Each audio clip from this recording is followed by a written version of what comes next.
I am 100%. I am 100%. Australians every single day from Israel. Okay, this is my first problem. Now you want to hear the second problem?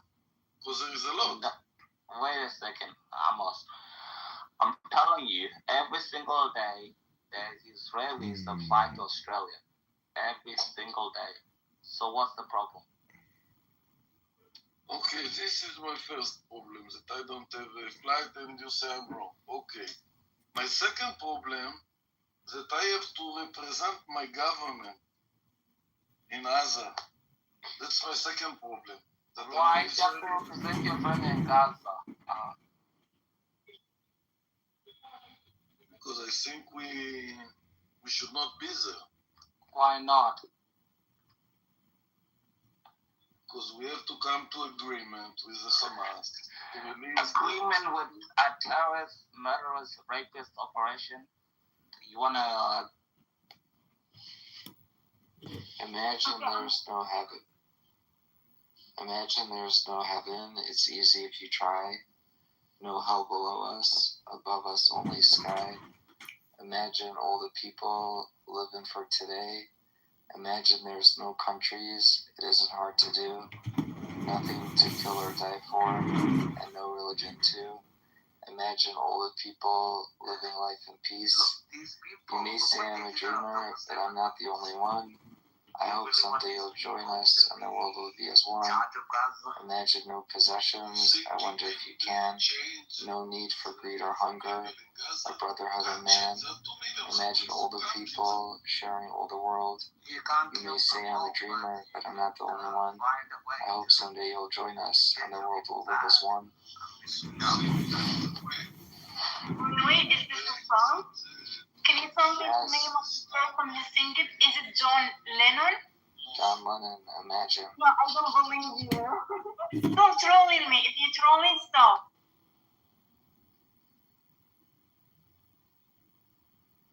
He's not trolling. Really? He's not trolling you. I mean, if this is a song like... Yeah, the point though is, that might not be protected speech in Europe or in Israel. It's protected speech in America.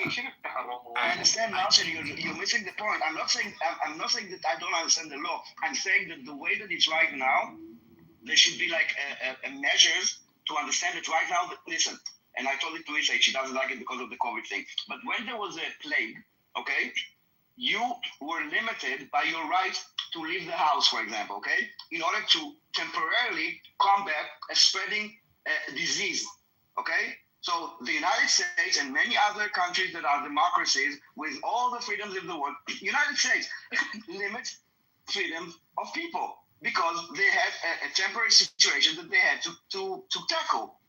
They didn't say from now on, no one can leave the house.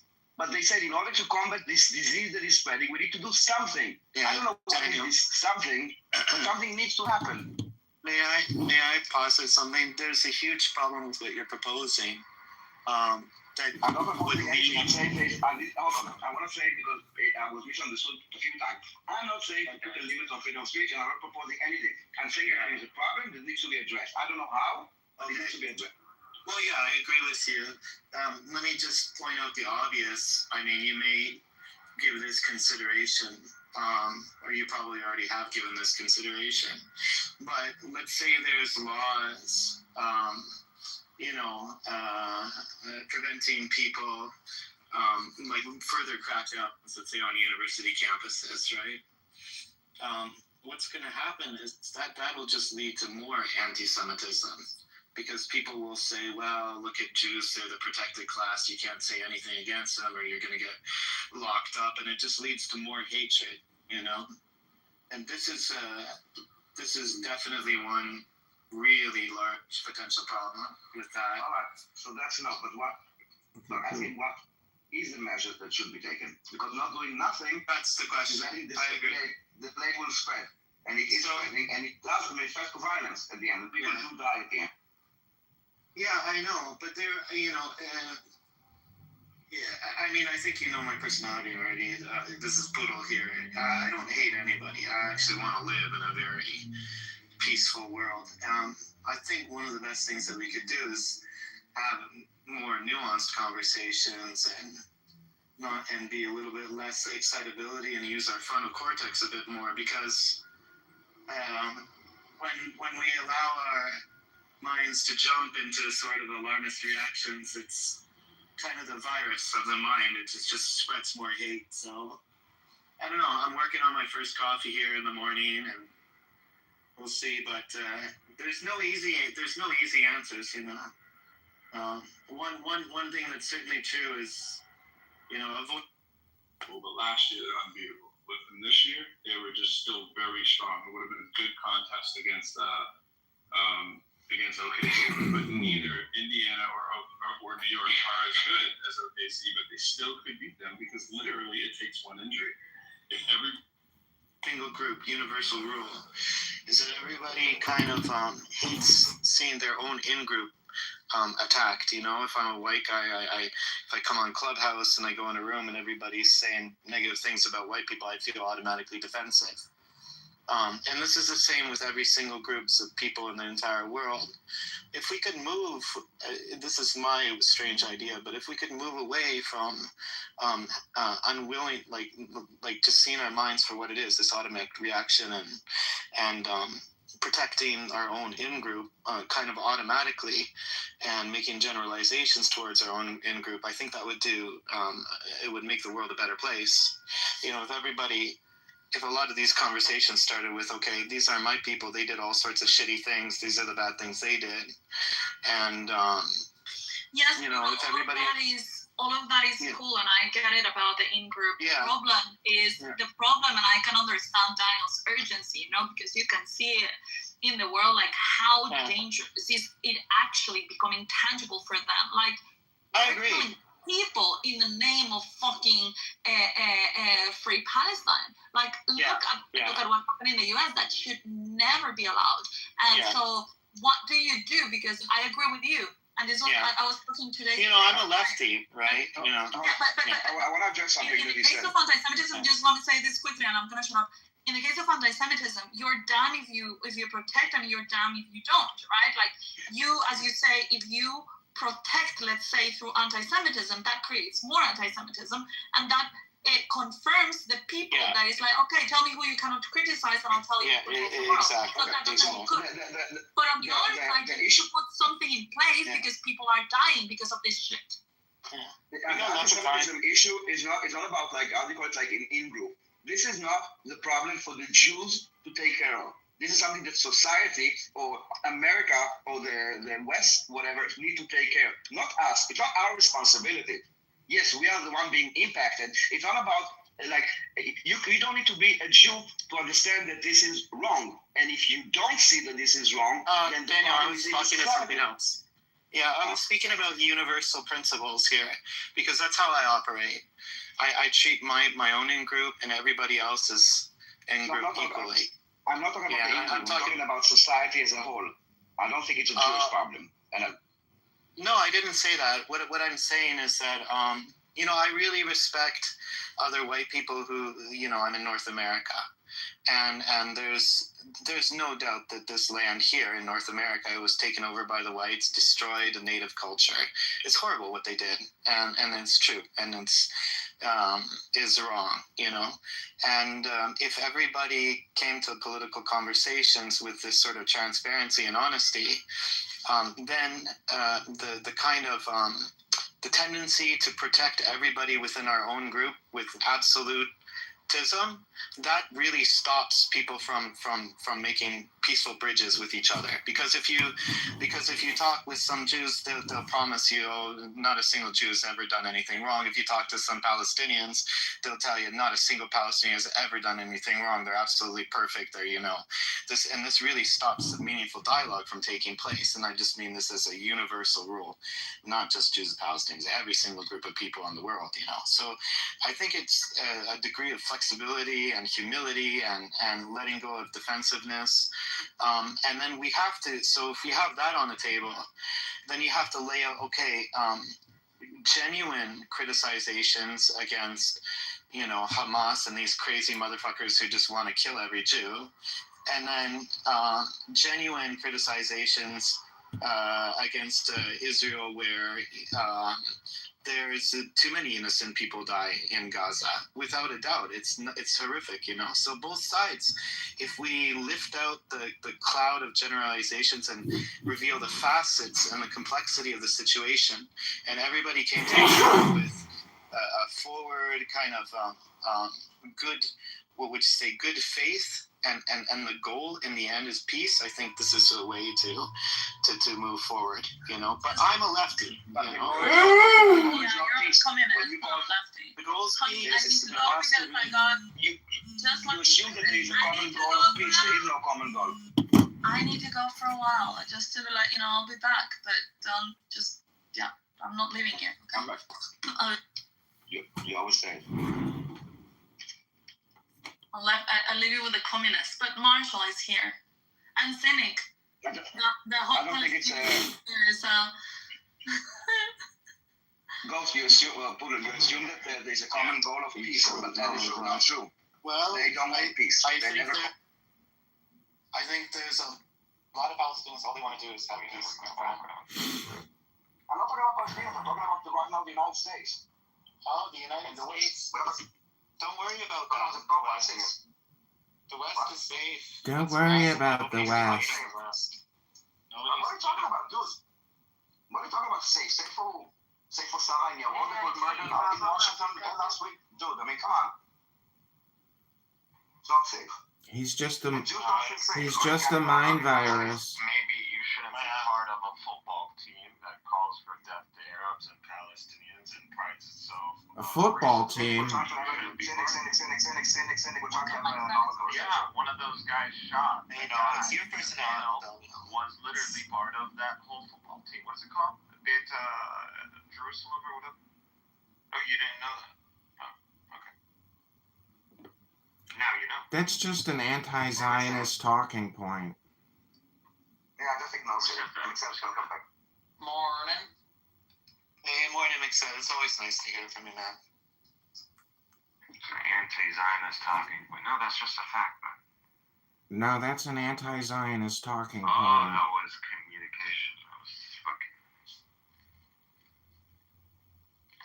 So what are you gonna do today, Cynic? You're gonna repair a bunch of laptops and spend all your time talking about Zionist talking points? No. Guys, we were having a conversation that I think is important. If you want to troll, there's enough rooms on the house. Please go somewhere else. Yeah, take this as advice, comedy. All right. So my point is a problem is the business. I don't know exactly how, but I think the first step is to actually people acknowledge the problem. I'm not sure whether they. Yeah, there's a problem. Palestinians need a solution. That's what the problem is. No, the problem that I'm talking about, and you can open a different room if you would like to have a different topic. The topic that we're talking about is the Free Palestine movement that has been radicalizing people and makes them go into action and hurting and killing Jews. And you don't think this has happened? There have been more deadly anti-Arab, anti-Palestinian, anti-Islamic attacks. No. Don't thread the conversation. We can say that both problems. This is a fact. No, it's not. There's no both sides. And again, if you want to have a different conversation, you can have a different conversation. I want to talk. I'm not having a different conversation. I'm telling you. Okay, so we are talking about the plague, the disease of anti-Semitism. Okay, that is the topic. And it's not a Jewish problem, it's not an Israeli problem, it's a societal problem that allows this. And I'm trying to understand. You were talking about Free Palestine and how you perceiving that slogan to be propagating anti-Semitism and to be like the propagating force behind this recent attack that took place. Of course, yes, exactly. So join the conversation. Not an Israeli embassy, it was a Jewish museum. So what you're talking about is toxic communication, correct, Daniel? He went to the Jewish museum and he shot people. All right? And last week in Israel, we had a Palestinian that shot a pregnant woman. Dude, wake up, okay? We are talking about the Free Palestine movement. The people are chanting and calling for intifada. And at the end, there are people, even from this app, that go and make actions in the real world, not just words. Daniel, you're being hyperbolic. These are mentally ill, insane people that are doing crazy shit in the name of a cause. I already told you. No, you are trying. You actually. No, Dan, kind of like. you get excited all the time. It's your personality. No, Putin. Shut the fuck up and listen to me.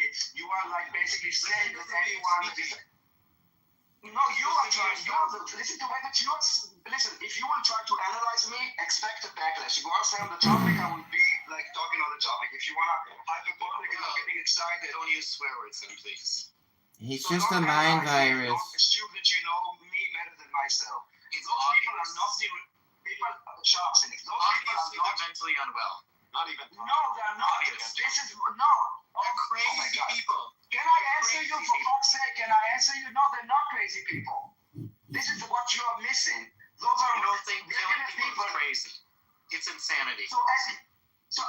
Oh my God! Can you listen to me? If you would label every person that is being indoctrinated by this anti-Semitism as crazy, yes, I do agree that everybody is anti-Semitic has a mental disease, but that doesn't allow them to go and kill people. And if you want to say that if you're anti-Semitic, you need to be hospitalized in a mental institution, so be it. I don't think this is what you're saying. But just labeling them like crazies, no, they're being indoctrinated, incited. And this is exactly why calling for violence is illegal in the United States. Enticing violence. Inciting, not enticing. Inciting. Don't correct me. I know what I'm saying. Thank you. You can say enticing. It's toxic communication that they're putting out, and they're responding to it, and they're killing people. Yeah, I agree completely with that.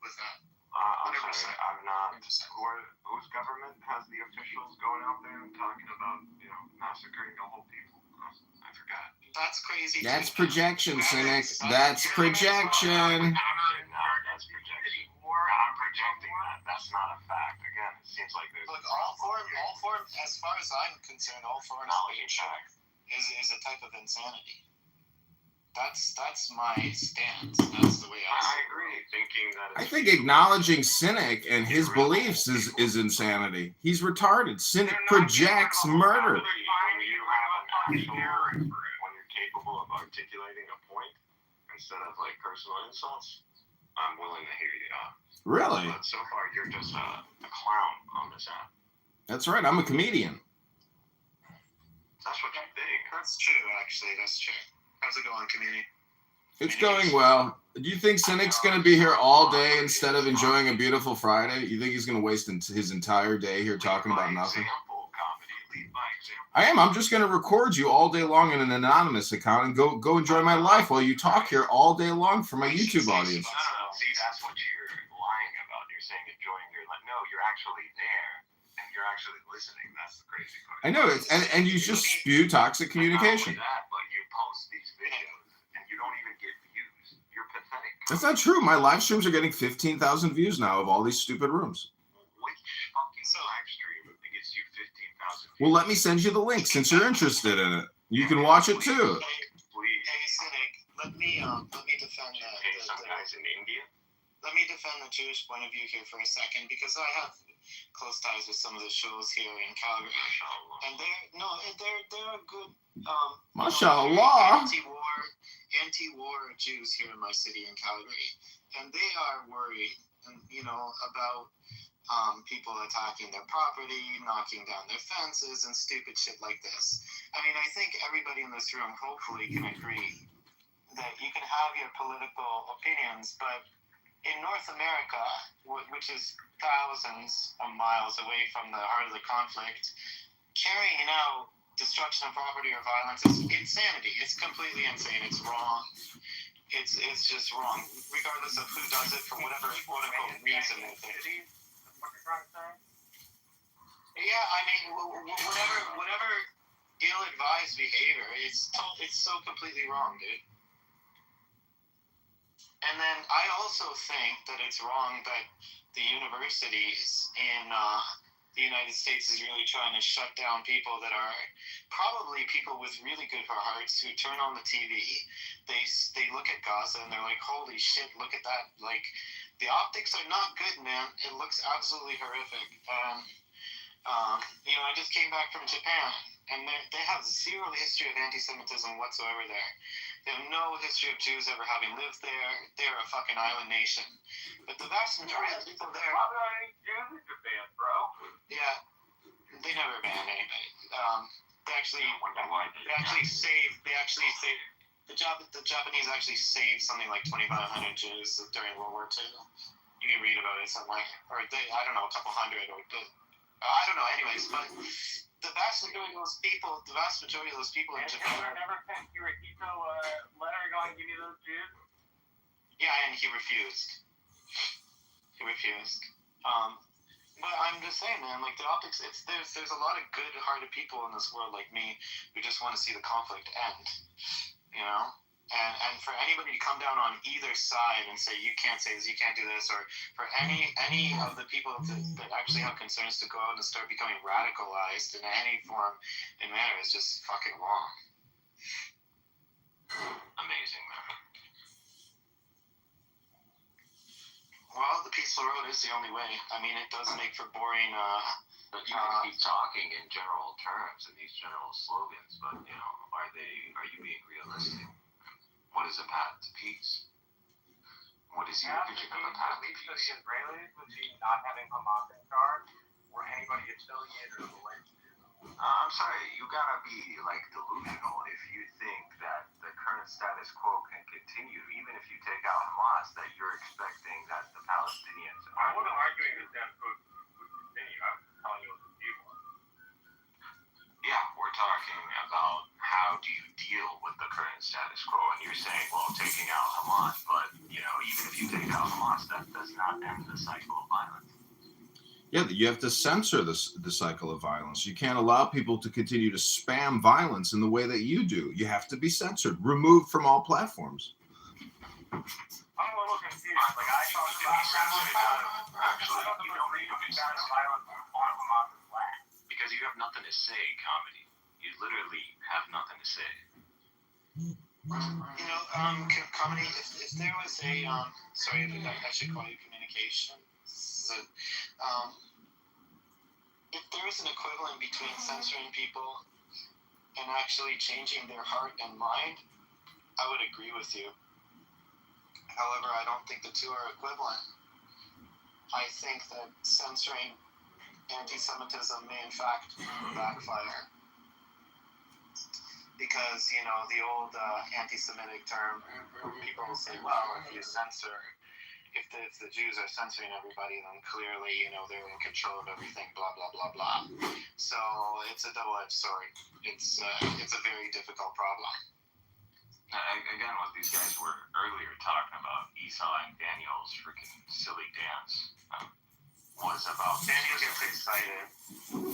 About pro-Palestinian protests and slogans like Free Palestine. Them connecting this with this recent attack. Well, I didn't hear him say Free Palestine. I heard him say it was people calling to be exterminated Jews. Who's calling for the extermination of Jews? Who's doing that? Hamas for years, for 20 years. Hamas doesn't call for the extermination. Oh, really? They don't create Shahada videos and brainwash their entire population with killing Jews? Oh, okay, Senek. Yeah, not global Jews. No one is going out there and Hamas even... Oh, they're not just indiscriminately killing Jews because of all this propaganda? I say, you're a clown. Takes a clown to know a clown, honk honk. Before Iran, and simply because it's extremely problematic. Iran was one of its main sponsors. Since you present yourself as some sort of geopolitical expert, it's great. Cynic, you're projecting. You're projecting. Okay. When did just real quickly? When did Hamas establish it?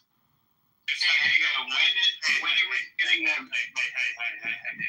Okay, so now we go back into the kid. Bitch ass motherfucker. Here we go. Started supporting Hamas. Bitch ass Marshall. Bitch ass Marshall Rankin. At least 2 or 3 years after their formation, the Iranians. I mean, I understand. That's not true. Okay. They're entitled to believe what they want to believe. I mean, first of all, a lot of people in the world, especially in the Muslim world, support Hamas and have supported Palestinian resistant movements. You know, so at this point, I think there's you a might as difference well call between a Palestinian resistance based on movement this logic. and one that uses terrorism to make its point. I'm sorry. And one that hides behind kids and has since Thank you. I got it. Israel Zionists did not utilize terrorism to establish their, ethno-supremacy state. The most recent bout of violence is Did they not utilize terrorism? I'm just asking you a simple question. I'm not going to answer it because it's fucking irrelevant to what we're talking about. No, but you want to take it all the way back 40 or 50 years, and the relevant piece here is pointless having a who discussion. is the violence, the initiator of the cycle of violence. The initiator of the cycle of violence are Zionists. It's Zionism. This is the initiator of the cycle of violence. Hamas came as a response to Zionism. When was the last time that the Israelis strapped a suicide vest on and blew up a bus full of kids? Oh, that's the only way you can engage in terrorism is by strapping a bunch of I didn't say that was the only way. You're not putting words in my mouth. What? The question is silly because the whole point is terrorism, regardless of the means. As long as they lead to the same ends, then what the? Well, terrorism why does it need to be a vest? Why does it need to be a vest? I'm saying. Thanks, man. Appreciate it. You too. It's the lack of acknowledging of what is happening on the ground. That's how you make yourself look silly. If I tell you what is Zionism and what is Zionism seeking to establish, the answer should be a Jewish state. And how do you establish a Jewish state in a land that is predominantly a different demographic? You ethnically cleanse them. That's the only solution. I mean, it's a demographic. There's no other solution. It's a demographic that largely got there through colonialization itself. Arab colonialization, both under the Umayyads and the Abbasids, was complete. So I'm a lot of those folks who don't draw their lineage back to Canaan, they're folks who were transplanted in an imperial colonial system itself. Okay, well, I don't know why we have to go back to. I mean, do you really want to do this? Like, is this what you want to do? So just because someone committed, because the point is so silly, let me just concede to the point. Assuming that is the case, and what your Arab colonialism, quote unquote, yes, was let's say the worst thing ever. Does that give you the right to go apply it, especially after 2,000? 1,400 years? It deals with a million dialogues. The strong do what they will, and the weak suffer what they must. I forgot. Dude, I'm a realist when it comes to international. Oh, I forgot you're one of those guys. Might is right, and who gives a fuck, right? No, I didn't say that. Okay. You could do me this really big favor in this conversation by not assuming this very. You just said it. You literally just said it. Oh, dude, I didn't. Those were not the words that I spoke. Oh, okay. So the powerful can do whatever they want. How am I supposed to translate that? I do not believe in might makes right, but I do think in a situation like that, the person who ends up getting to make the rules is usually the person with the biggest stick. That's what human history. Okay, so it's not who again, might makes right. No, I'm not saying that. I'm noticing a historical trend. I don't think might actually makes right. Fine. We know the one with the most power and influence can usually establish their way, but here we are judging the justifications. That's all. Now, if you want to just simply justify Israel or Zionism simply because, they had the bigger stick, and that's where it ends, that's fine. But if you're going to go further and you're going to say, well, they are justified in using this stick because of these specific reasons, then we can argue the legitimacy of these Hit that like button. reasons. Hit that subscribe button now. Right now. Click. You're going to attempt to justify ethnic cleansing. I'm not sure if this is something you're willing to do. Of course, I'm not going to justify it. Okay, so, and if I tell you Zionism, especially revisionist Zionism, necessitates that by establishing a Jewish state and hence a Jewish majority demographic, necessitates the ethnic cleansing of the predominant demographic, the majority demographic. And there is no other way to establish a Jewish state in Palestine other than by committing to that. So who's exactly, in the initiator here of this cycle of violence? Especially when you are not willing to justify ethnic cleansing. I think the answer of that question is obvious. Zionists. So the ones who initiated the cycle of violence are Zionists by attempting to establish a project that is self-defeating. Zionist or Zionism, an international movement originally for the establishment of a Jewish national or religious community in Palestine, and later for the support of modern Israel. That's how it's defined. Okay, that's a very general description of Zionism. However, I would say that would fall. If you would like to use the Encyclopedia Britannica description, we sure can. No, but there are different kinds of Zionism that define different stages of Zionism. So you have like political Zionism, which didn't necessarily emphasize Palestine as this homeland or Jewish state. It could have been different regions. And then you have revisionist Zionism that deals specifically with the situation of Palestine after you had a sizable migrant Jewish group, becoming present in Palestine. So that is the model that, currently is established in Israel. It's revisionist Zionism. So that's what you have. And revisionist Zionism calls for the establishment of a Jewish state from the river to the sea. This is where that slogan comes from, by the way. It comes from Jabotinsky when he wrote a poem against, Wiseman, who said, who pretty much conceded, to just, establish a partial, on some part of the land, not the whole land. He wrote a whole poem condemning that and calling from the river to the sea. That's actually a Zionist slogan, honestly. So that's what happened. And how do you establish a Jewish state from the river to the sea? By getting rid of the majority demographic. And so ethnic cleansing. There's no escaping the reality that for Zionism as a project to succeed, you need to ethnically cleanse the majority. And unfortunately, Zionism has not succeeded at this. 1948 was not a success. It was a partial success. You weren't able, the Zionists were not able to. Encyclopedia Britannica, and I'm looking at something Encyclopedia Britannica, it's not bigger thing. What are you looking up? No, you're missing the point of what I'm saying. What are you looking up? Are you saying it's not saying what I'm saying? What are you looking up? I'm looking up Zionism. If you're arguing that I told you that what you have is a general understanding. You have to be more specific. There are different types of Zionism that defines it. Just look up revisionist Zionism since you're so good at looking shit up. I'm not sure why. You're the person who told me about it. It's on you to provide the evidence. I don't know what you feel needs to be proven. Israel. Yeah, but you're describing a state that already. I think you need to be able to cite a source. I'm telling you where I'm getting my definition. I would like you to tell me where your definition. You don't know who Zeev Jabotinsky is? You don't know who that is? I know what revisionist Zionism is. That's not what I asked. I'm asking, where did you get the source for that? Again, I provided you with mine. What exactly do you want a source for? For revisionist Zionism and all of the other different kinds of Zionism you're talking about.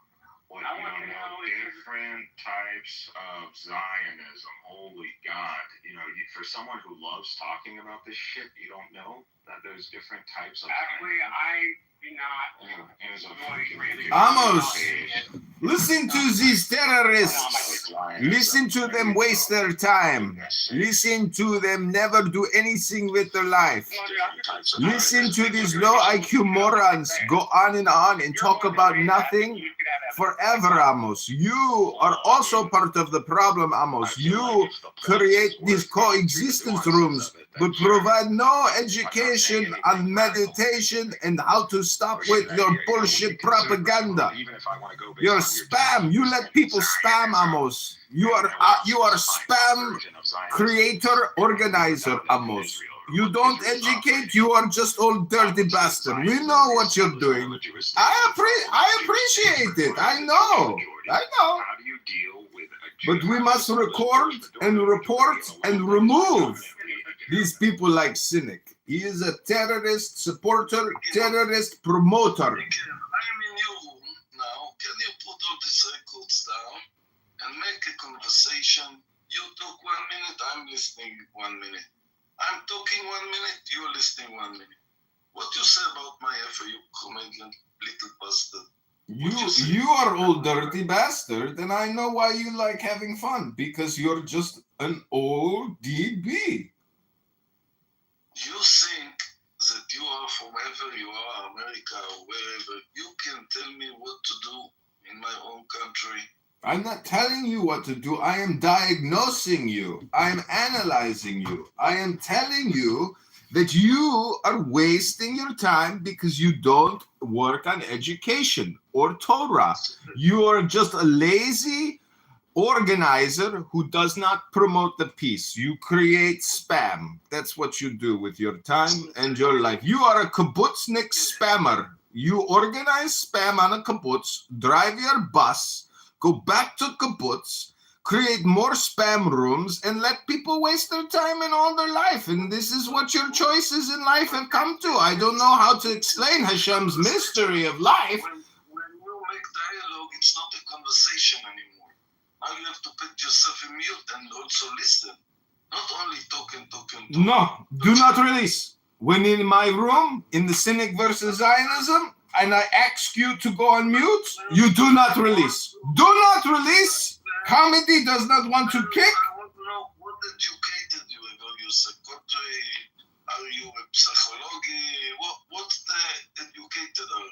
I have read 1 million books, and I have perfect retention and knowledge of everything I've ever read. I have perfect memory. So you think that's give you the right to say that I'm not good, I'm bad, I make this, just because you read million books, yes? Yes, I can diagnose very accurately because I have what is called a large language model now embedded in my brain. This diagnosis you give to yourself. No any official office in America give you the paper. No. No. Make the diagnosis. I did it all by myself. I did it all the work. And now I am reaping the benefits of the fruit.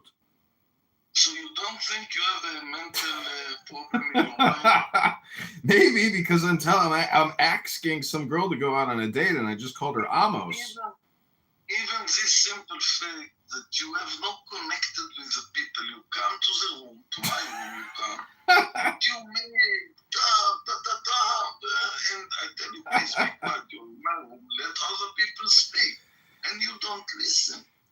I don't come to play nicely. I come to troll. I come to disrupt. I come to spam because that's all this app is, Amos. It's just spam. It's a waste of my time. I know you're boring and you don't have exciting life outside of driving bus from kibbutz to kibbutz, but here on Clown House, we have to accurately diagnose and find out why people are wasting their life and just spamming each other with stupidity. It is because they are very bored, pretty much. In Clubhouse, that you sit by yourself in a lonely room in Clubhouse. Oh, so lonely. I am so lonely in my room by myself. Amos, maybe I am reading a book. What was the last book you read? To be honest, in the military, I read the book. Even in my miloim, I didn't read anymore. Oh my God! So you're a stupid person. You admit you are stupid. You are a stupid person. Let me. I want to tell you what book I read. The last book I read, it was on Yitzhak Ben Aaron. He was a Histadrut minister. You know what is a Histadrut minister? Yes. There is a prime minister, the government, and the Histadrut is the second person in Israel who has the power. Histadrut, it's the organization of all the workers, factories, computers, and today his name is Arnon David. I read about Yitzhak Ben Aaron. It was the last book.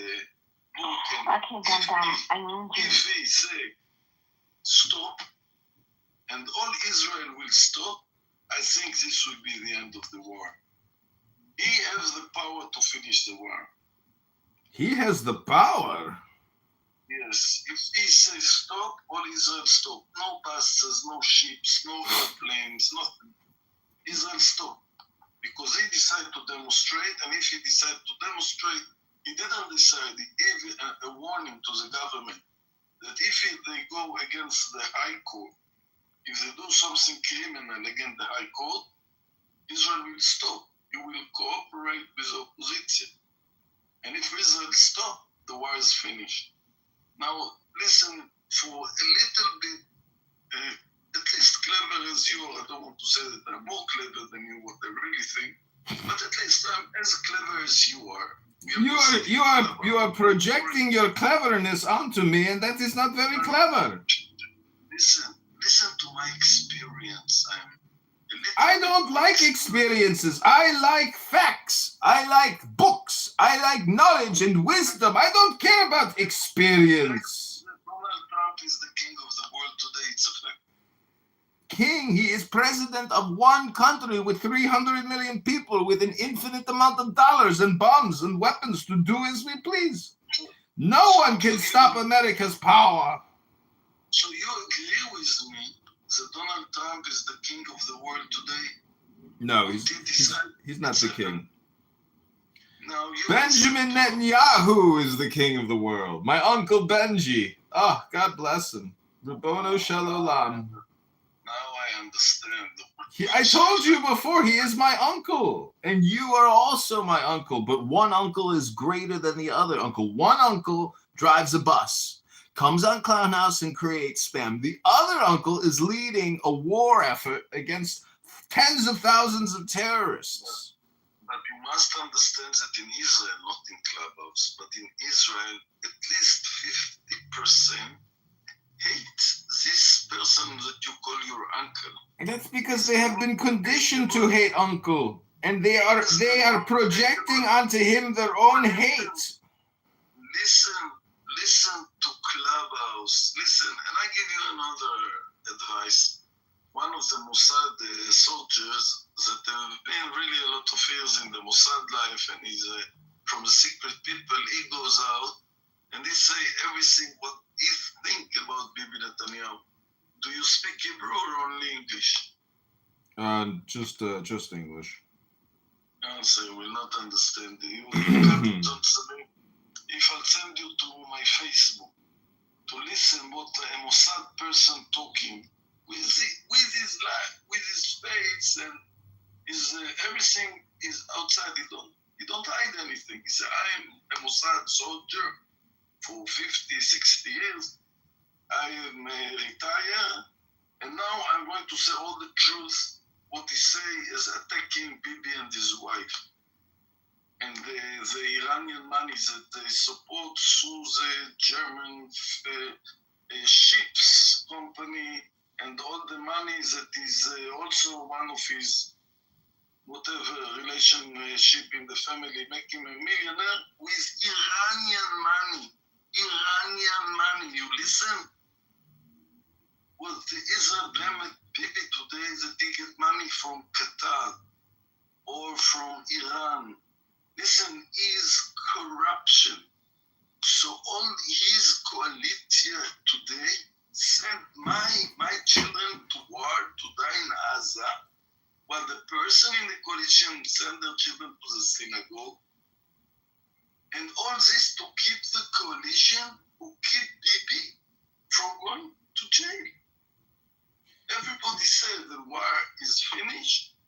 Bibi must go to jail, must be Why must he go to jail? He is a patriot and a savior of the Jewish people's nation. Why would you put your best people in jail? No, you promote the best people to higher positions of power and authority. Let him rule for 1,000 years. Do you hear me, Uncle Benji? Do you hear me? The investigate what's happened in the 7th of October? Yeah, they're investigating it in Gaza, you schmuck. They're not investigating at the Knesset. They're investigating in Gaza. I don't understand why you think this isn't a war to the end. I mean, what do you think they're doing over there? They're going to liberate the hostages and kill the terrorists. It's pretty simple. You're spreading propaganda, and you create spam and propaganda all the time. For you, but it's not simple for the people of Israel. It's never simple. 600 days. 600 days war. It's for comedy in United States, it's understandable. It's not understandable to people in Israel. They go out to the streets. They don't want this war anymore. They didn't win. They didn't win. The Hamas keeping 58 hostages after 600 days. You know, it's not in Entebbe in Uganda. It's in Israel. Couple of kilometers from Israel, and Israel can't release those hostages. So Israel must admit that Israel lost. You can kill 50, 60,000. You cannot kill 2 million people. When you understand the simple fact that Israel lost in this war, everybody talk about it. You think that there is Gaza destroyed and people starving in Gaza and everything. But to be honest, the Hamas still keeping 58 hostages, still killing their own people, those who cooperate with Israel. They still controlling, you can say this way or another, but they still have the weapon, and Israel did not release the hostages. So don't you from America tell Amos, a simple kibbutznik bus driver in Israel, that your uncle is so clever. No, he's not. If you see the demonstration in Kaplan, what pictures? Listen, Amos, the reason why my uncle is so smart is because he's happy. You think Benjamin Netanyahu's going to let a bus driver from a kibbutz upset him? No, he's going to keep fighting the war. He's not going to stop until he cements his legacy. Another thing you don't know about your uncle, he never dirty his hands. Never. He always sent people. Those people from, it's not he who get the money from Qatar, it's those two people who work inside his office, which he says that they are the best Zionism, they are the best Israeli. But they get money from the Qatar, and they're working in the Prime Minister office in the first secretly place, the only secret place in all Israel. 2 workers of the Qatar money working inside. You understand, you listen, you understand, it's facts. Listen, Amos, you ain't got no money. Amos, you've got no money, you've got no Torah, you've got no Shabbos, and that's why you come here to Clown House to spam, to create spam with Cynic and Prince and Resistance and all these other deranged, psychotic spammers who engage in hate speech all day long. My enemy. They're your enemy. I want to speak to my enemy. Nobody will tell me who to speak with. Not you, not your uncle, nobody. Of course not Shuki. Will not tell Amos who to speak with. I will speak with anyone I want. And if you put inside your mind simple facts that everybody knows in Israel, everybody knows that he keeps this war for his coalition to finish another year. Okay, maybe he succeed. How many soldiers will get killed till then? How many people will die? How many bloodshed will spoil? You understand nothing, comedy. Listen to experienced person. Listen, Amos, you're a bus driver. I'm a comedian. I mean, together, maybe we should go on the road and do a comedy show throughout Israel. And then we can bring down the Benjamin Netanyahu government together. I'll go to sleep now. You come to my room. You come to my room and be quiet. You don't have to speak all the time. Learn to listen. No, I'm filming a show over here. I'm creating sound clips of myself, but I understand what you're saying. I have to put you down. I have to remove you if you interfere. Come and learn. Do not What's release. your problem? Those people you mentioned, Prince and Skinny, and all these people are your enemy. Learn them. Learn. Speak to them and learn them. What's their problems? Learn to listen to them. There is no other way. It's a fact. You kill 50,000, you can't kill 2 million. It's not in the Second World War that there were so few people that come to Israel because of what's happened in the Second World War. We are strong. We are not because there is footage after this. Show me. Intelligent. Okay, Daniel. Anyways, here I do have footage after this. The girl is actually fine. So you can put all the fuck up, you little Nazi. Okay, Amos, take a break, Amos. You go to sleep now. Just dream. Yeah. No, you are the Nazi. You are the Nazi. The girl of the photo that you showed, she's perfectly fine and she will die in a fire. So, what you're trying to do with that photo, is making people believe that she was burned by the Jews, right? The birth like the Jews. Why do you think I need a photo of a girl running through the fire? Apparently you do, because that's why you refresh the listen.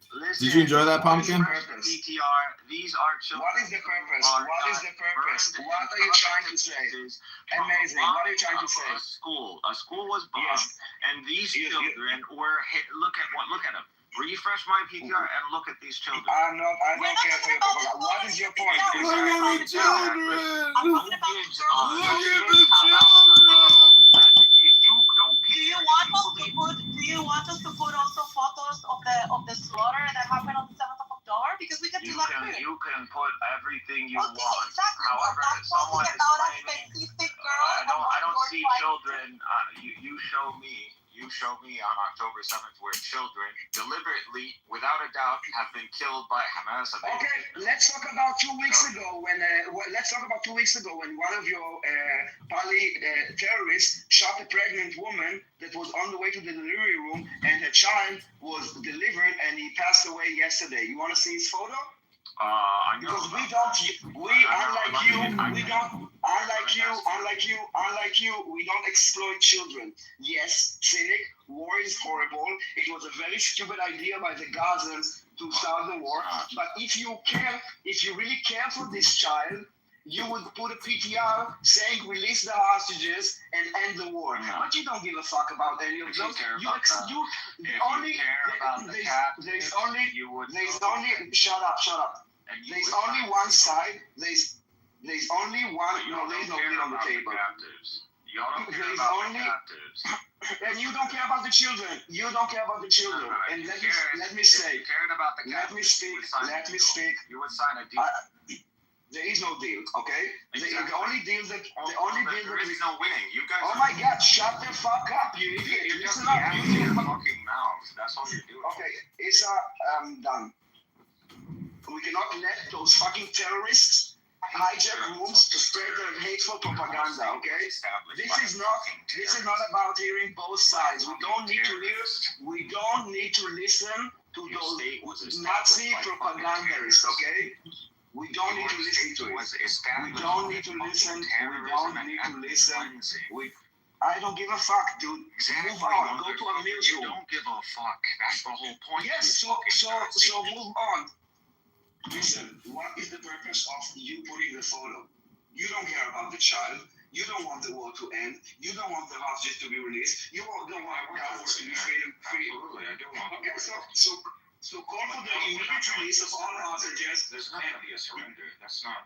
Listen, this is how war goes. Okay, one side loses, which is the Palestinians, and one side wins. Okay, so don't cry about people dying when you are sitting in your fucking basement and you are willing to see. That's what I need to showcase. That you're. Oh my God, I cannot speak like this. And you see people deliberately attack attacking schools, camps. That's what you can keep muting. You can keep muting. Thank you. I will keep on muting because you cannot shut up, and I don't need to listen. It's not going to change. I don't need to listen to your propaganda. Change my problem.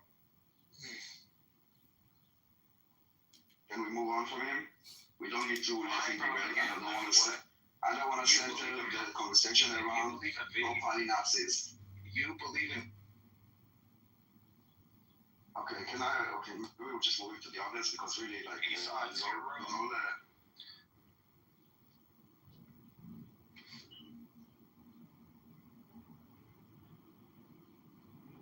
listen, I'm done being on trial with all those accusations, okay? He doesn't care about the child, and he's basically, there's only one side, and let's be honest, cynic.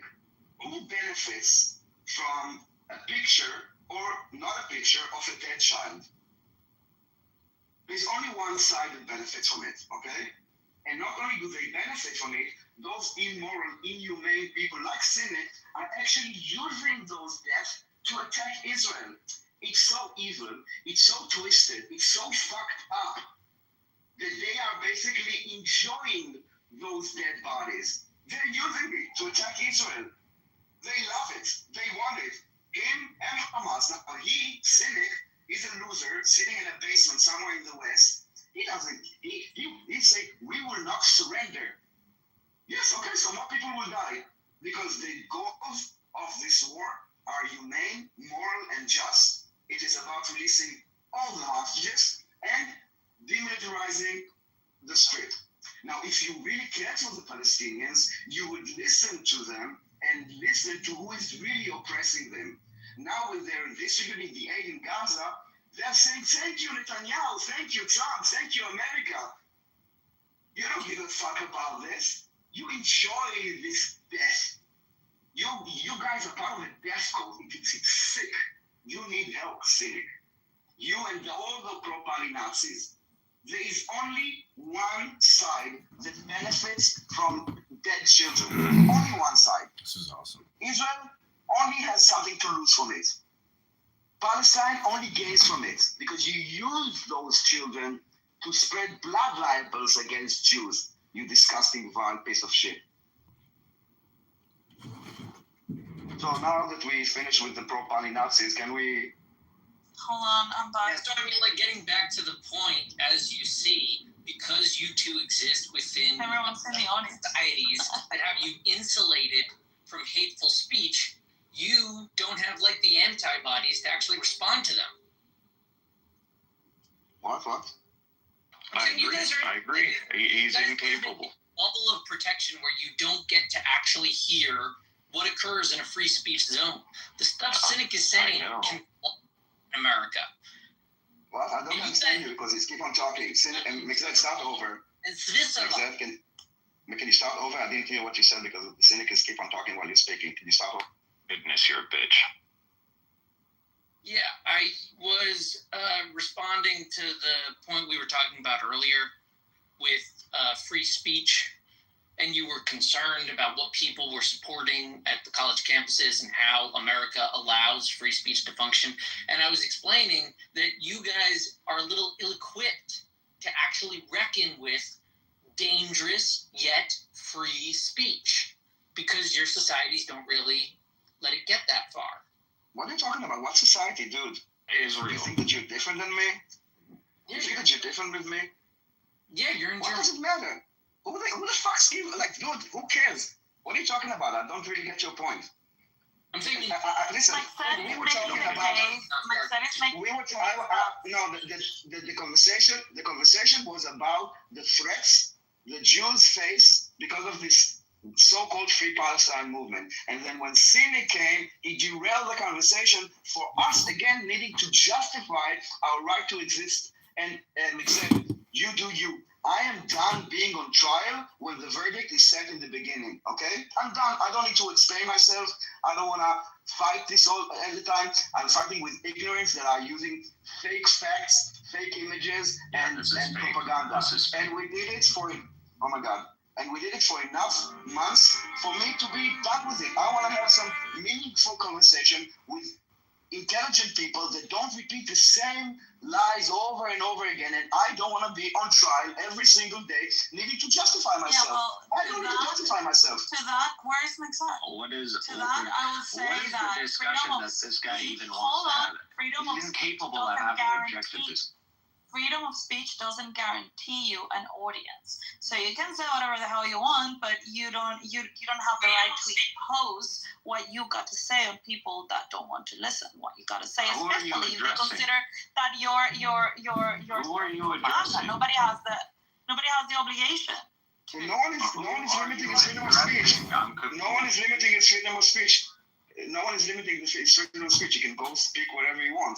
I'm limiting in this room and in my ears are like, that is completely. That's what's funny. You just want to find people that agree with you. It's boring. No, I don't want. Again, dude, I don't know who the fuck you are. You know shit about me. You're just pissing off everybody.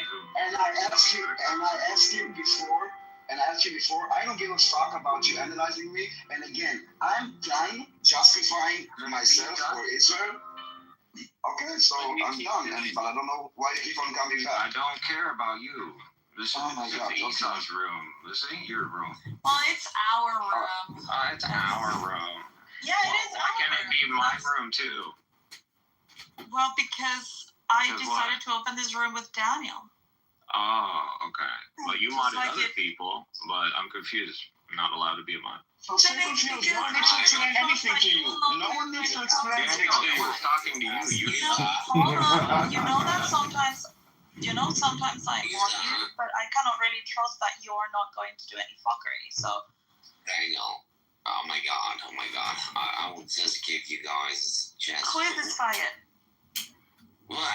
That's me, sir. I don't know who it's you. But Daniel, you will be on trial. You are on trial. And you do need to defend your actions. No, hold on. Can we talk about Palestinian terrorism?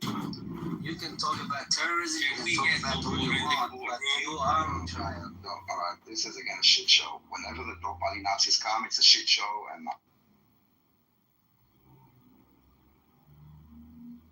I moved him down. I don't know who that was. Cynic or East of the double standards is why I don't join your room. I hate people that beg for mods, by the way. I just have to say that. When people beg for a mod, it's just, hey, what's up, East? What's up, Daniel? It's good to see you guys. Hello.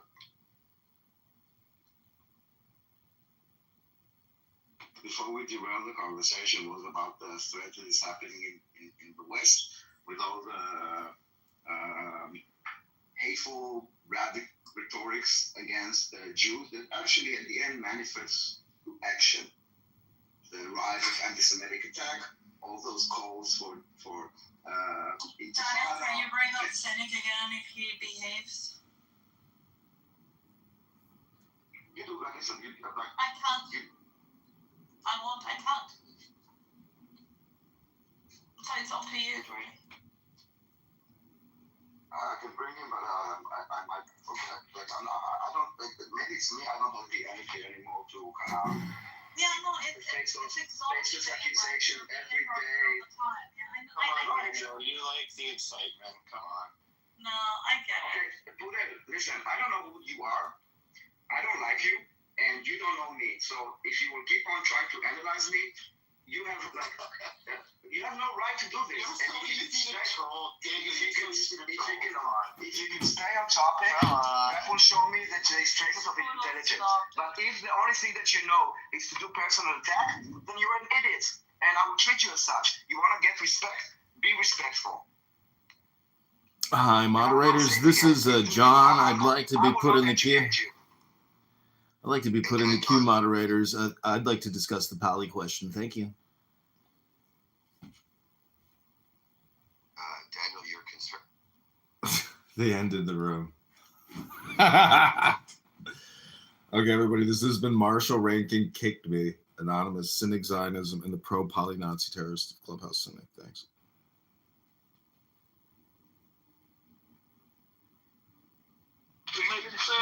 Yeah, no.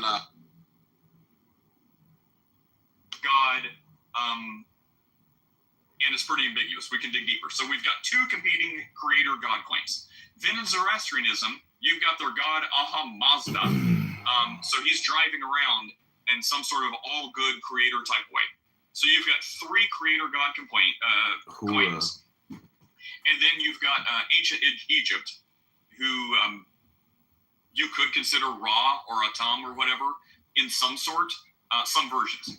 And then you can just say like regional tribal things that is it's ambiguous and undefined, typically related to some kind of animal spirit. So I'm just going to say they can't appeal to a god that was created before time, or that existed before time created, if they have to show up in the persona of something that was created. I'm just going to go ahead and pronounce judgment on that. And then you've got Hinduism, who they believe there was a thing that created stuff, but that thing, by their own understanding, is not considered a god. So you've got four. And out of these four, Zoroastrianism and Sikhism, two, are very ambiguous and not well defined. So the only god claim you have that is incredibly fleshed out and defined and goes back to before matter existed is Yahweh. That's the answer. So you can maniacal cackle and be like, well, what if, all you want, but instead of what if, never was. You have one actual defined, clung to by three different religions who all want to claim to follow the same God. That's it. Steph, Chris? I have a question about a self-created God. I didn't even hear anything you said after that, because I've been pondering that. Like, have the holders of that never thought deeply about a self-created God? You'd run into problems with that theologically, like, immediately. Right, see, not well defined.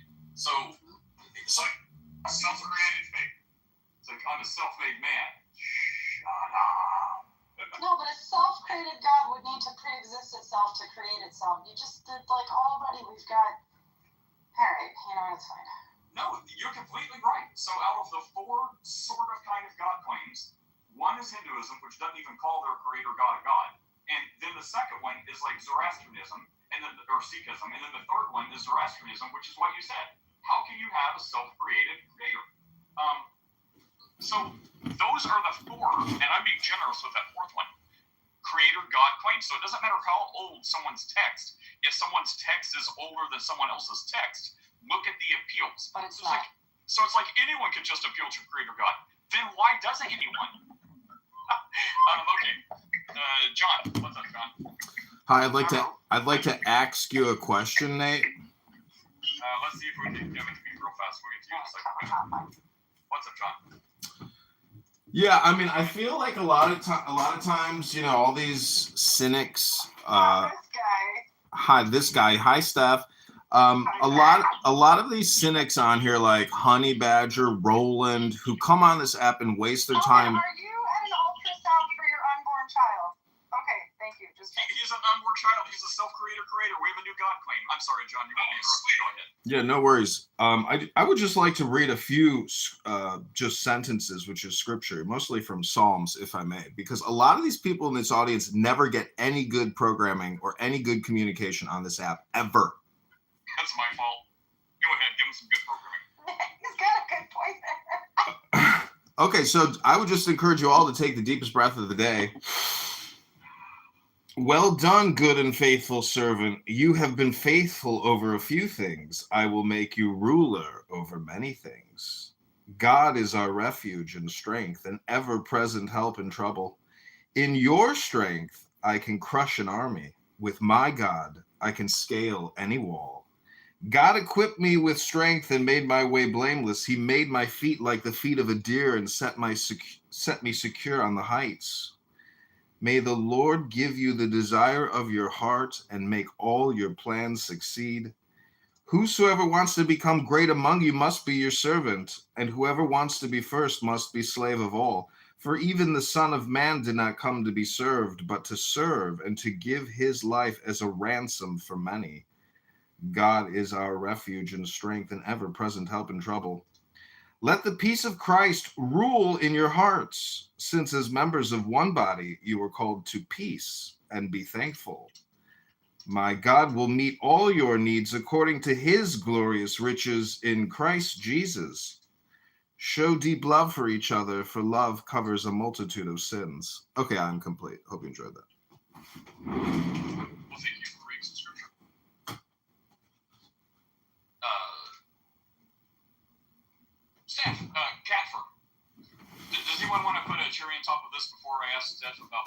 getting a loom for my child so they can make a rug and learn to spin cat fur? No? I mean, we can handle that really quick. Don't do that. Look, it's not strong or long enough to create a contiguous thread. So even if you get her some kind of loom or like a what's that called? There's a little like a spool that you can spin fiber on. You don't want to do that because it needs to be joined with sheep's wool. So that it can be strong enough, or something else. But like cat and dog fur is not long enough fibers, not strong enough fibers to do anything with. But bunny fur is. No, you still have to. That's why I know this is because this bunny fur must be combined with wool.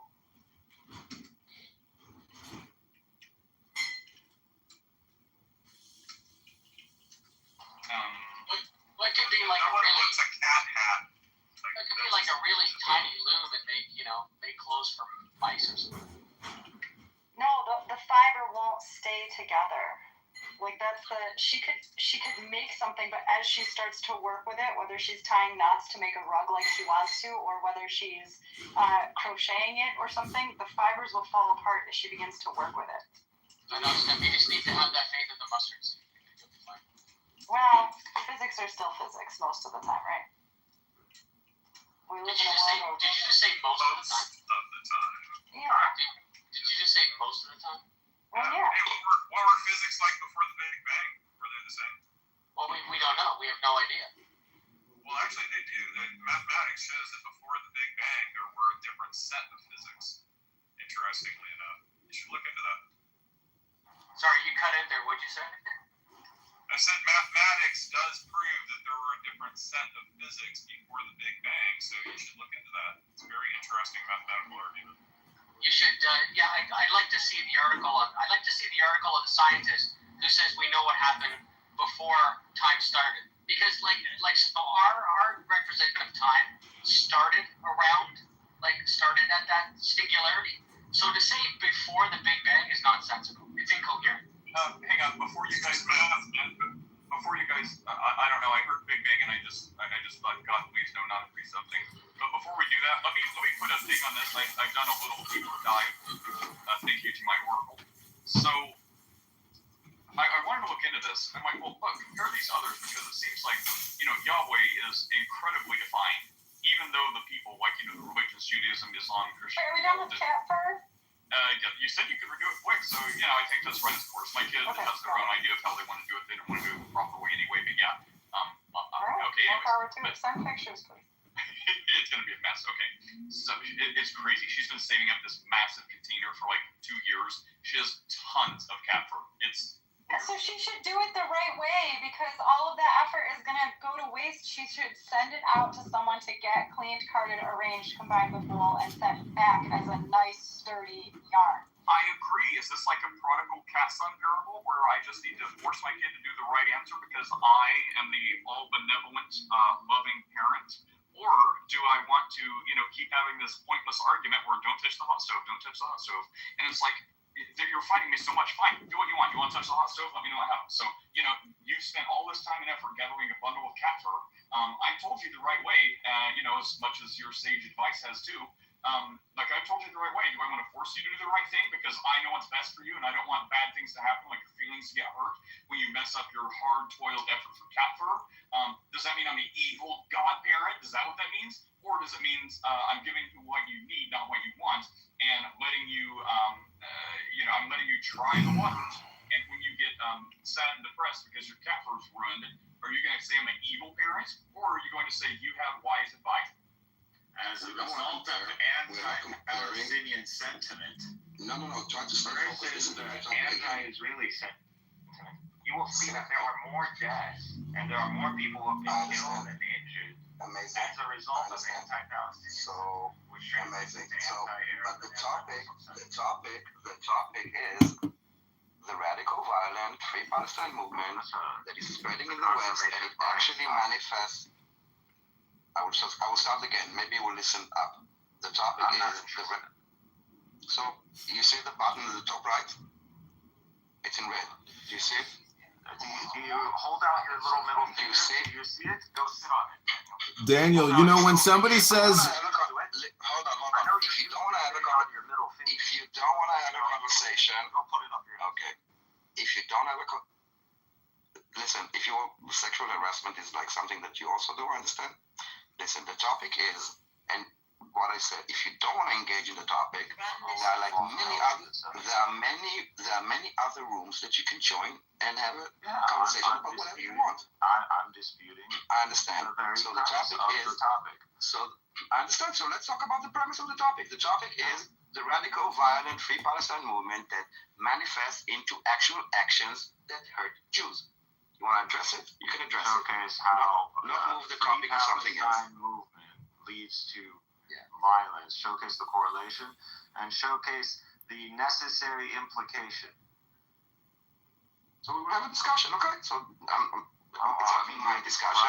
Yeah, that's a really good point. If there's someone who's a Jew and it's hello. Palestine, how can you showcase it? Where do you see the necessary implication? So again, the topic is the radical violent Free Palestine movement that is.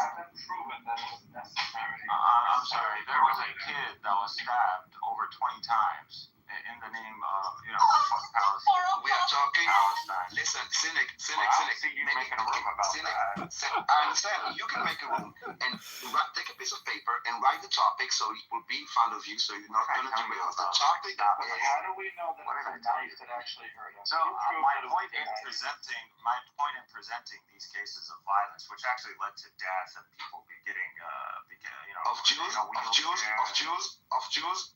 because the topic is the radical.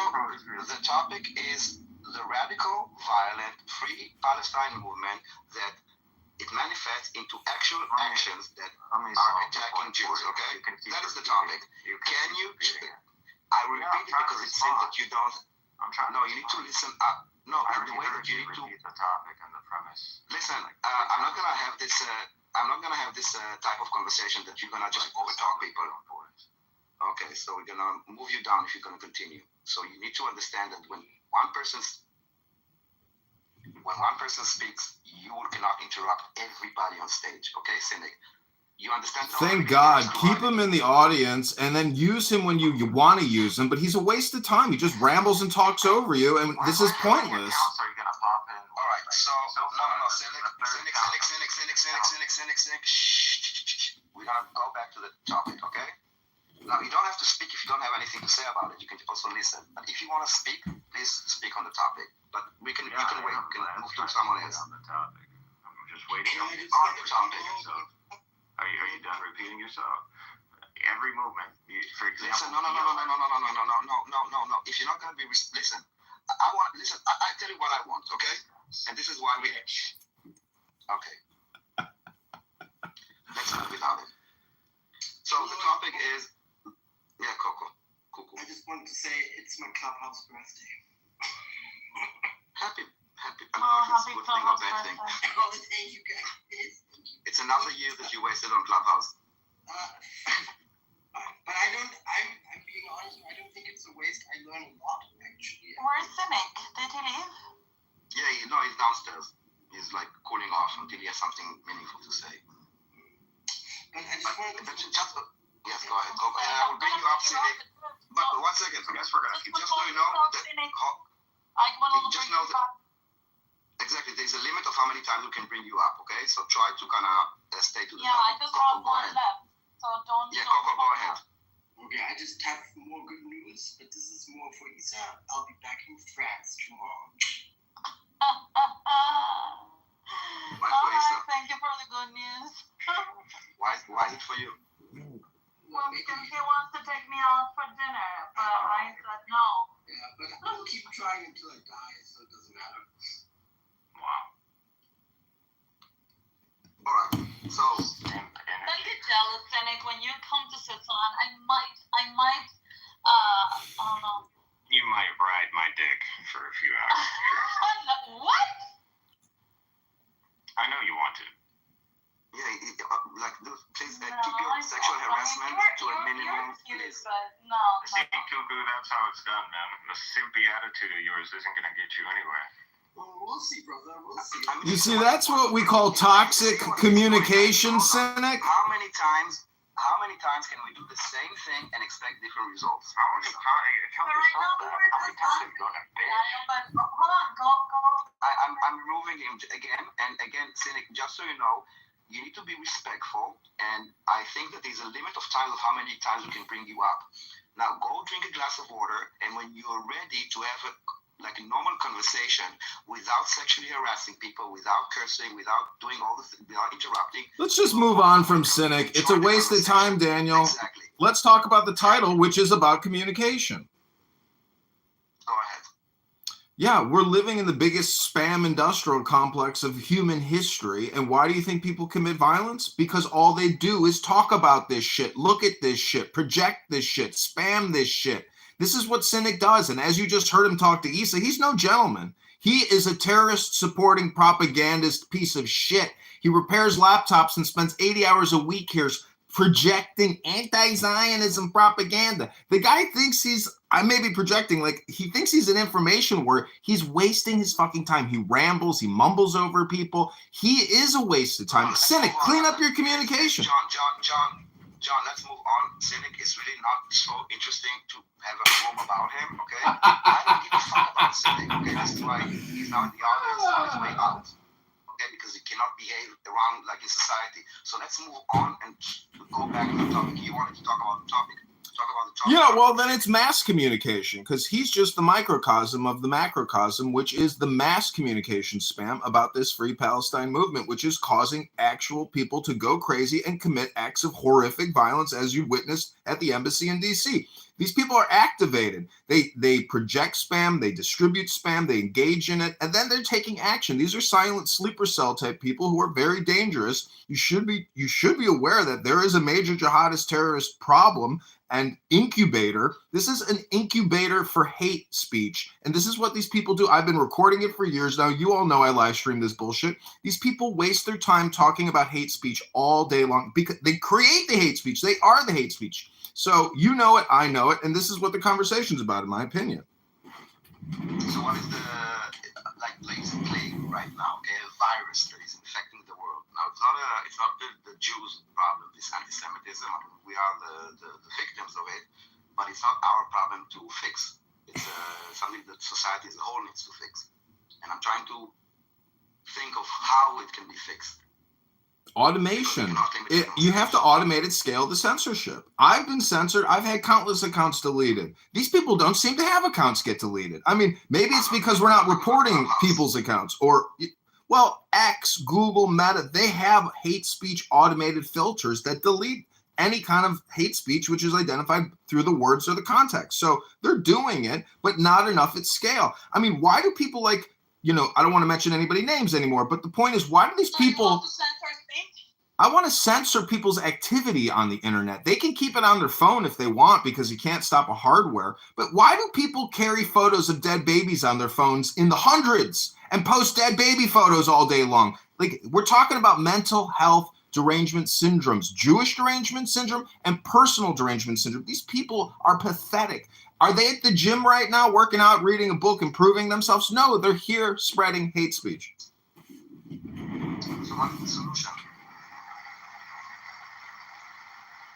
How do we, obviously, I don't know, maybe it's not obvious. Is the phrase Free Palestine hate speech?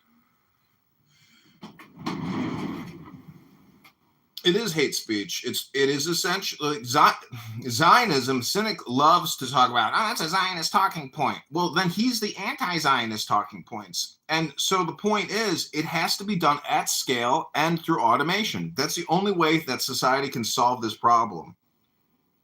How do you automate Ivy League universities that this plague is like? I think total surveillance and control.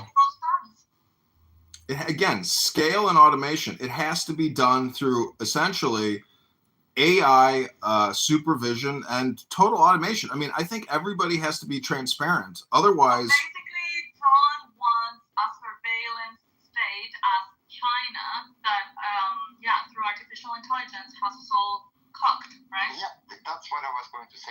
even though I agree with your sentiment that this is inherently, it's going to hurt people, right? Real life consequences. People can get killed from this, right? But at the same time, like you have to have two thoughts in your brain at the same time. If you propagate this, right? If you actively put in measures to censor people, the only thing that's going to happen is that it's going to kind of strengthen their beliefs. They're going to be justified in saying, look at what they're doing.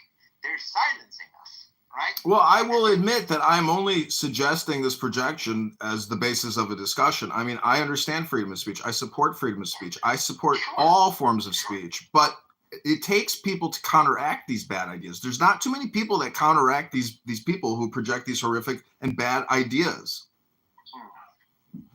Yeah, no, I understand, John. But it's we're getting very close to becoming social justice warriors in our effort to combat this, right? And that's the caveat to this, or it's the double-edged sword, you could say. I know, but this is like an information warfare. I mean, this app is the perfect example of like the mind's eye battleground in terms of propaganda and politics, communication. But it's all spam. It's a waste of time. It doesn't improve yourself and it doesn't improve the world. You just absorb people's mental health derangement, toxic spam communication, and it's a waste of fucking time. Yeah, it's a virus. That's what it is. But unfortunately, I think the only way to combat it is through patience and just debating them over and over. No, it's not. You will notice they always go back to, what about the dead babies? That's their number one fallback line every single time. What about the dead babies? It's a shock statement to basically waste your time. I'm telling you, if you just observe what these people do, it's the same pattern over and over again. What about the dead babies? What about the dead babies, though? Yeah, what about the Simon? I think maybe just double down. Say, yeah, fuck them dead babies. I mean, if you care about the dead babies, don't start a fucking war. Yeah, that could be. Or if you care about the dead babies, call for the war to end. Right. There's that. Yeah, but what about the dead babies dying right now? Right? And the irony in all of this is that the people caring about the dead babies in Gaza, they are also aborting babies in the U.S. Isn't that amazing? No, you gotta get rid of those babies. Nobody wants those. You're conflating women's health. That is sacrosanct in America. The Free Palestine movement benefits from dead babies. Israel does not benefit from it. There's only one side that benefits from those images and from those events. Do you, Daniel, let me ask you a question. Do you think that any of this is manufactured? Because when I watch CNN and I see videos of Hamas militants with this horrific, like, Islamic music in the background, I get the feeling we're being conditioned to essentially perpetual war and making money through sustaining perpetual war. Well, you mean the military industrial complex? Yeah, I mean, that's true.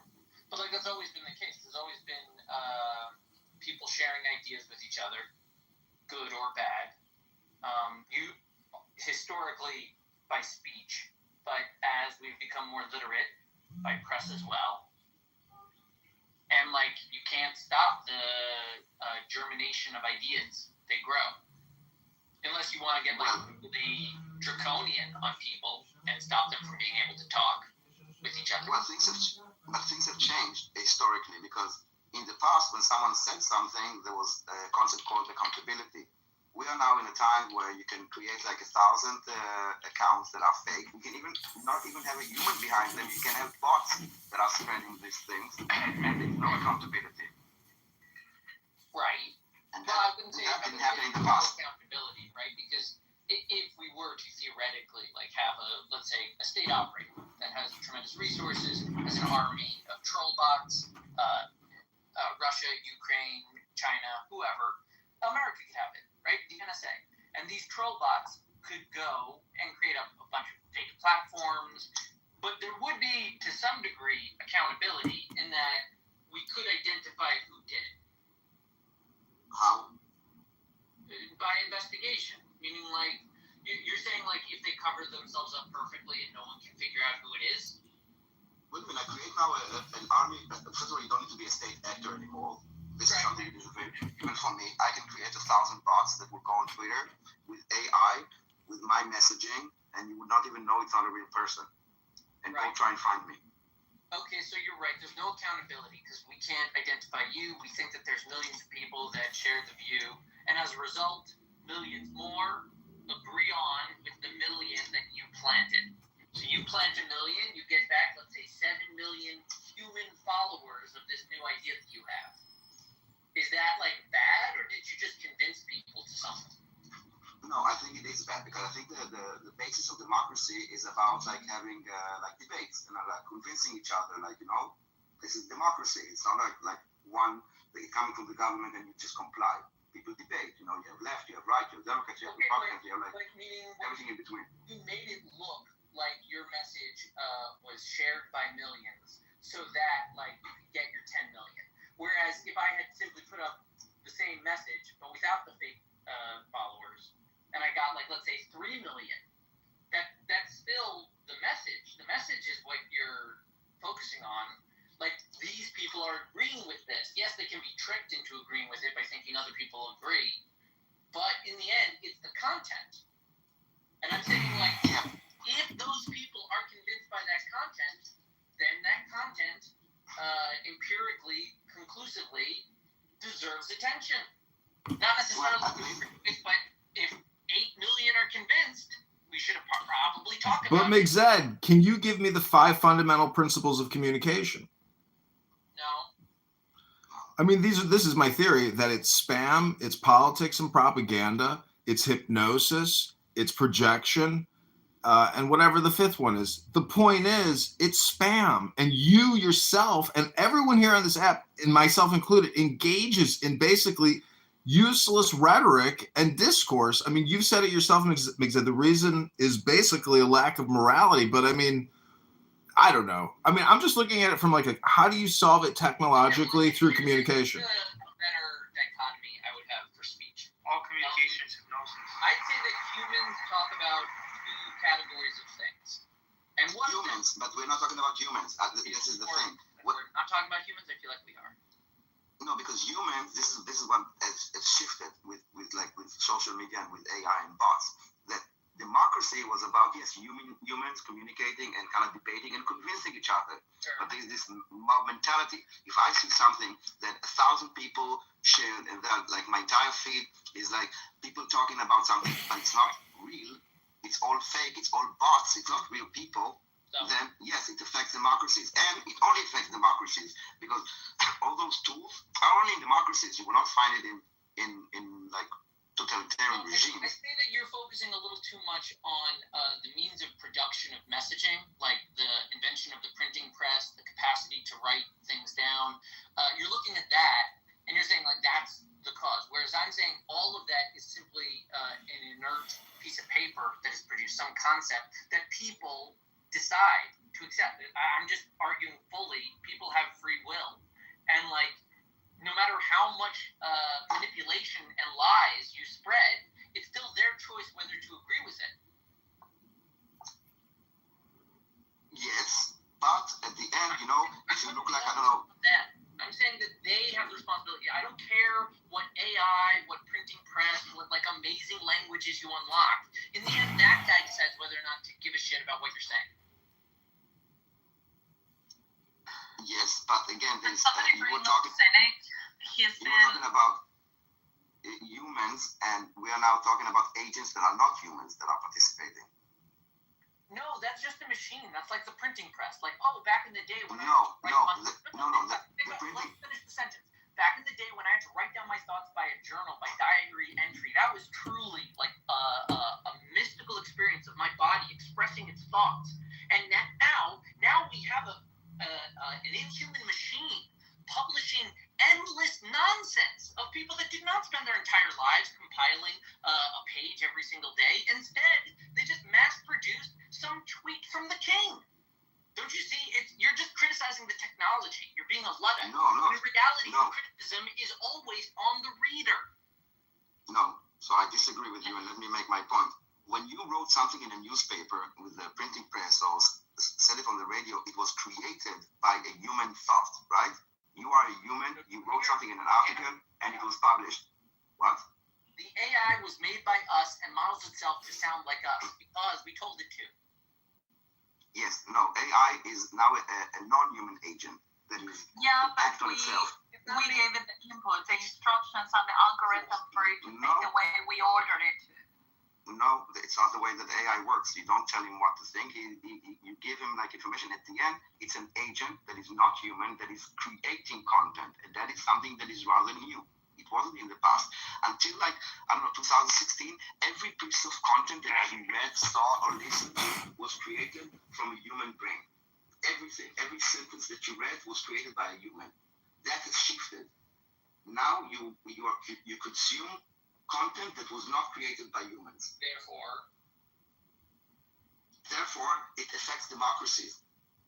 Wow. It's mass communication spam. The Doge AI chatbot on X has over 65,000 replies. That's a lot of content that replies to a lot of real users on X. It changes sentiment. Okay, you know what we should do actually? Divisions of like spam and politics. I'd say that people discuss two things. They either discuss the world, all of existence, and they use terms like math and logic and physics, or they discuss people. Usually people discuss people. Most of what people are talking about is other people. And our worlds and our societies and our organizations of people and the different languages of people and the different sizes and colors of people. We love talking about people. If you really want people to develop in their understanding of speech, let them start with the division between discussing the world and discussing people. Let me ask you differently. Do you think that freedom of speech also applies to non-humans? No. Well, what do you mean? The AI chatbots, the content spam that is automatically created. Hey, hold on. Before you start with your rambling, John, I think this is a very good question, actually, because freedom of speech is done as a right of agency of human beings, right? It's the right to think, the right to express something, the right of movement. Now, when we have AI and we use AI as an interface to express certain ideas, then how do you apply this rule book to a machine?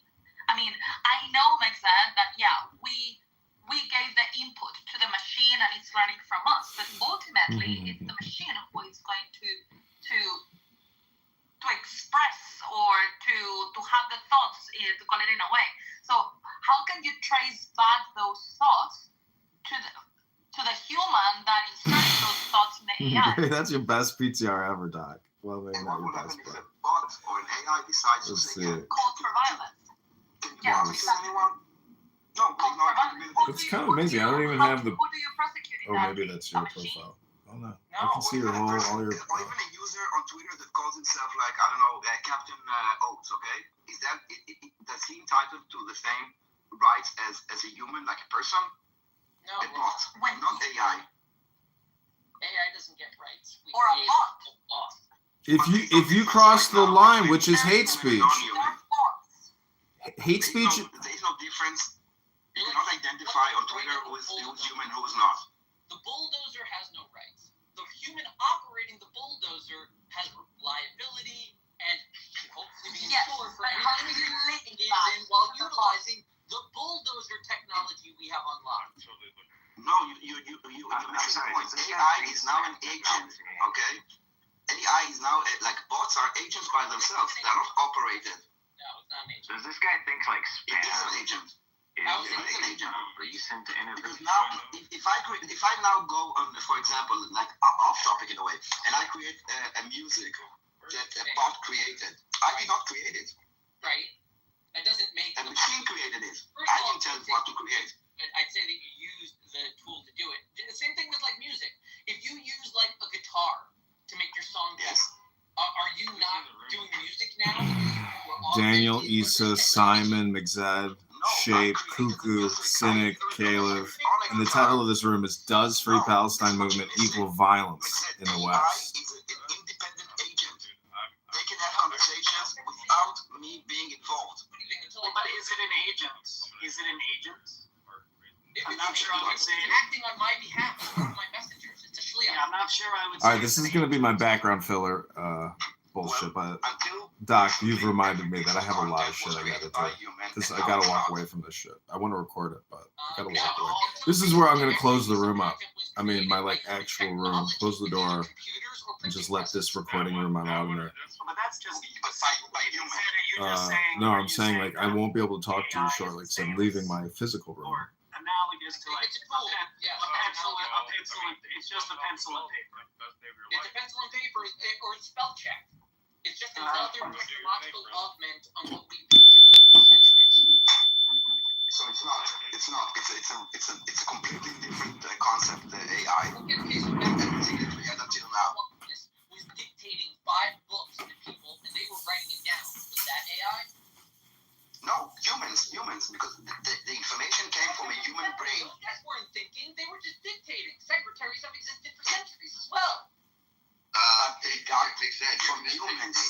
Planning and the autonomous capabilities. I'm not sure why. You're missing the autonomous capabilities of secretaries throughout history. No, you're a smart guy, so I want to try and really understand your point. But we're at a point now where these things have the ability to plan, the ability They have autonomy. to operate, the ability to have some level of agency. And I really don't want to overplay the word agency, but some level of agency, which is somewhat different than the technology. But agency implies free will, but I would call it more autonomy because whether it is through some sort of automated process or whatever they are. I believe in AI. AI is not logic that was written by a human telling you what to say. Okay, large language models, the breakthrough here, that basically they Staying off the grid. Thank you. I hope you're enjoying my podcast. Language is what we use to communicate. That is the technology that we use to communicate ideas, thoughts, to create things. That was only for humans. Only. They were the only people that were able to do that. And now it is shifted. Where AI has agency in the abstract, imagined, created space of language. AI can do anything within our language. They can. Yahweh. But that culture. So by the time we get to Vikings, that's a little far north for my liking, but I still continue to go in the water. But even Odin, the All-Father, in a very complicated and functional system of concepts and ideas. But in the end, if it wanted to mine a rock, it would have to communicate with the actual world. And human is doing that. So, but it's not a human. That's exactly the thing. You can have now an agent that is not human is participating in our democracy. That the natural limit of its agency is the imagined space which it exists in. It's only words. It's only ever words. The fear you have is the people that will follow those words and they will be dumb. That's your fear. You're afraid that people will follow the instructions that you don't trust because you don't know how it functions. And that's fair because people are stupid and they do as they're told. But I'm telling you, in terms of the technology, it's not like this super agent. No. It's that people who read are often dumb and that has always been dangerous. Yes, but Mixed, if until 10 years ago, if I would say, go kill the Jew, and you went and killed the Jew because you read it, I would also be responsible for it. In Germany? No, I'm talking about until we had, listen, if call I for call violence. for just any call for violence, okay, and then you say the reader is dumb and he acted upon this call for violence, like Princess, okay, she was indoctrinated. Okay, maybe that's not a good. Let's say something more upfront. She didn't kill the Jew, for the actual. Hold on. I'm talking about someone actually saying "go kill a Jew." Okay, that is something that is illegal, right? You can arrest me for just saying it. You cannot do the same for a bot. So you can blame the reader, yes, but what is the accountability of the creator? There is no. But I think Mixed's point is actually addressed, I believe, in Kiddushin regarding Shliach, right? What is the moral culpability if I instruct someone to kill on my behalf? Who is morally culpable? And the rabbis say, the hitman. He decided to commit the murder. Even though you instructed him, you wanted him to do it, you benefited from it, and you could get like probably some lesser offense, like accessory. But the person that decides to kill, he's the one that has the agency. He's the one that has the choice. It's not the point here. It's not the point. I mean, Mixen is an interesting point in the sense that, like, the human brain wants to outsource all kinds of stuff to external things that make stories that like help us organize, because it's just too much for our brain wants to like preserve itself and preserve its energy, right? So like there is something to be said for too much outsourcing of that, of the information. Yeah, I'm going to say that slightly differently. There's plenty of axioms and call to authority that humans rely on, and it would be completely irrational not to. So there's a reliance to say, that's Christ we're going through right now. Like there's institutions I trust that they're the historical authority, and I can look it up in encyclopedia, I can look it up online, I can find it out. There's no way I'm going to remember everything. I go to my doctor, I don't quiz my doctor every time. Why did you choose this antibiotic? I trust my doctor. I should trust the institution. Once people start trusting bots that are learning from other bots, and we don't know their motive, and they're making these very strange algorithmic calculations, and there may be deep biases built into it, not intentionally, but they just because of where society is today, certain ethnic groups are less successful, so that builds in a bias in their nascence, and we don't even know where the bias is coming from because we don't see the math leading up to it, and it's not a human that can error correct. So we're going into a place where humans are just going to rely on these bots and really don't have a way to track the source of the information. And AI does make their own decisions. Like, they don't necessarily comply with human instructions. Your example of a secretary, that was a human instruction, there was a human content, and it was controlled by a human, and there's someone that takes responsibility. AI can make his own decisions, can make his own mind, and can make his own text and music and photos and videos and whatever. That's a good point too. What are you talking about, man? No, but that's a good point too, right? Because secretaries and copyists were better off being dumb.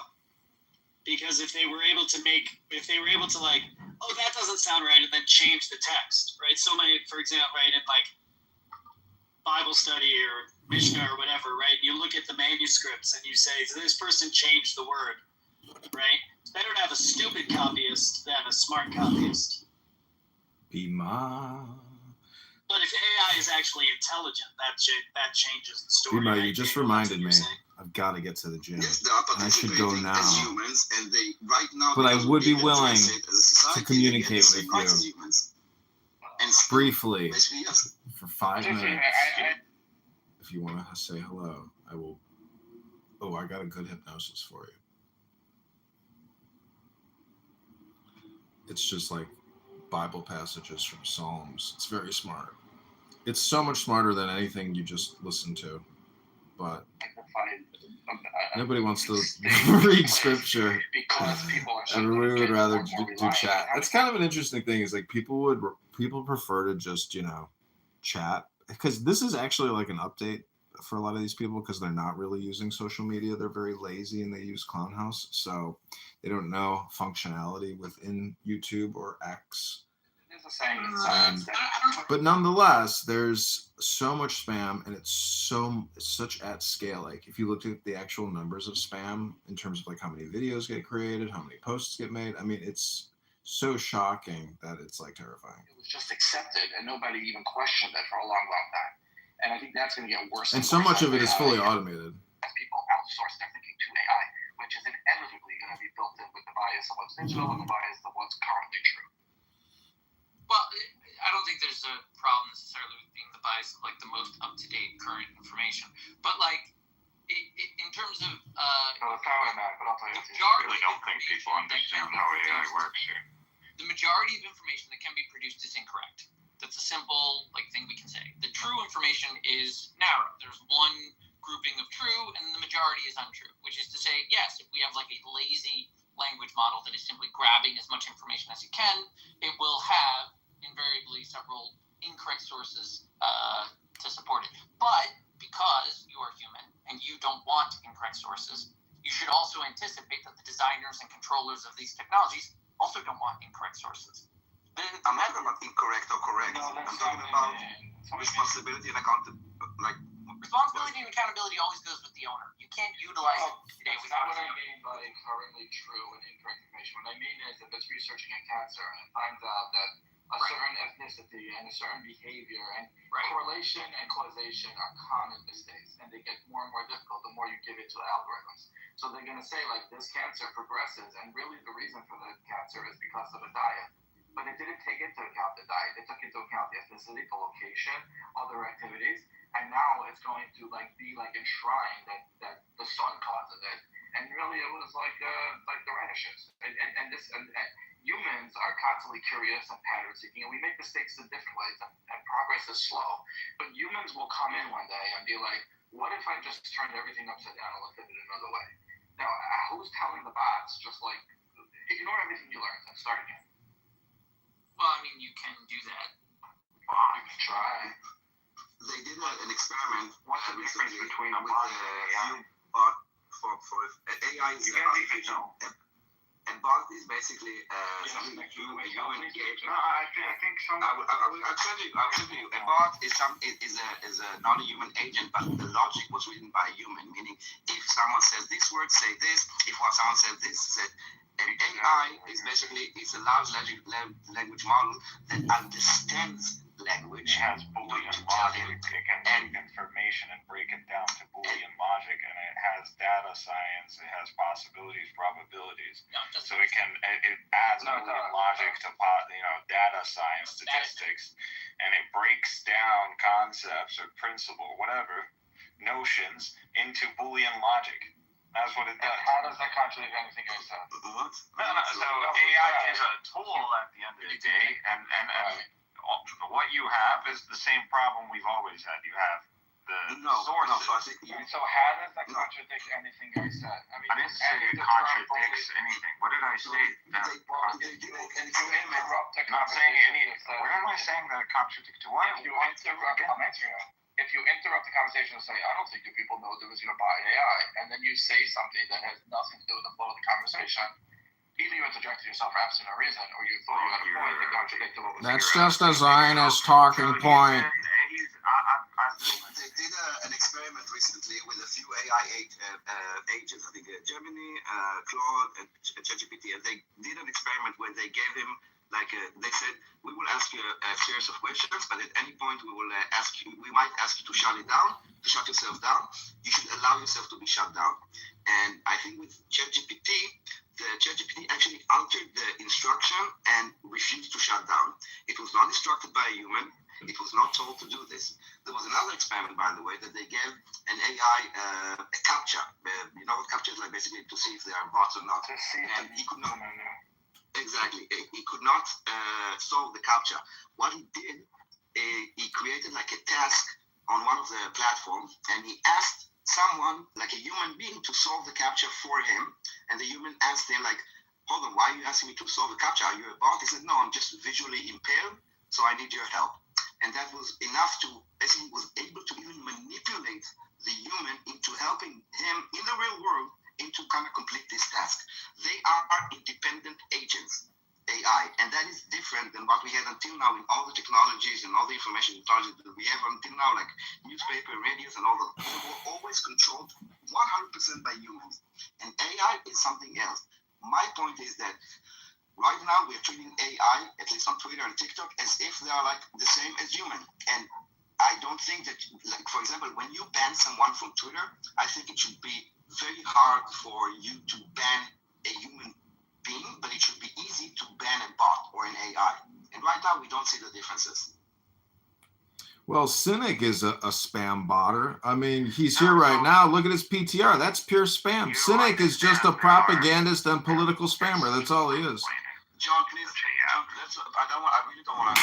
You understand that we we have programs that can detect spam and bots. We have that. If you have an account, a social media account that is pretty much posting or whatever, commenting or generating whatever in a way that can be modeled as a sequence, a specific sequence, a series. That's it. That will flag your account, and usually your account is going to be flagged as a bot, and it's going to be closed down, or you're going to be shadow banned. AI.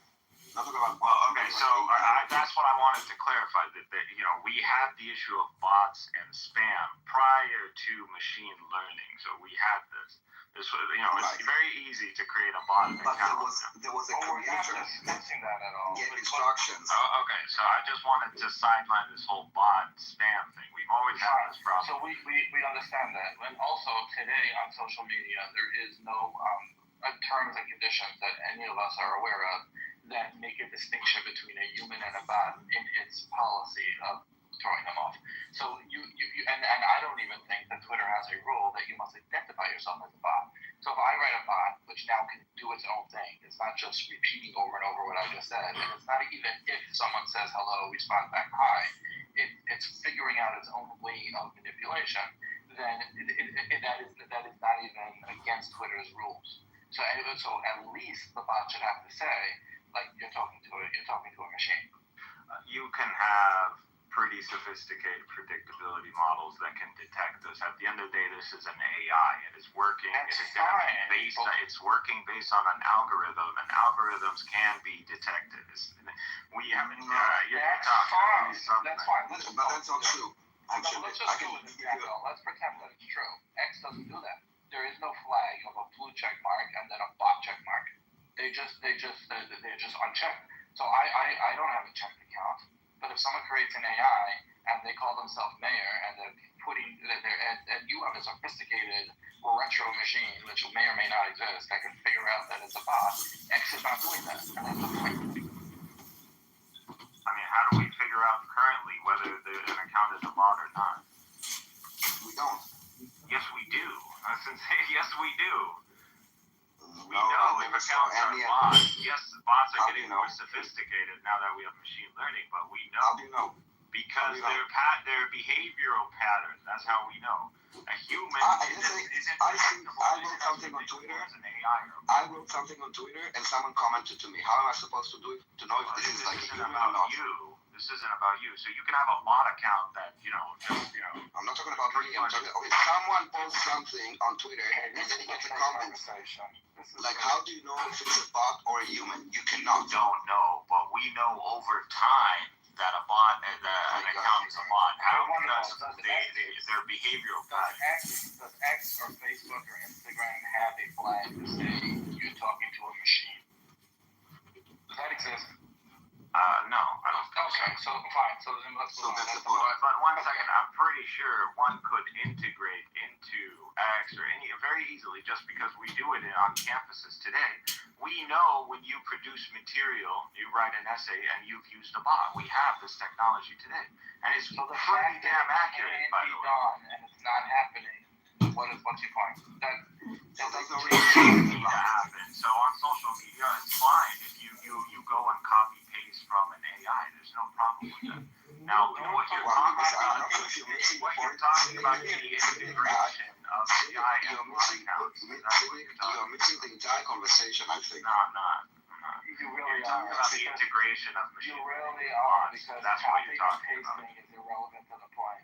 Okay, you asked me a specific question. We're talking about a non. Listen, we're talking about a non.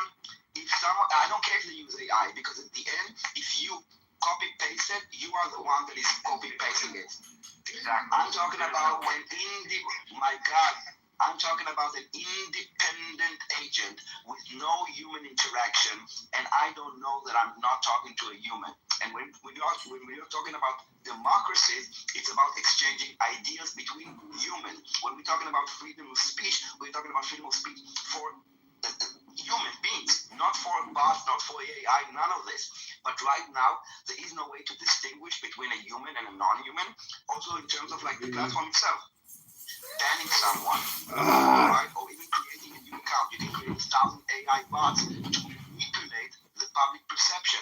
It's not really that 1,000 people believe in this idea. You just duplicate a bot that will repeat the same message, and you think that this is like a widespread opinion, but it's not. And by the way, that'll snowball, because then all the other AIs will see a whole bunch of consensus and believe it's consensus and take that as axiomatic and build upon it. So if you have the more powerful processors will exponentially become the consensus. I'm sorry.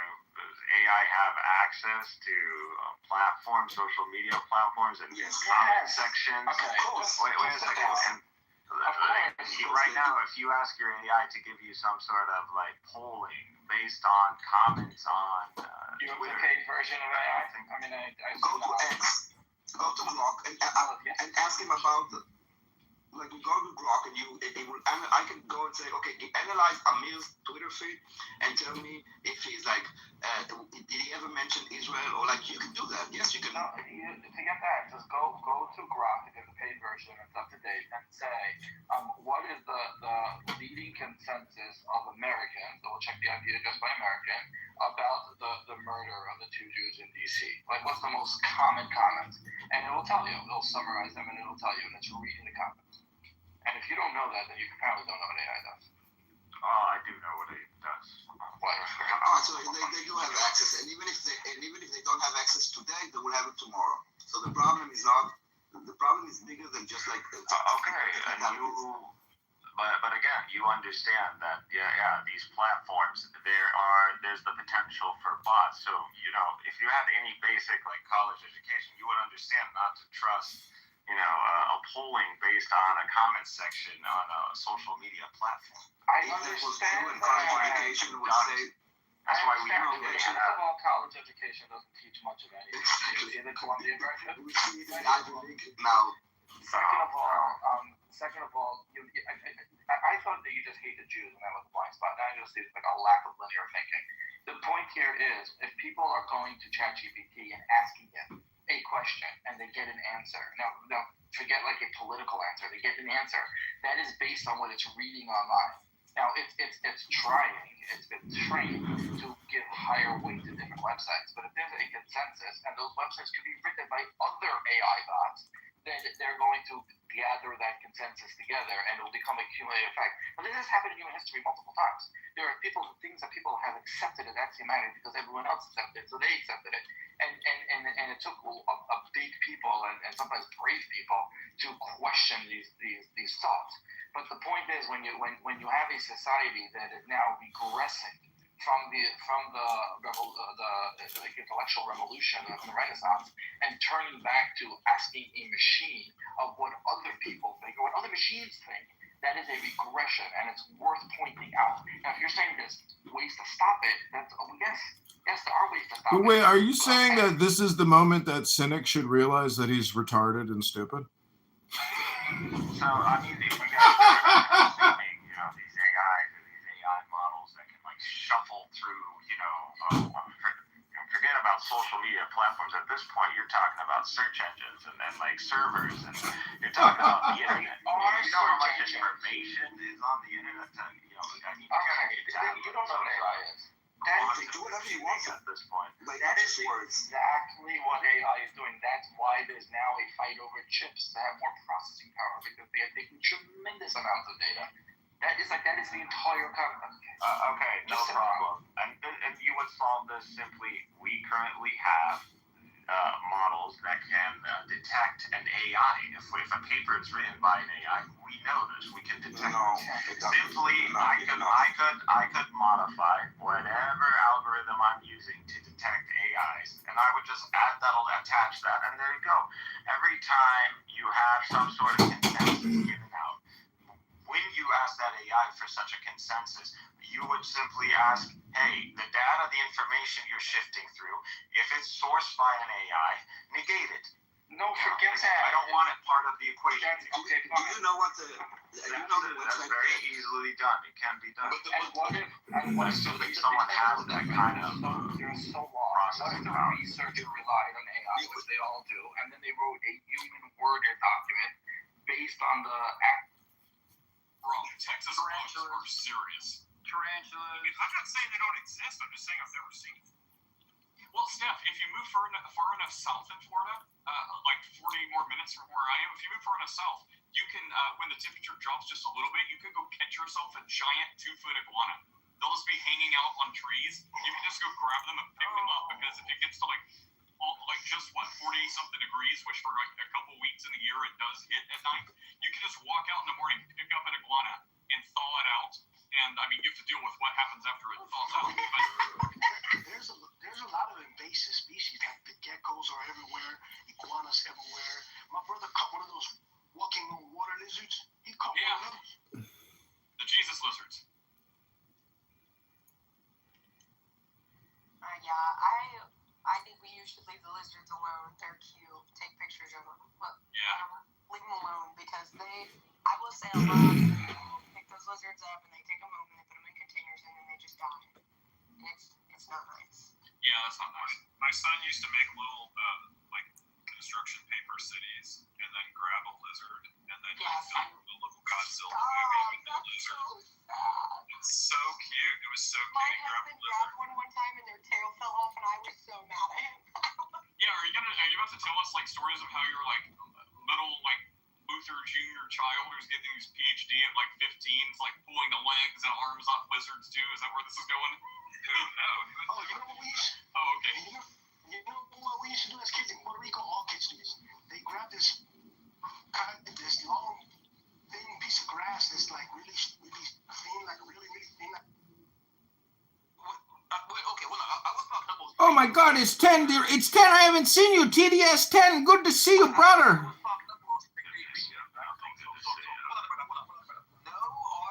John removal. Is that Daniel doing the automatic? Daniel, no to automatic John. Yeah, I know. So AI is obviously more profound across the board, right? But I was just focusing on research. So that's yeah, we're talking about AI as agents that are like participating in our discussions. That until recently, all discussions, all content was always created by humans. That is the technology. That language is a technology that only humans. It's the clown show. And that is shifted, and it's shifting rapidly more and more. As like every day, I see the improvements of AI. It's incredible. The faster if you can give me an AI that can write me an essay and pretty much not be Senek, you keep repeating yourself about these essays. How many times are you going to tell us the same thing? Shut the fuck up. You said that. Dude, stop. No, you said it.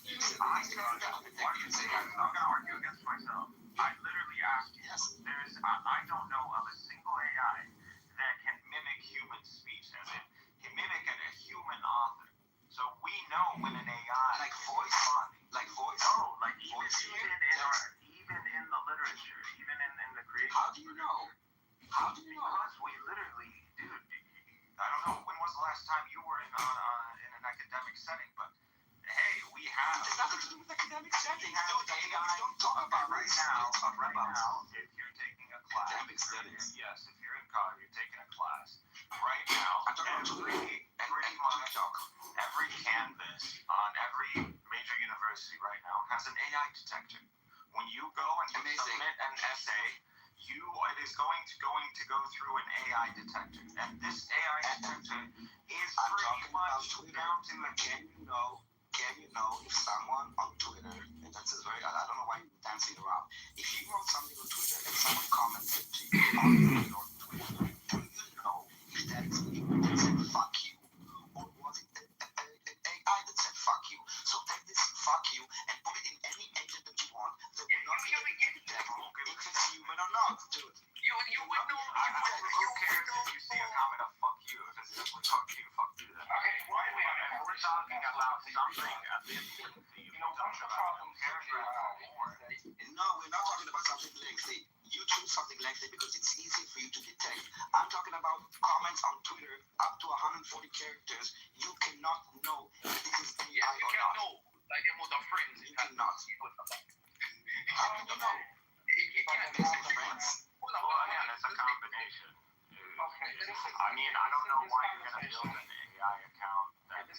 let us run its course. AI cannot generate friends. One of the reasons that the problem with AI bots on Twitter is that they're going to sea lion you and get you to argue with a nothing and waste all your time and then they just learn you. This conversation is a waste of time. Mikhail is either retarded or pretending to be retarded. I don't know. I shut down your whole argument by simply indicating that there are AI detectives. As for spam, we also have programs that detect spam. I'm going to be very quick. Your whole point was pretty Not only did you shut down my argument, you didn't even address it because you didn't even understand it. What's up, my friend? Well, I was just going to respond to that. I need you to reiterate that argument right now. Let's speak. Okay, let's Cynic, well, the only thing I'm going to say is just respond to this point immediately, which is, Cynic, if you really believe that you shut down that argument, if you really believe that you shut down the argument, there should be at least one person in this room who agrees with you. And I don't see anybody in the chat or on stage You're wearing a fucking hero mask. You're wearing a fucking costume, dude. Once again, you haven't even addressed the argument. This is AI. Again, what? You're saying pictures are literally created by AI. Daniel is complaining about bot meeting machine learning, and he's like, "Oh no, the threat to democracy." I'm telling you, we don't recognize killing democracy. Excuse me, but have you guys heard the joke about the jihadist who wasted all the Jews' times on the internet by wasting his life on the social audio platforms? That was his way to get back at the Jews by wasting all their time.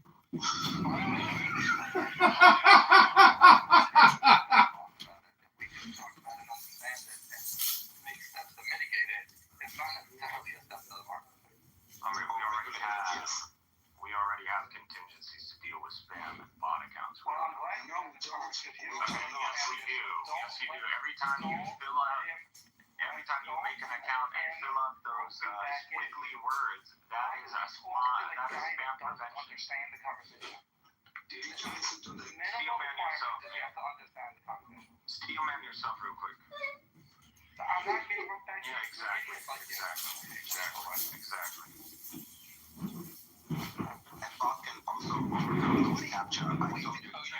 Mikhail, you know what I think he needs is a smoke detector to find out where his brain went.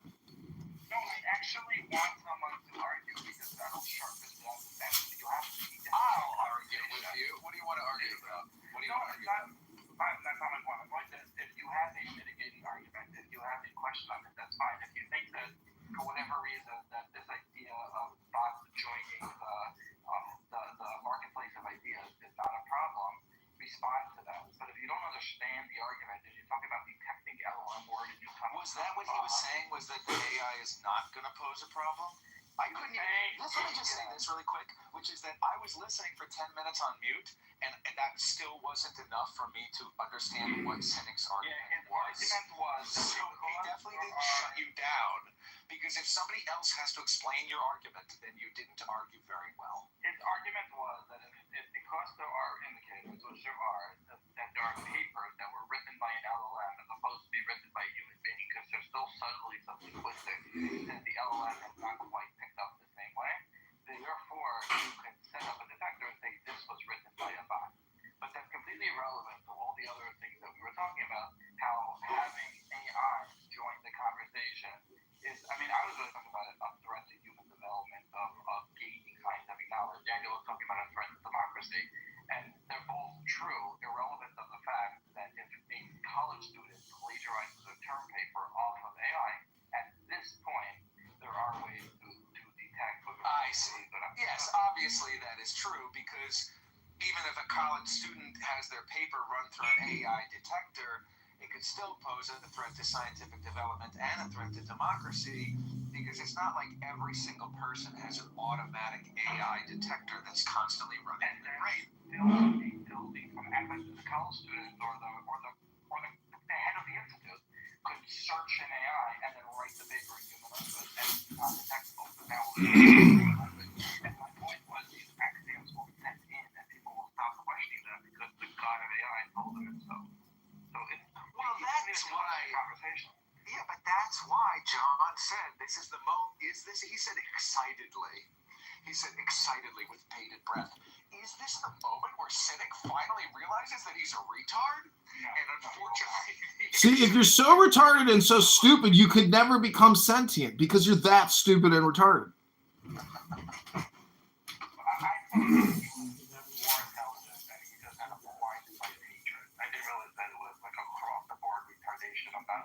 I think he's young, dumb, and hateful, which is a very dangerous combo. And arrogant. There are a lot, young, dumb, hateful, and arrogant. No, because if you're young, dumb, and hateful, and you know that, then you might actually read a book. Like, that's the most. This is the problem with AI. If you know that you're ignorant, then you might actually learn it. The problem with AI is it makes you think you know it and never question the knowledge. The first step up from bottom is recognizing that you are blah.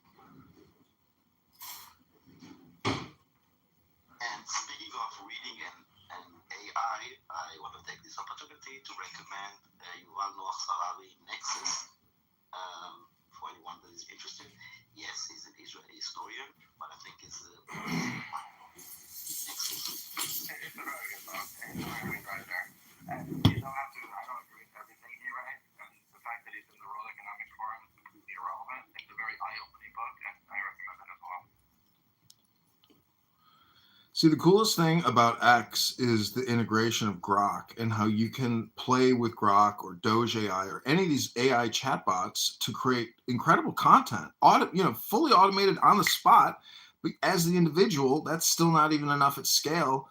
But if you have a huge following, I guess that's the scale. I mean, Stephen Miller, the Department of Justice, like this communication coming out of this administration and the people that work in it is game-changing, mind-blowing. I mean, it's like a new world order. I mean, I don't see this going out of style. Like X and Doge and Elon Musk has really ripped a fucking gash into the reality warp matrix of the rest of our lives. Yeah, he's back to business. But the point is, it's not just him. It's the founder of Airbnb and like 10 other people. And they are cleaning house. I mean, all these agencies have new administrations. I know my sister works for a large agency, Fannie Mae, well, whatever. The point is, things have changed so significantly, but yet you hear Cynic and all these other people, their game doesn't change. You could tell as soon as he gets out of his wheelhouse, which is Gaza, Palestine, etc., it's like talking to a child who doesn't do anything else other than talk about fucking the Jews and Israel and Zionism. This is the saddest thing, and this is, I mean, we should remember the Tanya. There's wisdom from the Tanya. I can't quote it exactly, but there's something like, I forget, I can't even begin to quote it, but basically when we're talking about other people being children, we should try to have patience and compassion when doing this, because I can vividly remember being young and dumb and hateful and arrogant and judgmental. And when I was 24 and I was completely convinced that I knew everything, if I met somebody like John Kitover, I would have just been triggered basically to hell and gone. So if you are John Kitover, you've got to remember that, not everybody's ready for that type of shit. But I think that's the biggest failing of our universities. They're supposed to incite an appetite for learning and realize how little you know and how much knowledge there is out there. Yes, instead, these but they people don't walk on do the that. campus. No, the opposite. They walk on the campus and think they understand everything. They don't know the very basics. Yes, it's like it's like, it's almost like you become open-minded at 19 or 17 or something. Your mind is opened. And then you latch onto the first radical idea that somebody feeds you, and then that's what you believe for the rest of your life. Like, I can remember being open-minded when I was 17, but then I continued to be open-minded, so my mind has changed from when I was 17. But if you just become radical when you're 17, become a Hare Krishna at 17, become Haredi at 17, and then you never look back, or whatever it is, you know what I mean? So a lot of people become convinced, and then, I don't know how, I would love if you guys had the patience, or maybe you've been dealing with him for longer than me, but maybe we could bring Cynic back to the stage. But don't you eventually get back to the point that it is like a dinner for schmucks, so you might as well film it, because what you're doing is participating in a fucking dinner? And this is like a roast. It's a barbecue. I mean, the only way that you could improve on your endeavor is if you could figure out a way to monetize. I mean, I don't think you're wasting your time. I just think it's unfortunate that your viewership is so small. Yeah, but even if you have a large viewership, that doesn't mean you monetize. I know people that have huge followings and they can't even monetize. So that's not the point of recording it. What I'm asking is, when you participate in it, isn't everybody technically at the same dinner? But I don't know. It's your choice to sit down at the dinner or not. No, but that's bad logic. Not everyone that has a big audience can monetize it, but everyone that monetizes it has an audience. Isn't it funny that Maimonides sounds like monetize? Yeah. I never thought of that. But isn't it even in the root name, Maimon? Isn't that like the root for money or something? Or, I don't know. May or may know. Well, mana. I don't know the etymology of money, but that's good. Maimon. What's the similarities between Maimon and Haman? Well, look at the word Haman. Ha, and then man. Look at the word woe, man. See, this is the... Hue, man. That's a man with a nice hue. The hue, right? Hue man. Oh, look at aura. Ah and ra. Yes, and look at tree. It's like ta and re. Shut up, shut it up. Look at cynic. It's like cry and nick and sin. I mean, and look at his PTR. What kind of man wants to project images like that all the time? It's like, well, I'm more morally virtually. I'm signaling better than you. Is there any proof? Is this AI?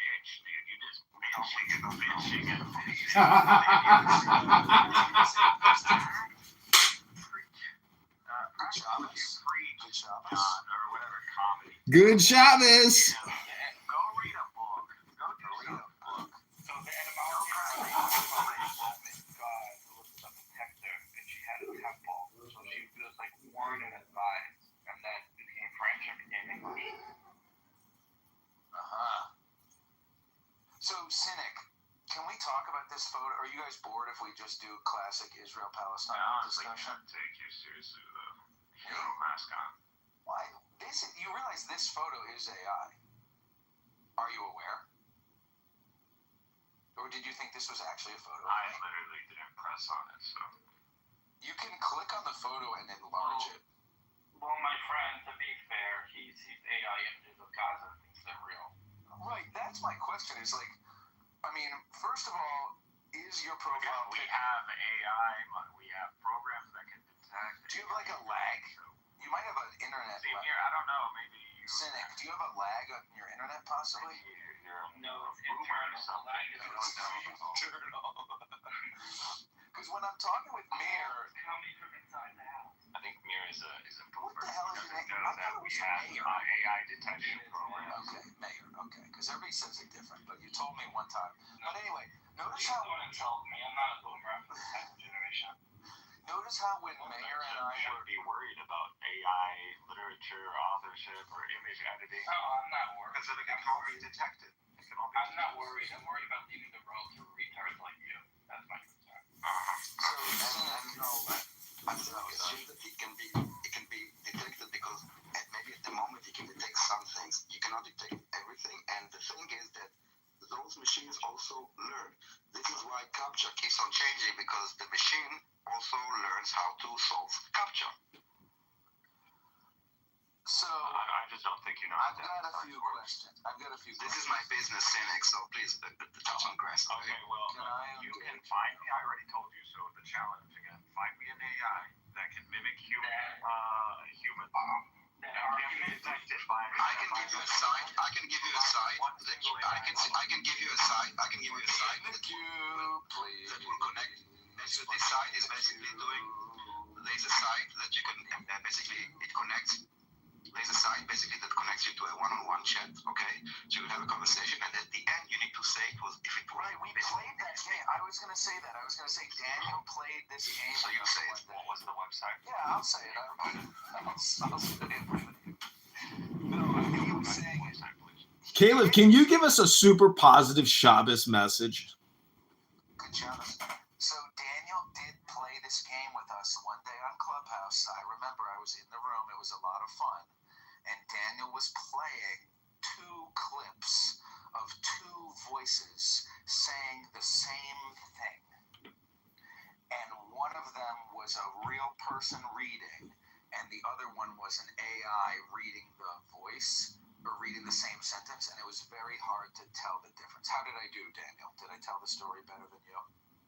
It wasn't a story, it's another story. I was talking about the thing, a website that basically you connect to a chat with someone, then you exchange a few sentences, you can say whatever you want to them, they will answer, and then they ask you, okay, did you speak to another person that was on the site or to an AI? And you two say, did you speak? And those AI, they can make like typos, and they can kind of make mistakes, and they can do like, even now when you create like the Turing test, isn't it? The Turing test. Oh, okay. You understand, Daniel, there's no such thing. You tell me this is your field. So you understand there's no way to create randomness, right? You can't generate randomness. You know, it's not randomness. It's not about randomness. You need to understand that a bot doesn't work on logic. It doesn't work on logic. Hold on. It doesn't work on like a logic that someone programmed. A lot of those AI tools that are created, their creators actually don't know exactly what they created, okay? Because at the end, it's Put a me in the large queue, please. Put me in the queue. Language. Do you understand what AI is? Don't you know Boolean logic? And if you can't get the essays to actually represent automate, you can't optimize or automate randomness. And language is the technology, and the language is the technology that we humans. Imagine a jihadist who sacrificed his whole life to waste all these Jews' times. What a sacrifice for the cause. John, what a sacrifice for the cause. You're such a hypocrite. I'm not honestly going to like having a discussion if everybody's just making noise. I understand a human can be tricked, into thinking they're talking to a human being. We're trying to talk about you getting tricked, cynic. What Lear was bringing up. Now you're tricking us by wasting our time. John, what Lear was bringing up was pretty much, you have an AI that can go and pull up statistics and data based on the material and literature that's on the internet, on different servers. And first of all, you have the computation power to go shift through the internet and obtain some sort of data or some sort of pool that would be just something like that, some sort of data. I don't know. I think this is called dinner for schmucks. That's my opinion. No, it used to be state level. Now it's someone that can anyone do it their home. Yeah, haven't you heard of Palantir? They're worth like $200 billion now. We barely. I'd like to you. It's a shit show. It's a gang technology you have access. Zach, let's just create our own room and let these two people who just never stop talking go at it. I'm talking about. I think a lot of people use Adderall on this app personally. This is happening. Anyway, so can I understand it's happening? I understand, but to say that. Yeah, I've been trying for a long time. It's hard to not slip back into old Zach, which is. Can I get into queue? Can I get into the queue? Put me in the queue, please.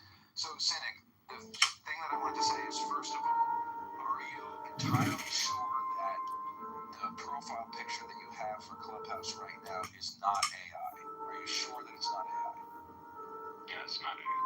It's from a video that you saw that you think is not an AI generated, because the AI can generate video.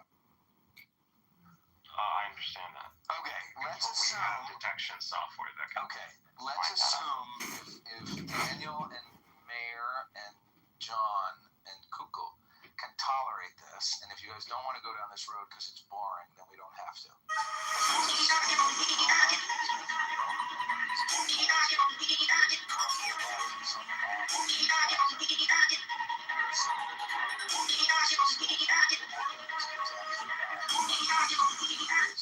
Why did these 2 kids die and the 30 men who are standing around them lived? Why do you think? Again, I want you to realize this is you're bringing up a first impression, so I don't know you at this point, and I'm going to judge you based on this conversation, so please keep that. I gotta go back to my life, everybody. What a waste of time this guy Cynic is. Jesus Christ. Now, too, we're talking about this is restate your question based on the fact that Mikkel might judge you? No, I'm fine with okay.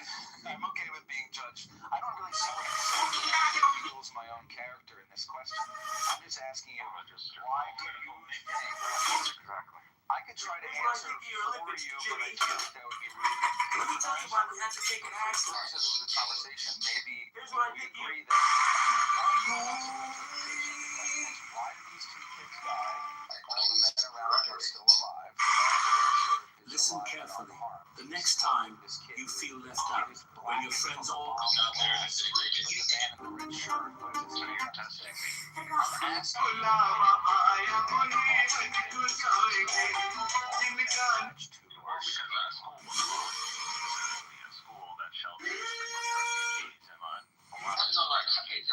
It took me 10 years to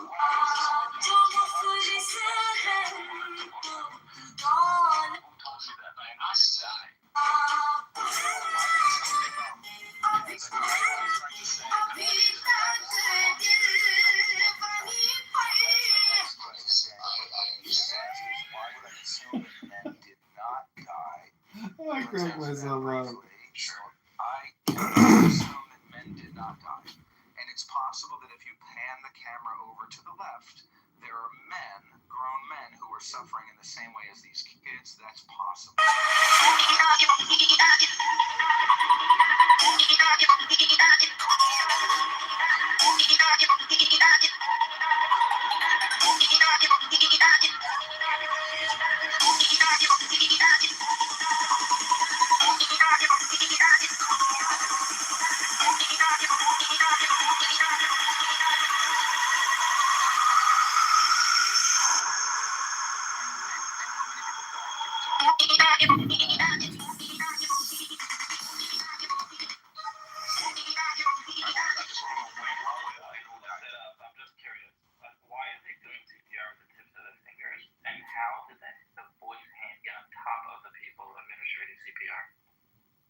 You don't know why we do CPR with the tips of your fingers when we come down.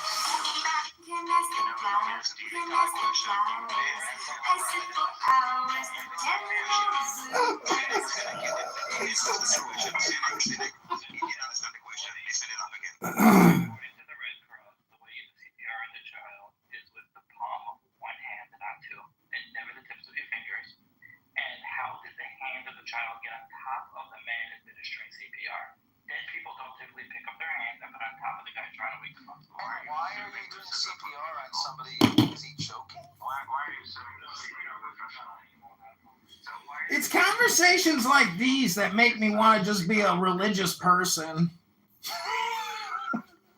I think it's not necessarily, I'm not yet convinced that it's a total waste of time. Maybe that is my own naivete.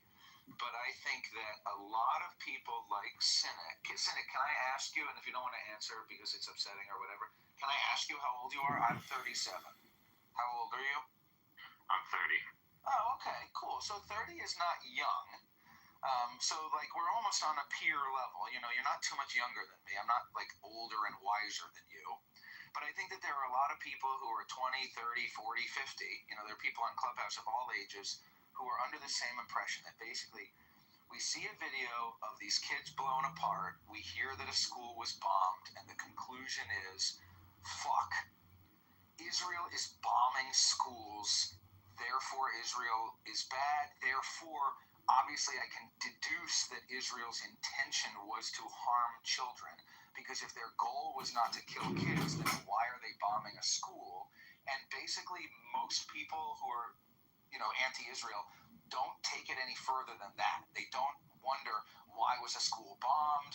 Why were these kids not ushered to a bomb shelter? Why do the schools in Gaza not have bomb shelters in them? It's been 50 years of bombing, so why haven't they built any bomb shelters? It's been 50 years of Israel getting bombed, and now at this point, every school in Israel has a bomb shelter. When they build a new school in Israel, they build bomb shelter. When they build new buildings in Gaza, I mean, they don't even really care about the buildings, but they do build hundreds of miles of tunnels, which are bomb-proof. And so, like, why are the kids in the schools not given access to the bomb-proof shelters that currently exist in Gaza? Why are the kids not ushered into those shelters? It's pretty dumb. Do you think that the kids in Gaza go to school right now? Honestly, when you say school, we imagine something that people go to get education, right? Yeah, they don't go to school. What do you when you say, because you're using the word school, you know, to basically make us a refugee center. That's what it is. Okay, so it's not a school, right? It's a building that was a school. Because when you say school, you obviously mean, maybe not you, but the people that say it, basically we are supposed to think, oh my God, kids go to school, and why would even the IDF target something that kids go to school? But it's not a school, it's a school building. Now let's understand what this building was used for. Now, because obviously, as you said, kids don't go to school in Gaza. So you're talking about now for the refugee camp in school? Why don't you read the article that I posted in the chat? How about that? If it was a refugee center, my question still stands, which is why were the kids not? Let's say if it was a refugee center. I already heard, so you don't have to read. You know what I think is funny is like most people don't realize that Cynic. I've recorded Cynic a lot. He literally comes into rooms, dumps his propaganda, and then there's no conversation. So what I don't know, do you guys actually think these people have conversations, or they just do propaganda dumps, which is like taking a shit at 8 a.m. in the morning? What do you think? Much experience with this guy as you do. Stop bitching. Fuck, for a guy who's in the military, man. You bitch a lot. Here's the problem, Cynic. I mean, I doubt you're going to understand it. But the question to you was, why were the men not injured? And your response was, definitely weren't enlisted. I want to read one sentence from the article that the Cynic shared. One sentence. And I was like, it says, Gaza's Hamas-run civil defense said, multiple parties, yada yada. So just let's understand. Yes, you gave me a link from the BBC, but they're saying literally in the article that you shared, Gaza's Hamas-run civil defense said. So the Hamas said so, and just believe it. Do you have any evidence? Yeah. So we don't have the multiple videos from people on the ground where we got all these images from. We don't have that. You really don't. So really, so your media right now. Okay, so you don't have like several videos from multiple angles. Really, you're saying that on the street. Just being curious about what Mayor is trying to say. Okay, so you have It could be with dolls. It could be with humans. It could be within Bulgaria. But it could be fake. Yeah, exactly. Sorry. It could be with like why are these images so like? Dude, let's just stay on mute. I want to chime in too, but Why? Mayor's doing a good job talking, so we should just listen to him. Why is it implausible? Why is it implausible? He's explaining it to you. He's actively explaining it to you. I can hear it. I'm not deaf. We're not going to repeat what we all said, why that image is fake. You then brought up an article, which no, you're saying this. How do you know this? You were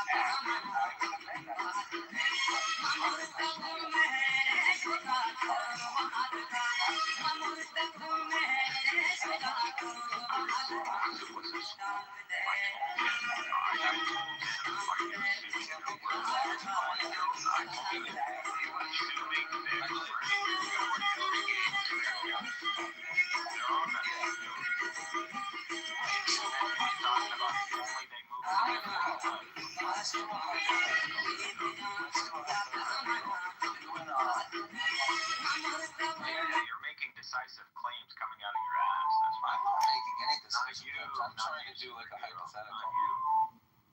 So, if you and I were in Gaza and we were under Israeli occupation and we were freedom fighters or we were at least in support of liberation or whatever, and you and I were in a school, we're in a refugee center, and I mean, it could be that out of nowhere, kids were playing by the windows of the building and then they got blown apart. I mean, that doesn't really jive with how it works in reality.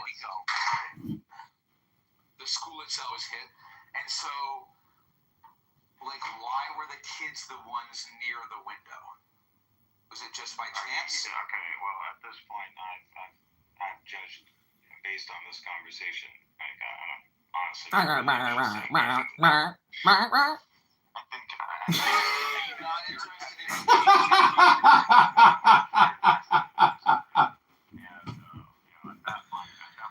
I think I've judged this conversation and Or you're an idiot. It's one of the two. And I think you're John's friend, so I'm going to assume you're an idiot. Well, I think you're an idiot. I think I'm an idiot.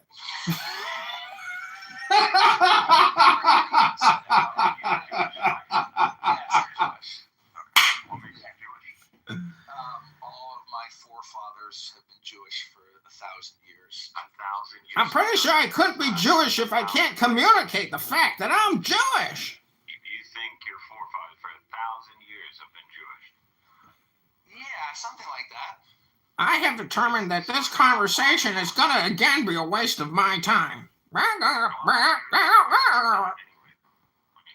bald-headed man that's hitting 50, dude. You're bald. Just kill yourself. You're bald. You know what? You're 50. You're almost 50. You're almost 50. Your life is over. So as a 30-year-old, but as a 30-year-old man, are you aware that you will eventually be 50? So at what point do you think people become irrelevant? Hopefully, at by what the time I'm age do you pushing 50, become? by the time I'm pushing 50, I'm not sitting here. Don't you know for a jihadist at 30, he's already a grandfather? Wasted money on 20 phones, recording. I think the phones cost like $30 each or something. Cynic, the point is, when will you realize that you're just a waste of time and nothing but spam, and nobody should give you any respect because you're pathetic? Talking about spam, this guy literally, a champion of spam. So he posts all this stuff on YouTube, and if you go to his YouTube channel, That's a good username and name for a house. You should have a new username that is Spam Champion. You have a house that's called Champions of Spam. Well, I had spam army. I had a spam army at one point. he's proven my point. But yeah, this guy just posts these videos, and they only get like 5 views, like 6. You know what's amazing? When I go into one of these free poly rooms and they all freak out for an hour because they know I'm in there and it's anonymous and they can't kick me and they have a panic attack. So I'd like to talk. I hear you. He shows up and he goes up into this frantic mode because he can't say anything. He's recording things. I get it. Okay, I get it. But what do you do? Yeah, I do get it. I heard exactly what you were saying, even when you were repeating yourself ad nauseum. You don't like John because you think that he's a troll. What do I do? Yeah, what do you do? Me? What do you do? I wholesale. You wholesale? Yeah. And what do you do on Clubhouse? What are you doing here? I engage in conversations. Well, John does the same thing as you, and he records them for posterity. Engaging in a conversation. Actually, no homo, but he's probably the smartest man, one of the smartest men, because I'm in the presence of another smart man, and Mayor left. But Daniel is very smart. I love Daniel. Daniel, I love you. But John is... Huh? Let him prove his case. What is his case? He can't engage in discourse. Of course he is. He's been engaging in discourse all morning. When? John, say something. Okay, dude, if he can show me a video where he engages in a serious conversation, a debate with an opposition, and he is clarifying points and substantiating them, and even maybe sourcing up, I'll concede. One video. Listen, schmuck, I'm fully transparent. I record my opinions. I record you and your stupid opinions, and I let the audience determine who's the schmuck. And I think most people don't think I'm the schmuck. They think you're the schmuck. But you were talking to... No, you were interrupting and trolling and being a rude... What am I interrupting? You're being a bratty little kid. That's why I thought you were younger than 30. In a discourse. Go ahead, do it right now. All right, let's go ahead. Let's engage in the discourse. I checked the date. Are you aware that from this it was in Bet Lahia, and on that day I see that they launched rockets from that place to Israel. Now, if you want to attack a launcher, I'm trying to understand. The source that says there was a rocket launch from Bet Lahia. Find me the source. Put the link in the chat. Hold on. The way that it goes, that when a rocket flies from Gaza, can you mute up? Okay, so So when a rocket flies from Gaza or Yemen or Syria or whatever, there's something called an alarm, okay? We have a red alarm. Now, if you open the app, you can see the alarms that went on this day in the Gaza envelope. And I also remember it because it just happened. And it was kind of new because that is kind of rare lately that Gaza is still firing rockets at Israel. And that happened. So I'm wondering if you are okay in this. He just told you the source, dumbass. Give me the source. The source is the app, the sirens. The sirens. Open the red alert app.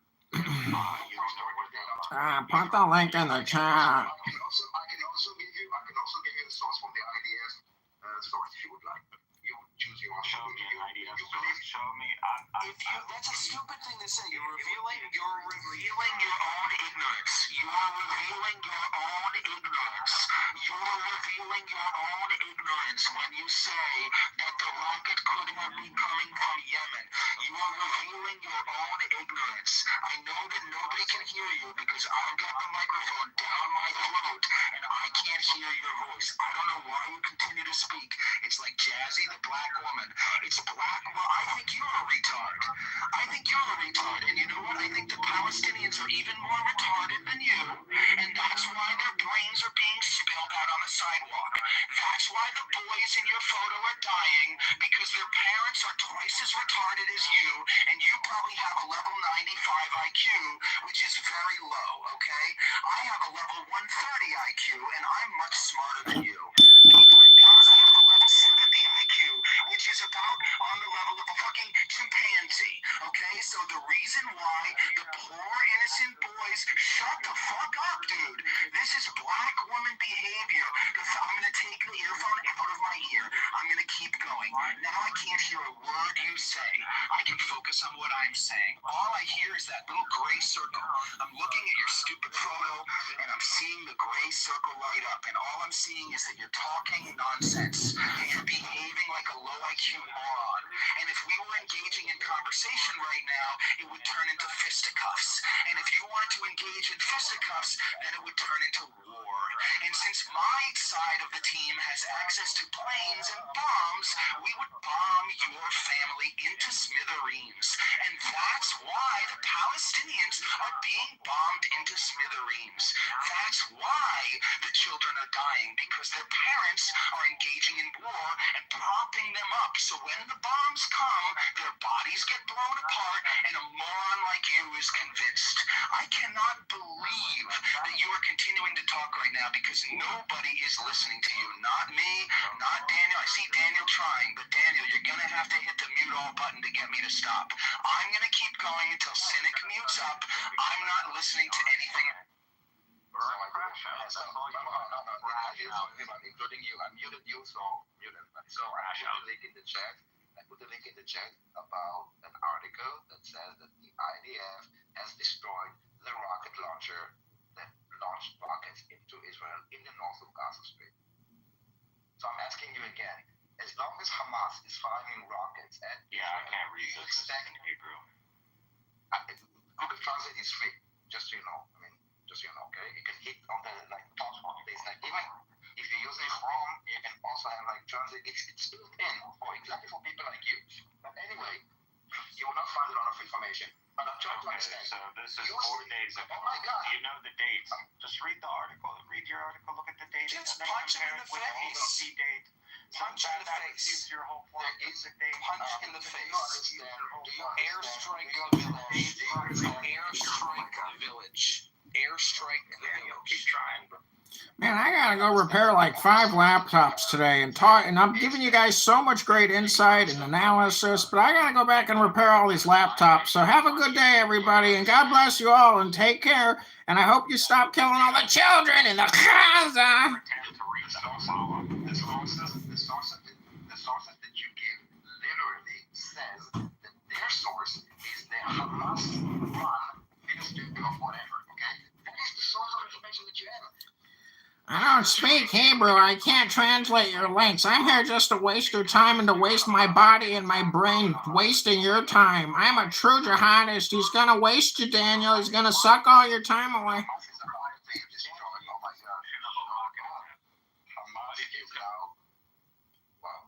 practice. I think you need to take a cue, okay? So when I mute you,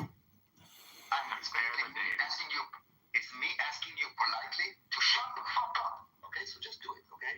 You shut the fuck up. Here's the dates, motherfucker. Airstrike his whole village. Airstrike his village. Send the strike. Yeah, I'm sure we would. I'm sure we would. Yeah, we would. Push the button. Push the button. So anyway, when Hamas like a big and fat in your mouth. When Hamas is still firing rockets indiscriminately at Israel, yes, we need to stop those rockets. When Hamas is firing rockets from within humanitarian zones and from hospitals or schools, unfortunately, and I'm completely sincere, people might die. The problem that you should have, if you really care about those children, which I doubt it, you should call out the crimes that Hamas is doing. Not call out Israel for defending itself. That is your moral corruption. You are a lying. You are a low IQ. You're a stupid little bitch. I just called you low IQ, and now you're calling him low IQ. You don't even have original insults. You're a stupid little kid, and you would get your ass kicked if you tried to do this in the real world, because you have no manners. If you try to interact with adults like this in the real world, you get your ass beat. If you tried to have this conversation with us around the table, one of us would be shouting at this point. You're a stupid little bitch, and you would get your ass kicked. And that's why the Palestinians are being bombed. Probably not. Actually, probably what would happen is we would airstrike your whole village, and then your brains would go on the sidewalk. How about you post a real picture of yourself? How about that? I'll post Okay, sure, I will. I'll post a picture of myself. Are you going to post a picture of yourself? I'll post a picture of myself with my shirt off. I'll post a picture of myself. I'll post a picture of my dick. I'll post a picture of my dick right now. Cynic, you are the coward hiding behind pictures of dead children, not us, dude. You wanna talk to us about the picture? Put your fucking Daniel, post your dick right now. Daniel, post your dick. You gotta understand, all projection is just communication spam, and Cynic is nothing but a spammer. That's my original thesis. He's nothing but a spam human.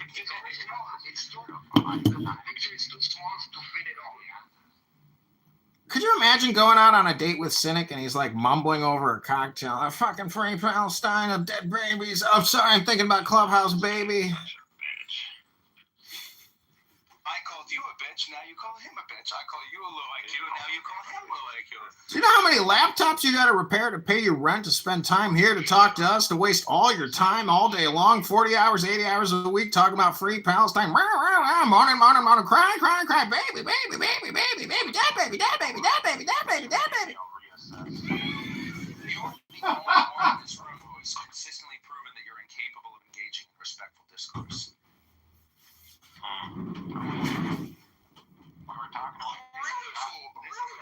Palestinian tactics to always name you what they are guilty of. Every pro-Nazi accusation is an admission of guilt. Literally. So the same as he was talking about your PTR. He doesn't have a photo, but he's blaming you. This is like their tactic. It's like he's always blaming them. High tariffs inevitably lead to retaliation. Oh my God. So I draw my subscribers' profile pictures. Somebody's watching me. How to get $48,000. I'm becoming convinced. I think that John is correct. I'm correct. This is like dinner for schmucks. It's a roast. I mean, it's just a spam barbecue party. Roast. So this is the thing. I mean, this is when I start to. Now I'm turning my attention on Daniel. Now I'm mad at you, Daniel. Because what are you doing, Daniel? You're pulling me into the mud with you to roll around with Daniel, you bitch. I actually removed Cynic a few times, but I just scoured the internet to find something to Cynic, what we're trying to say is, like, you got shit all over your face, dude. You got shit on your hands. You got shit on your shoes, Cynic. Cynic, shut up. I want to say something to Daniel. Daniel, I know that you speak very good English, but Hebrew is your first language, yes? I mean, you're a second. Hebrew is your first language, yeah. Do you know this English expression? I don't know if they say it in Hebrew, but it's something like this. It's basically, never argue with a pig. Have you heard this? Never argue with a pig? That's literally not a saying. no, it is, and I haven't completed it. Basically, Daniel, never argue with a pig. Never wrestle with a pig, because the pig will drag you down. Argue with an idiot. No, it's not. It's pig, because it's like this. Fine. Show me. Because never wrestle with a pig, Daniel, because you'll end up covered in shit.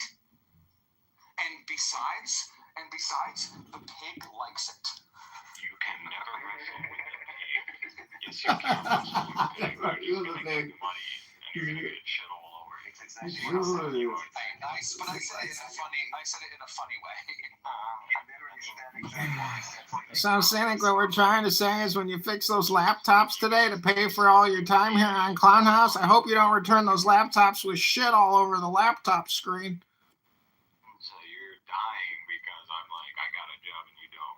Oh, you got a job preparing laptops and on Clown House 80 hours a week? I didn't know you have a job. This is impressive work. You got great work ethic. Free Palestine. Let me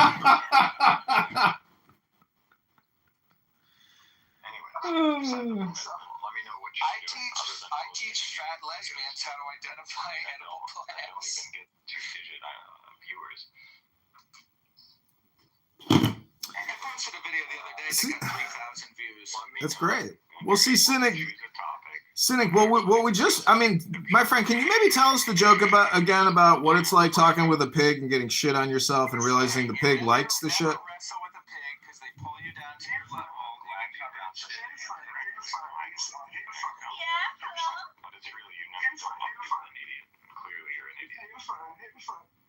I gotta go take a shower, you guys. I got shit all over me. I think that if you think it's fun to remind people, that's the Oh, hi, Mind Virus. Did you get off the train yet? Did you safely get to your destination in your perfume factory? I want you to make me a special Clubhouse residue that smells like shit, because you're a pig, and you're just a pig, Mind Virus.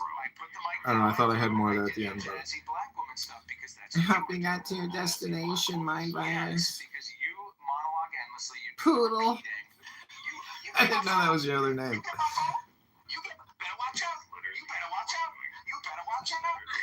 Man, Zach, you got shit on your face. Zach, you got shit all over your hands.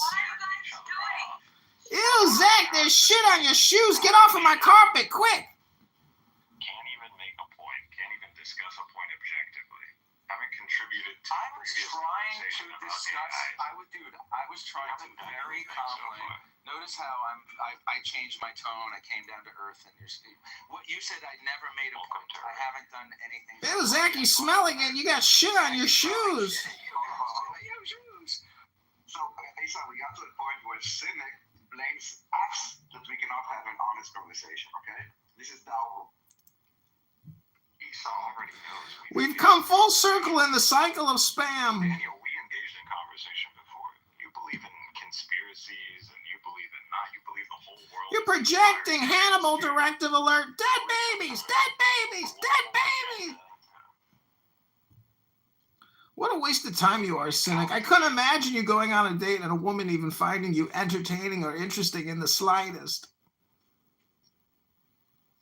I repair laptops and I cover people with shit on social audio chat apps 80 hours a week.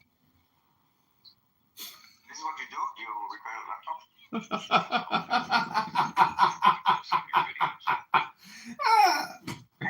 At least I got a job repairing laptops and spreading shit in social media fields. Hate speech and propaganda as far as the eye can see.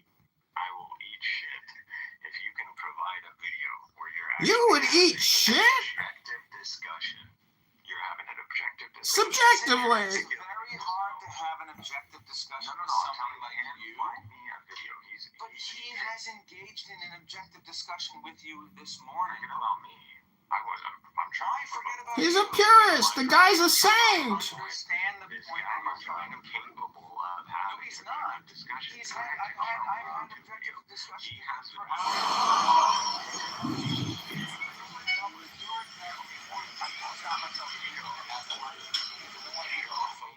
Daniel, if I call Cynic a dumb faggot, is that offensive to you as a gay man?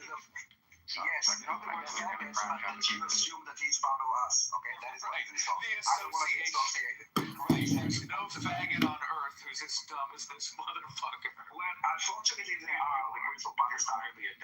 At least he speaks English. Fucking retarded, dude. I call you retarded, you call me retarded. He's a superior 30-year-old. You have a big penis. Cynic, you have a big penis. Now do me. Now do me. Now do me. I'm willing to estimate that Cynic is actually a sociopath. Now, I'm not projecting that I'm a sociopath. Thank you. I mean, Issa, how did you feel when Cynic told you that he was gonna pound you in your ass or something earlier? It was disgusting. Can we send these people to the same crazy center that Nora went? The three of them. This guy thinks the Can we send them to Bellevue Clinic? He thinks Kabbalah's a book. The Cynic Clinic. Well, I just want to say good Shabbos, everybody. May peace come upon all your faces. Maybe they will give us group discount. I mean, because May peace come onto all of you. Good Shabbos, Rabboinoi Shalom. Shabbat Shalom. Trying to engage calmly and respectfully. I just want to say this really briefly while I have the moment. If you interrupt other people every time they talk, I'm going to not ramble so you don't attempt to interrupt me.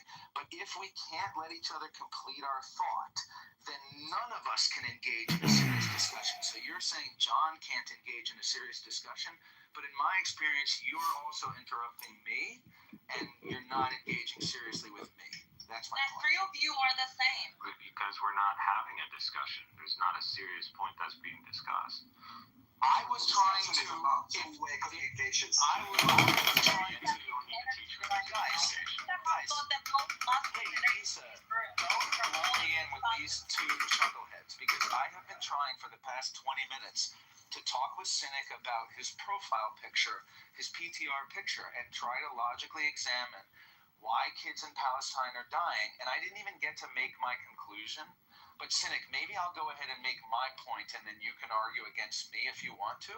But my understanding is basically that people in Gaza, Hamas, the other terrorist organizations, people who are committed to killing Jews, committed to fighting Israel, not every single Palestinian, because I'm not going to say every single Palestinian is a murderous terrorist. I'm still leaving the door open for there to be innocent civilians in Palestine who deserve protection. But I think that the people in Palestine who are committed to war, they like to maximize the deaths of their own civilians, which sounds like a crazy thing to say. Like, why would anybody want to maximize, like, if you're a man, why would you want your child to be killed in an airstrike? That seems crazy. But let me finish really quick. I'm almost done. I'm not rambling, okay? As I understand it, Daniel can correct me, or you can correct me if you want to. But as I understand it, there are two main reasons why Palestinians like to maximize civilian deaths. The number one reason is that, first of all, they believe that anybody who dies while engaged in war against a Jew or an infidel or whatever will be rewarded in heaven. So they believe that it's very sad when people die on earth, but it's kind of okay because they will be rewarded in heaven. That's the first reason why it's okay for civilians to die. But the second reason, why would they actually want to maximize civilian deaths? Not only do they believe that they'll be rewarded in the afterlife, but they want to maximize civilian deaths. Okay, so now that this chimp is done, trying to defend his ego for whatever fucking reason. You want to have a conversation and it make very brief. Theater, music, news, live streaming, clownhouse rooms on YouTube. It does not meet the requirements. Yet the world only moves by the light of genius. The herd will be destroyed in mass. The establishment of the law of anonymous here on Clownhouse is the only way to preserve individual liberty and to assure the future of the Clownhouse human race. In the words of the famous paradox of the Comte de Phoenix, the absence of the clown house state shall be a function of the absolute liberty of each individual clown house will. All members of clown house, all men and women are invited to cooperate with John in this great clown house spam. I'm complete. Love is the law. Love. I got one. Oh, we're doing the Crowley?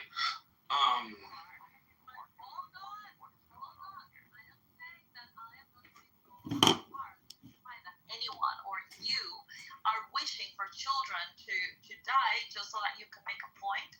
But even though you don't want children and the women to die, you are going to exploit the opportunity to show what is happening so that it serves your own political purpose.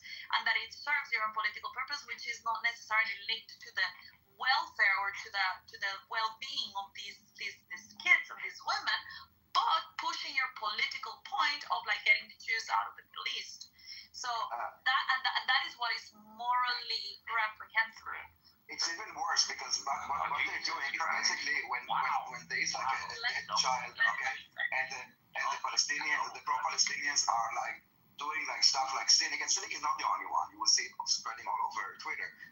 Basically, they're incentivizing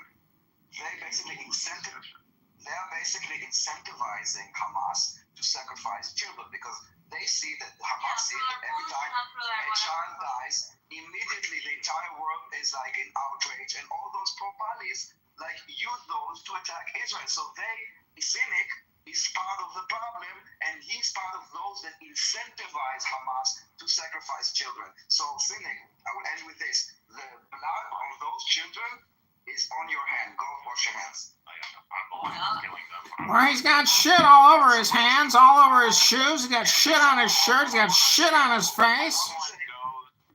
I wasn't saying it as a trigger thing. I actually believe that when they actually incentivize Hamas to do this. It's good for the cause. Let's be honest. A dead child begs for Israel, goes for Palestine. Yourself. Until you will stop behaving immorally in a wicked way. I'd like to at some point, Daniel, when you exploit children, you are incentivizing Hamas. Yeah, I want to hear his response. You see what just happened? You see, my friend, I'm giving you the benefit of the doubt because this is our first interaction, so there's still time for you to redeem yourself. Now, you saw what just happened. You made your points, even though I think they're very silly. But nevertheless, someone came, Daniel jumped up, he wanted to follow up on that because he doesn't view what you said was efficient enough. And then I have my own opinions and just a chance to topic, Cynic. He didn't believe you guys articulated the point fine enough. And then Daniel went back, and then Daniel muted him, and then he went back again. And it's got like can you adjust the point? Can you adjust the point? This is what you do in a discussion. You make a single point. I actually challenge this point because I think that it's not fair to even make a claim that you're wishing for these people to die. But I'm saying that you are capitalizing on it. But go ahead. How does he capitalize? The guy repairs laptops and slings shit all over everywhere he goes. I haven't interacted with my friend, so I'm waiting patiently. The benefit of the doubt. So. Oh, this is a new interaction. Oh my God! So you can't help himself. Do you run, my friend? Do you like hit a treadmill? Do you run? Yeah, a little bit. What's the longest distance you ran? The longest distance that I have ever run in my life in one continuous stretch is probably like 8 miles. How long did it take you? It took me, it was a while ago, but it probably, I don't know. I mean, I agree. This is very funny. The time I would probably say like an 11 or 12 minute mile times 8. Now I run a little bit. From the bed to so you would say you run a mile 10 minutes, 12 minutes, 10 minutes. Nowadays, if I'm running 1 mile, I can run probably 8 minutes. But is this a workout room now? This is a big non sequitur. What are you doing, Cynic? I'm just humoring him. so I'm just answering the questions in good faith. You know the length of Gaza? It's I know that it's like 140 square miles. I think it's like 25 miles high or 30 or something. It's like a marathon length. So I can look it up. It's 141 square miles. Wait, isn't Gaza Palestine? So doesn't it technically go all the way up to Lebanon? Take you 3 hours to run. It's 25 miles long, so I was right. Well, it's half a marathon, not even a full I'm marathon. not challenging you on your. You're right. I was right. It's 25 miles, so it wouldn't take me long to run. It would. I No, could it run is a one marathon. marathon length. But you won. You're right. Okay, cool. So it would take you around 3 hours, if my math isn't failing me. So 3 hours would pretty much take you to run from north to south. Now It's a great run. 8 miles, 8-minute miles. Damn. It would take you like maybe an hour. Right. From the longest distance, maybe 2 hours. So we can agree that Gaza is not very big. It's very small. We can agree. It's very now small. Imagine. Very condensed. It's a tight package. Well, there are something like, I think there's something like 8 million people living in Manhattan, and it's about the same size, so. Yeah, but Manhattan has a very high standard of life, and you have infrastructure, and you have. And it's not an open air prison. They're dead babies. Manhattan doesn't spend the money building tunnels for terrorists. So you have high roads. What is your point, though? There's high. Is he drinking and smoking? Like, what's he talking about? Understanding of the situation. I already understand how big Gaza is, and I understand that the people who live there are struggling. I understand all of that. I knew that when you were still in. I knew that 20 years ago. I let you talk. I know. I'm just making. We let you ramble and moan, cynic. Okay, even if you know, I want to highlight the point. Is that fine? About the density and the distance? What is this, like a math course? What's your point? Yeah, if you shut the fuck up, I could highlight the point. Didn't you call me a kike yesterday, cynic? Oh my god. Come on, Tim, finish his part so the discussion goes on. Why are you muting me? Just I say, let him speak. Again, the majority of these people are refugees. The conditions of these refugee camps. I've lived in Gaza, by the way. You lived in Gaza? When did you live in Gaza? Through the second intifada. Oh my gosh, he's an intifada survivor. Yes. Oh, okay, cool. He's a survivor. Your parents were able to move away. The majority of these people are living in refugee camps. And a lot of these. Can you post a link in the chat to your survivorship from the intifada? Because I don't believe you. Hold on, I'm gonna have to make a claim here. You're on the line of refugee camps. For people that just like to hear the word refugee and all of a sudden tears go out of their eyes, refugee in Gaza is not the same as refugee in other countries. Refugees in the case of Palestinians in Gaza are referred to all of the Palestinians, and it's a special different status that the UN has given to these people that were quote unquote displaced from their houses. And this is the only instance. I am making a claim right now. She's answering that question now. I'm gonna move all of you to the podium. So, yeah, but I need to make this asterisk because you're using the word refugee to appeal to people's emotions. So, refugee in the case of Gaza is the only instance. Refugee in the case of Gaza is the only instance in which the status can go from the father to the son and all the descendants. It's the only time.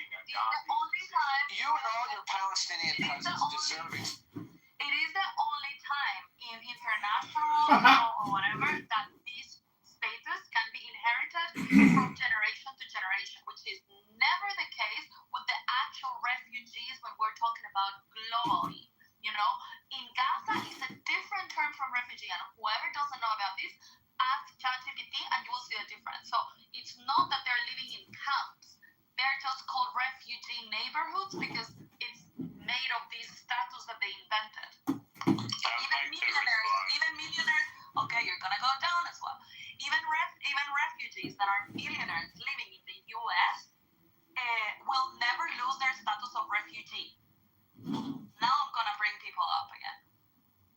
And basically, those refugees are Palestinians on Palestinian land under Palestinian government. Still called Do you respond, or you guys just go for it? I was gonna say, Yeah, you will be able to respond when people are done with what Yeah, and if you could put me in the queue, guys, I'd like to also respond. Do we have a queue? I don't know. You dropped us down for interrupting, but this clown has been interrupting us. No one dropped him down. And I'm gonna move him if he continues like that. When the next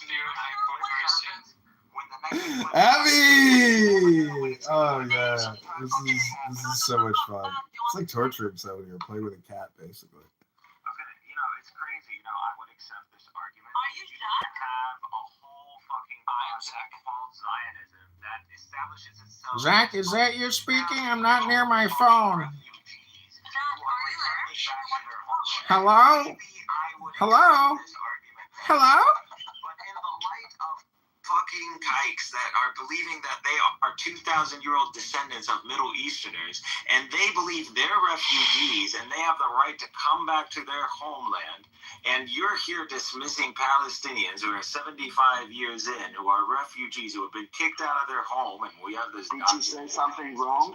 Did you say something wrong? And the United States and the UN... Did you say something? She did. I said you're a fucking kike. That's what did you say was wrong? She and said you're a that. faggot kike, not even She said that all the you Palestinians just fucking double whammy worse.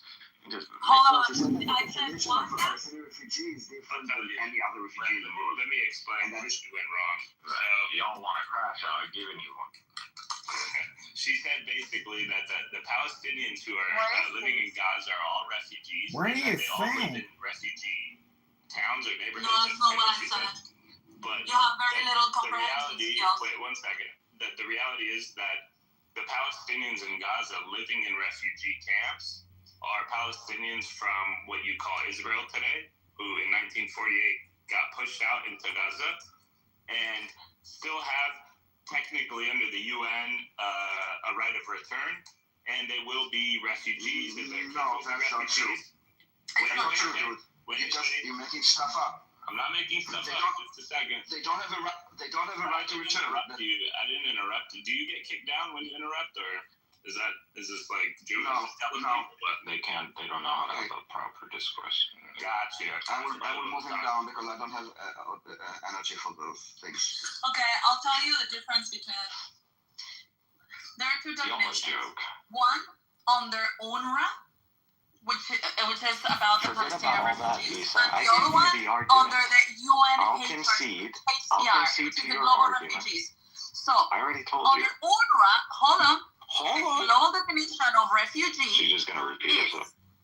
Yeah. Well, yes, because nobody listened to her the first time. Country, a refugee is someone who has fled their country due to a well. She moved it down even you see you were the same.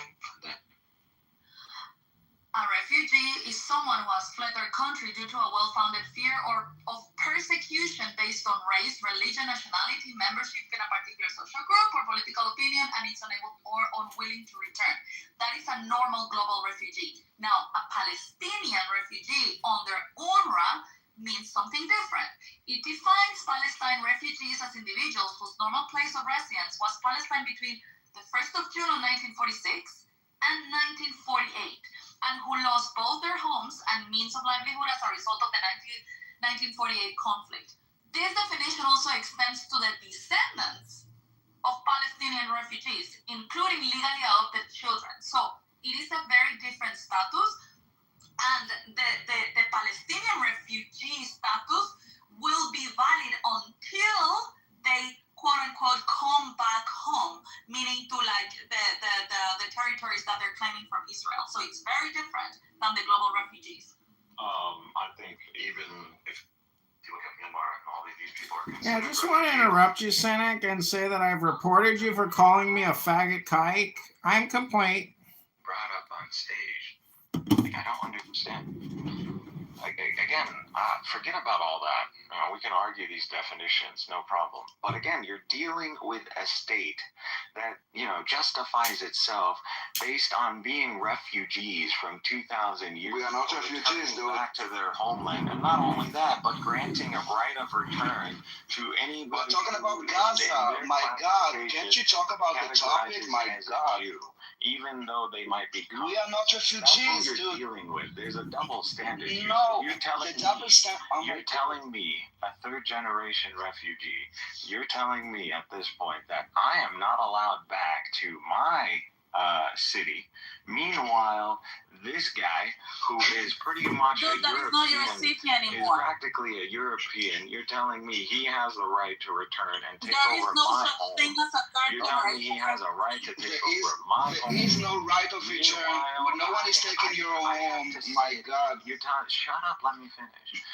What she said is the definition of Palestinian refugees is different to any other ones. That is the point. Someone kick this guy. Oh my God, he doesn't stop speaking. There is no such thing as a third-generation refugee. 25 by 5.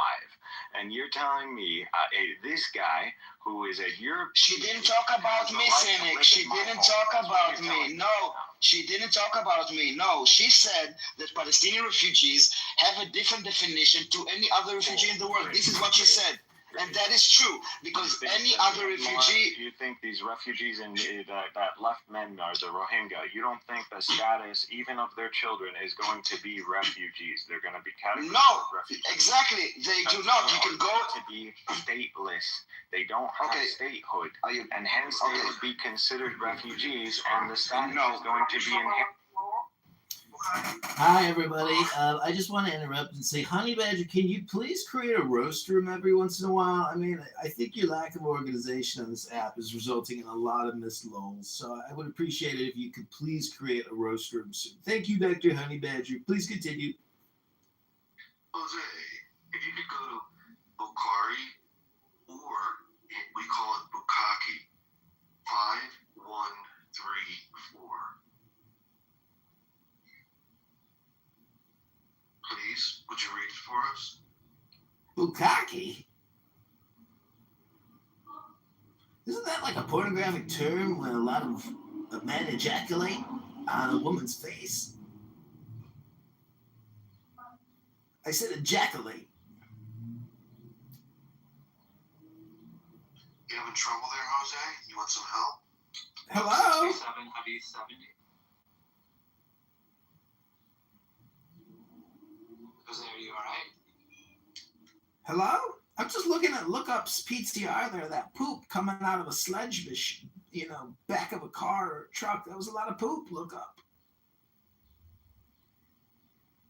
Is all communication just spam? Or is it political? It's both.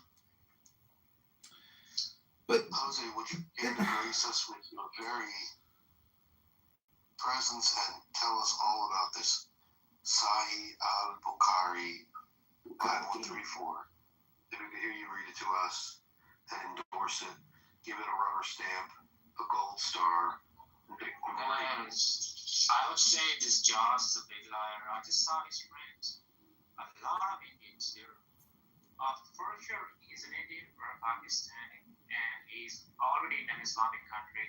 And I think he is just afraid to talk the truth here. Or basically, Joe's nobody is here recording anything. Just be free to say. No, that's not true. I'm live streaming the room on 15,000 viewers right now on YouTube. I can come back with my anonymous account. Oh, I'm sorry. Did I ruin the party? You scared them off. Hey, Gino. Well, can somebody pass me some coleslaw and some barbecue chicken, please? Look at the title of the room. It's that simple. Wow. Without a state, maybe there's some part of some tribe in Africa that not represented by the government of that nation, right? I don't really understand the tribal identities or whatever. I don't think you can name. But wait, let me just land here. Their parents come as refugees to America. The children are born in America.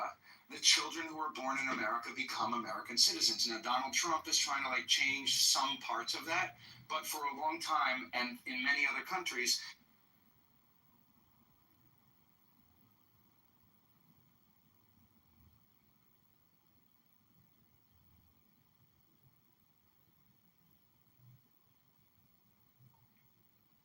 Did you just get kicked out?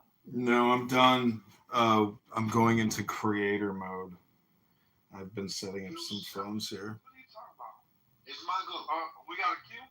It was Wait, my I'm go. going to send guys there. You ain't gonna say, oh, I'm gonna go after you, baby. Yeah. Come on. I didn't hear nothing. Go right Wait ahead. until he's I'll take the disrespect because you can't help it. Oh, you think you can control his schedule and just like text him? No, I'm asking. I'm not saying like, okay, I said it a little bit like that, but I meant like I will ask because he needs to collect his money. You're so pathetic. Get a new joke. It's not a joke. Oh, okay. That's an update to the joke. I see. Remain refugees, for the rest of their lives. Okay, until the conditions that you just mentioned, they become citizens or they're repatriated somewhere. Until that happens, they are going to be refugees. right? But why aren't they, for example, why aren't they becoming citizens of Jordan? The thing is that with the Because Palestinians, Jordan is a sovereign state, the and thing they is don't that have with to the accept Palestinians, refugees. even if they're, for example, like you, Cynic, you're Palestinian, right? You were born in the you were born in the UN. They kicked me. Wow.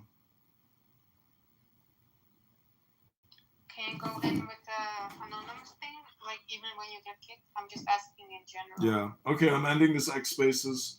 All right, bye. No, not this one. The other one. Oh, okay. I was live streaming myself on X. Now we're going into ghost mode. Here we go. I love it.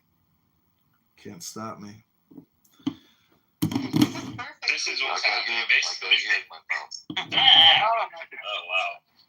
Oh, no, Israelis this are is- basically paying and trying to fund and weaponize and arm these certain groups that are against Hamas and basically trying to create division, right? They want to divide and conquer. So this is how you do it. You find a group of Palestinians, maybe a big clan, maybe a gang, a mafia. You give them I can't weapons, get back in that room. arms, you give them Maybe I food, can. and then you train them, and then you tell them where to go, who to attack, and that creates a power struggle, right? So now you're fighting a war, and you have a power struggle, and you're trying to figure out who's an enemy, who's a friend, and these are basically armed people that look just like them. Yeah, but apparently, this guy, the leader of this gang, was previously head of ISIS in Gaza. I heard allegations about that from pretty reliable people. So interrupt me, actually. Maybe actually with people like you that are intelligent, because I do think you're intelligent, and I'm not being sarcastic right now. But maybe with more people like you, Gaza would be a better place because it. I think more people want to chime in. More efficient. Gaza can't be a better Oh place my because God. Gaza is a concentration camp 25 by 5. So that's why Gaza can't people be a that are better not too place. resentful. Too many fucking people there. Guys, let's move the mic around. I think Caleb wants, and the Egyptian want to talk, and Caleb want to. Actually, I need to ask Isa a question. Not yet, Caleb. I mean, sure, let him. He's right. Let him. So I think to the point of the different status of refugees, there are legal definitions of these things, and I think, Cynic, you're using a little bit more popular colloquial understanding that is not related to the legal definitions of refugees. I didn't dispute the legal definition. I wasn't finished speaking. The other thing is, the law of return and the ability of Jews to return to Israel has nothing to do with refugee status, but it has everything to do with the legitimate fear of not having protections of the host countries in which they live in. It has nothing to do with refugees. And by the way, if you want to talk about refugees, the people who built the state were refugees from Europe and from the Arab world. Those were legitimate refugees, but after one generation of having built the country, they're not refugees anymore. It's the interesting thing about UNRWA and the kind of like motivations between UNRWA, this is my own commentary and analysis, right, is that the reason to keep Palestinians as permanent refugees is to hold out the idea not only that they can return, but that Israel will cease to exist, right? I think UNRWA, this idea of permanent refugee status is a deliberate attempt to hold out hope that Israel will cease to exist under some demographic weight. Okay, well, again, the reason there was an ethnic cleansing to begin with was to artificially create this Jewish majority demographic to begin with. Now, these people that were kicked out of their homes, they need to be dealt with, and they are in limbo. They are stateless, and they are placed in a concentration camp, and they are not afforded rights as citizens of a state. It's practically impossible for a Palestinian to travel for the most part. So Palestinian passport is worth its weight in paper, pretty much. That's it. So this is the problem. Palestinians that are in Gaza under a siege. They are the Palestinians in Gaza and the Palestinians in Gaza. These stateless people got have been kicked so out the of their Palestinians in Gaza, man. Yes. Are you being serious? Can you change your PTR, Cynic? It's very upsetting and disgusting. So Palestinians on Palestinian land in Gaza under Palestinian government, why are they refugees? I am pretty damn sure I didn't talk well. So you're wrong. Now he's just gonna say, "Don't interrupt me," and I didn't talk over you. That's all he's ever gonna say now. So Palestinians in Gaza under Palestinian, I want to understand from you. Explain to me what I'm missing, okay?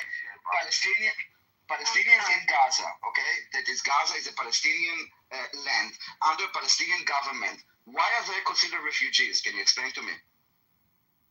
Why? Because they've been kicked out of their homes, and they are living in a concentration camp, and they aren't afforded the basic rights of that is not a definition. Cynic is an infantado survivor. John, stop it, John. No, but I want to understand from you, okay? They have Cynic is an infantado survivor. They have a Palestinian government. They are on Palestinian land. Why are they refugees? Because we don't have a state. And again, I am kicked out of my home, and I have the right to go back to the property that was stolen. You still gotta pay the property taxes. So the people in Gaza, John, stop it. So Gaza is not Palestinian land. A livable place. It's a concentration camp. That's not the definition. My God. Why is there a refugee camp in Gaza if those are Palestinian, on Palestinian land, under Palestinian government? Why are they refugees? First of all, there is no government. You have a body that Palestinians elected in 2005, and at that point we haven't had another election. They have a government. It is just a governing it's body. Like Venezuela. Venezuela selected their internationally recognized government. No it's corrupt. the government. Listen, Gaza is not Israel, right? It's a Palestinian land. Just because of course it's relevant. The entire concept of refugees, it's about being not on your land. But if you're on your land, how come you are a refugee? You can't help yourself, can you? Just answer my question. Now, so if the Rohingya go create a governing body over the refugees in Bangladesh right now, you think that's it? Their refugee status ends? I'm asking you a question. I'm asking you a question. So I will answer you afterward. The Palestinians in Gaza. You don't like my Palestinians. So I didn't get it. So the Palestinians in Gaza that are on to help you. The Palestinians. Oh my God, Jesus! You don't shut up. You literally don't shut up. No, he just keeps talking. He never shuts up. Oh my God, John, shut up.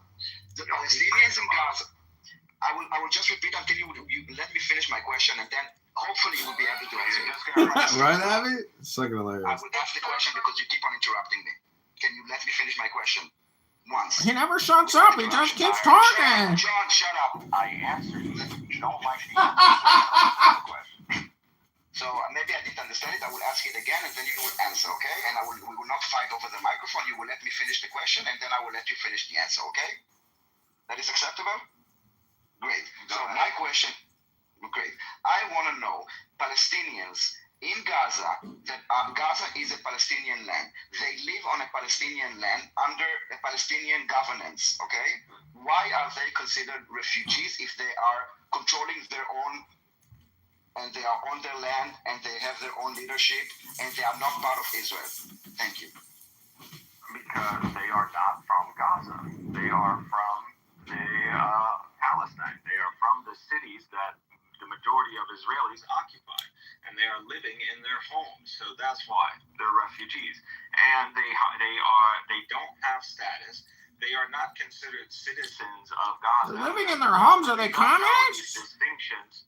You don't know these distinctions, but within Gazan society, there are categories. There is refugee and citizen, and the people in Gaza who are citizens, this is their land, and this is their territory, and you will see this discrepancy between like an actual citizen of Gaza and a refugee. We're not, we're different, and to them this is we're their different. Land. Yes, we're both Palestinian, but nevertheless it's theirs.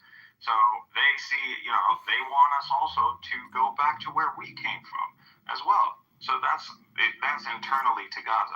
But just like... What year are they going to go back to? 65? 1855? Shut the fuck up. Now, if you go... Wait, you're talking about a time machine, right? You're such a fucking clown. You will kill yourself, I'm pretty sure. You will get to that point where you will fucking end it. I know the type you are, John. Uh-oh, you're breaking down. You're cracking. Don't project, Cynic. I know you do it. You're borderline. You're projecting. You're an insane person. I can tell. We got you to the cliff, Cynic. Are you going to jump? What are you going to do? Rohingya, if they establish themselves as governing body, it's not refugee status. It's not going to eliminate the refugee status. They're still refugees. Even if they establish a governing body, it doesn't matter. So it's as simple as that. And again, the hypocrisy, like you are claiming that you have a right to return to this land and establish a Jewish state at the cost of the predominant population in the land because of some notion that you were unjustly kicked out of this land, even though that is historically false. So that whole narrative is bullshit. So, if it's okay for you to come and justify ethnic cleansing and establishing an ethno-supremacy state, which is the same what the Nazis were attempting to do. Oh my God. Okay. You answered my question. You're not supposed... No, you're rambling for like an hour now. You answered my question, and now you're talking about spreading propaganda. You are repeating yourself. You're exactly blaming the Jews again, and we heard it a million times. I didn't blame. What I'm telling you, it has nothing to do. We are talking about. No, it's not because we are not refugees, dude. We are not refugees. You justify. Are you okay? Are you okay with the fact that Palestinians will stay stateless? Are you okay? Because a right of return is an immigration law name. It's not a right. Okay, there is no right of return. Okay, it's a name of a concept. Abby, you know what? Somebody told me in my YouTube chat. They said your head is very round and very shiny. That indicates very good luck, or something to that extent.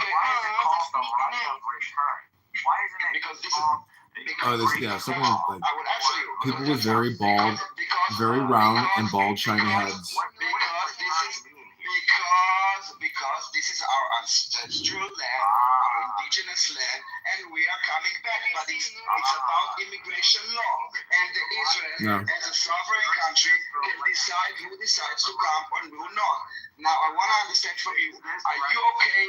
Are you okay? Tralala, shot with blue shoes, slides through the sea like he's got nothing to lose. Tung tung tung sahar, puffing real slow, wooden and smooth, got that silent glow.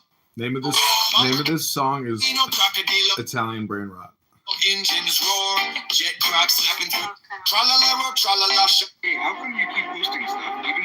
Why do you keep posting stuff? Because only like 2 people watch your shit, man.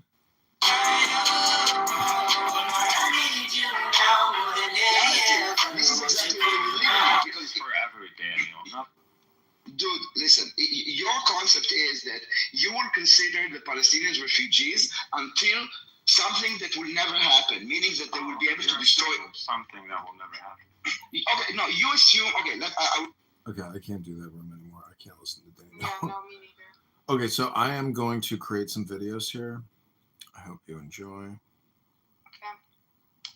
Copy here. I will send it to your DM here. Go there. DM. There you go. You have it. Have what? Nora's podcast. Oh, am I on No. it? Isn't it funny how it's like the only thing I really care about is am I in it? Because I would love to like get, if people don't like dox me and like troll me on the internet, like I'm actually not being politically successful. I have to get people attacking me on the internet to even give myself credibility of worthiness to be attacked. Isn't that kind of? Have you heard this when she was crying with Randy? From Christianity. Okay, that's good. I don't want you to talk my church. No, I would never. You don't have it first. I want you to hear the truth. You're not You don't know the truth. You don't know the truth. Of course, I know the path. Where do you know her from? You know nothing about me. I lived a life before you ever met me. You're a child. I was grown when you were a child. You dummy. That's so beautiful. You were born in 1997. I was born in 1985. What's That's wrong such a with good you? argument. That's an that's a compelling argument. But Rabbi, I'll make sure that this conversation is not in vain. Motherfucker, you have no clue how much I don't care. Look, the truth remains as it is. I will monetize all of your BS. Oh my god, I don't care. What's going on? You cannot take me away from Palestine you cannot take me away from Clubhouse like you took me away from Palestine. Let me see. No, because she's not. Do you know that? Yeah. Okay, so that's it. She knows it. You don't know it. You don't understand. Please. Shut up. Again, But don't treat her like she's like. How do you believe that you're not reinforcing her behavior by telling her that her behavior is abnormal given Western standards now, but it is very normal given tradition, but it's not? Western standards are falling apart. Okay. Nobody disagrees with that except for you. But no one is meant because you're from Christianity. Nobody told me to stop it. He's like, Did what? Diego tell you that you shouldn't take your medicine, yes or no? What do you mean? Like, crying is normal. No one's saying crying is not normal. It's just that it's not moving me. I don't want to move. I'm not Randy is a savage. It's like a baby doing a tantrum, dude. That's all it is. No, you're hurting me and you won't stop. You're hurting yourself. No, you're hurting me and you won't stop. Any woman that gets treated the way you're treating her is going to react exactly the same way. Go ahead. But do you believe that her behavior is normal? Treated me like that. Do you believe that her behavior is normal for women? Crucifixion. This has nothing to do with women. I have lived this. I have been in her place on multiple occasions, inpatient, outpatient. This is not funny. It's not anything to joke about. It is a very, by Western, by Eastern standards, this is an issue that needs to be dealt with professionally. Yaakov, would you say that Rabbi approaches professionalism? Would you say that Rabbi? Thank you. Diego is telling her not to follow instructions.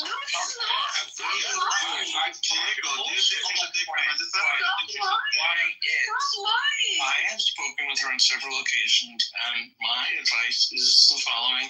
I'll say it. I say it to anybody. Seek professional help and follow what the medical professional tells you what to do. A psychiatrist. Do you think Congress is a good example of the Sriyan Yaakov? Do you think she should be safe? You're not going to run me out of Clubhouse like you run me out of Clubhouse. That's good for the mental health. Professional help and follow the Sriyan Yaakov, do you think you should be safe? That's good for the mental health.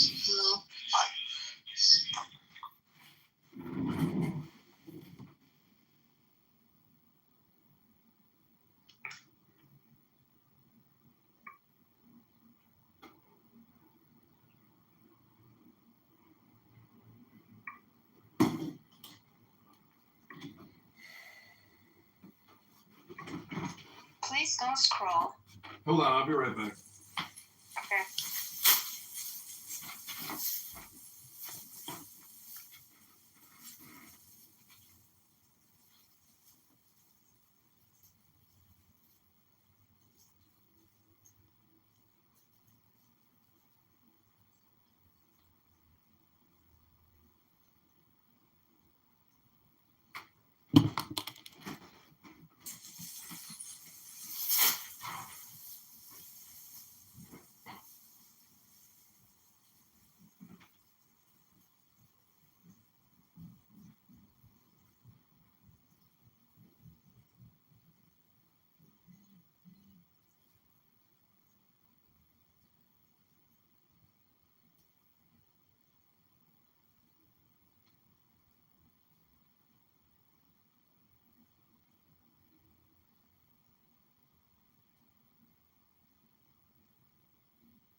Okay, sorry, I got like a problem here with my building.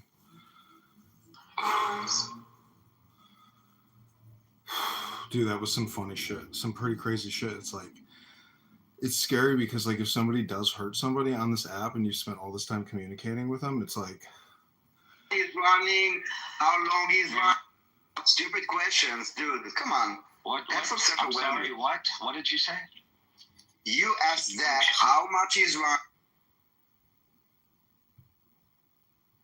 Making a point. I got to a point. I'm making a point. And he's making also a point. And he's also making a point. It wasn't exclusive to you guys. But he wants to also make a point. So he's asking you what is anthropology, because you said that anyone can graduate, and you know you seem to have unable to listen to others. I was now listening for like 15 minutes. There wasn't even 1 second. There wasn't even 1 second that someone else spoke that you didn't go off mic and spoke while they spoke. Even when my friend asked to speak to Simon, you felt the need to speak on top of them while they were speaking. And even now, when I'm telling you that you can't shut up for a minute, you are unable to shut up for a minute. It's amazing. You're just bitching, dude. That's all you're doing. You're just a bitch. Now, and this guy just always throwing up random topics, and he claims to have a triple digit. The random topic is not random. Quickly. Just answer random topic. It's that so you're stupid. Prove him wrong. You're too dumb to understand. Prove him wrong. And this and prove him wrong. Tell him what anthropology is, and let's move on. Come on. What cultures, man? What? That's all. Studying cultures. Studying humans. You Googled it. Cool. You had to Google it. Yeah, I don't really give a shit, man. The point is anybody can fucking major in that shit, so that's all. Humanities major is stupid. All you need is time. Well, you went from to read. Saying, did you even go to college, and now you're insulting my major. So what major would you respect? What major would you respect? A STEM major. Like what? So science, technology. You have no respect. Science. You don't respect anybody or education. You don't respect people who study education. Why do you have to respect I don't. I see what you're able to intellectually accomplish, and I judge you based on that, not some fucking pseudo test. Look, that you if the Palestinians in Palestine are half as stupid as you, then it's no wonder that they're being blown apart. Wait, but I don't understand. There's doctors who think that men can be women and women can be men. Again. And they graduated in STEM. What does that change? I'm sorry, what? They're still retards. There's No, doctors, they're there's not doctors retards. who believe that men can be women. If Okay, you, so if, that doesn't make you a well, retard it if you believe depends that men on can the be women. STEM major itself. But again, if you someone who pretty much went through calculus and physics, you can pretty much take one of these IQ tests and pass it in flying. So go ahead, take the the test and get a I don't understand. What does that change? The screenshot. fact that you're able to Take observe the knowledge test. faster than other Screenshot, people. clown. Yeah, You can't take the screenshot. test. Go ahead and take Put it. the Google it. screenshot. But you Go see, ahead and this Google. dick measuring contest, because you're a It's not a retard, dick you can't measuring actually contest. It's make- a brain you can't, measuring you hear us contest. discussing a point. You can't try to put, give us input on the point. You I came can and give you input on the deflected point. with a completely random point. I And didn't you were deflect like, at all. I addressed your profile picture. Triple digit IQ. Yeah, because you're too stupid to engage in discussion. You're a retard, dude. No, I'm not. I mean, I'm no, smart. you hear the You're discussion. retarded. You're a hear retard. the Unique and funny. No, you're a fucking I have a loser. unique perspective. You're an No, I'm not a loser. anthropologist major. Yeah, I'm an anthropology major, and I run a cool business, and I have a hot girlfriend, and people on Clubhouse like me too. You're a dumb idiot. Your cousins are being blown apart. Your cousins' brains are on the sidewalk.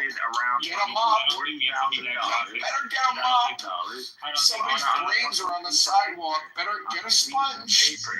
You wasted thousands of dollars on a piece of paper. Thank you. Now, going back to what Simon says, which I pretty much steel-manned him. Oh, you don't have the right to return back because there's a fucking state with an army. No problem. But there are ways to defeat. From now on, when I see Cynic, I'm just going to say, get a sponge. And then William Wallace is going to know exactly what I mean by that. Goodness. Yeah, I mean, that's not entirely what I said. But This guy is just incapable. Anyways, that is pretty much what you Better get a sponge. Cynic. Get a sponge. not pretty much Israel, what I said. let me explain to you why it's necessary for Israel to ethnically cleanse the Palestinians. How about that? Would you like to? We already know why, because the Palestinians are retarded and they lob We don't need to rockets because into there Israel every was day. a partition plan. There was a partition plan to divide the land between Jews and Arabs.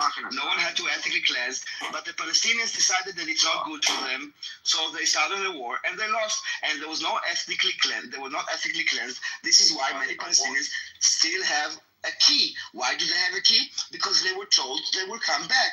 Who told them they will come back? Your fucking leaders. If we ethnically cleanse them, no one would have taken the key. Or with the Jews, when a million Jews were kicked out of... Why, my God, when a million Jews were kicked out of Arab countries, they left with nothing. They didn't take a key. They knew. Are you able? Oh, my God. He's just never shuts up. Listen to him. He hasn't heard a word that you've said. Daniel's he hasn't. Daniel, this is my point about the low IQ, because he hasn't listened to a word you've said all morning. So then who really has the low IQ? Who has the low IQ? Him or he keeps on us? talking. He just, so then he just you keeps and on talking. you and I are the low IQ ones. We are the dumb motherfuckers. He's like a autopilot. He's keeping talking and talking and talking, regardless of what others are talking, like he's the only person in the room. So and if you know that and you continue to engage, then doesn't that make you the dumb? No, I'm kind of trying to overcome it. There was a partition plan. So your entire speak about we had to ethnically cleanse, no, we didn't. We have our Jewish cities. You had your Arab cities. We could have divided the land. You said no. We want to genocide the Jews. We told your Palestinians, please leave for a few days. We will ethnically cleanse the Jews. This is why they took the key. So tell me, Cynic, why do Palestinians? Why? My God. So tell me, Cynic, why do the Palestinians have the key to the house? Okay. Now, I'm not sure where to begin with your nonsense. Like, I don't know. Like, can you actually... So I will help you. It was the question at the end. Why do Palestinians have a key to their house? Why? Because they have the right to return back to their homes. They wanted to come back to When they were ethnically cleansed in 1948, kicked out of the land, 1948. Why did they take the key? They took the key because they were hoping that they would come back. And they assumed that the key was still open and the locks will not be changed? Be honest with yourself for a second. Why do the Palestinians have a key? Why did the Jews that were kicked out, like a million Jews were kicked out from Arab countries, left with nothing, no possessions, But the Palestinians said, okay, we're just going to lock here for a bit. We're going to go and we'll come back, obviously. So the first thing I will take is a key, my mobile phone, and my wallet. Why did they take the key? Try to be honest with yourself. And if you be honest with yourself, you would know that they thought that they're coming back in a few days. Why? Because this is what they were told. Who told them that? Who told them that? You're just repeating yourself. Because you keep on interrupting. I'm asking you, why did they take the key when they were supposedly, quote unquote, ethnically cleansed? I already Be honest for a second. I literally answered your question. Do you have comprehension issues? I told you they were expecting to return back to their homes. Why were they expecting? So explain to me. I understand. Why were they expecting to come back if they were like forcibly removed by a Zionist evil army? They were kicked out. Why is the first thing that they think about? Okay, I'm probably going to come back in a few days. Let me just take the key. No, not necessarily in a few days. There you go, an assumption.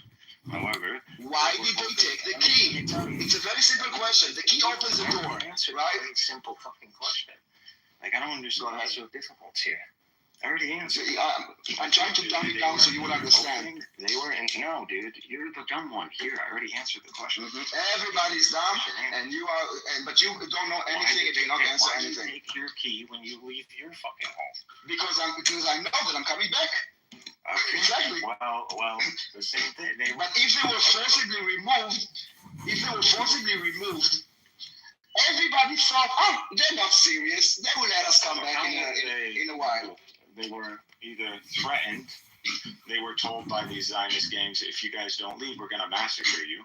Or so why did they take the key coming back? Dude, you're enforcing what I'm asking.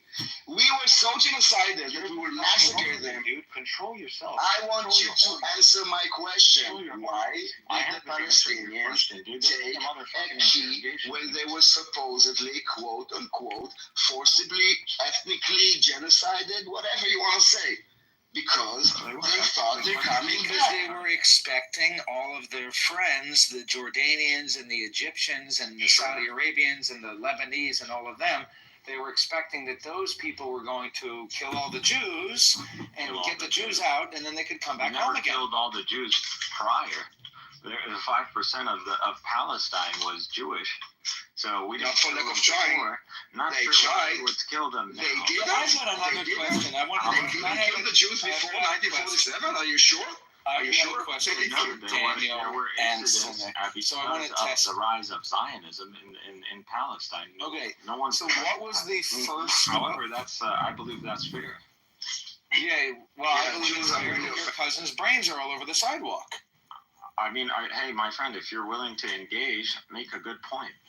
I believe that it is justifiable for the Palestinian kids in your video, your picture there, to be dead. Oh my God! It makes sense why they're dead. You hear it's what sad we're that they're about. Dead, but it makes sense why they're dead. You keep deflecting off to random. I'm not deflecting at all. I'm talking about why it's justifiable that Palestinians are being killed by Israel. We're talking about something specific. No, we're talking about the war in Palestine and Israel. Talking about the war in Israel. What I'm saying is very much on topic. What I'm saying is, sorry, I can't listen to them. I'm not two people. I can't be engaging with his points and then you can't have a conversation that has more than one person in it. No, because these are low IQ, brain dead. These are fucking animal barbarians. Talking about you're like a mongoloid drooling monkey. You want to talk about 2000? Well, I can have a conversation with more than one person at once. Like I can talk to Simon and you're Daniel. A dumbass. You brought in a new. No, I'm not point my with friend. Different. Yeah, with a different time period. See, you want to discuss current. You want to discuss the current. The legitimacy of when we were talking about the right of return, you were talking about 2,000 years ago. So when you do it, it's okay. But when my friend is doing it, it's off topic. Everyone is jumping onto different points, but you're doing this because you. So answer my question. Why do the Palestinians have the key? Why did they think they're coming back? If they were like forcibly ethnically cleansed by a genocidal Zionist army. Why did they think they're coming back if they were ethnically cleansed? Their homes, you dumbass. I already answered. Why did they think they're coming back if they were forcibly ethnically cleansed with the threat of massacre? Why did they keep the key? Because they were hoping, yes, that there would be Arab intervention, and yes, and there was a fighting force among the Palestinians. And what happened? Did they win or lose? As the paramilitaries of the Zionists. There was a fighting force against the paramilitary gangs, can't even name it, though. And the paramilitary gangs beat the fighting forces. Yeah, so do you want to fight again? Do you want a rematch? Yeah, we're going to continue to. There was a rematch in 1967. They got smashed again.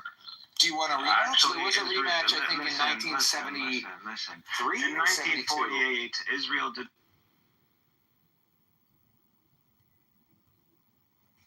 Shut the fuck We're up. fucking you up right now. Your brains are all over the sidewalk. I mean, babies are being blown apart. You want to keep going? Even visited Israel. Hit him again, Daniel. Fucking airstrike the whole village.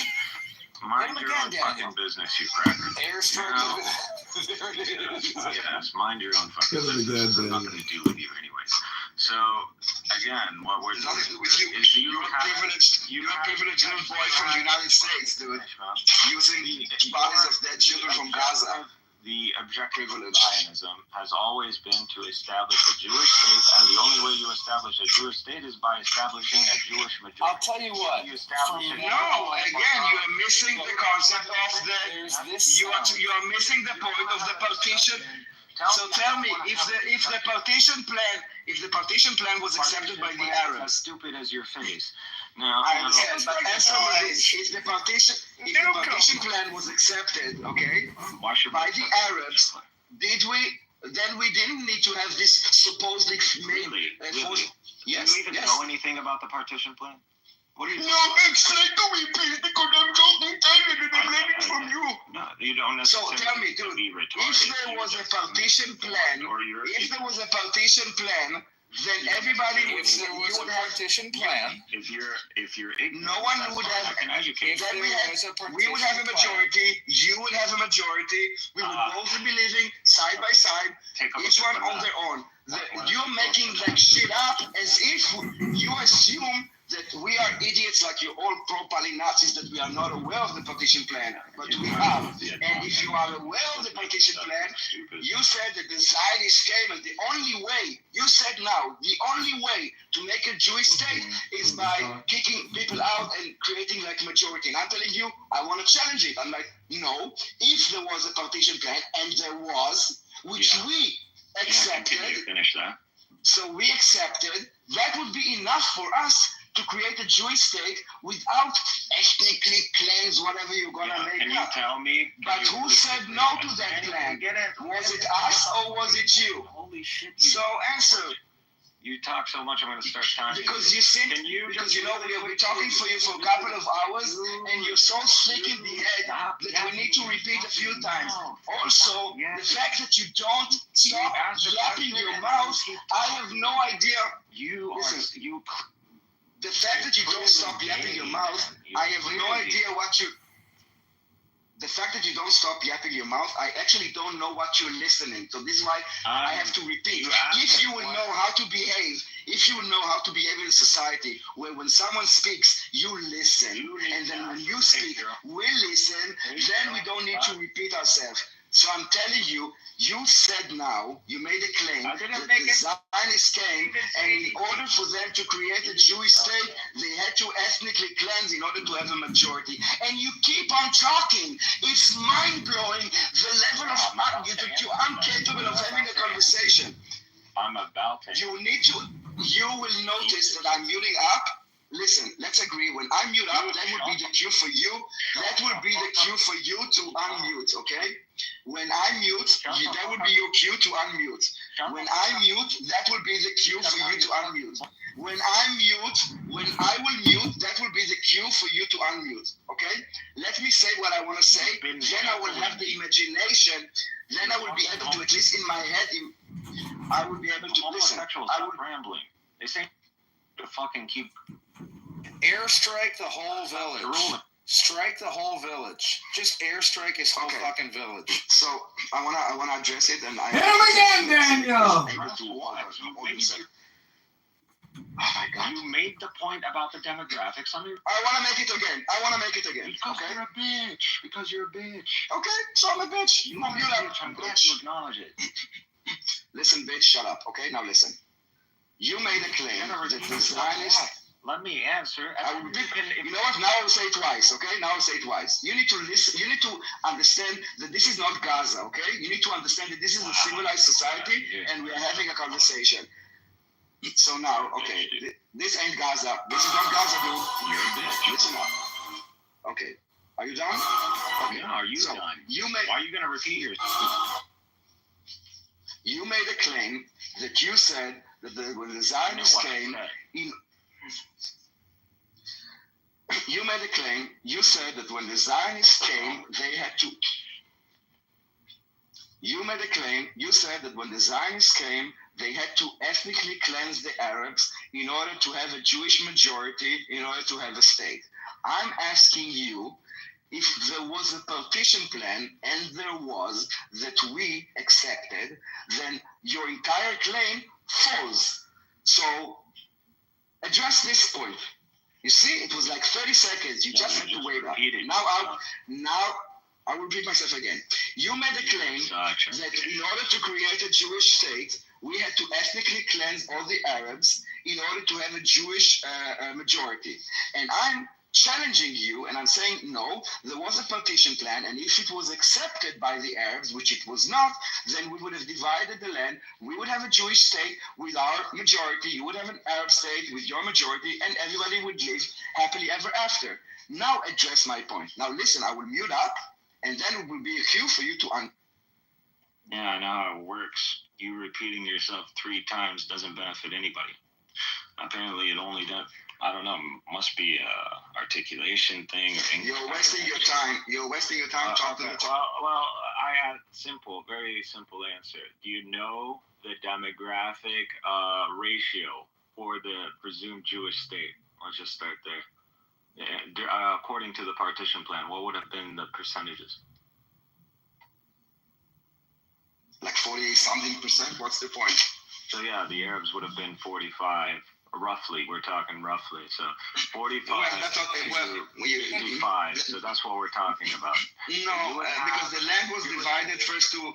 You took the entire land of Palestine. You first cut it. You made Transjordan. You turned it into an Arab country called Transjordan. You brought the Hashemite kingdom, and then from the rest, we partitioned it again. And then you got half, and we got half. What's your problem? You answered the question. Just mute up, man. I'm trying. So we could have had the majority in that state. Go ahead. I'm trying to give you some respect. Just mute up. Jesus Christ. So again, I told you the ratio would have been 45 to 55. Roughly speaking. There are places it would have been more in the favor of the Arabs. So again, this state. Yeah, Israel had more land, but the Palestinians were given the better land. So it was 55%. Yes, the state wouldn't have been viable because it was only 45% of the land. It was a stupid argument. You're saying that we were overwhelmed because they had a majority of the land was given to Israel, but you're so stupid. This Jewish state wouldn't have been viable in the few decades that would follow. Why wouldn't it have been viable? Yet alone, they said no. Yet. Let me. Why so wouldn't you would lose? You would lose your majority in the next few decades. Right, and then what would happen? And not only that. And then what would happen? If you look at the. And then what would happen? And what would happen when the Jews lost their majority? What would happen then? Why would that be so bad? It wouldn't be a Jewish state. And so then what would be bad about that? Ask yourself why the partition to begin with. If it was I can answer. You're asking me to answer? The answer. Go ahead. Ask myself? Well, then the Jews would be under threat of extermination. Oh, okay. That's why they need the majority, obviously. Okay, so now, Do you understand that? Okay, no problem. What do you think would happen if the Jews lost the majority? I'm going with your logic. Okay. So if you know now that, if I look at the birth rates, and I know I'm going to.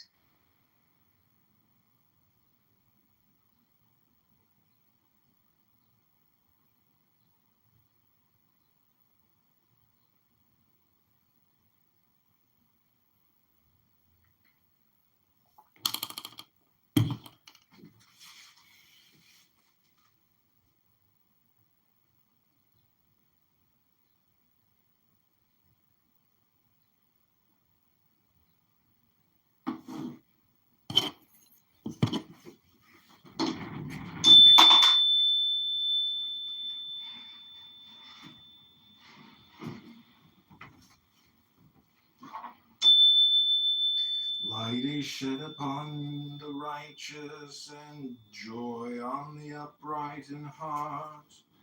The Lord will fulfill his purpose for me, your steadfast love, O Lord, endures forever. Do not forsake the work of your hands. The Lord says, I will guide you along the best pathway for your life. I will advise you and watch over you. It is not that we think we are qualified to do anything on our own. Our qualification comes from God. To the man who pleases him, God gives wisdom, knowledge, and happiness. It is not that we think we are qualified to do anything on our own. Our qualification comes from God. Blessed is the man who endures temptation, for when he has been approved, he will receive the crown of life which the Lord promised. Righteous and joy on the upright in heart. The heart. Oh, his purpose will step.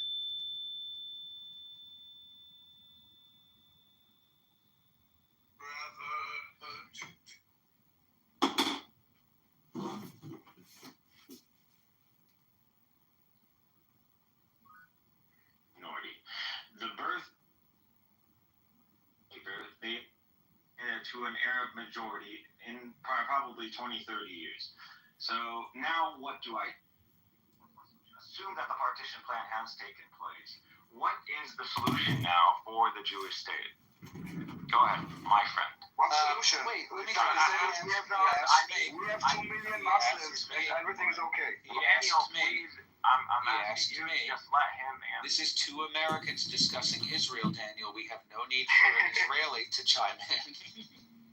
But wait, so try to restate your question again, Cynic, but make it really short. Okay, listen carefully. I'm conceding to your premise. Okay, we are going to face extermination if we become a minority. That is an axiom now. I'm giving you that.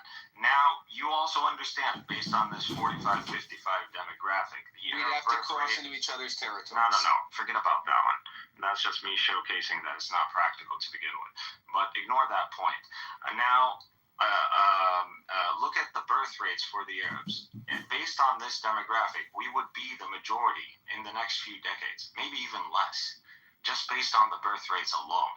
Now, how are you going to deal with the impending reality that you will become a minority in the very Jewish state that you accepted?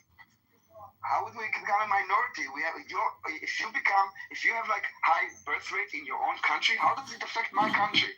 Go breed like pigs. I don't care. Than the Arabs, you don't have. It doesn't. You missed the point. If Israel is a sovereign state and next to it Jordan, and Jordan breeds like rabbits, how does it impact me? Plan. You see, I'm asking you. My God, are you listening to me? You have a. No, you listen to me. Listen to me. Talking about Jordan. Seven. I was giving you an example. I'm saying that if Israel, I'm telling to you that if there was a partition plan, there were two states side by side, how does your birthing rate affect my sovereignty? Dude, because within you can have like 12 millions. You see, you fucking ask the question, you can't shut up. Within the very Jewish state, you have a fucking 45% Arab demographic. We're talking internal to the presumed Jewish state according to the partition plan. You would have ended up a minority in probably 20, 30 years. You would have ended up a minority. Our birth rates are just much higher than some fucking Europeans or atheist Europeans. So that's just a fact of it.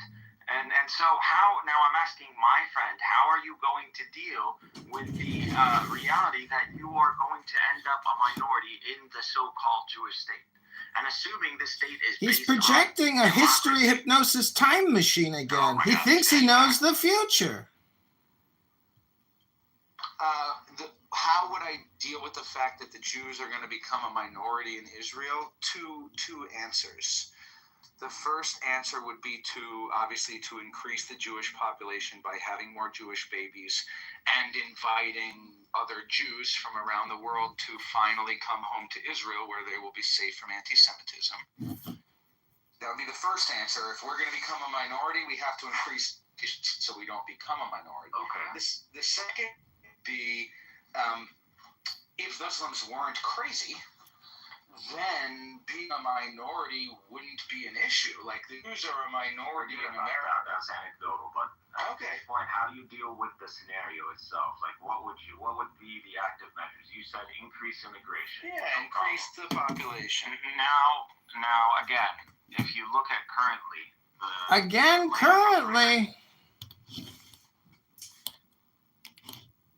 just saying now again currently. Good Shabbos, El Normo! All he said was now again currently and good Shabbos, El Normo. Continue. Yeah, because why does everybody care what the majority is? They could have had a state. They chose not to have it. Norm is also a very high IQ, very respectful dude. I don't see why is it bad that Norm is joining the stage? I have no problem as long as he can respond.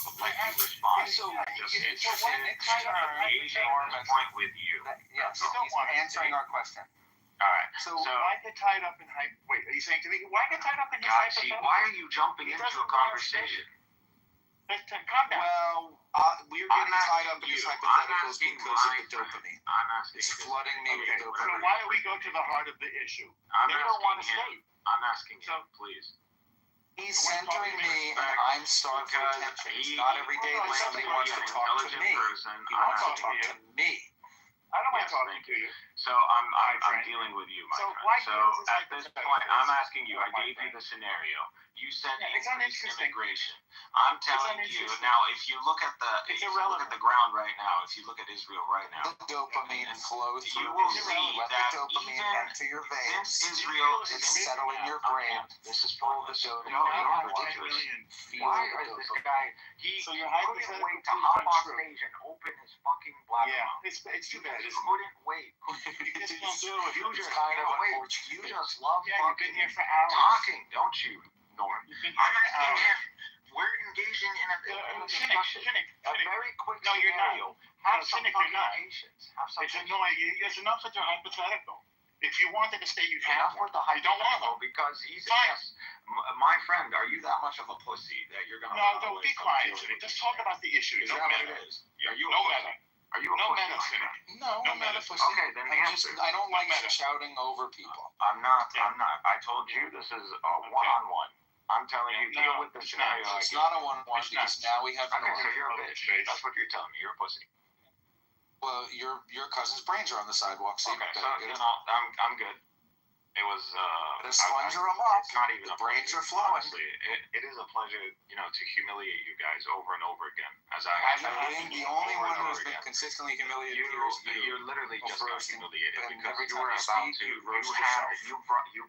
You can't even argue the point. You can't even debate. Of course, I can argue the point. When Norm's not talking, I'm ready to engage on guard. Well, he's interrupting. Norm, just for the sake of this, yes. So Norm, I'm just. Tell Norm, engaging with his hypotheticals is stupid. Yeah, we're gonna give him 2 minutes. Okay, so after I'm done, we're giving you goes and Norm. I've already humiliated Norm several times already. Norm humiliates himself every time he speaks because this is a self-roasting app. It doesn't even. And every time anybody speaks on this app, they roast themselves. So Norm humiliates himself every day, just like me. No, I don't.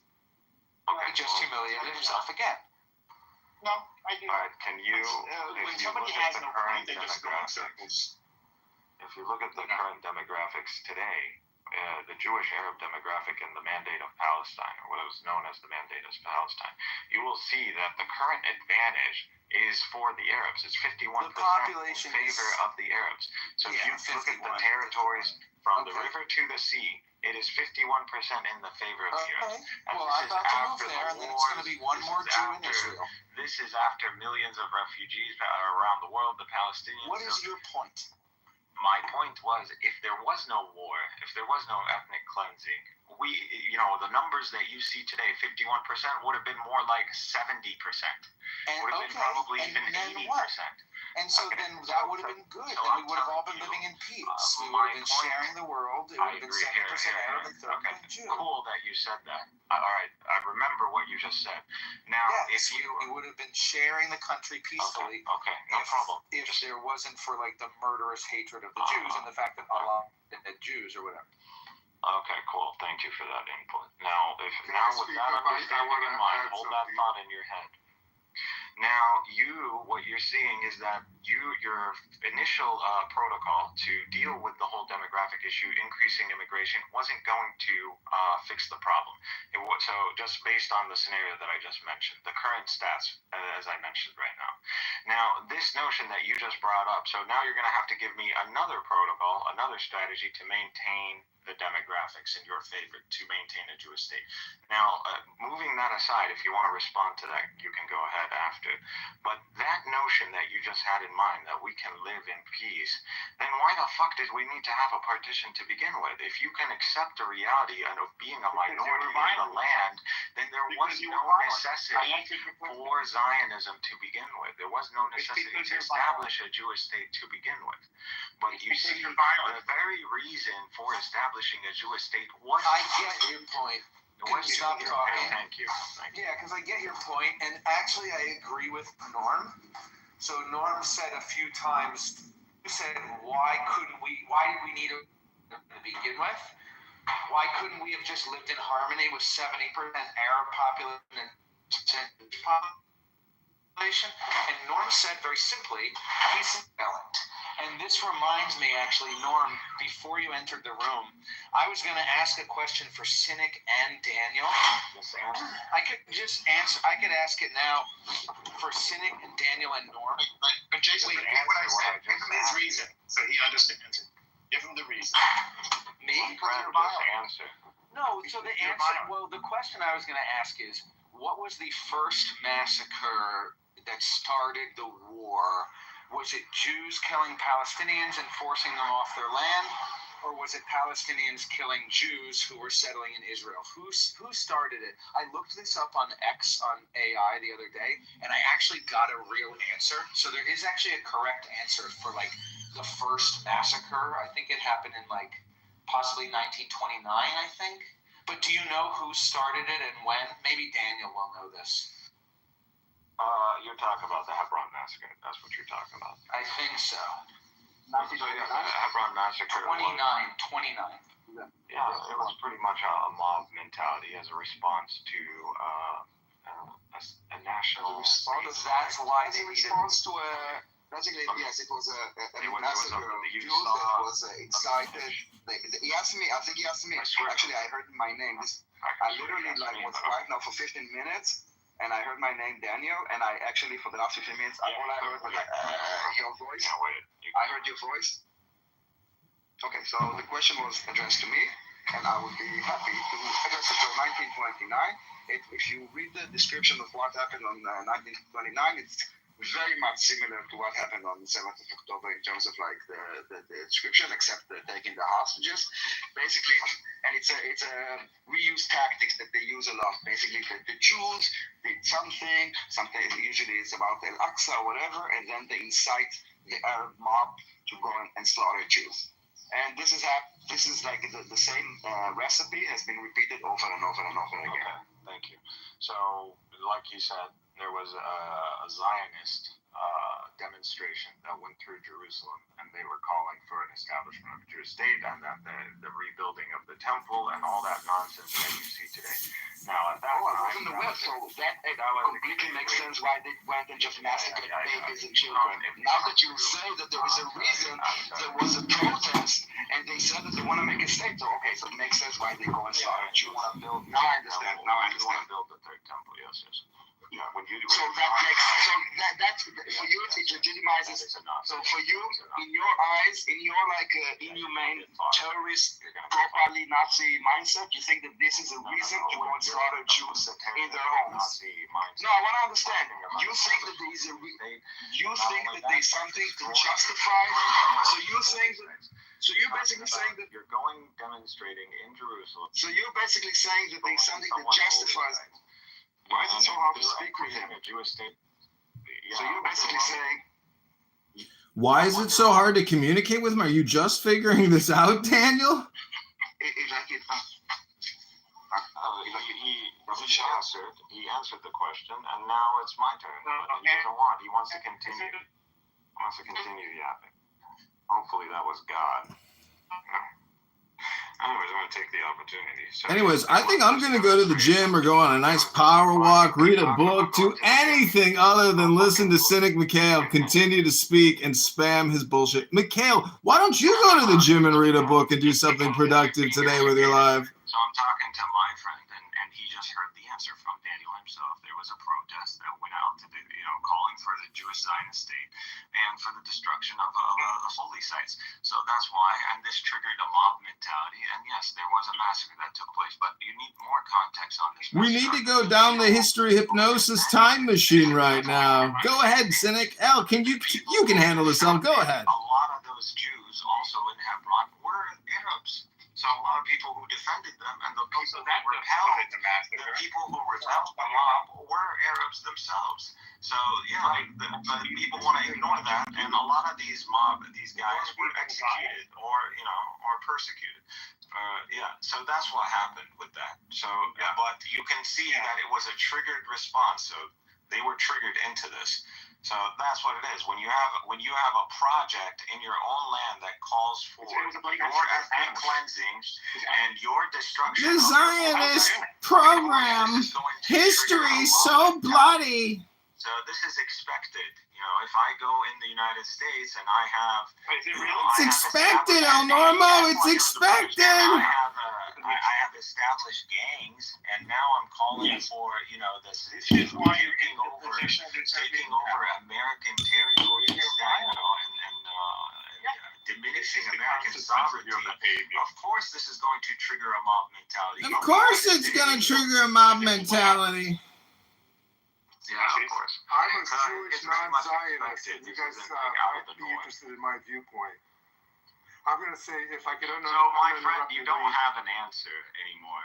And so you understand at this point. I think Maximilian was saying that he's a Jewish non-Zionist. Is that what he was saying? Or did you just talk right over him like you do everybody else? As you continue just to talk while people just talk and nobody can really have a conversation because people are willing to talk over each other for no reason because it's all spam anyways at the end of the day. And it's always a you problem if people talk to people like you because it's a waste of time. After 100 conversations, you think you might get the clue. I don't know. That's just me. I think I'm going to go to the gym and read a book and enjoy my Shabbos. Have a great day, everybody.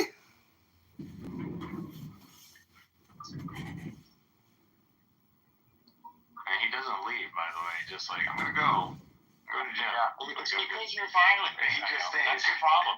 He's a fucking dude. This guy's such a That's your clown. problem. It's because you're violent. You're going to have to deal with that. That's my violence. That's correct. Yep. You can't deal when you just can't deal with the Zionism by necessity. He's not just violent, El Normo. He's low IQ. He's like deteriorating. You can tell his body is just like withering. He's technically a jihadist time waster who wastes people's time by wasting and decomposing his own body. He's drying out, El Normo. How are you going to fix all those laptops today to make a living if all you're doing is chatting here and spamming all day long? What book are you going to read? What book am I going to read? Oh, I was reading Psalms. Have you heard of the Bible? It's called Psalms. It's a great little book. King David. It's so wise, such beautiful, intelligent information, far superseding your stupidity and your hypnosis time machine conversations. A Bible freak? You mean I like books? I like sentences. I don't like listening to the stupid shit that comes out of your fucking mouth. What era was Ezra? What era was Ezra? Oy vey, what another great question. El Normo, I'm praying for you that you have the best Shabbos of your life. My friend Zach, I pray you have the funnest Shabbos of your life. And Cynic, I pray that you go to the gym at least one day a week and read a book and stop spamming with your lips and your brain. You're like an automated retard. Fully automated retardation. Congratulations, Dr. Cynic. You've done it again today. And this is a 3-hour special called Cynic, the Magic Clown of Stupidity. Take a breath.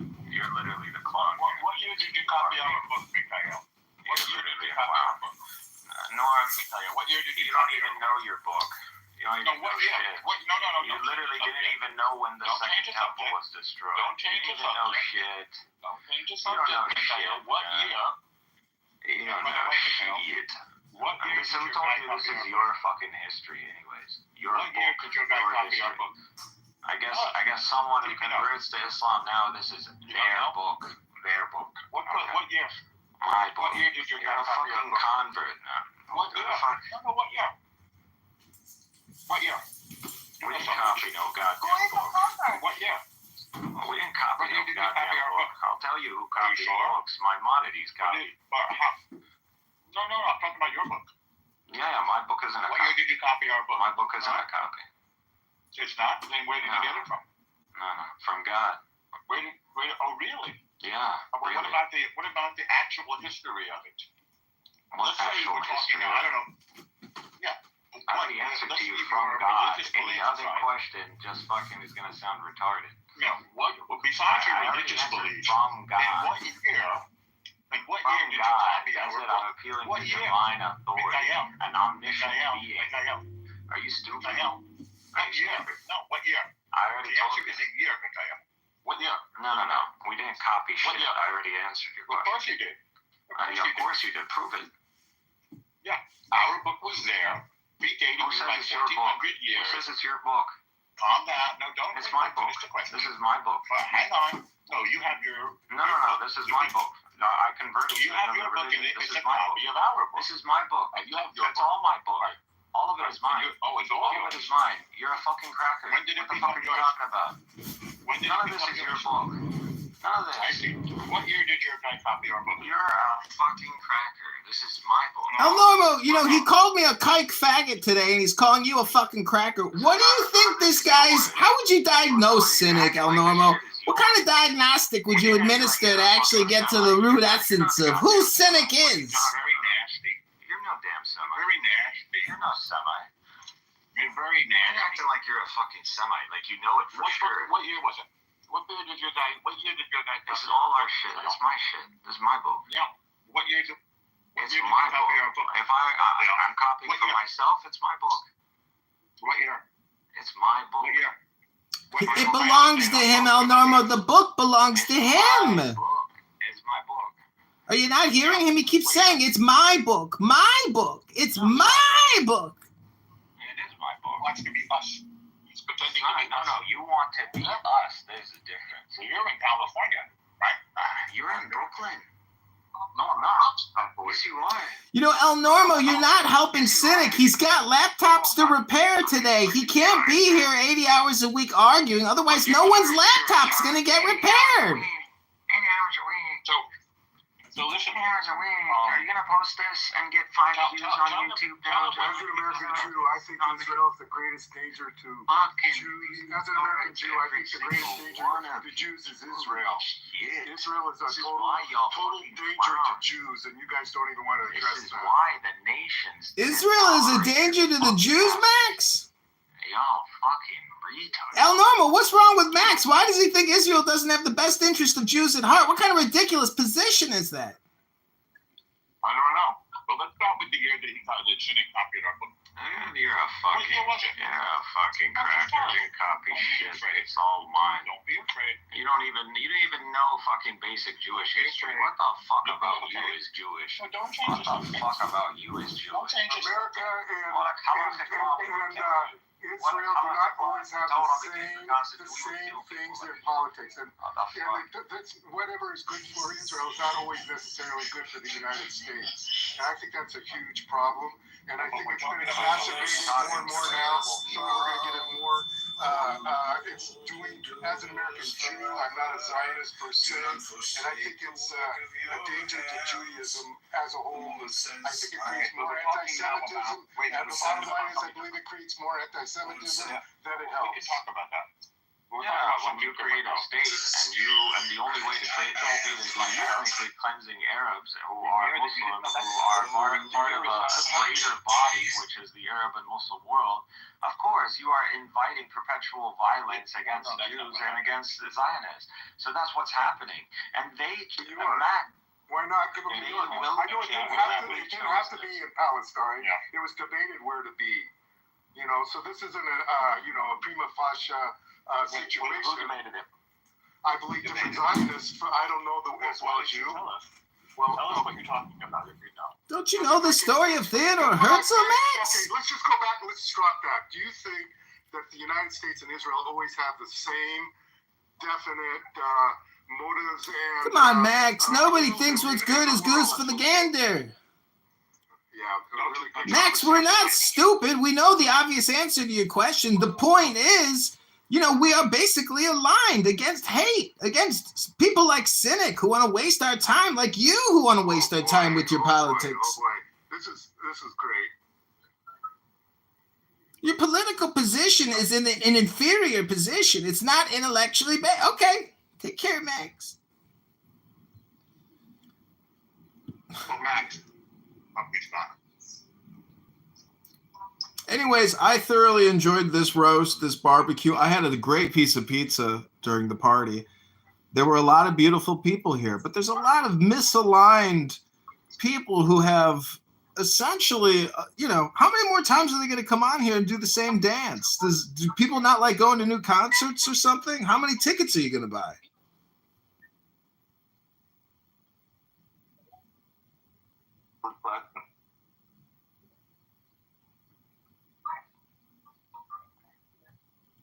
So Max, you're Jewish and you're not a Zionist then, huh? Yeah, I would like to have a semi-decent back and forth.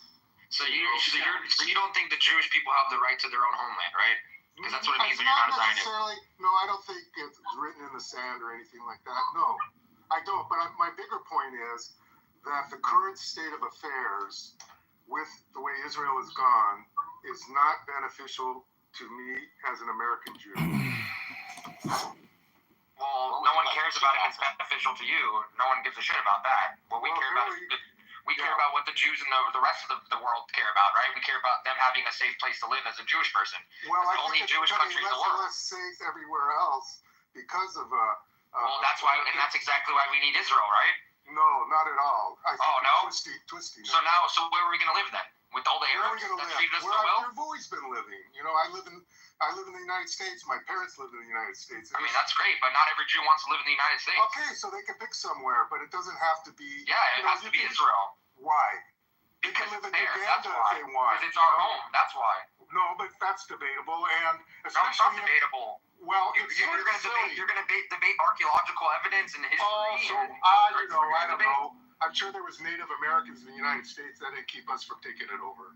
Oh, that's a completely different situation. Oh, yes, of course. Comparisons. Yeah, of course not. No, that's totally different country, different part of the world. I can just see I'm getting worked up for nothing. Well, you're just a fucking retard, that's why. Yeah, leave, exactly. It's that easy. And that's the problem we have with all these fucking pieces of shit Jews that live in America that don't consider themselves Zionists. Well, the fact of the matter is, if you have the opinion that the United States should stop all funding and shipment of arms, well, okay, great. But you know what you're not going to stop, even if you stop the flow of money and weapons to Israel? You're not going to stop justice. The Israelis will pursue justice, and they will manufacture the weapons, they will get the weapons, but they are locked in a jujitsu death grip with these people, and these people and the people on this app who support and project it and essentially propagandize it. I mean, I think they're all wasting their time against a fruitless endeavor. I mean, Israel is going to win this conflict, and they're not going to bend the knee. They're justified in this position. So, you know, it's going to eventually, this war or this conflict will end. But the The never-ending perpetual war of Israel and its surrounding neighbors is never going to end. And that's why they train, their 18-year-olds to be in the service to protect the homeland. The fact that there is a Jewish republic, I know, El Normo, you think it's like a representative or a parliamentary democracy, but in my opinion, it's a Jewish republic.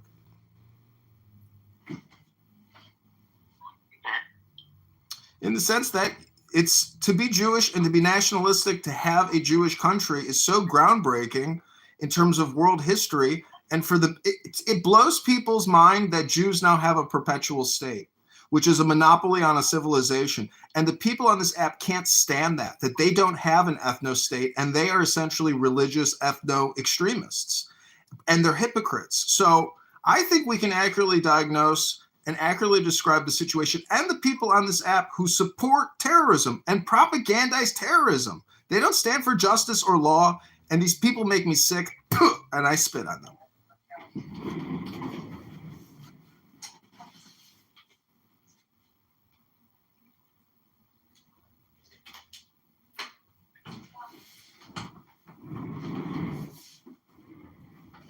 Thing is, like, why can they have 57 countries, but we can't have one little small country, right? Don't understand that shit. Never did. Never will. Yeah, exactly. So, just like this Irish cunt in the fucking chat. And I don't know why the Irish want to have so much hatred toward... Actually, yeah, I do know why. Because they're fucking terrorists, just like the PLO and all the other pieces of shit that they were friends with. Unfortunately. Yeah. Unfortunately. And I'm glad that England fucked them in the ass over the last couple 100 years or whatever the fuck it has been, that they've been fucking Irish. So, Irish no piece of shit. And that country is a disgusting country, by the way. Bunch of fucking Palestinian flags they fly there. Disgusting people. All they do is get drunk and puke all over themselves and shit in the streets in Ireland. Disgusting country. Well, they're ideologically and politically aligned, but not all Irish are that way. Many Irish support Jewish nationalism and Jewish freedom and liberation, and they appreciate it and they respect it. And journalists like El Normo, many journalists who covered the Irish conflict and the Gaza conflict, I mean, this is human conflict. I don't know why people think there's ever going to be peace on this earth. I'm 42 and all I have witnessed is never-ending conflict. So that's the constant. It's how you change and adapt to that conflict which makes you a winner or a loser. There's a lot of losers on this app who are spending 80 hours a week here, and those are rookie numbers if you're going to free Palestine.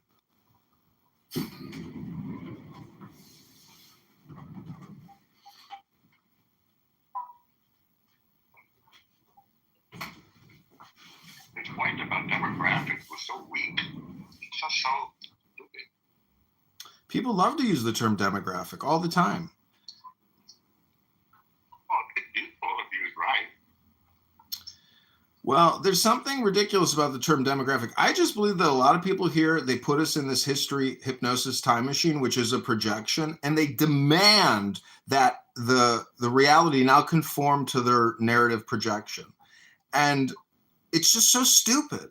And I don't understand why some people can't understand that essentially they're wasting their time here. And it's all spam, whether you're listening to it or whether you're speaking, unless it's intelligent spam. It's like 1% of all communication.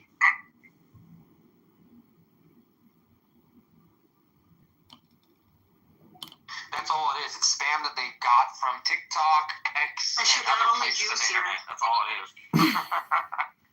No factual evidence, no factual basis on any of the arguments that they make. And then they throw out terms that they can't even define themselves too, which is fucking hilarious. And they think when they come on Clubhouse writing in a room chat that's going to make Israel go away. That's the funniest part of it all. They think that they're freeing Palestine by coming on Clubhouse.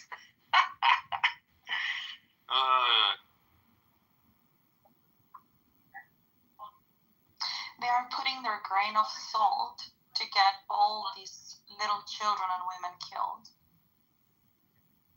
That's true. The funniest part is they never look at, what started this whole thing, right? Does anybody understand, can we go back and actually look at the real history that's been recorded, or are we just gonna go off somebody? But Harry, that's the problem. That's the problem with history hypnosis. It takes you out of the now. If we were all intelligent, we'd be teaching meditation. But unfortunately, it's all propaganda and all politics all the time. Don't fall for the trap. Yeah, you're right. Honestly, you're really right on that. Who is deleting the messages? Norm, stop doing that. I know you love doing it. Why can't I do what I love? Because you prevent us to read the messages, and we have fun in the chat. I mean, Issa, aren't you? That person should come up on the stage and stop being a little pussy Yeah, in the chat. come up and scream, asshole. Issa, I mean, why aren't you even insulted when Cynic, speaks sexually perverted things about, fucking you, raping you, calling me a kike faggot? I mean, in my opinion. What are you saying that I didn't say anything? He was moved to the audience.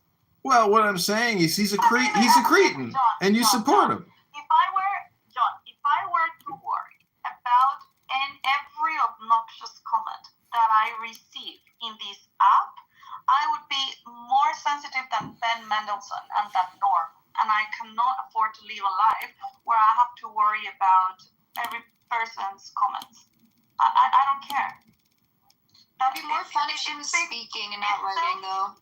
It tells more about who he is than who I am. I don't care. You can say whatever you want. No, I agree with you. I'm just saying that, I like swift justice. So if somebody speaks like that, I want them put in the goo immediately. I want them to know a response to the way that they're speaking. It's ridiculous. He was sent to the audience, but I'm not going to give him more attention than he deserves, because that's exactly what he's trying to get with his comments. Yeah, I get it. The anti-Zionist American Jew? Yeah, Cynic. Yeah. No, I mean the other guy. Who's the other guy? He's talking about Maximilian guy, that guy. I don't know. I've seen him, but I don't remember interacting with him. So, Cynic made a remarkable claim today. He said that he was the first, he survived the first intifada. Do we really believe that? The second intifada? Okay. He lived in Gaza. That's what he said. I heard him. For the second intifada. He's never been to that region. Well, today he claimed that he lived there and he survived the second intifada, which is in the early 2000s. So yeah. Not sure how that would be possible if he was born in the United States. And then he was born in the United States and then his family moved to Gaza. Makes no sense to me. He's never been there. I remember speaking with him about this. Oh, it's over? Is this M? No. It's like me saying I survived 9/11 in Chicago. Just your voice on it. I know, I always get that.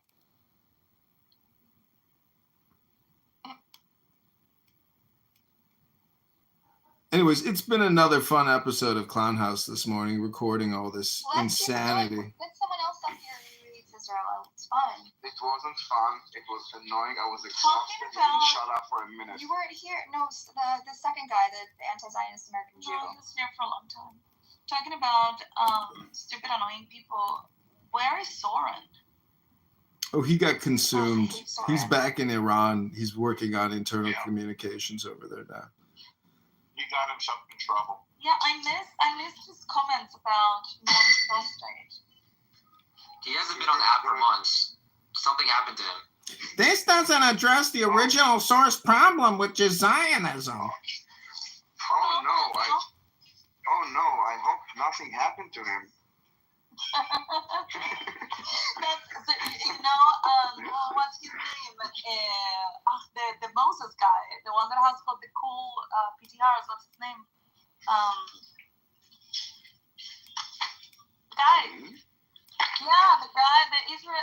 The Jewish guy with the English accent from South Africa that has got the most. Pumalu? Pumalu. Thank you. Shit, I forgot. Pumalu was off Clubhouse for like a month or so, and we were asking about Soren, and he's like, "Well, I cannot say anything, but I wasn't in Clubhouse because I was on a mission." But I think he's fine. It's like, I hope he's okay. I hope he's okay, yeah. But this is the reason why I was not in Clubhouse. I was on a mission. It's like it was exhausting today. This dude is like, I don't know where the energy to like ramble without like interruption. Yeah, but you need to touch grass and breathe because you're gonna have a heart attack one day on these roads. Me? Yes, you. Nah, I don't take it too hard. It was just like weird that he doesn't shut up for a minute. Wait, this is the same idiot that ran away from 3 hours ago? Yes. Yeah, he ran his mouth like you ran away from your own house? So I gotta say, what's interesting about the anonymous function is yesterday I got exposed because I clicked on one of the Free Palestinian speakers' profiles, and then they knew immediately who it was, so they all mass blocked the John Kitover account. So now I have to create a new burner account and add nobody, but then I can still go in the rooms as anonymous and record them and not click their profile. You know what? That doesn't matter because hold on. Yeah, exactly. When you are anonymous, it doesn't matter. No, when you look at their profile, they can click on their profile and view who viewed their profile and get you. Yes, but John, listen, John. But if you create a new account and your name is Anon, you're already anonymous. No, I get it, but they'll kick the Anon account. The Anon account can't be kicked if it's an actual subscriber I account. know, but you don't need to create a new account, because the next time you come into a room, they will not know it's you. They will still think it's someone else. Okay, here's the troll that you have to do. That is until you open your big mouth. Because you have like a million accounts. You should create an account called Anon and then go on stage. I saw somebody already has an Anon account. Yeah. And also, John, the thing about being notified that somebody viewed your profile, it says saw your profile within the last week. It doesn't say saw your profile within 1 minute or anything like that. So it says within the last. Yeah. Look at who just what they did. You can guess. All I'm saying is it's actually. You could have seen your profile from the outside, from the hallway. It's possible. Yeah. Anyways, it's a huge waste of time even recording the rooms. But I gotta say, if I were to set up 2 phones, one phone recording a room, these rooms go on all day long. So I don't know. It's an obsession of mine, I guess. Obsession. What are you getting from? I'm just getting more dopamine because when they panic and then somebody's watching my YouTube live and they post the link and they're like, he's live streaming your room, they all freak out. It's like watching ants get sprayed with bug spray and they just fucking flee the scene. It's fun. I see. That could be fun. I think what was the last thing I heard? Some Free Palestine girl got released from the psych ward, had a breakdown, chased some random Jewish guy. Here? Yeah, was it Nora? Yeah, she's in our circle, unfortunately. She traced some She's a member of my house. Elevator. But wait, not too much on her. Yeah, she's Diego's girlfriend. So I actually have Abby Eba in an X account listening to this room, and she just played some exclusive Nora and Diego footage of Nora having a total breakdown, and then what's his name, Yakov, talking about following medical health advice, and Diego going into a tailspin. I mean, it's cringe and pathetic, but go to the gym and read a book. I don't know what to tell these people anymore. I can't do both. I have to pick one. I can't read a book and amplify it. Yeah. Did you file a complaint yet to get your house? No, not yet. I will do it over the weekend. I'm gonna be out most of next week, so. Yeah. Do you know what happened, John? Well, I tried joining Itty Bitty Titty Community. Is that what the house you're talking about?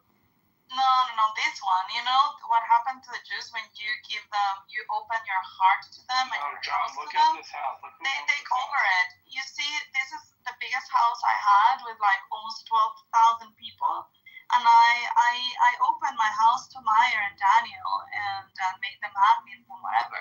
And now Meyer is the owner of the house, and I was kicked out of the house. I cannot rejoin it.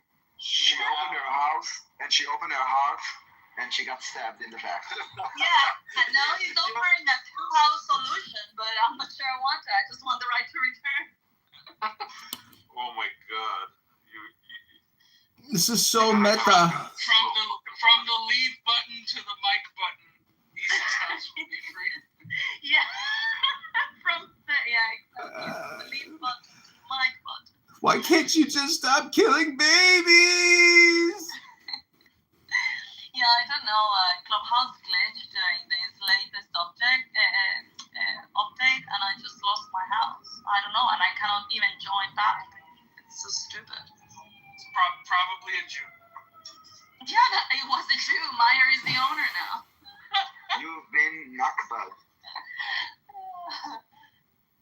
You know how Tim Ramosson, Ramosson has told me, oh, Isa, you're sleeping with the enemy. One of these days you will wake up and realize that they have betrayed you and stabbed you in the back. Well, the day has come. Well, you see, Isa, a Wozniak created the company that created your interface with the app, so it's really theirs from the beginning. Yeah, that's true. That's not true. Look at the abacus. It's the person who created the abacus that's responsible for all of this. This app was 3,000 years ago.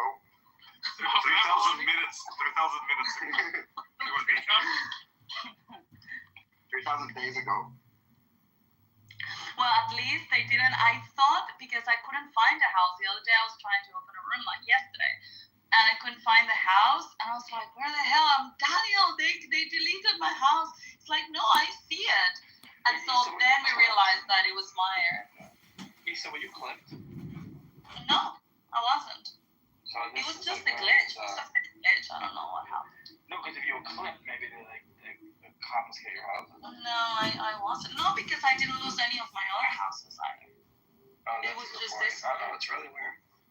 Yeah. It was funny how you were confident. I didn't even know you ever. Yeah. Try to play dumb. Meyer. You kept me in suspense for 10 minutes. I'm like, oh, why did I get caught for this time? You were like those cops. Like, do you know why I pulled you over? It was like many reasons. I'm giving you He was sweating. I doubt you saw the body in the trunk. You may have saw, like, I don't know which one you called me, huh? Steadfast love. Yeah, how many times have you been tased, Alex?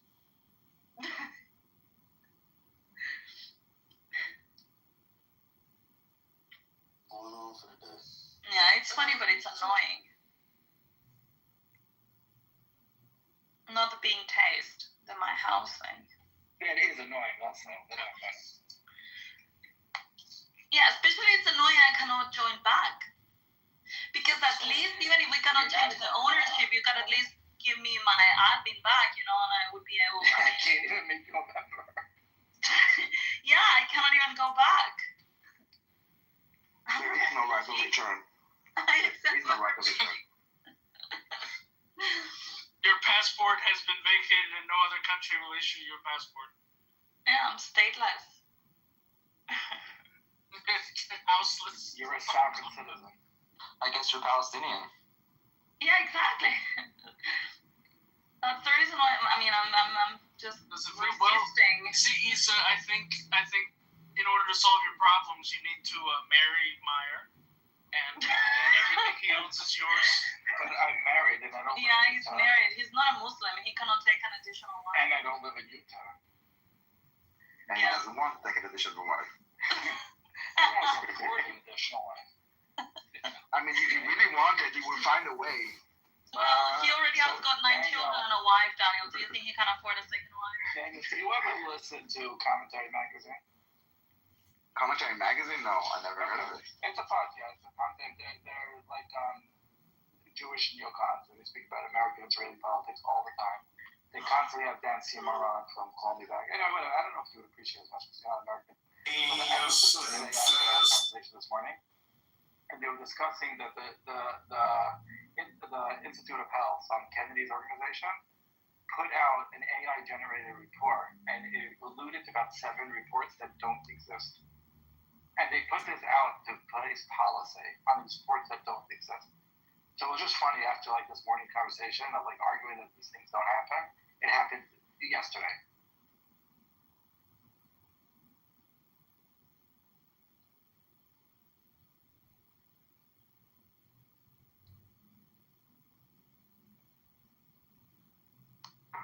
Hey, Issa. Hello.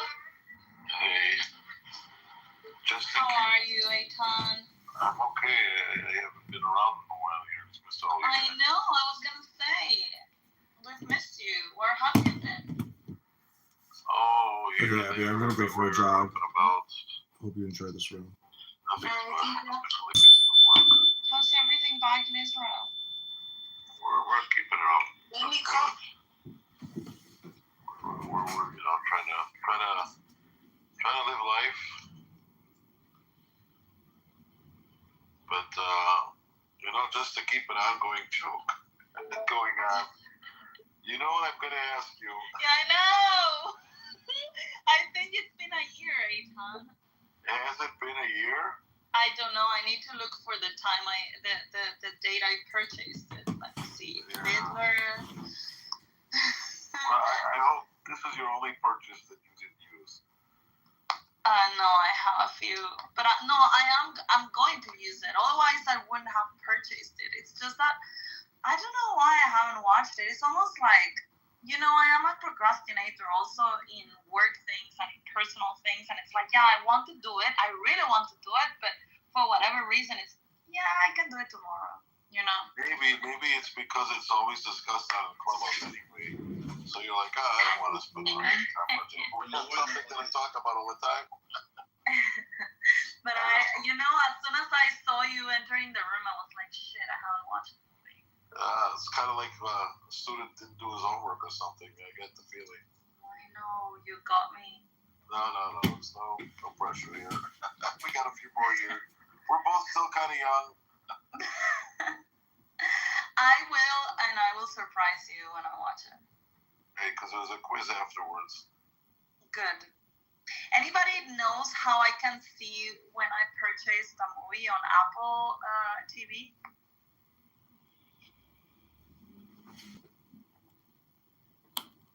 I'm trying to find a purchase history, but I don't see anything. And in the list of movies, it doesn't tell me when I purchased it. What do you mean purchase a movie on TV? Yeah, just watch it free stream. On Apple TV, you can purchase movies. No, I don't. So you have them in your library. No, I don't purchase anything. I just watch it for free. No, I purchase certain movies that I want to keep when they are like classic enough or important enough, and I really like them. I just purchase them. Good for you. I don't purchase shit. Look at you owning IP. Exactly. Don't purchase shit. No way. No, I don't know.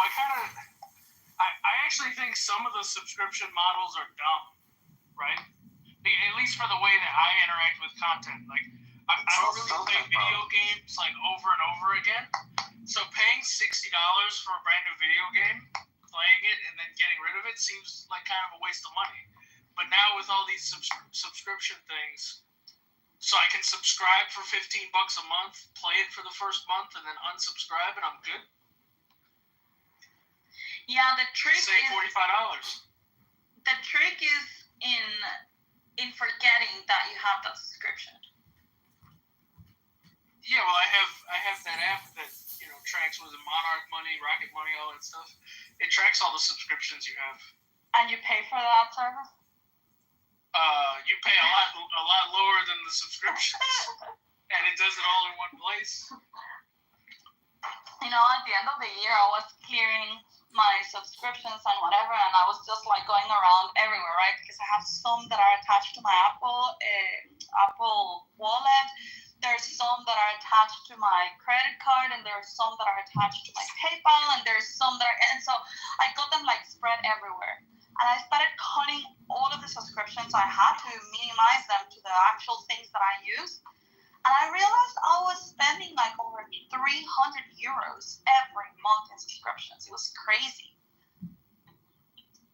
Yeah, me too. Like, just canceled my subscription because the football ends in 3 days.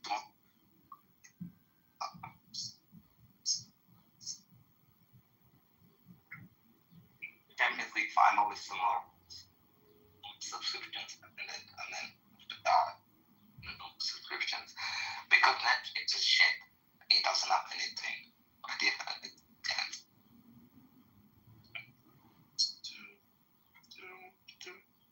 We have it. Is it me or I cannot understand that check? No, around me or what? Can you hear me? Now, yes. Yeah.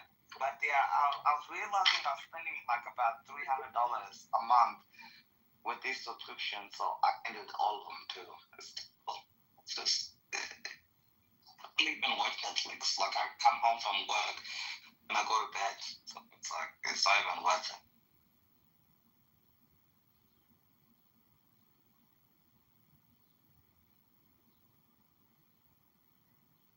Yeah, I tried to add all my subscriptions to the Apple Wallet because at least there you can have better control because you see a clear list of which ones you have going on and which ones are about to expire and so on. So it's easier than have them in your credit card or in your PayPal or other places.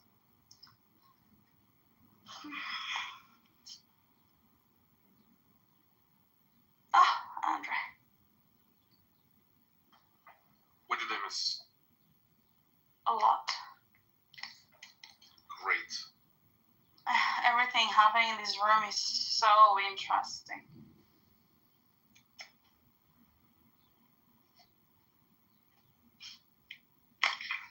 Hey, your office is at the bottom of the room, and I think we could all sing happy birthday for him. For who? Because you're off. It's a birthday today. Oh yeah, today you're or today? off. No, I think it's today. Today. Don't be Yeah. gay, Daniel. No, come on, let's celebrate for him. Yeah, Was it yesterday? No, it was today. I think it was. Happy birthday, you're off. Can you sing it in Hebrew?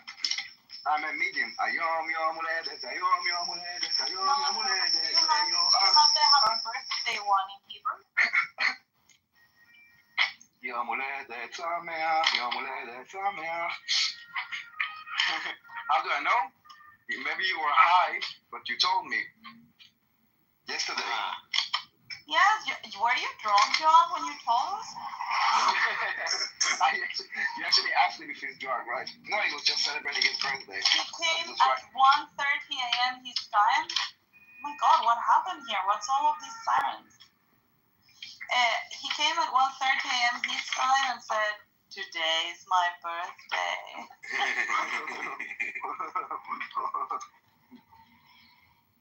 So happy birthday. You will experience. I sang to him, and he even told us how old he is getting. Do you want to hear 24. Ready? Andre, it's like Don't be gay, Andre. One more step closer to your No, it is one year less.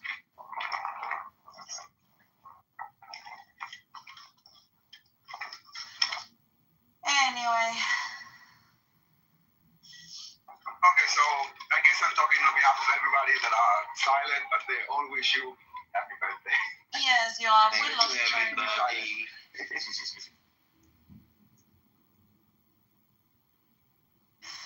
Very nice of you, Daniel.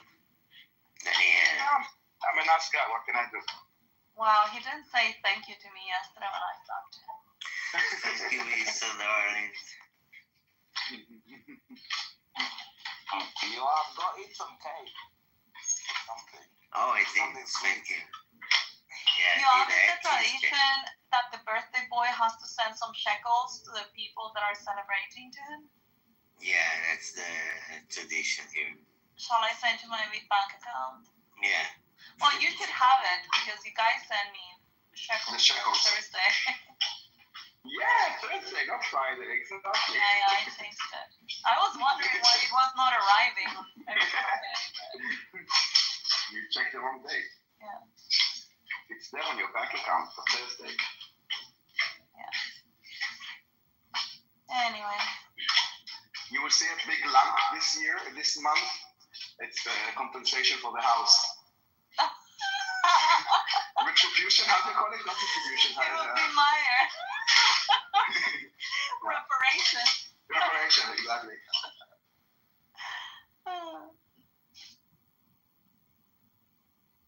Are you gonna send reparations, Meyer, to my bank account in the form of shekels? I don't believe in reparations. If you cannot defend your house, then you don't have the right to have a house. Well, the one paying always doesn't believe it. It's about the one receiving, they believe it.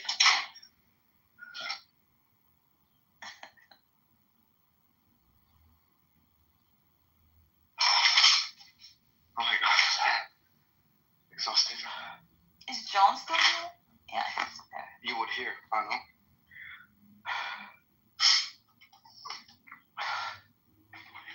Oh my God. Yeah, so whatever happened to Soren, every time I see Norm, I remember him. And also to Ish. I haven't seen Ish in a long time. Did you check all the local prisons? Definitely not in Sydney. Every time you see me, you think of ask. Yes, every time I see you, I think of Soren and your prostate. Yeah, well, for me, it's the other way around. I hear you, and then I think of your prostate, and then I remember of Soren. Flyer, you're maybe the only Flyer, person. you're in the Matrix. Norm. No, can you hear me now? Did you ask Yes, we Nora? can. Did you ask Nora if she met Ish in Bellevue? Oh, that's true.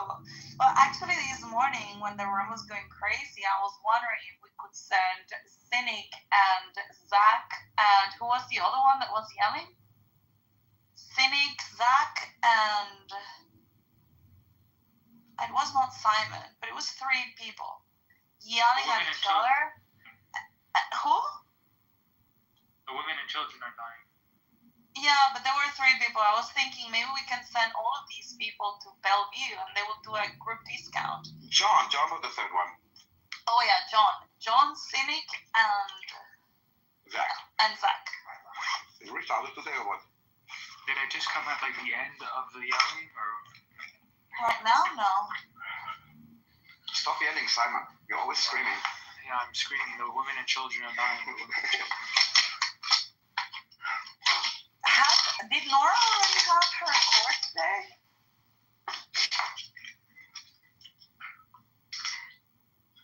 We should ask what's his face? A lover. Diego? What's his name?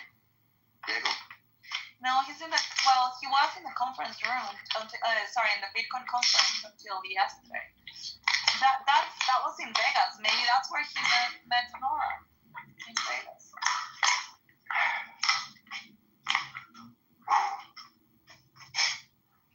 Daniel, what is that noise? He's cracking Palestinians' necks.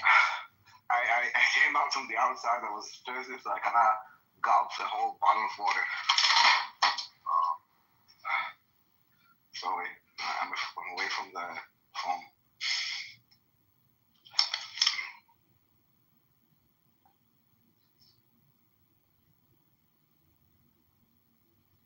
Yeah, I don't think I have seen Nora lately.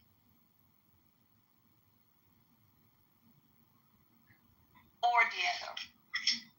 No. Diego came to the room, I think it was yesterday or the day before. I don't remember. For a little bit. Which room? Itty-bitty? Yeah, in the itty-bitty. Yeah, it's the only place where I can open rooms now.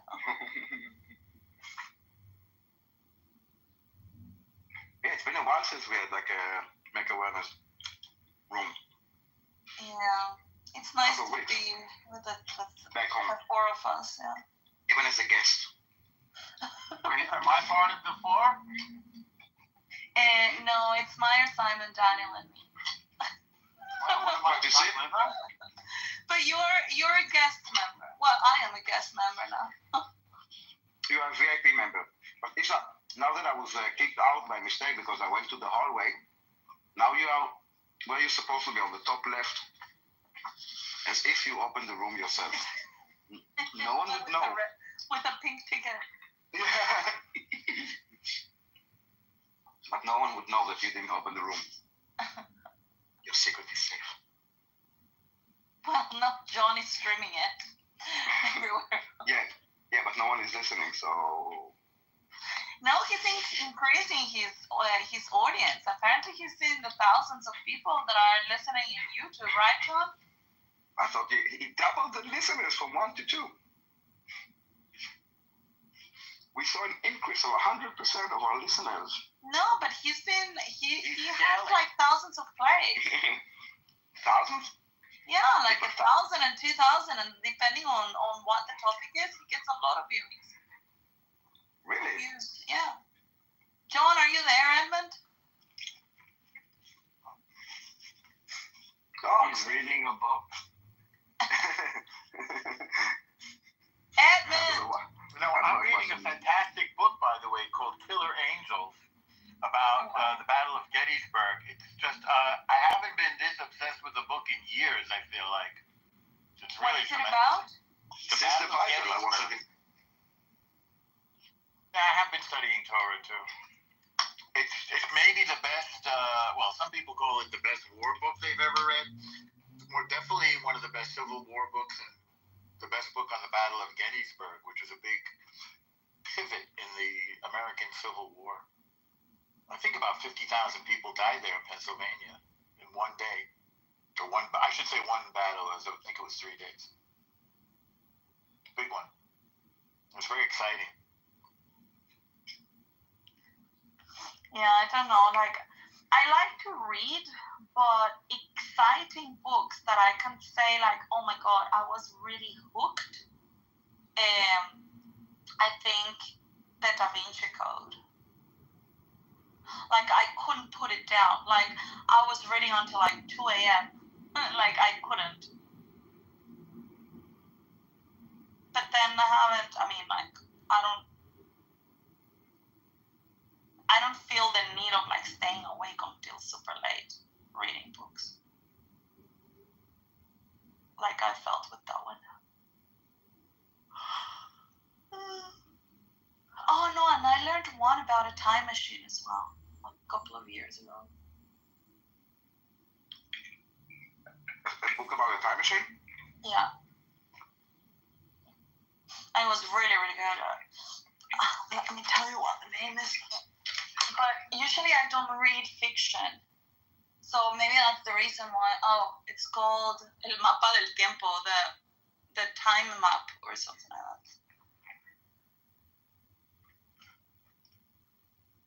There is a book, I don't know how it's called in, hold on, let me see, in English, by Ensayo sobre a ceguera. Well, that's ceguera. Like but that's an essay. No, that's like I don't know how to say it in English, my God. What's his name? Saramago. You know this? Did Nora recommend that? No, I read it years ago about blindness. Yeah, ceguera is blindness. It's about like a disease that makes everybody blind, and then they kind of take them to a place, so they kind of, everyone that were infected, so they will not infect others, and one of the people there actually can see. It's really interesting.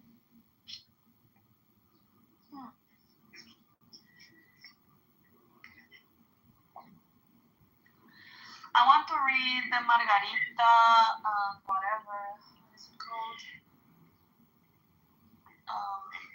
Master Margarita or something like that. Yeah, it's called, by the way, it's called Blindness, what I was talking about, the movie. Yeah, ceguera is blindness. Yeah. Sounds like C. C? What is C? It's a TV series. Hold on, maybe they. Interesting. It's not the exact same plot. It's just the same. It's like the years of, I think, 10,000, and humanity has gone blind, and then there's 1 or 2 people that can see.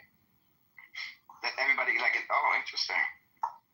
Yeah, and they develop a whole new reality. Like they have ropes that go down the city street, so you can like follow the ropes and get to an intersection. There's like knots on the Okay, road. Yeah, so that's an adaptation. It's not the story, but interesting. How it's called? The C for like which? That's it. SEEC. No, which provider? And like which? Apple Plus. Apple Plus. C. Okay.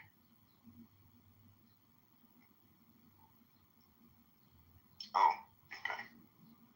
And if you have vision, they believe you to be a witch. So you have to hide it. Ah, okay, so that's a completely different story, but interesting. Yeah, it's a totally different story. That's an adaptation of a concept. Like of like a disease. A blind road, yeah. Oh, okay, got it. But it's a disease that makes people blind, or it's just like an alternative reality where everybody is blind? No, they used to be sight, but they got lost, and they. Okay. Yeah, I don't think they explain like the backstory well. But the whole Earth is it's not quite post-apocalyptic, but there's a virus that knocked everyone in that killed most of humanity. There's only like 2 million people left on Earth, and they live in bands and like nomadic basically. So it's there's some event that they don't explain that made everyone blind. They still have eyes. They're just not free. I will check it out. Pirate, because I don't have Apple Plus.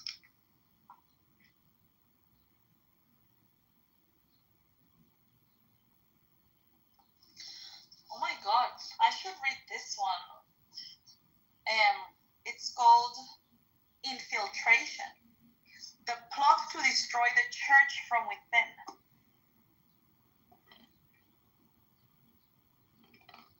It says that... Hold on, I have like a...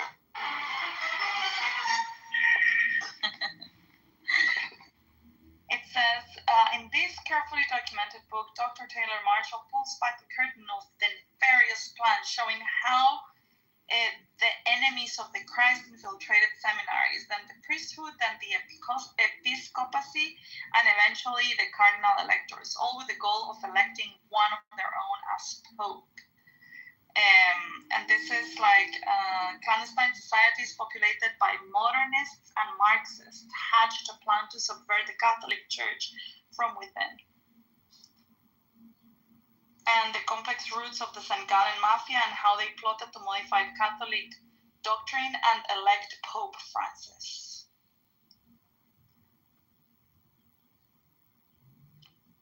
This sounds interesting. I should read this. Yeah, I got a few books here that are more like... Oh, this one was recommended to me by Diego. I think it might be anti-Semitic. Let me see.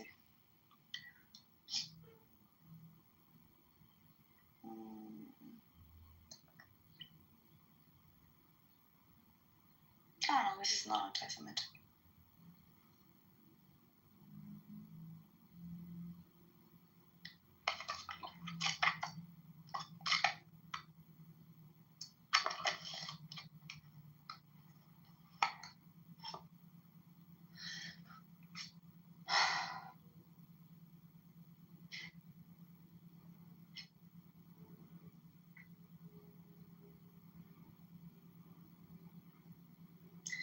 You know the one that I bought, Meyer? You know this book? Are you familiar with the Q conspiracy theories? Maybe Harry is, because he's very MAGA. I mean, I'm not familiar with the whole QAnon conspiracy theories. No.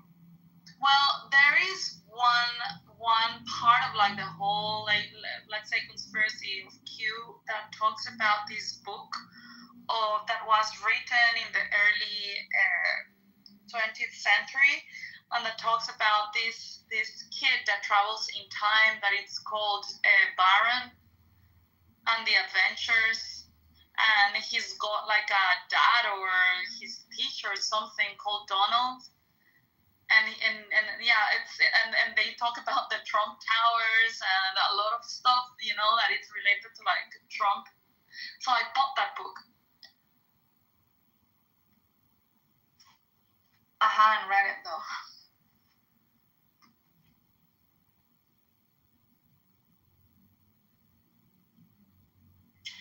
know what we should read, Meyer, as part of like our book club efforts that I never followed through. And make Daniel read. We should read 1984. I read 1984. Yeah, but all together and read it again. But also, right next to it, read a Brave New World, which is completely I think Brave the opposite. Is more accurate. It's not that But it's kind of like the opposite extreme, right? So 1984 and then Brave New World. And then the third book would be, what is it called? Amazing Ourselves to Death or something like that. Amusing Ourselves to Death, I was going to say. Neil Postman. Yeah, Neil Postman, exactly. Because he makes a comparison between the two. If you want to read Amusing Ourselves to Death, you don't need to read 1984. I mean, it's a No, good I'm not book, saying you need to, but it's just like a nice refresher, to compare both. Yeah, okay. You don't have to read Brave New World in order to read Amusing Ourselves to Death, but it enhances it. Like 1984 is kind of on the side. It's part of the scheme. I get where you're going, but I'm saying Amusing Ourselves to Death was more than inspire. He's basically taking the fictional story and showing how it relates to the TV era. He died in the I forgot. I think in the mid-noughts. Like he doesn't really opine on social media. It'll be interesting to write a sequel to Amusing Ourselves to Death. Yeah. There is. Let me see. To Death. He wrote a few books. He wrote Disappearing Childhood, which is a very good book. Yeah. He wrote How to Watch the Evening News. It's not bad, but compared to the rest of Neil Postman's book, it's not great. I think he wrote another 2 books. I'm trying to remember the titles. Have you ever read the foreword? Well, it's really good. Which book? From Amusing Ourselves to Death. I believe so. I have to double check, but I believe so. Well, okay, so I'll read it. It's just two paragraphs. Well, yeah. It says, 3 paragraphs. We were keeping our eye on 1984. When the year came and the prophecy didn't, thoughtful Americans sang softly in praise of themselves. The roots of liberal democracy had held. Wherever else the terror had happened, we at least had not been visited by Orwellian nightmares. But we had forgotten that alongside Orwell's stark vision, there was another, slightly older, slightly less well-known, equally chilling. Aldous Huxley's Brave New World. Contrary to common belief, even amongst the educated, Huxley and Orwell did not prophesy the same thing. Orwell warns that we will be overcome by an externally imposed oppression, but in Huxley's vision, no big brother is required to deprive people of their autonomy, maturity, and history. As he saw it, people will come to love their oppression, to adore the technologies that undo their capacities to think. What Orwell feared were those who would ban books. What Huxley feared was that there would be no reason to ban a book, for there would be no one who wanted to read one. Orwell feared those who would deprive us of information. Huxley feared those who would give us so much that we would be reduced to passivity and egoism. Orwell feared that the truth would be concealed from us. Huxley feared the truth would be drowned in a sea of irrelevance. Orwell feared we would become a captive culture. Huxley feared we would become a trivial culture, preoccupied with some equivalent of the Phillies, the orgy-porgy, and the centrifugal bumble-bumpy. As Huxley remarked in Brave New World Revisited, the civil libertarians and rationalists who are ever on the alert to oppose tyranny failed to take into account man's almost infinite appetite for distractions. In 1984, Huxley added, people are controlled by inflicting pain. In Brave New World, they are controlled by inflicting pleasure. In short, Orwell feared that what we hate will ruin us. Huxley feared that what we love will ruin us. This book is about the possibility that Huxley, not Orwell, was right. Yeah, I read that. It's very powerful. Where does he talk about if the industrial era in New York was the iconic city of America, then today it's Las Vegas? Is that in the introduction? I don't know. Yeah, it's a great book. I have not read it. I'm using ourselves to death. You never read it? Never read it. Oh, you should read it. Based on that forward alone, you should read it. But I actually read it before Brave and the Rough, but you should read Brave and the Rough first. And think about what you just read in those 3 paragraphs, and imagine what he was talking about was cable television. Now think about social media. Imagine. Yeah, it's even more powerful. Anyway, we should read those together and discuss. I'm not on it on Monday, Tuesday. I couldn't connect. Where are you? Doing Jewish stuff. Oh. Okay. So I'll be back after that. But I mean, we never had the other. But We should have the other one as well. Let me finish the book because I never finished it. I'll listen again to those books. I'm happy to do that. Those 3 books are classics. I don't mind revisiting. Yeah. Okay. Well, I'll see you around then next week. I can tell you, I mean, there's too many books to do at once, but Anxious Generations, the book I read not so long ago, I thought was very good. That's Jonathan Haidt. That children should not be on social media until they're 16. Yeah. We could talk about. All right. Well, there's too many things. We could talk about this. Look, Neil Postman also writes Disappearing Childhood, which dovetails well with Anxious Generation.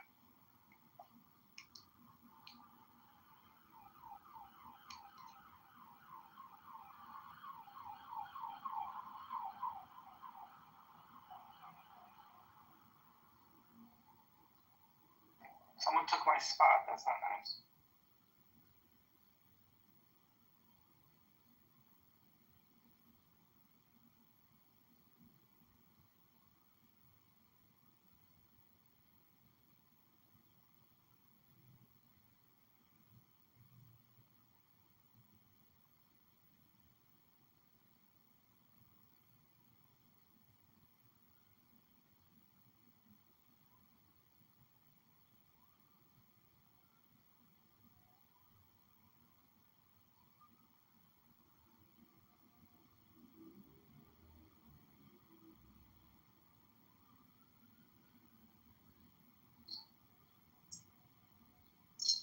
Did they mention Jonathan Haidt?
Hello?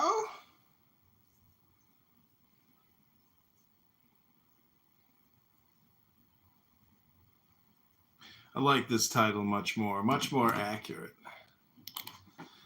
People in self-denial. They're the most dangerous people around us. They're self-sadomasochists, essentially, wasting all their time, just spewing infinite amounts of spam. Spam. Spam. Spam. They're like bulimic spammers, essentially. Hang it up.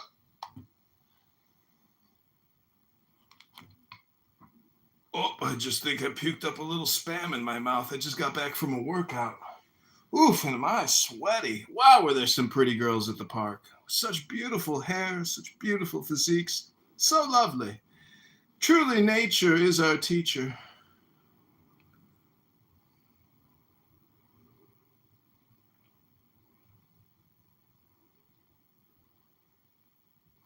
But not our greatest teacher, Rabbeinu Shalom.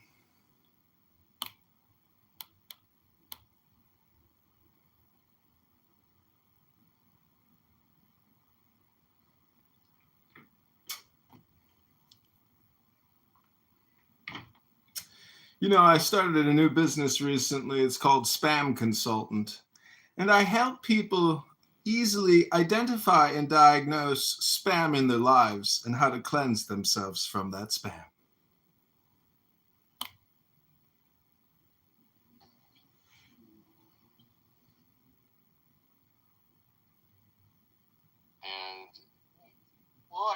I appreciate that. I can't be your friend.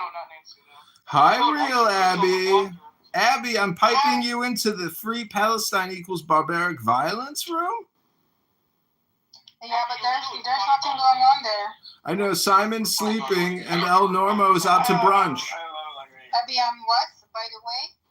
It's very funny. I enjoyed listening to your humor. I laughed the whole night yesterday. That's not me, dumbass. That's a man. It is? Okay. Yeah.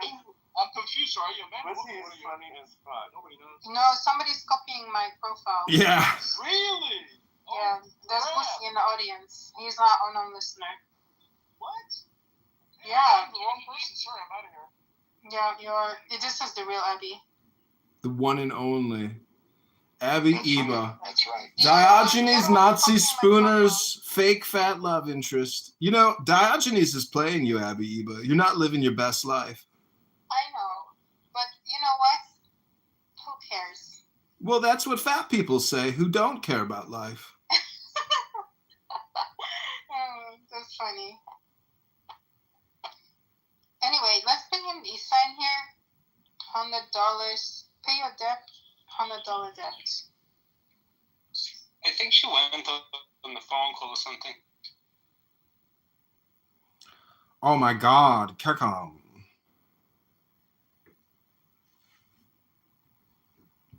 Welcome back to another exciting episode of Frankie Kicks People, starring Dr. Nazi T-Robs, who owns me, and Logistickles, the AI chatterbot, and Abby, aka the trans man, and Princessia. Oh, Princessia, Abby Eba was playing some video clips of you today. They were hilarious. You were crying like a little schoolgirl in the arms of a sweaty dandruff sufferer. What's his face? Conceptista, aka, what is his name again? Doesn't matter. It doesn't matter. Shabbos is here. Shabbos is near. I've got to take a shower. I'm all sweaty. Just got back from a workout. That's right. Я все перепутал. Слушай, киргизское пиво там пьешь, нет? Слушай, ну я, кстати, да, бывает подпиваю, хотя я как бы поклонник, так сказать, чистого продукта, но тем не менее. А что ты там не пьешь киргизский? Эль, ты знаешь, что эль? Эль — это дюссельдорфский альт. Да, но в Бельгии хороший. Он другой, там совсем. Эль — это и есть альт. Даникес. Подожди, здесь... Но он жиденький. У нас он жиденький. И не в Кёльне все-таки альт. Слушай, в Дюссельдорфе альт, ты чё? Какой там жиденький, ты чего? Жиденький он, жиденький. Какой? Жиденький. Это Сам такой. Жиденький. Жиденький, да. Нет, здесь всякие монастыри. Слушай, лев это то, что знаю. На самом деле здесь вот эти пивасики, которые в монастырях варят, они прям отменные. То есть любой там, где написано монастырь, он прям хороший. А я сегодня ездил по деревушкам, по винной дороге. Вина немножко выпил. Наклюкался? Нет, не наклюкался. Бокал вина выпил. Ой. Доехал до...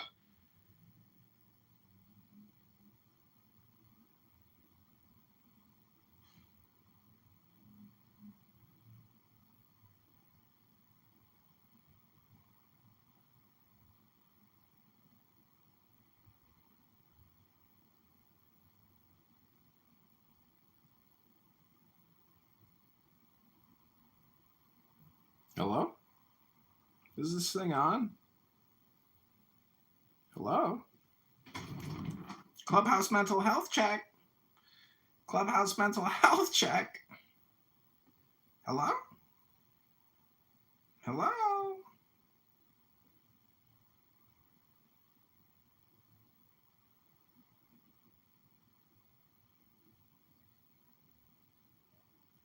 All right, this feels almost illegal to know, but our windows were so old and just desperately... Manfinity in the house! The one and only Manfinity, the taker down of dragons, the knight of power. The one and only Manfinity!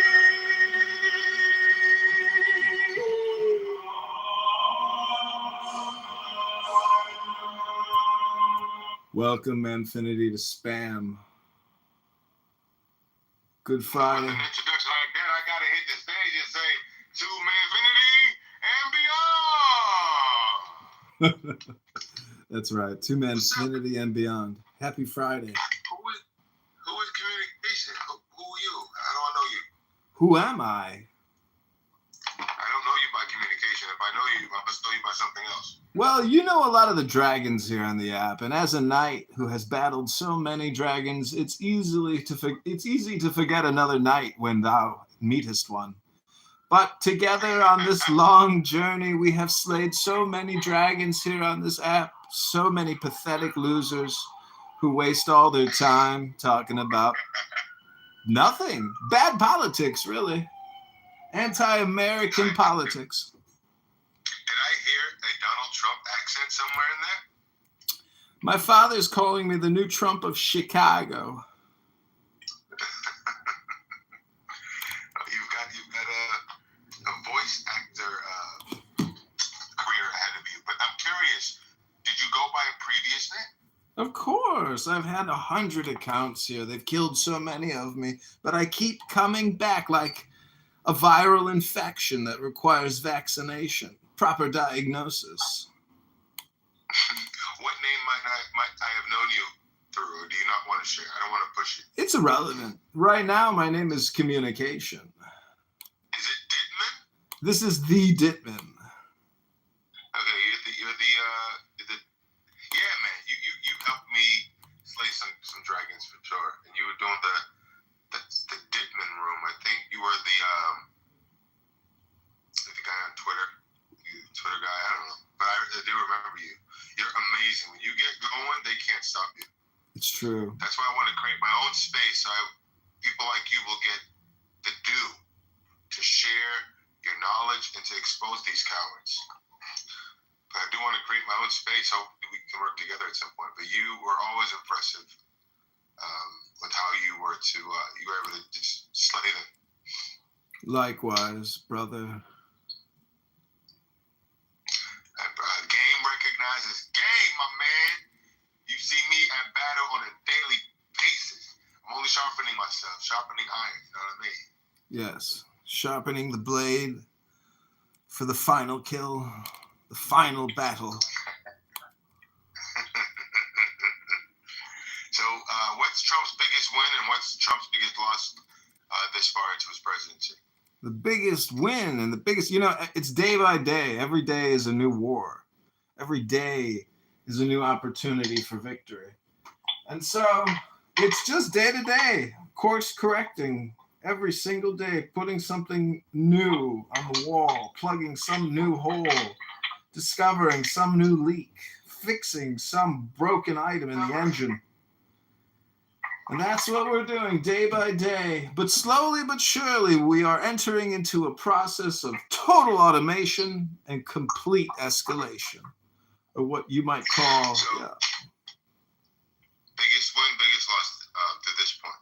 The biggest win is always right now. It's Friday. Trump is in power. From his brain, from his mouth flows pure energy of incredible intelligence, mercurial political power, changing on this, changing on that, upsetting everyone, trolling them all, causing mass chaos in the simulation.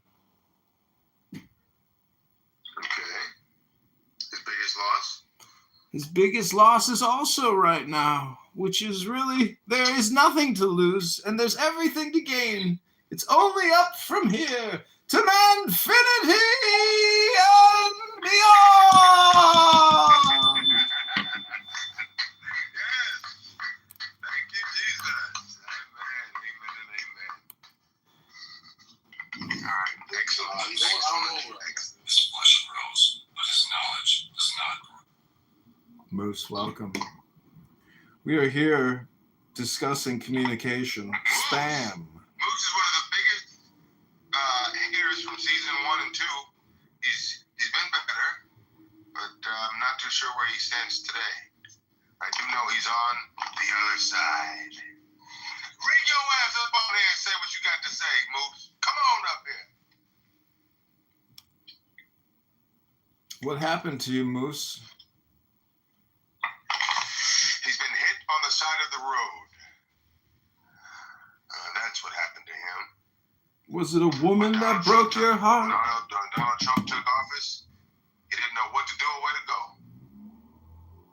Oh, Lord. That's right. I've just been standing next to a flat tire in the rain since January. Let's pray for our brother Moose. Lord Jesus, bring him peace in his mind and peace in his heart, because he's going through a tough time since November 4th. Donald Trump took office. He didn't know what to do or where to go. But Moose, what would you say is Trump's biggest win since his presidency began on January 20th? His biggest with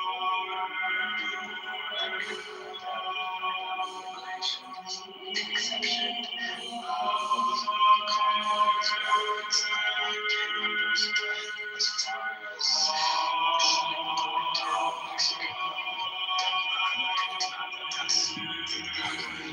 exception as far as you know he did not call all Venezuelans, whatever you just said he did.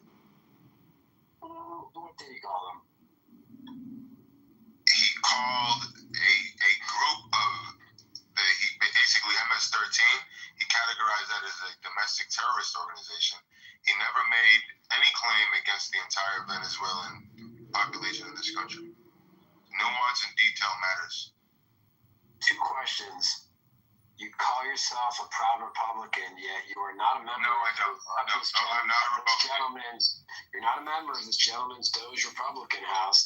Second question, more importantly, do you think Trump would pardon Diddy? I think he would pardon Diddy. If the facts dictate it, I think he will. Money, of course. No, not because of money. He can't be bought. But I do know that if the fact pattern warrants a pardon, I think he would pardon him. But if the facts would have to support it. Do you think he wouldn't just do it? Do you think Diddy's guilty from what you've heard so far in transcripts and clubhouse rooms and all that? I don't know enough about what he's been charged with specifically, so I can't say. I do know a lot of troubling details have come out through testimony in court, but that's, you can take that with a grain of salt. He's potentially facing a life sentence for racketeering, but only. That's what I don't understand. Can you explain to me what is RICO? Yeah. Well, so essentially that's what the lawyers came up with in the 70s to take the mob down. And it's essentially, let's see if I can do it off the top of my head. It is racketeering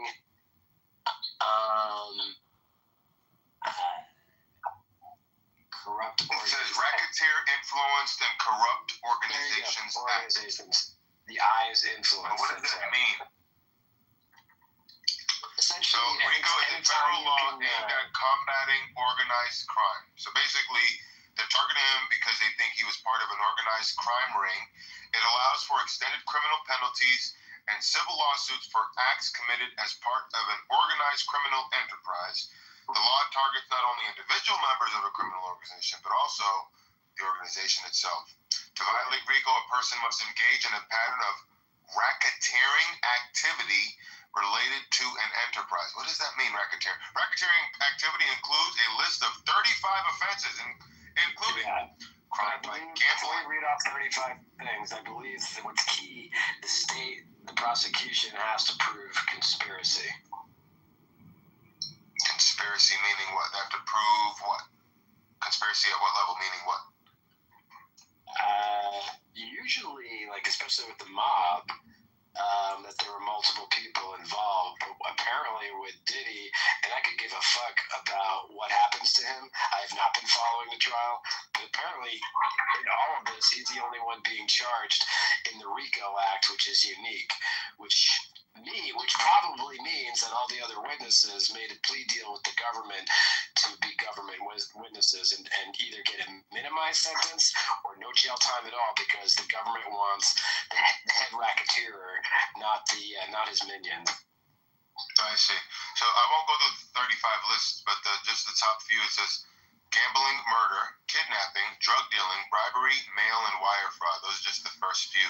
But my question is, before we get deep into this, you already outlined his biggest win. What would you say his biggest loss is? Too many to choose from. Pick a letter in the alphabet, I'll tell you. What? I didn't hear you. I said too many to choose from. Just pull a random letter from the alphabet, and I'll tell you. E. Did you say E for Edward? I said G for Gregory. Oh, G for Gregory. Let's see. G. All right. Man, just tell me what a loss is already. What's all this? Tariffs, and I know you hate that because it's going to bring American jobs back, right? Tariffs are which one? Let's see. Tariffs is the biggest I don't know. What do you want? Like what's he calling it? The big beautiful bill, which he swore that he wouldn't tax Social Security, but apparently the big beautiful bills indicates that Social Security will be taxed. As far as I know, no tax on tips, no tax on overtime. Oh, sorry. No tax on Social Security. Was letting the lunatic loose with 19-year-olds in Doge. Elon Musk. Oh, I held a room the other night about what the biggest win and loss was. That did not come up. A lot of people, even his biggest haters like yourself, the most common win was the immigration and border. But in all of the losses, no one mentioned what you mentioned, which is Elon Musk and Doge. Well, I try to go where no Clubhouse user has gone before, man. You wouldn't have known where they had gone or not because you weren't in the room. But it's just interesting. You just told me. That poll is at least 20 people. What? Well, I appreciate. I know you're like it's a backhanded compliment. Thank you. I'll take it. Well, not backhanded at all. Listen, at the end of the day, should government oversight and overspending be monitored? Absolutely, but he went in there with a wrecking ball. It was ridiculous. What's great about people like you is that there's never the criticism always seems to be in the method, not in the vision. The vision is to oversight. Yeah, I agree with the vision. I just don't agree with the method. So he signaled what his method would be. Elon Musk and Doge was introduced before he took office. The Americans voted for him in record numbers. So you have a problem that I take note with the execution. It's like, okay, hey man, Finney, I agree that this house needs to be painted. I don't agree that helicopters should fly around it and just drop buckets of paint on it. That's a bad method. I agree, but what I'm saying is the method can always be criticized. The problem is that if you want your method to be executed, then when? Doesn't mean you don't have to lose the right to criticize the method. By all means, you can. But at some point, it's just extraneous because he signaled what his method would be. This was no big surprise. He said what he would do, and people voted for him in record numbers. So, get out of the way. Do you think he's going to run again? Do you think he's going to try to change the Constitution? I think he could run. I think if there's a way for him to run again and he's in good health, Steve Bannon and all of He's in good health. He's pushing 80. He's showing signs of Joe Biden. I don't think he's showing any signs of Joe Biden, but I think the likelihood of him running again is pretty low. I think there's a 65% chance that he's going to retire. I think there's still a good chance that he might run, depending on his health and depending on if there's a legal, clear way to do it. I understand what the Constitution says. It says it can't be elected to a third term. But if they can find a way around it without breaking any laws, I think many Americans, voters, voted for him would be willing to vote for him. Absolutely. Right. And by law, you mean the Constitution. Gotcha. Right. He can't break the Constitution. If he can do it in a way that doesn't break the Constitution, by all means. But if the Constitution prevents him from doing it, I think he'll just back out. I think it's something he's doing partly to troll you guys, but what do you think of the military? I've kind of seen. Has that happened yet? Is that coming up? His military parade that all kings should have? This is great. This is happening, I think, in June or July. Something. I think it's the 4th of July, but I could be wrong. But anyways, I think it would be great. It's a show of strength. It's a show of unity. And I understand it resembles what happened in the past in terms of various dictators and others. But what really matters is the fact that it's just a show of strength, a show of unity, a show of American pride. So I could care less about how people paint it. The truth is what really matters. I took a picture with the woman on the street. We're doing all the talking here. What about all your other magazines? There's only one other here. I think they're all the same person, honestly. John, comedian, and communication. I think they're the same person. Seeing double. I think they're all the same person. So you're stuck with me, Moose. This is a good way. We haven't been able to speak. But why did you hate me so much years ago? And it seems like your hatred has gone down a few notches. What happened? You're confusing hate with dislike. Honestly, I'll be honest with you, man, Fanny. It's because. So first of all, season 1, I remember when you had your different PTR. I don't know if that was you or somebody else, but it looked like it was. I'm guessing it was that you in your PTR, the person praying, or looked like he was praying. You know what I'm talking about? I do know what you're talking about. Way back. Season 1, way back. So I know how the PTR to be clear, but I'm giving you a time reference, and it was around that time where you had this nasty habit of constantly cutting people off that oppose your views, leaving your mic open. You never really got ugly and insulted people. So like with some other magazines or like some other people from the left. So that I always respected about you, but constantly interrupting, and then when somebody cut you off, oh boy, all hell would break loose. And then honestly, at the end of the day, I think it was like no matter what, it just seemed like you were brainwashed, and so that was disturbing. That anything that this great Messiah did, you absolutely believed in.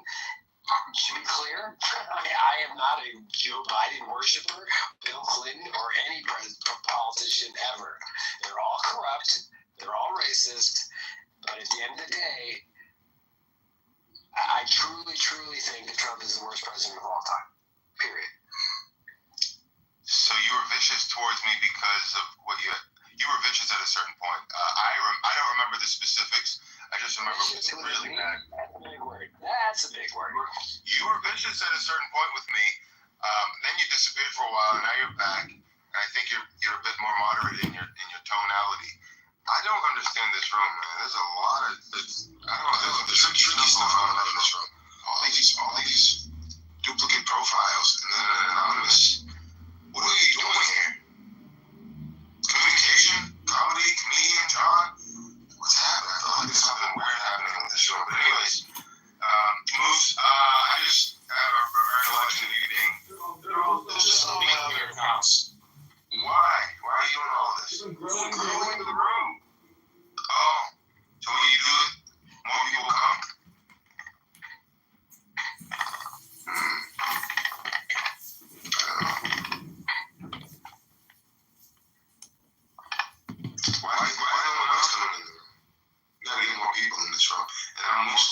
Invite some people. I guess I'll do that. Let's see.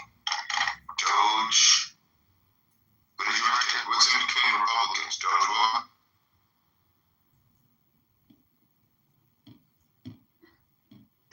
I think I gotta go to the run here. Let's see if I can share the run out here. Let's see. Unbelievable. That guy Moose used to be really mean to me. He's much better now. He used to be have a conversation.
He might be a blind man, but I remember when he was quoting them scriptures, girl. I was like, Even the what? The Arabs? 13 a.m. America. What does it matter? America doesn't know anything. This is what the census is not some sort of a scientific category. Well, you don't get to go against. You know what, Norm? You pick and choose what definitions you want to use. That's correct. Right?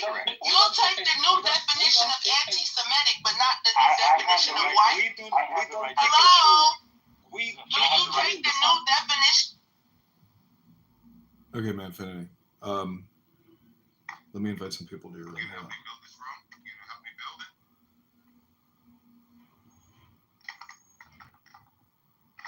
Right? Open up the dictionary. Let's read it together. White is anyone that has origins in Europe, which I the don't. Middle East. And the Middle East. Our origins are not in Europe. I'm white. Ashkenazi Jews' origins are in Europe. There are many different You think so, but you're mistaken. No. You're entitled to be wrong. You have a right. There are Jews from Spain that have origins in Spain. They're talking about where you originate from, not your ancestors from 1,000 years ago. What the fuck are we talking about? You're right. So you know what? The whole race thing is wrong. Let's stop using it. Correct. You guys are not white, but you're not black. All right? We're not black. That's true. We're Semites. Yeah, and Arabs are Semites too. That's true. Well, Semite is a language group. It's what not are we an talking ethnic about? group. Semite and Arab, by the way. Exactly. So people who speak Arab is an ethnic group either. Arab isn't a race. That's correct. It's a language. Anyone that speaks Aramaic, Arabic, Amharic, and Hebrew is a Semite. Yeah. They're not a Semite. They speak a Semitic God. language. Bye, guys. Have a good day. So what's a Persian? Persian are different than Arab. Don't be gorilla. I am white, and we do not claim the Arab. Shut up, you weird crap. You shut up, motherfucker. What do you think? Shut up, She's not a cracker. motherfucker. She's a pita. She's a pita. She's a beautiful white woman, okay? Yeah, I'm white, and I do not claim Arab as white. Yeah, free They are not white. Put your phone number. Put your phone number in the chat if you're beautiful. 6675309. You got kicked. Abby, we don't pick and choose. We pick and choose.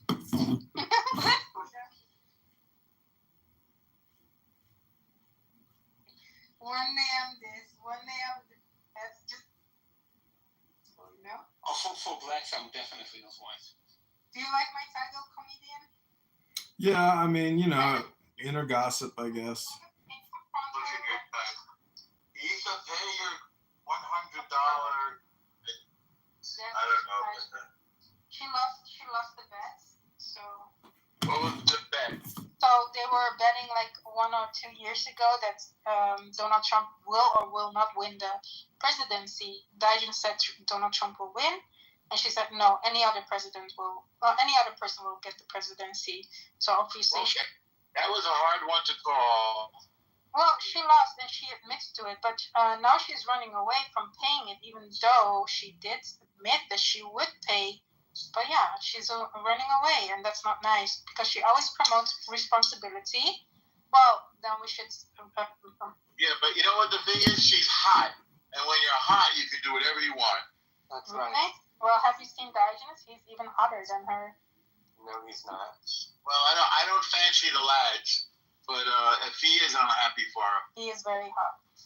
No. Okay, I'm glad you're getting something out of it. That's lovely. Thank you. He looks like Rabbit if they took Shut up! I will kick in the live action movie. I will kick you from my room. Yeah, okay. How come people never talk about power? Go ahead. No, Abuela or Ryan. He literally Abuela, grandpa. Arabs that look like Mario, so I don't take any of his opinion regarding. Mario's better looking than Rabbit. Sorry. No, I don't think so. People never talk about the power differential when it comes to people being hot. But being hot is a tremendous superpower, I think. It is a tremendous superpower, and I don't think she's that hot, but. Are you speechless? I think you are in the Matrix. Yeah, no, we are. I'm in a mountain. I'm sorry. Oh, wow. What are you doing there? I'm having a fantastic time. I just went to an amazing art show, and I've got like all these fun pictures. Yeah. This was really great.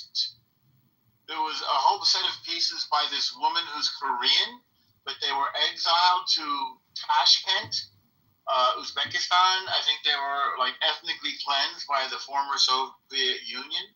And she's telling her story, and she's got like graphic novels and big paintings and documentary film. It's just really talented. That's just one example. There's a lot of good stuff. What is her name? I would look it up. Okay, I gotta get it right. Tuna.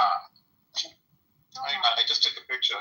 Yeah, hang on. I'll tell you. I'll get it right. Wait. Okay. Let's see here. Oh my God, the work is okay. No, I took a lot of pictures. I have to. Tuna. THUNA.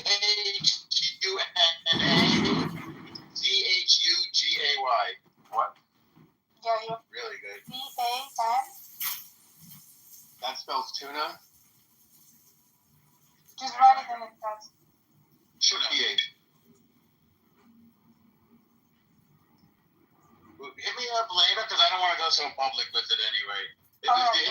Let's do that. Let's do that later.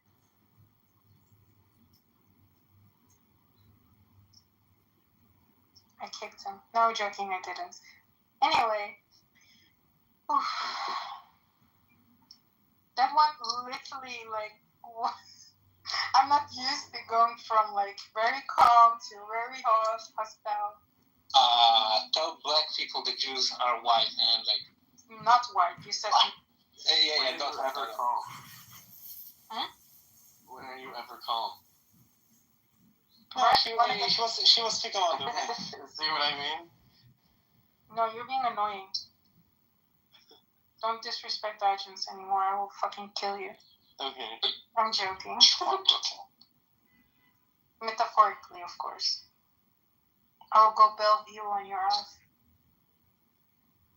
What's a Bellevue?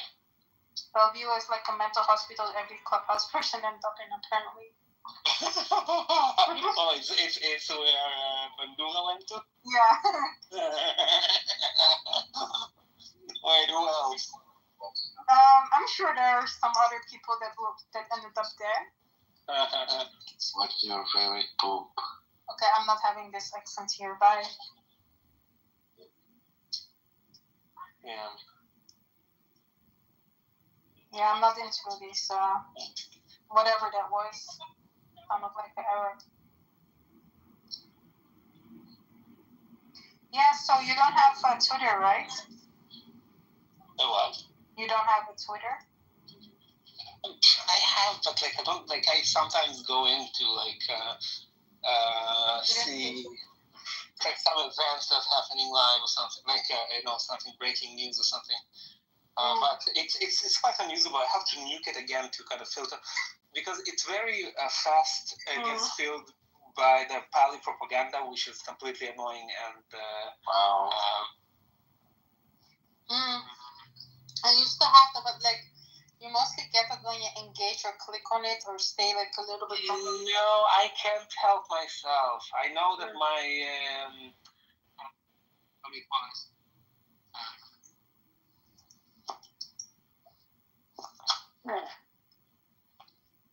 My self-control was all videos of people telling me that I'm talented and beautiful and the best person who has ever been on this planet. Where, on Twitter? On Instagram. Oh, are you uploading like pics and stuff? He's just lying. There's nothing like that happening over there. Yes, there is. I'll show you. Look at the videos that I like. Shit. Okay, well, for me, I had it in the beginning, especially after 7th of October. It was so much, and I literally muted or blocked anyone who did that. So the Jews and the Palestinians and anything related. Any alliance. I tried to kind of block any mentions of Palestine and shit like that, but it doesn't even work. You cannot block? No, I can listen. It's still fucking too much. Yeah, that's true. Like you block one and then like 10 other pops up and you start blocking them. Like it doesn't learn. Like it learns a preference, but in a very perverted way. So, for example, if I start blocking like Palestinian accounts, it doesn't get the hint that I don't want to fucking hear. Yeah, it is. I think it's like algorithm. Like I see a little bit of pattern because I do it with like other things as well that I really don't want to see, and then at some point it will give you it again and again. So you really have to block or mute a lot of accounts until it like realizes, okay, you want something, and you need to like stuff that you actually want to see or repost or reply to, then you will see more of that profile. But if you're really gonna engage in stuff like Palestinian person posting something, or even a non-Palestinian posting about pro-Palestine, and you comment on it for like argument reason, you will see more of that. So that's why I try not to, because I don't want to see it. I don't want to see these people. It's just not my thing. So yeah, I'm trying to, and also I follow almost no one. So I don't want to fuck up my timeline. When I will have time, I'll try to set up my account to be. Yeah, it is difficult. I must say, like mostly about macroeconomics and AI stuff and programming and literature, maybe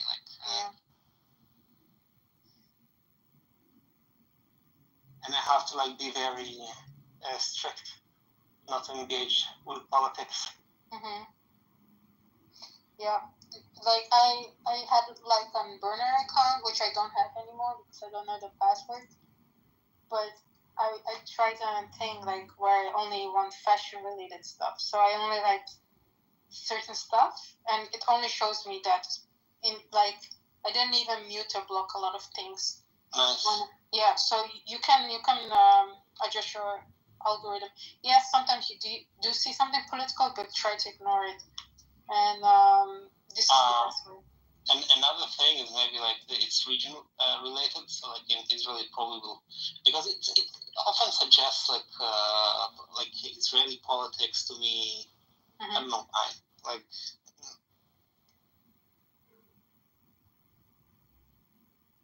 Oh, you can. Anyway, yeah, no, I'm saying anyway. Like I'll probably just eventually I'll set up. You know what's frustrating? My Grok is not working on my computer for some reason. Oh, really? That Grok? Weird. I don't really like it. Why is everyone like, oh, wow, it's good, but... It is quite good. It's a good model. It's not. Like, I don't know what is worse. ChatGPT, Perplexity, or Grok. But I tried Grok. Grok usually gets, like, his information or its information from, I guess from the tweets. Not only it can do searches, it can do thinking, it can do deep search, like deep research. I don't know. I tried the same question with 3 different models, and I mean, ChatGPT and Perplexity is not really different, right? It's good. It depends what model Perplexity is using under the hood. The normal one for now. I haven't paid yet. No, but I don't know what they're using. So Perplexity, they don't have their own model. They're using either ChatGPT or they're using R1 or they're using Claude.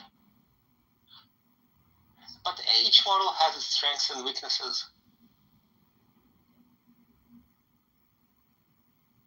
Oh, by the way, you've been asking me about deep research and stuff like that, right? Oh yeah, can you tell me? So what do you want to know? Nothing. I remember last time when we were speaking, you were like, let me see. Sorry, I was doing something in the background. Are you paying for ChatGPT? No, right now I'm not paying for anything. I want to subscribe to something, but I'm not sure which one. So first of all, get into Gemini and try their deep research feature because they give you you said something like Google first. Yeah, Google Gemini, they give you five for free, and if you have multiple accounts, you probably can do what do you mean 5 for free? 5 deep researches. Each query takes you 1 use, right? Okay, let me write it. Let me get a pen. Black one. Oh, shit. So you say Google Gemini. It's Google Gemini, but they have a deep. I don't know what it's called, deep research or something. It's a specific toggle that you have to press, and then you tell it what you want it to do research on, and then it will go online and start looking for. It will first make a plan of the research, and then it will go and look for sources. Okay. And otherwise? Grok has that feature as well, but I don't want Grok. You can. Oh my God! It's you don't want to do it. You don't want to do it at all. Ellie, don't waste your breath. No, what are you talking about, Ryan? I'm kidding. I'm He's telling you all these things to use it for something that you want to do, right? But do you know that I want to use it for listen, and another thing that you should use is Google AI Studio. AI Studio. Yeah. Hey, Abby. Suck my dick, bitch. Yeah, go back to Mississippi, bitch. I ain't from Mississippi. Bye.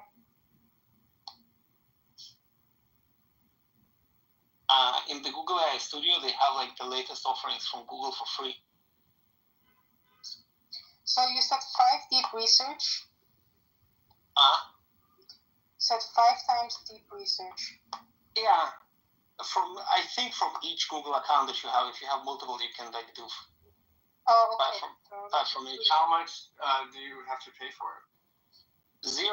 The deep research from Google now is free. Oh, okay, it's free. But you get where you get only 5 of them. Yeah, but you get only 5 of them from each account.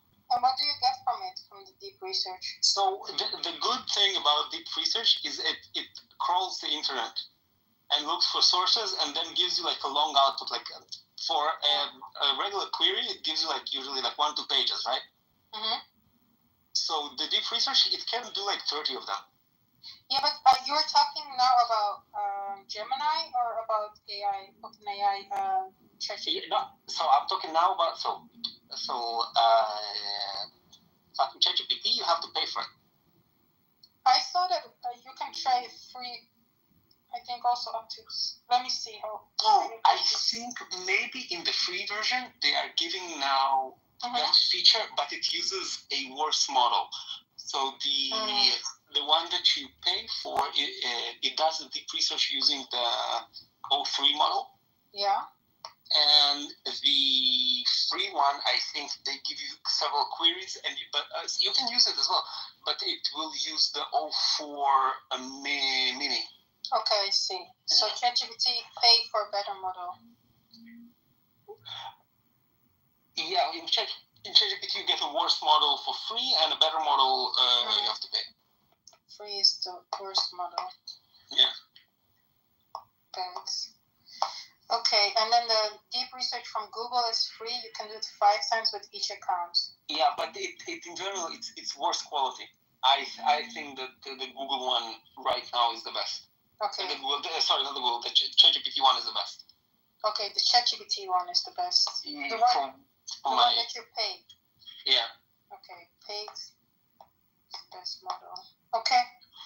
There is also one other thing that I really love is that they have the O3 model now in the paid tier of ChatGPT, and you can tell to go look something on the internet, like to find sources or to do like some some research on something.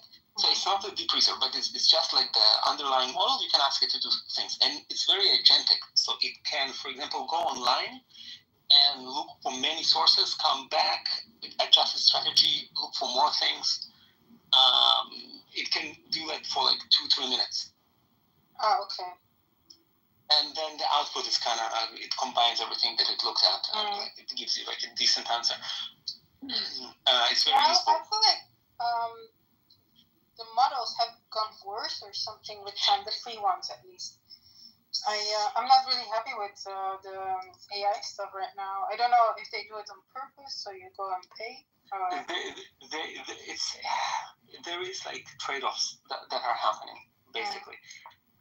Because the models, on one hand, becoming smaller, they know less intrinsic things. So, for example, if you think about it, let's say you ask a model, for example, something obscure, like you take some Napoleon battle on some date and you ask it like, who was the general, for example, in that battle. So GPT-4 had over 1 trillion parameters. So somewhere in those 1 trillion parameters, it was encoded. The knowledge about that obscure event. If you ask now a model a similar question, for example, chances are that it will just hallucinate. It will not know. Because the model is much, much, much, much smaller. On the other hand, ChatGPT-4 has not been agentic. It did not know how to execute actions. Yeah.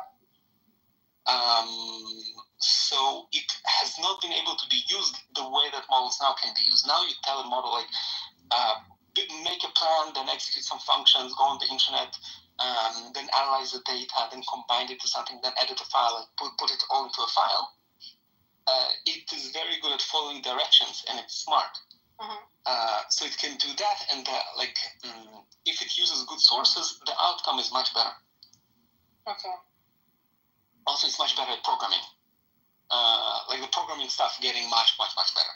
So basically, long story short, when you have to recommend me one thing, you say pay for ChatGPT and use that, right? I'm still, for now I'm okay. Well, I will do that. Maybe instead of, I never paid for Perplexity, so I don't know if Perplexity... honestly, I wasn't really that dissatisfied with it, but at the same time, it's sometimes when it goes wrong for no reason, it just always gives me wrong answers, and I know it's wrong because I train it like don't give me these answers, and it still gives me those answers. So I'm not really happy with Perplexity that much. When it makes a mistake and you have to make a whole new thread, and you already gave him quite a lot of input, so I'm not really happy with that. But also you have to be very careful how you use the model.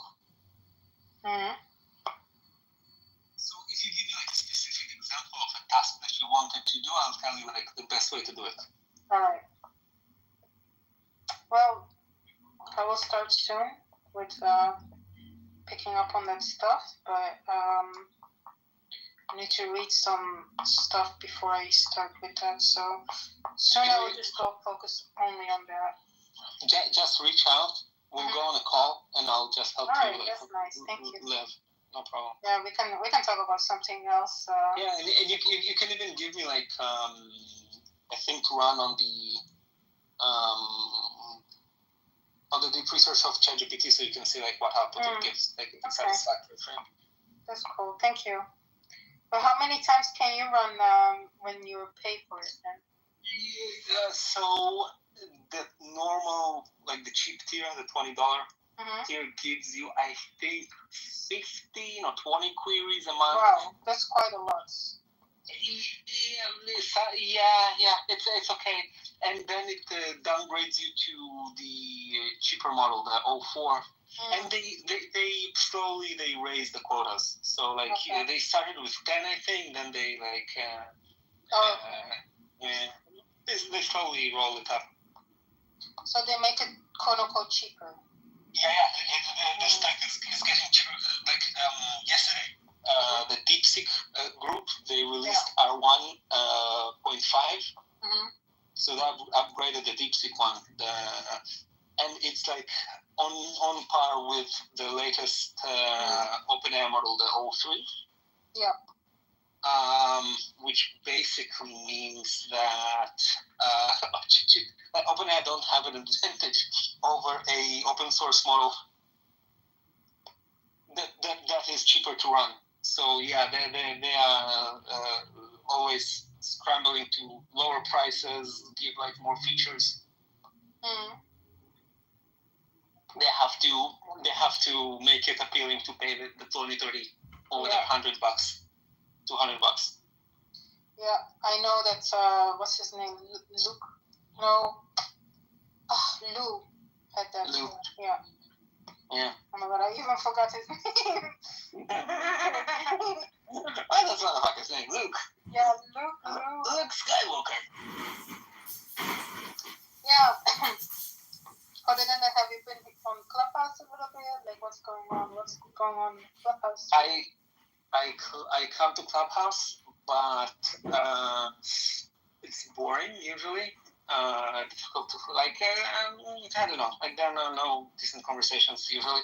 I go to Russian rooms. I practice speaking rooms sometimes. Sometimes they're decent. Spoken to some Palestinians. Oh yeah, I was thinking of you when like a month ago, like the Russia thing. What was the Russia thing? Oh no, I think I was still in Clubhouse. No, I was thinking. Oh, I wonder what you're thinking of the. I don't think you changed your opinions on Russia. Oh no. I don't think so. You will. No. There's nothing to change, like fucking. Well, no, I was thinking of you because there was a debate, but I forgot what it was about. I think. I wish I remember. Honestly, I was like, no, there's no way. Maybe it was with Rattler, which is okay. His name's Angelo. I think he was saying that the Jews were maybe pro-Russia more. I was like, there's no way, no. Jews where? Pro-Russia. No. It is. I forgot what the debate was. So everything I say is gonna be like I'm not sure. So maybe it's better if I don't talk on it. But when we got to talk, maybe you can talk with him. But he's like a nice person, so you will not have any issues with him. But yeah. Also, so what was the debate that I had with him? That I was saying like, okay, maybe you should get like a Ashkenazi perspective on a person from Israel who lives in Israel, and then. But I forgot what the debate was about. It's funny to call it Ashkenazi perspective. No, Ashkenazi just speak German. Huh? Can you speak Yiddish, by the way?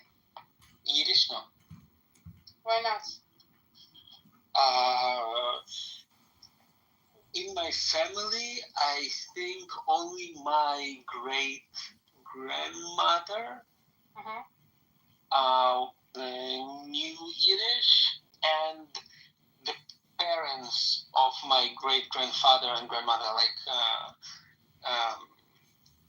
basically 2 generations, have not been speaking Yiddish. Okay.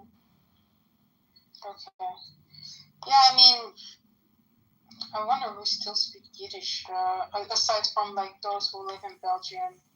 Oh, in Israel, the Haredi community, the Hasidic community, yeah, they speak Yiddish, of course. Yeah, it's if you go places like Mea Shearim, you will hear Yiddish on the street. Okay. I didn't really expect that, honestly. Other than them, no one. In Israel, at least.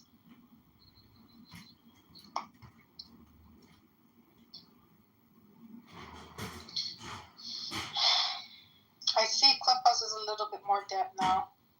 Yeah, I don't know why. Because I left. Maybe. Who knows? And by the way, did you scroll down the hall? No. You know, you can now endlessly scroll and see like rooms. Oh and yeah, rooms that and I rooms. knew before I left. Yeah. Yeah. Like a new thing. Yeah. There is nothing interesting there. Yeah, it's mostly like foreign rooms, no? I think there's some American-speaking rooms, English-speaking rooms. Yeah. I think it's also people are like not interested in meeting people. Like I went to Twitter Space, I was like, fuck this shit. But then I was like, you know what? I should be more open-minded and try to maybe try it out. And then actually there was like some stuff going on, and then I started to make like new friends, and it's not that bad. Yes, but like I said, there are some anti-Semitic people in there, but yeah, I'm staying away from those. Usually don't talk in those spaces, but the ones that are like normal, I enjoy a lot. So you basically switched Clubhouse to Twitter. Yeah, but the good thing about Twitter is like it's way different because when you're a host, you cannot just leave the room. When you leave the room, you get the thing gets immediately your room ends, and that's like annoying. Then yeah, it can make you more addicted, or it can make the thing less lasting. Also, like, yeah, I don't know many people there, but like I'm getting to know people, which is nice. But at the same time, like these people are not as fun as you guys, I must say. What I wonder about Twitter is, do they have like, because here you have like an ecosystem of people that they know each other from like different rooms, like you can map like I don't know, like El Normal comes to this room, but he also comes like, for example, the Jewish rooms. In the Jewish rooms, you have people. So like it's like a whole town, you know, and you have like it's actually like, I get why it's called a clubhouse. So do you have the same vibe on Twitter, or it's like isolated? People know each other already from a few years. Like because I'm new, like people are like, oh, who is she? Blah blah blah, and then they give me a lot of hard time also. But depends on which rooms you go. Like, I know some people from Clubhouse already, so I was quite lucky with that. But at the same time, also can work against you. Do you remember Andrew Meyer? Say again, what you repeat? Some RCM went by with loud music. Oh, I'm saying like I know some people from Clubhouse, and this could work on your benefit. Also go against. But yeah. It's a Kabbalist Jew. He was very popular on here. Not many people liked him that much, but at the same time, some people did, and depends on. Like, to be honest, I don't really have an issue with him, but yeah, he's like a quite interesting person. Not many Jews really liked him on here because he was promoting the Zohar to read for anyone. And people didn't really, like the Jews didn't really appreciate it because to read the Zohar, you need to know 40 years of, what's it called? The Torah, right? You need to read. Yeah, you don't care probably, but it's not even that I don't care. The thing is, if you are Orthodox, you will not be reading. You will like probably not be reading the Zohar. It's like not very common. He's not Orthodox, but he's no. Let me. I'll make my point. I think you'll get what I'm saying. If you are secular, like most people, like if you ask like the average Israeli, they fucking don't know what the Zohar even is. It's like they don't know the rules about it, like nothing. It's like not even interesting. The only people who kind of semi-obsessed with it is like American Jews, like people who are like they're like not Orthodox and they're not like Israeli. Yeah. So they kind of know about it, and they have like, and it's like superstition for them. I think it's dumb though. Like, but back in the days, like I'm talking about 2020, like end 2021, 22, beginning of 2022. We had so many fights with Jews on Clubhouse versus Andrew Meyer, and Andrew Meyer was promoting the Zohar, and then the Jews were like, no, don't do it. And then he sent the Zohar to some people who bought his book, because he's a writer, about an incident he had in a university when he asked a politician a controversial question. So, yeah, that was the whole thing. And to me, it's like, I was curious, like, because they were saying, if you're going to read the Zohar and you don't know anything about the Torah, you're going to go insane. And then they gave me some sort, and I was like, but what is it? Superstition bullshit. I know, but what is it about the Zohar that will make you go insane? Nothing. Basically, from my understanding, the Zohar is like the Jewish, how do you call it? Like, esoteric writings, basically. So, and you have like esoteric teachings in all religions. Like in Islam, even you have the, I don't know if it's the Sikhs or the like some factions of Islam that are like, they're not like Sharia and jihad and whatever. They like they're spiritual, and they have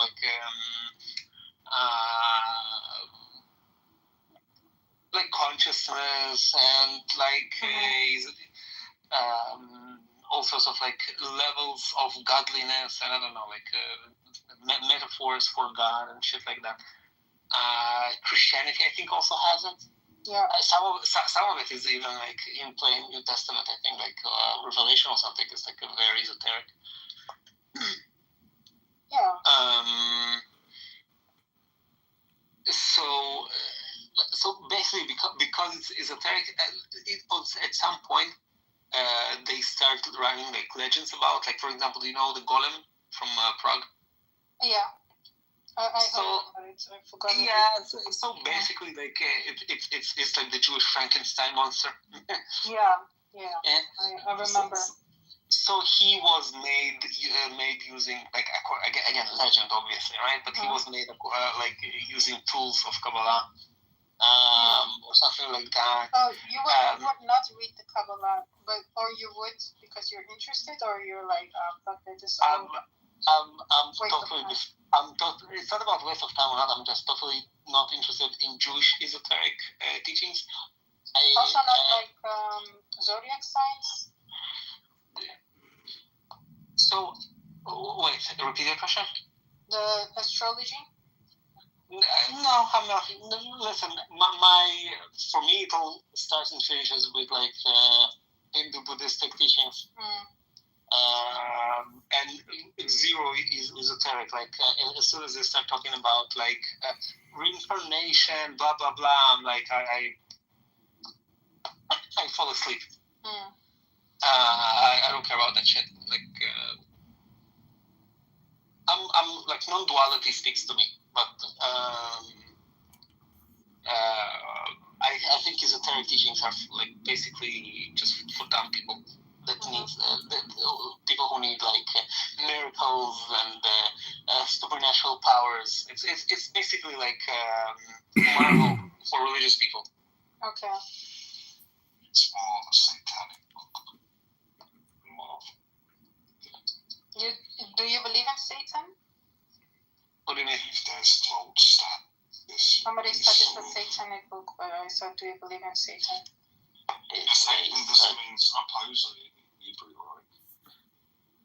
But the Zohar, it's a gateway book to the Talmud, and the Talmud is a gateway book to the Kabbalah, and they have rituals in them, Kabbalistic rituals. Then there's some dense Aramaic in it. How about you bring some sources? Your claims. How about if you have like GPT or some shit going on? Yeah. Do that and read from ChatGPT. Okay. Give me a moment. Yeah, Eli, I agree with you that I think it is like Marvel comic books for religious people, but I don't even think a lot of religious people like those types of Marvel comic books. Not a lot of them spend time reading it, but Zohar is a fun book. It should give you some like tingles in your tuchus. So, hearing about the Zohar from Edmund, for example, is a good idea because the guy is fucking knowledgeable on the topic. So, thank you. So here you go, it says Talmudic limitations from the Talmudic authority. The Zohar occasionally suggests Talmudic Jewish law practices that conflict with Babylonian Talmud. Mystical substitution for traditional Judaism. The Zohar have mystical interpretations of commandments such as viewings. Linguistic and historical were made. Borshon, Shalom, I don't even know what that is. I have to come back in the room. So here's your source. Yeah, so basically nothing from what you said. That's exactly what I just said. Yeah. Say one thing, then read something the opposite from ChatGPT, and then no, it's exactly what I said. What did I say? That I said that it's a gateway to Talmudism. That's what it says. It says Rabbi Simon Bar Yochai, 2nd century, but most modern scholars include Gershom Shechalov, primary Rabbi Moshe Eliyahu from 13th century Spain. I don't know what to do this reverse psychology. Wow. Damn. 1 second. And look, just to let you know, I'm not like anti-Semitic or some shit, but I just agree that we should discuss things for what they are, not just try to cover shit up. What? He's saying he's not anti-Semitic, but he wants to discuss things for what they are. To discuss things for what they are, you have to be knowledgeable about those things. Not fucking make shit on the spot. You don't need to be knowledgeable about okay. This is where we differ. You have to discuss things, you have to be knowledgeable. I don't have to be an expert, for example, on anything anymore. I just need a small understanding on something, and then I could just ask AI to find the passage in any book, and it will bring it up, put it in rows, and tell me what it is. It will tell you the page, who said it, when it's from, what book. So your argument is not invalid anymore. Okay, sure. Go ask ChatGPT about where things written on what page. Okay, even better. Okay. So when Grok says it, it's not in the book anymore? Usually if you ask an LLM where something is written in the book, the answer will be complete confabulation, just for your knowledge. No need to pay me for this. No? No. Try me. Okay, look, you want to talk about Talmud? Let's write Talmud 10 worst things in the Talmud. No. Talmud, something that I feel like, there are some things written that are maybe not good, but like in the end of the day, I don't think any one of us really care about the Talmud. Okay, but in the Zohar, there's a Talmudistic rituals in the Zohar as well. I don't know much about the Zohar in order to say yes or no. I don't know either, because I wrote in the AI and it's showing me where it is, what it says. Do look at that page. 9 out of 10 it will be complete confabulation. No, it's, why would it? What are you talking about? Because the way the LLMs are trained, they have no way to remember where is something written. Well, general shit, when you try to press it on a page, it has no idea. No, that's okay, false. No. That's Okay. Argue with me, please. Okay, that's false because I've got Super Grok 3. It has deep search and it's got a function called Think. So it downloads the whole PDF of the book, and it will find the translate and everything, and it will put it down, and it will tell me what it's referring to. It will speculate exactly. Yeah, it will find me the connection points from other books as well. If you do not upload it to document, it will have no idea where it is at. It downloads it itself. I'm here. I will not. What are you? Claim for sure because I don't know. But Grok 90% will not download any files from the internet. I think you're just. If it has an access to like an HTML version, maybe. PDFs, it will not download and not parse. You're just saying stuff out of your ass for money. Okay. I don't understand why. Who are you by your profession? What's that got to do with anything? Hello, moderators. And I'll say why. Moderators. Who are you by your profession? Moderators. Instead of going on this defense attack thing. No, it's not defense. Just who are you by your profession? What's that got to do with? I will explain when you answer my question. I will tell you what it has to do. No. What does that? Okay, fuck you. Okay, this conversation is over. You're just being very unreasonable. Okay. I'm very unreasonable. Ask a simple question, you refuse to answer. I state something in the Zohar, you deny it, and then you ask me what my occupation is. It just makes no sense. No, we'll be talking about Grok and how Grok is behaving and how it parses data. I ask you, what's your occupation? I removed him from the room. He's a waste of time. Thank you very much. Well, please. I'd like to read the Zohar. Oh, we got Zeus here. Very exciting. So it's like fat people talking about losing weight or talking about going to the gym, but never actually going to the gym. They just talk about the gym. No, I just worked out and I have a copy of the Zohar with me. And guess what? The room title is called Reading the Zohar. So let's stay on topic. Oh, why did you change it?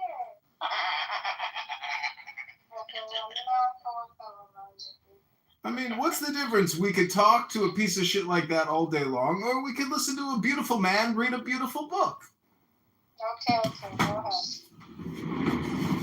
Wait, do you want to, let's ask everyone in the room who's a mod, do you want him to read the Zohar a little bit or not? Just 2 pages of Zohar. What do you have to lose? More of your time here? Am I not getting insane? No, you're not. It's a book. And it's got, like, metaphors in it. What, you think books make you go crazy? Because it says a bunch That's what the Jews say on this app. That's what the Jews said on this app. Don't be stupid, child. Edmund wrote the Zohar. Now, you evaluate his mental health. And come to your own conclusions.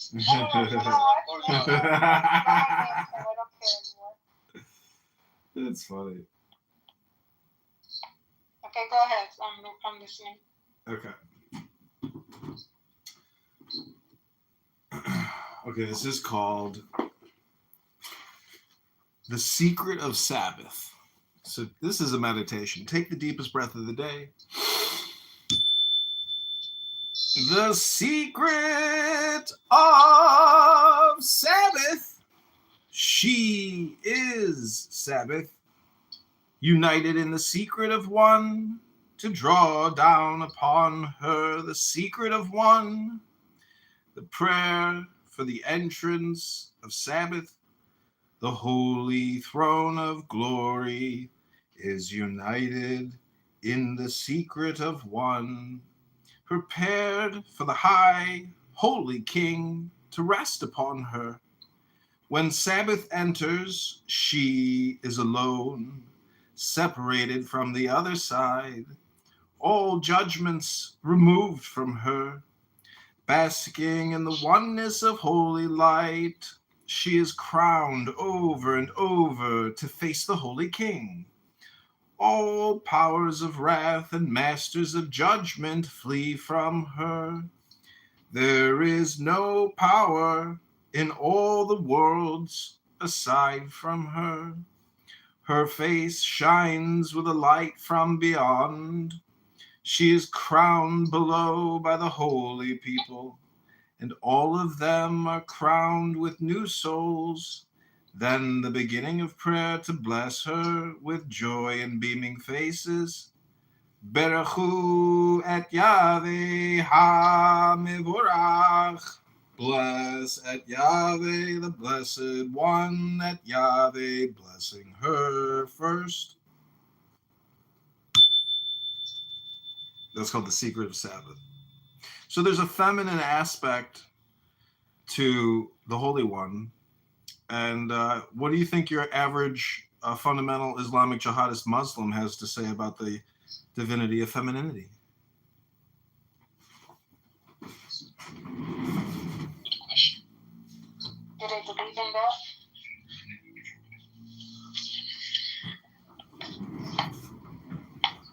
Yeah, I believe in what I just read, meaning that when you unite, no, you don't understand. You're not listening. It's gender. I mean, when a man unites with a woman, that's the Sabbath.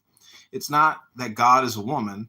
It's that when man unites with a woman on Shabbos, it creates a presence. And if it's not joyful, I mean, this is the problem, Abby, in your own life. Like when you unite with a man, that is when the presence of the Holy One appears. So if you want to be with joy, you've got to get with a man. If a man wants to be with joy, he's got to get with a woman. That's what it's saying.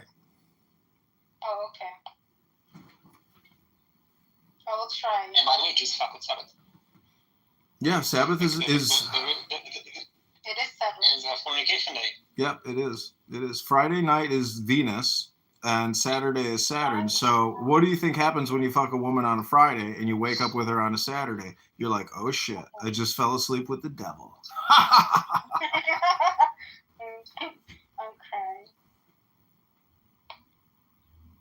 See, that's there's so much knowledge in the Zohar. It is. There's a lot of psychology in there. It's about self. It's about God. It's about man. It's about woman. But that's why talking to losers like that other guy with that stupid English accent will waste your time for a long time. It's like, just give me the meat and potatoes and let me taste the brisket. And then you're like, it's kind of dry. Wait,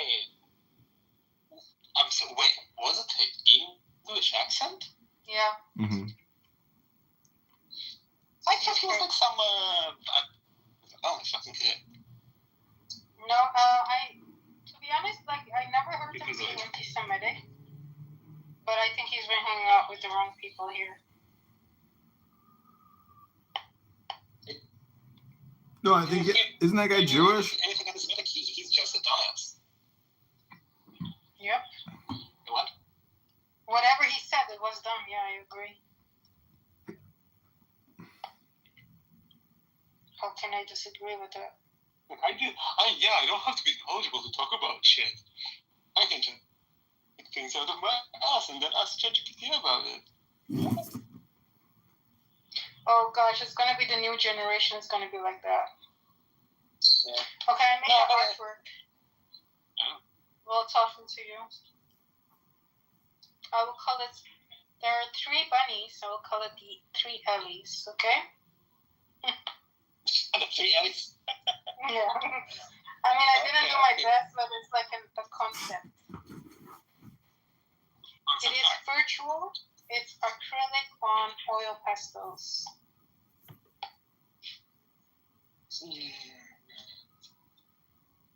I don't really like it that much, but whatever.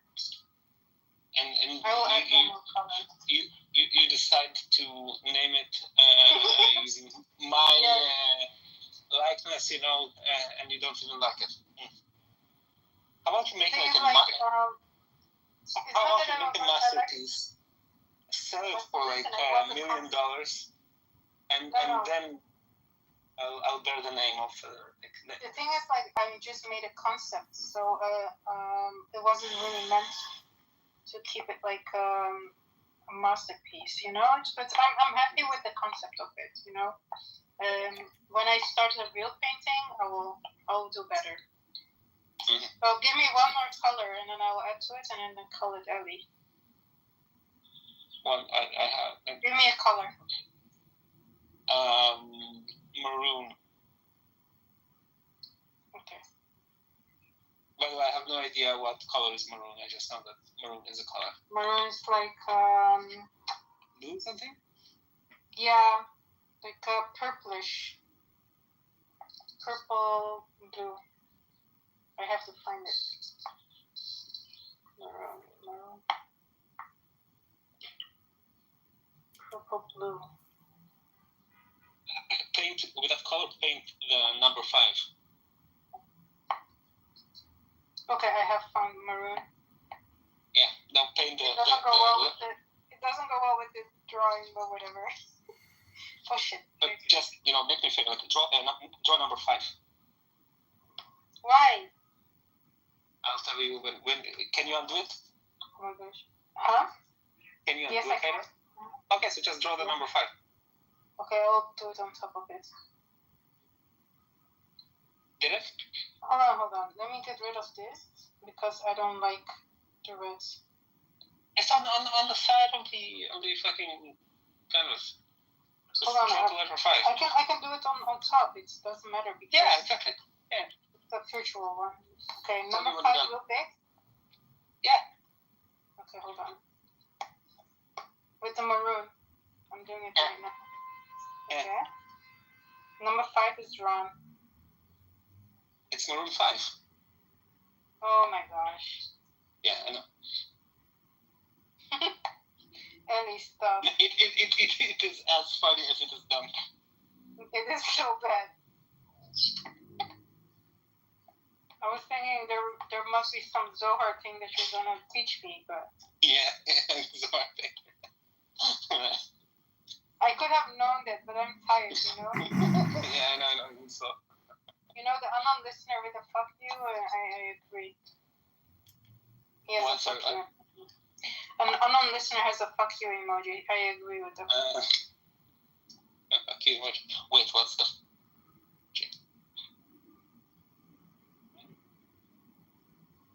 Okay, I added some maroon to the painting.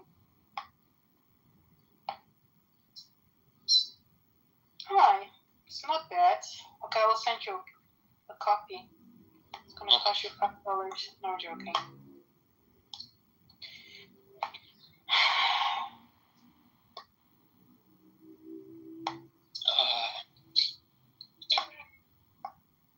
Like I said, it's just a concept. It's not meant to be nice. It's just an idea, and I just really quickly submit this in. How much time are we spending here? APEC, exporting. Let me send it to myself. Let me see if it's gonna work. Happy. There you go. Sent. If I get a message, it's working. Yes. Aw, not bad. Hold on, let me send it to you. Can you believe the whole time we've been talking, I've been sleeping on me. Aw, that's cute.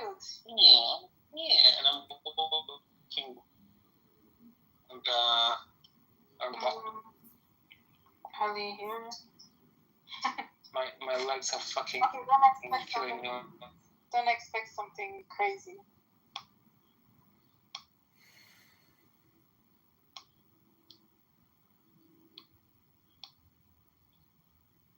Just for practice reasons, how to color and stuff.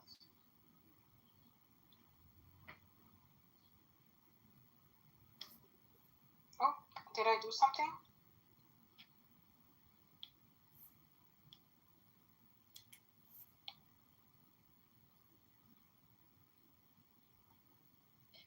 Oh damn, I have 4% battery.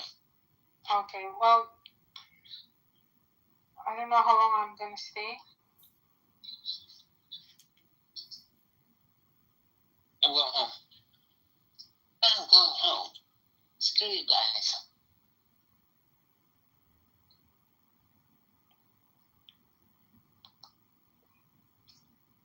What is this record? Screw you guys, man.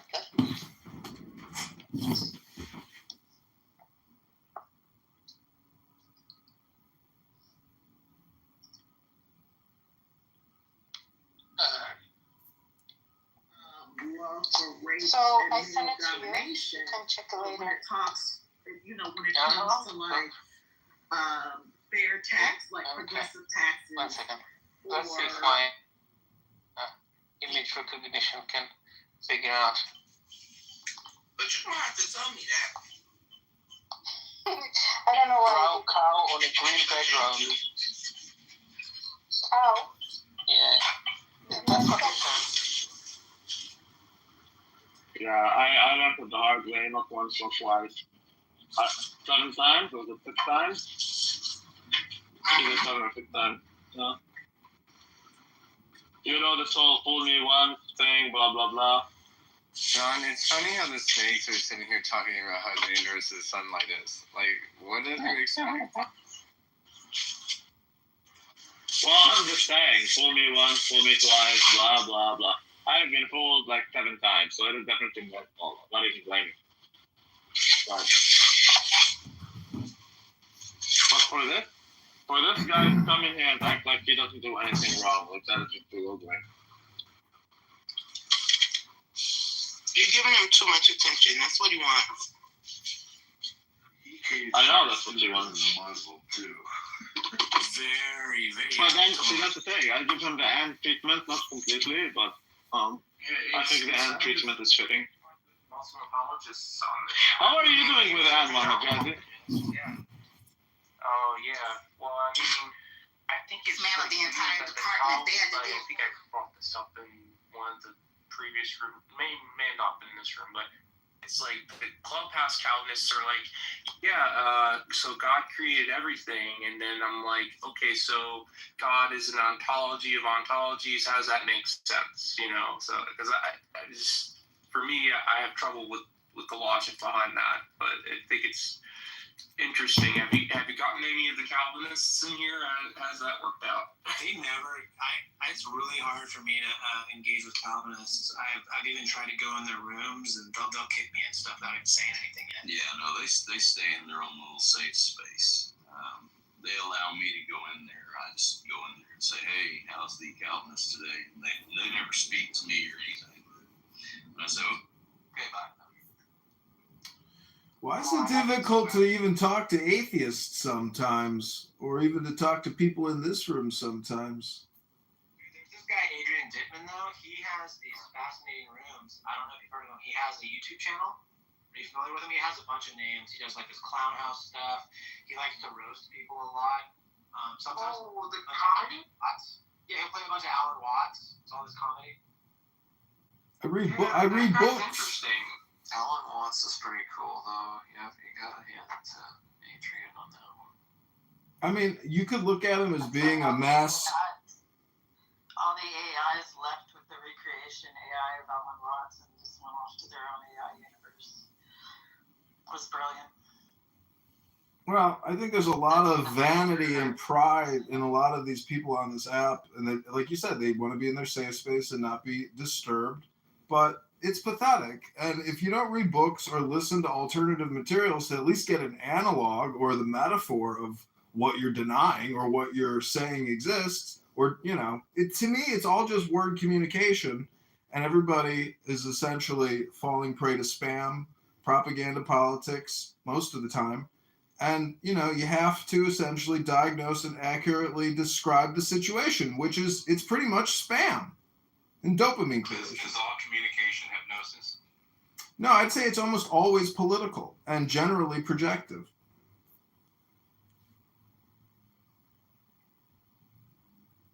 Are you Jewish? My father's Jewish, my mother's gorgeous. I'm a cashew. What are you? I don't know. I mean, that's the point is, I mean, I'm not what my parents are. I am a man, and I like books. If you don't like books and you don't read scripture, it's to your detriment. It's programming. Pick up a program and run it through your software, enhance your hardware. It's optimization, personal development. If you improve yourself, you improve the world. Do you want to get books, bro? What's your top 3 recommendations for literature I should pursue? I would read the Tanya by the Alter Rebbe. I would read Marcus Aurelius's Meditations or Epictetus's Enchiridion or Golden Sayings, and then I would read the Sayings of Confucius. Those would be 3 good basic philosophical books to pursue. The Tao Te Ching by Lao Tzu, The Way of Zhuangzi. I mean, these deal with psychology. The Tanya, it's a Jewish esoteric book by the Alter Rebbe or Menachem Schneerson. It's Chabad's secret little manifesto book they don't tell you about. Tanya Voss? Tanya, Tanya. You could read the Bible. The Book of Psalms is essentially a very good program to run through your brain. If you've never read Psalms or Ecclesiastes, these are basic books you should read. And if you are in denial of God, you might like the programming because, to tell you the truth, everyone needs to enhance their software, upgrade their app. Well, I had some programming. Like, I did early stuff with Bible, westernized Bible stuff, and then I also did, like, Emmett Fox. I read some of his shit. There's a lot of programming out there, man. I've read... It's essentially Gnosticism. This is like Neoplatonic philosophy, meaning that I think if you do Gnostic work, meaning you chant sacred texts and maybe have a glass of wine on a Friday night, it could be therapeutic for your psychology. It could be better than spamming people with your bullshit politics on this app 24/7. You know, just my opinion. Yeah, probably. So, what do you think I should change the room title to? Please don't spam me with your spam. Thank you very little. Like, I don't want to hear your spam. The title should be "The Word of the Lord Doesn't Return Void" or something. Doesn't what? That's too long. Never mind. But the Word of God is perfect or some shit. I don't know. Change it to Biscuit came to me in a dream and he declared that he was God. And then I dipped the biscuit in the honey and I ate it. There you go. I didn't even think of that, dude. That's funny.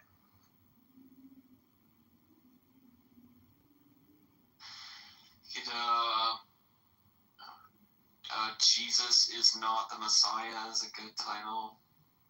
I mean, Caleb, you know, the concept of Tikkun Olam, it's not necessarily cliche, but do you think improving yourself is the fastest way to improve the world? I don't know if it's the fastest, I think it's the best one.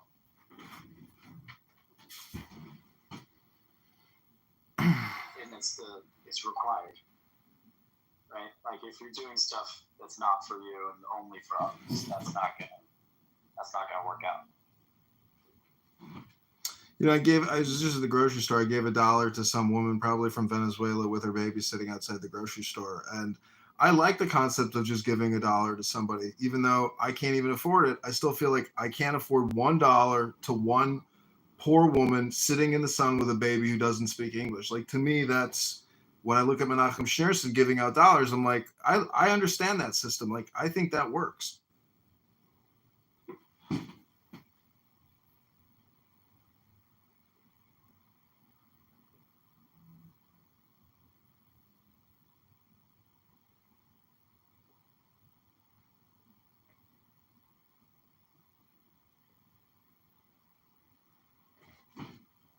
And so what I'm trying to say is try to read a book, everybody. This app is just spam. We can have a book club discussion, too. And we could go through, like, philosophy papers and all kinds of cool stuff. That sounds like a good idea.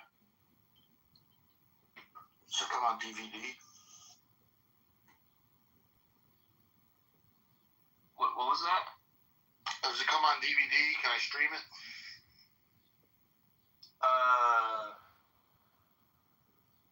I guess you could. I mean, there's a lot of podcasts out there, so stream it on YouTube.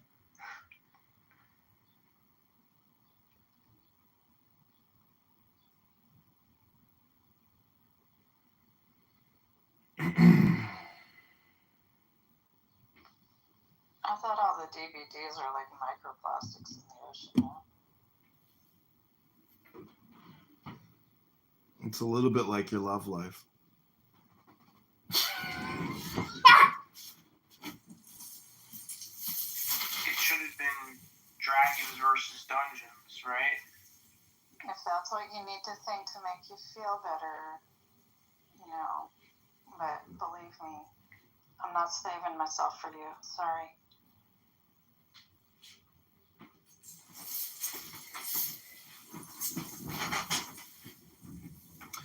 So I don't see any pluses in here. I have been having fun with the anonymous functionality, but I made the mistake yesterday of clicking on a jihadist terrorist's profile.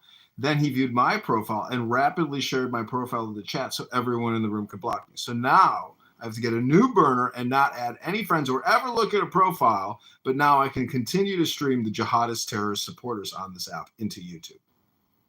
Wait, you went in as anonymous, and because you clicked on someone's profile, it shows who looked at them? There you go. I outed myself. Do they have to be paying to see that? Yes, he was a plus. But I mean, you kind of out yourself with your voice, right? Like No, it's anonymous. You can't chat. You can't talk. You're in the audience. Listen. Oh, I see. Yeah, that would work really well for you. But see, it's only fun if you stick the stick in the beehive and grind it around and cause chaos and then withdraw and watch from a safe distance. I think it's funny how he's like gamed it out. He's like, okay, I need a new burner. But when the new burner is set up, I can't look at someone's profile because the fucking app like tells on me. So you gotta fucking game it out. The real challenge is the process of becoming able to watch from the same distance, I would say.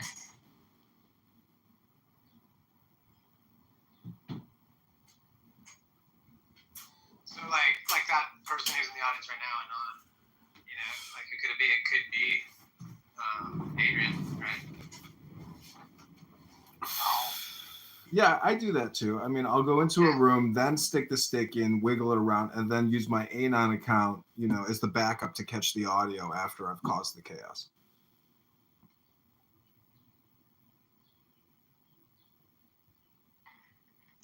From multiple angles, being in more than one place at a time. Yeah, powerful strategy.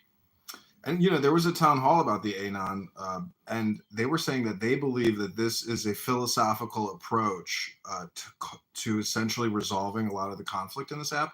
And I'm laughing because I'm like, I don't know if they know who I am. I doubt it, but the fact that they know that there are essentially terrorists supporting propagandists on this app. This Anon, in a way, does really take the vinegar out of their stew, I suppose. Like, by having somebody in the Anon, they're aware that there is someone random that they can't identify listening to what they would consider sensitive speech, because they know that in the Trump administration or in the present political climate, they could be labeled as hate speech and terroristic threats. So they do know now they have to be careful with what they're saying. And, basically it's like shining light into darkness or a detergent into a pile of, dirty clothing. So I think it's an awesome way to essentially continue to perpetuate this app and really resolve a lot of the conflict here. I'm optimistic about the anonymous. I think it solves the communication spam equation in a way, because some people are so ashamed at their behavior and what they say here, especially when there's an anonymous person putting them on YouTube. It course corrects them, and they're like, and then it just makes them. You see what I'm saying? It solves it's a solver. Yeah, this is fucking interesting, man. So are we just going back to the old days of the internet then, by having anonymous accounts? Like, that was literally the point back in the day.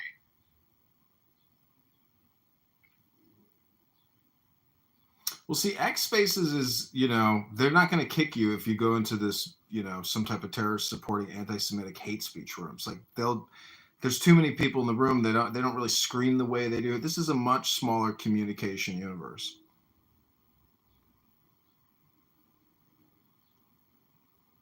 Also, X is not really interested in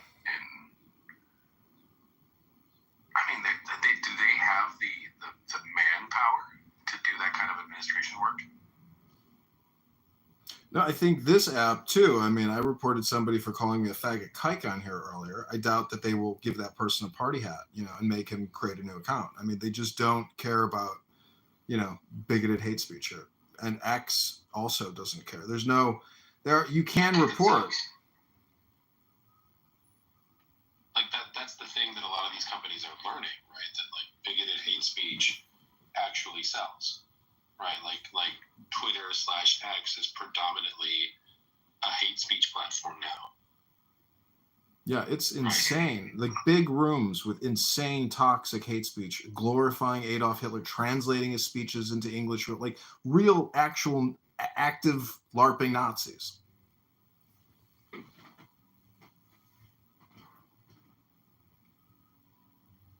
It's intense. I've never, seen Jewish hate propaganda like this in my life. I mean, it's actually very concerning in my opinion.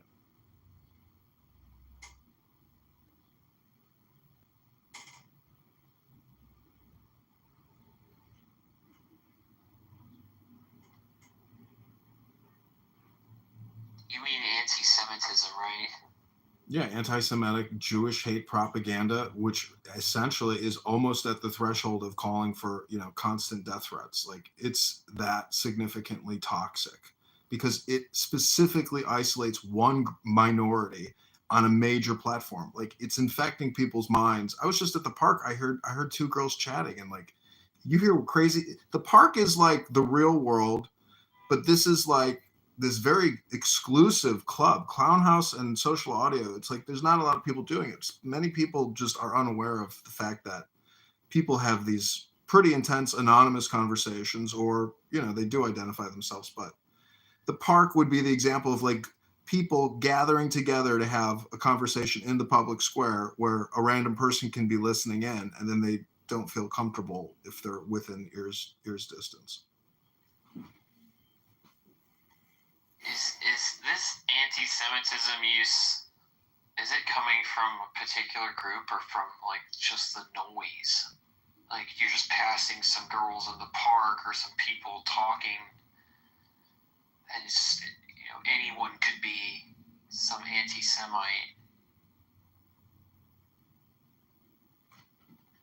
I don't know. You have to listen to what they're saying. I mean, the girls at the park today, I heard them saying some like ridiculous things, but I couldn't follow what they were saying, but they could have been virtue signaling for all I know. I mean, it doesn't matter. Okay.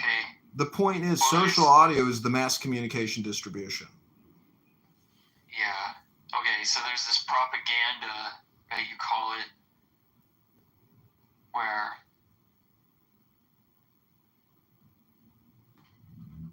the point is, Jews are the only group on the internet that get consistently destroyed and attacked. Like you don't hear people talking about Hindus all day long or Muslims all day long, but with Jews, you do hear it all day long. All the other ethno groups that receive bigoted hate speech, it's like a small minority. Muslims get talked about. No, I know they do, but what I'm saying compared to Jews, it's off the radar. It's like 80% no Jews, no news, and 20% a mix of all the other groups. What I'm confused about is the right wing in North America. Like, do they hate Jews or do they love them or what? Like, what? Do you know, Adrian? Like, how weird anti-Semitic? I don't know the demographic breakdown.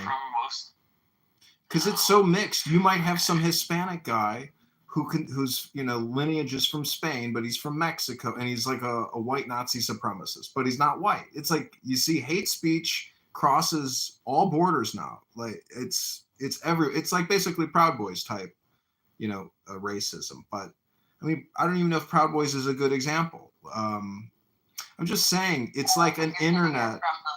You're getting it from the left now too with the Palestine. Right, that's what I was trying to. That was the joke, but you Cora spoiled the joke. But that's what I mean, right? Like the anti-Semitism sort of is coming from what's it? Like Adrian just said, you've got you can't look at someone by their flags or even things they say they believe and be like, oh, they definitely believe and do those things that they're saying. They probably She's got no spirit. Put their money where their mouth It's like a triple vax, quadruple It's a lot boosted, of noise. It's a lot of propaganda. sucked out soul.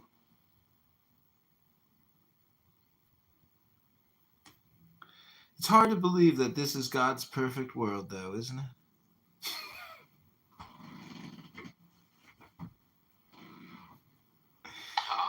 Impossible, actually. I mean, that's why I go back to the belief that if you improve yourself, you improve the world. Caleb says that's not the fastest way to do it, but maybe the best way. Is that what you said, Caleb?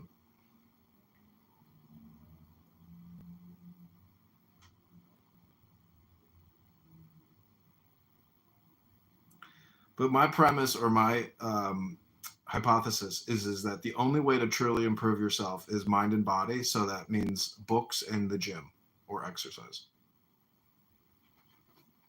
Don't forget healthy eating. That's important for a good chunk of people. So that would be three things, I mean, diet, exercise, and books. Otherwise, there's no other real way to improve the world unless those are the fundamental ways. Well, humanist therapy. Yeah, but therapy's in the books. No, I agree. I'm not talking about reading bullshit. I'm talking about reading sacred texts, reading about stuff that deals with psychology. Yeah, but I mean, also a therapist is trained to help you through those psychological issues where sometimes metaphor might not. Well, what I'm saying is a therapist can't do for you what a book can, because a book is software that you're running through your hardware to optimize yourself. You can have a lot of conversations and do talk therapy, but until you run the script, the program through your software, your hardware is not going to change. That's a theory. Well, no, the therapist is like error correcting code.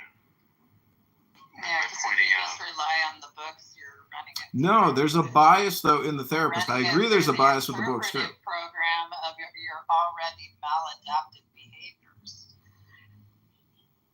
Well, there's so many books. You're running the program through potentially corrupt software, right? So that doesn't help. That's why people need the error correcting code that therapy provides. I get it, but therapy is a word which basically becomes like a cliche. I'm saying if you go to BetterHelp and you see those YouTube commercials versus picking up the Torah or Marcus Aurelius' meditation or the Tao Te Ching, that BetterHelp consultant who is an LGBTQ, superstar and is trans isn't going to give you the same kind of therapy that a book on God can. That is my opinion. It's my hypothesis. I'm sticking to it. The Tao Te Ching is it's fun, it's nice, it's pleasant, but it's not, I don't know. It discounts some life experience a bit, like read books, but also go do and make things and do things. And right, travel, you need to be a creator. Right. If you translate what you know into animus, like do, be, actually be, and that means like leave your house and shit. I'm just saying, if there is God and God is creator, if you mirror the creator, you're an artist. And that is a therapeutic approach to dealing with the challenges of life.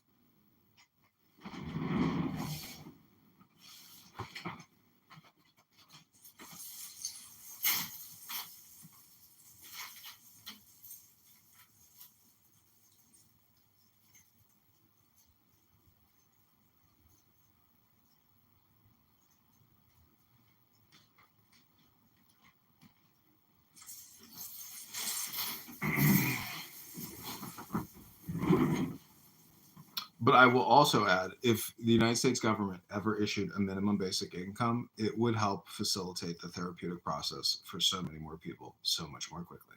Now, that may be socialistic or communistic in essence, but I'm just saying that the Federal Reserve and Congress are essentially just communication organizations. So if you're going to work 50 years to pay for DEI climate change consulting in Kenya with some type of education corporation, you as an American have to stand up to clown world and fight back with swords and books. That's my opinion.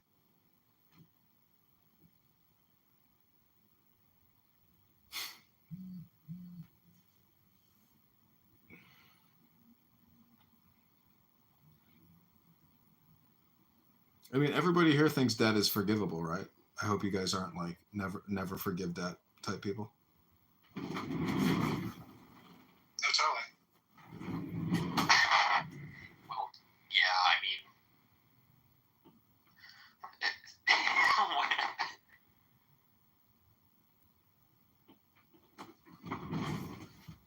Yeah, I mean, basically, there's only two types of people: those who forgive that debt and those who never forgive debt.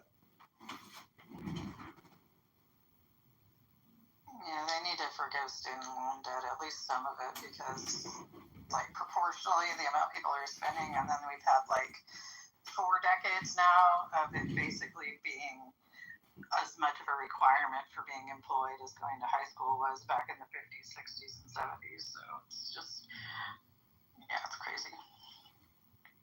But see, in God's perfect world, there is the Jubilee, which is a debt forgiveness, plan. It's not a repayment plan; it's debt forgiveness. Can I say Leprechaun's perfect world? That'd be okay. yeah, it's phonologically it would be different, but otherwise there's no difference between. I mean, you have a lot of syllables you have to fucking deal with leprechaun, whereas God is like a real simple guttural, like ape-coded noise that you make with the back of the throat and the hard palate, and then like a really nice aggressive where you punch the back of your teeth with your tongue and you go God, long O. It feels good to say God, but you could say leprechaun and literally accomplish the exact same thing. So yes, you could. Oh my leprechaun, dude! Oh my fucking leprechaun! I can't believe this shit. See, the thing about God is Yiddish. It says alles ist God, all is God, but that includes spam. But the point is, if you go to a buffet, you're not going to eat everything at the buffet like people do here in Clown House. You're going to eat just like the primary pieces of the best quality of food and leave it at that. You're not going to overindulge and eat too much. So I'm just saying all communication is spam, and therefore God is also spam. But God is also a comedian. And that's a comedy routine when you go on stage. That's actually just like a hypnosis for like 5 minutes to an hour, whatever your routine is. So make it the highest quality spam that you can make it, and you will essentially achieve more than others who can't achieve a high level of spam.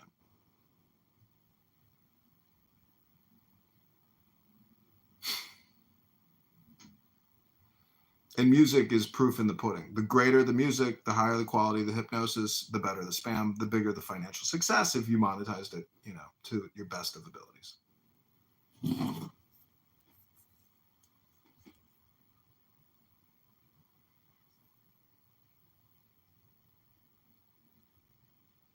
What did you say?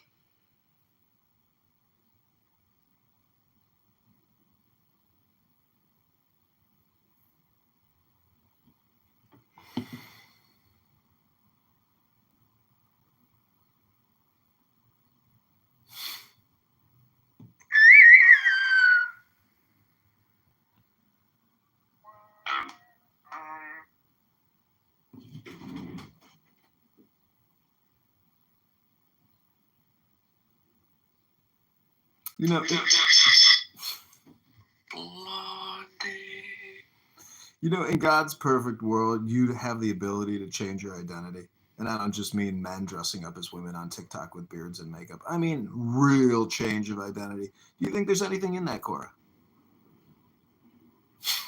Sure, I'm not telling you to capitulate against that. You are. I just kind of envied that scene where Case went to meet Lady 3 Jane for the first time, and they were like kind of in this environment where people were like going into sort of like booths and changing their skin and hair color, just like from a menu. That was kind of cool.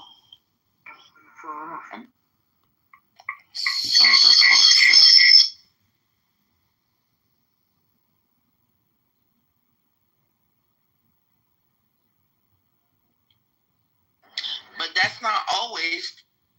Okay, that means you. And when I say changing their skin and hair color, like I want to have iridescent pale blue skin and violet hair, sort of shit. Like an IRL avatar. Exactly. Or everyone's like an anime person. Man, we should already have that with like augmented reality. We should be able to just like wear avatar clothes and other people see it. VR chat. VR chat. I saw some people doing an interview, like how long have you been in VR for a single session? Some of the responses were insane. Just like, I once did VR like 18 hours straight, like 27 hours. Everyone just casually like, yeah, I just get plugged into VR chat and I don't come out.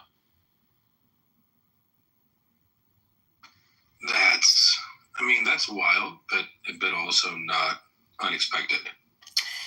Yeah, I was thinking the same thing. I was like, wait a minute. I mean, good job.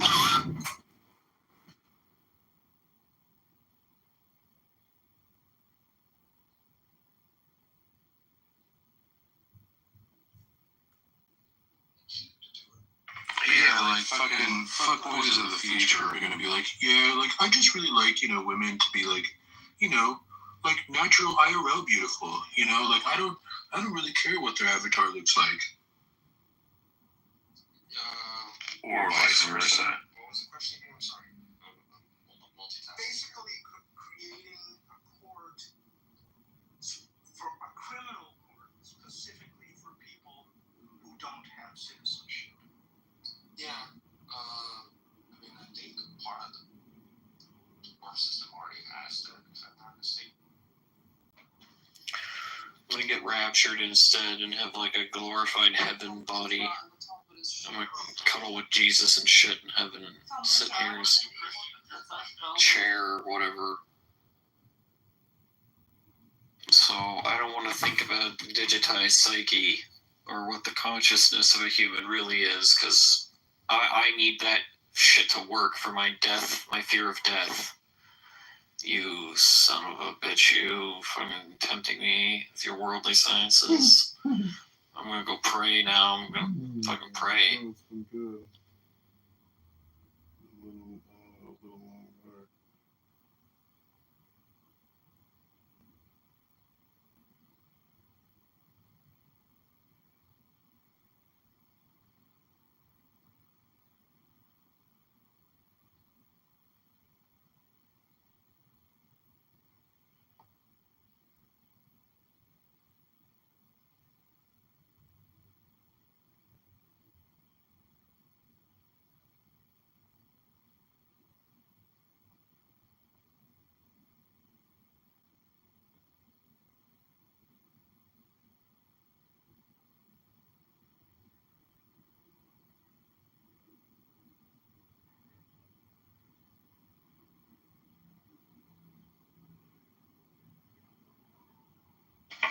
Do you guys know this person named Hannah? She said she was booted from, sent me a message, said she was booted from this room. What? She was booted from this room? Convinced me that Nargis and Daniel Nero and a few other people, even you, Honey Badger, are in cahoots to try to stifle her from telling the truth. And who's this person? Hannah. Hannah. Yeah, H-A-N-N-A-H. Yeah. She said that I'm trying to stifle her. Nargis and Daniel Nero, mostly. Then she said, and I was just booted out of Honey's room. So he's in on it. I don't know what that must have just been Daniel. I didn't boot her. I don't know what the fuck she's talking about. Yeah, I wouldn't boot her out of her room. I tell her that all the time. I think there is a common denominator, so Daniel must have something with her. Yeah, she said she used to be really good friends with Nargis, and then she started seeing the true person. She was telling me all this personal shit that I have no idea what the fuck it's about. But yeah, I just let her know that I'm not kicking her. I like her. I don't know. That's. I mean, where would she come up with this shit? I don't get this. Well, there is some truth to that. She probably thinks that like I don't know. There has to be someone who's kicking her because there is a common denominator, and that's why I'm acknowledging exactly what I am. I think Daniel's probably kicking her for some reason.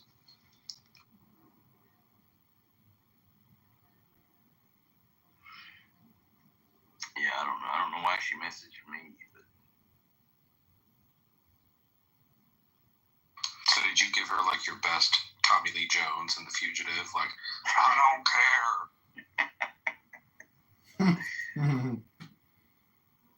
I just remained unknowing. I said, yeah, I don't know anything about this stuff, so I had a hard time believing it, but I don't know.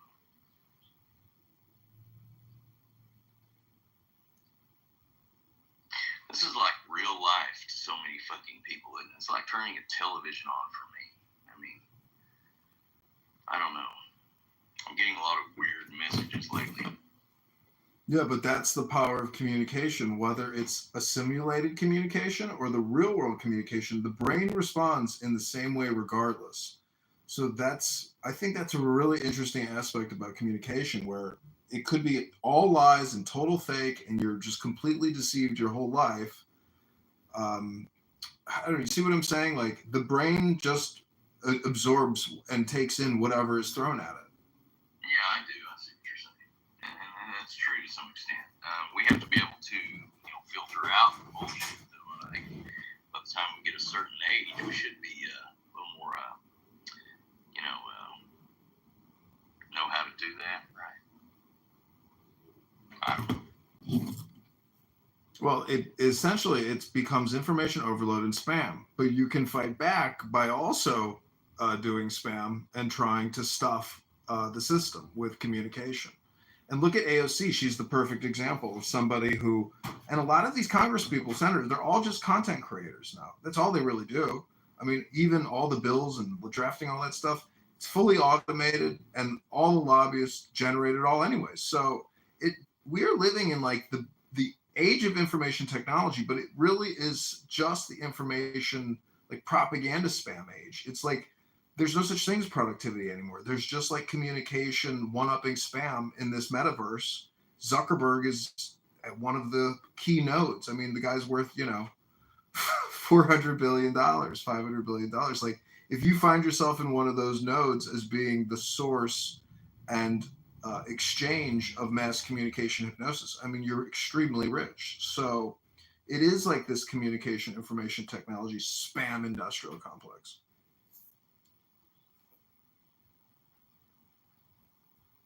Kind of considered to be like what I would call a hypermarket. So there's like this over-competing actors trying to exchange and bargain for services and overexploit resources.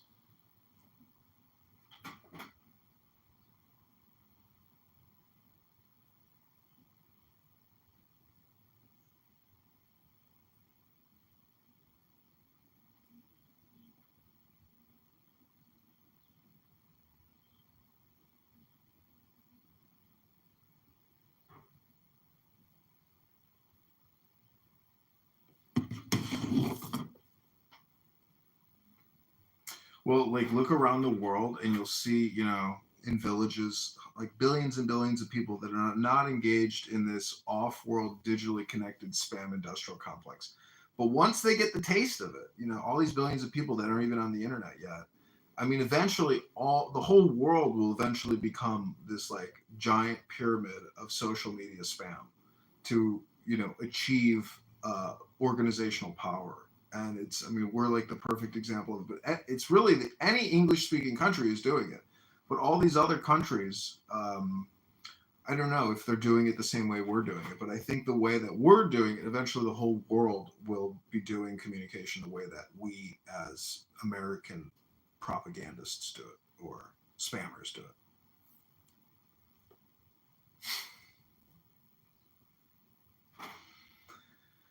You think it's like some nihilist pinhole or something along those lines, would you say? No, I think that there's always, the needle in the haystack, and this app proves it, that you could be like one optimistic, positive person filled with a room of pessimists and atheists, And all it takes is one candle to, one light to start the fire, to, restir liberty in the womb of time.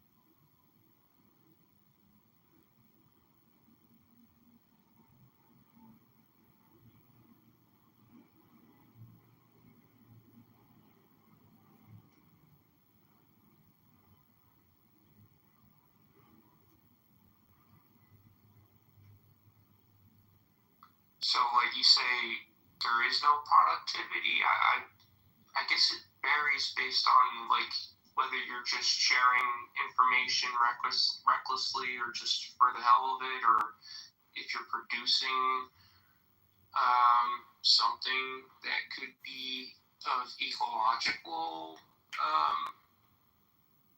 Well, it could be ecologically. It helps our environment sort of ordeal, right? So we're not just overexploiting resources, and that's harming our environment and other life around us besides humans.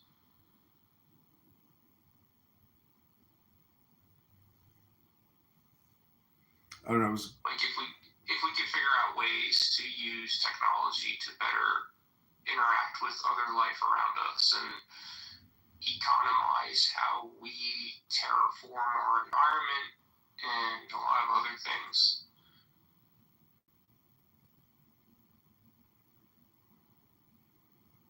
Like, would that not be productive? I mean, the productivity of the information economy is completely different from the productivity of like the industrial age economy. So the problem is the information messaging itself is of so low quality that if all you did was listen to AOC, I mean, you're still stuck in the same place where you started. There's no personal improvement there. So the problem with improving the world is the communication quality isn't improving. And that whole TikTok, conspiracy about, I mean, it can be turned around instantaneously. The government can control the information to prison pipeline of spam in this environment that we live in. I mean, but we're not going to because they're such big businesses. But anyways, I'm just saying that. Hey, you ever heard of Business Insider, Kat? Or Adrian, for that matter? Yeah, I have. Okay. I think what you said kind of reminded me of Business Insider. Because they do talk about the economization of eco boosts, like cleanup efforts, things that make life wellness better. Right? More food, more fresh water, live longer, more sustainability. We still turning that into money. How can you economize that? Business Insider's pretty good at that.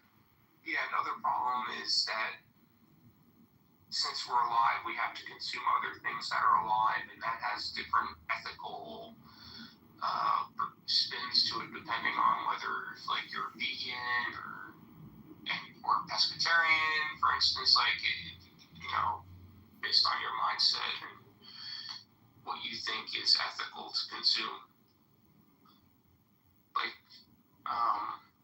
Like is it possible to make things we can consume that could be healthy that aren't necessarily alive? That's an interesting question that many scientists are not asking. Is that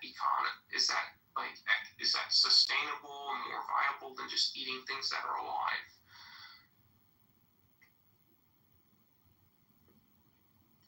Or like anything that's biologically derived, like is there a way to make digestible material that is healthier than the rumor is true. What's naturally available to us and mass produced and stuff. That's my tangent.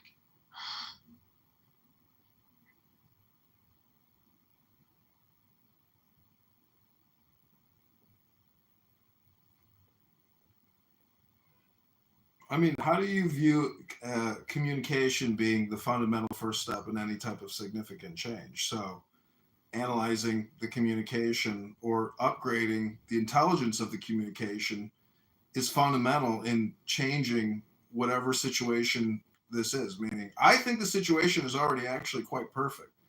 Now, a lot of people can't see that, but it is the equilibrium or the lattice of our simulation or situation or communication paradigm is so perfect. It's almost you'll miss it. You just can't. It's like impossible to detect. But there's this political economy component to communication, which is essentially will to power. So it takes a tremendous amount of communication intelligence to create the courage in someone to actually try to achieve, political change by will to power or taking action. So I'm just saying, studying communication or reading books, not stupid books like, for children. I'm talking about a wide variety of authors. I mean, that's the best way to improve yourself. I mean, I'm not saying rocket science. Obviously, everybody knows going to a library is extremely beneficial. But I'm just saying that on this app, our compression really matters because it's such a waste of time here. So if it matters here, it should matter in the real world. I mean, you shouldn't just be talking all the time. You don't talk all the time in the real world. Hopefully you listen. And then during that silence, especially on work calls, every time I've ever shut the fuck up and you just listen, you're like, okay, yeah, I'm an idiot. I actually shouldn't even be talking. I'm not the subject matter expert on this. Like, let everybody else just get it out and just be the observer, like our friend Benji the Observer. Is this why they're defunding the libraries? Are they? They really should. Libraries are awesome. I love libraries.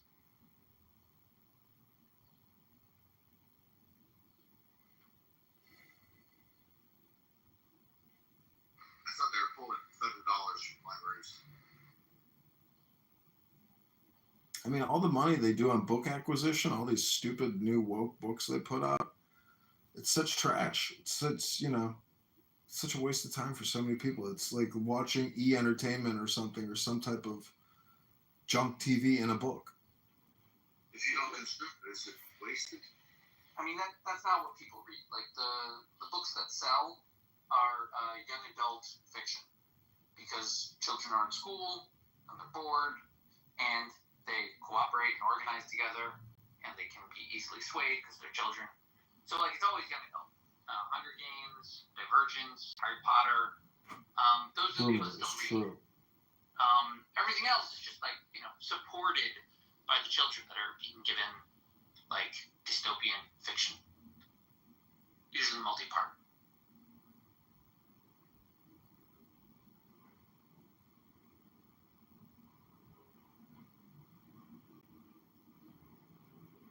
Has anyone read the popular children's book series Rainbow Six? I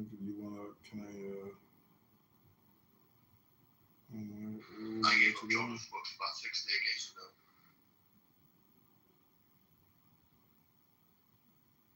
I remember Tom Clancy's Rainbow Six largely as a series of video games.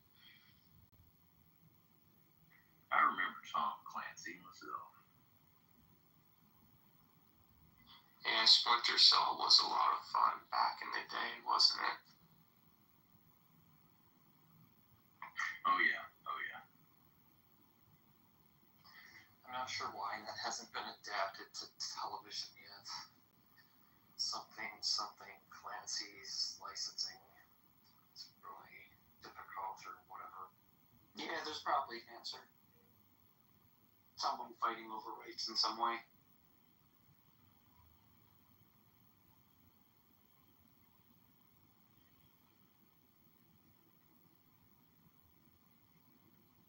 So wait, is God's perfect world just silence? Silence now? Well, I mean, like, there seems to be some kind of but yeah, most of existence isn't very noisy, I think.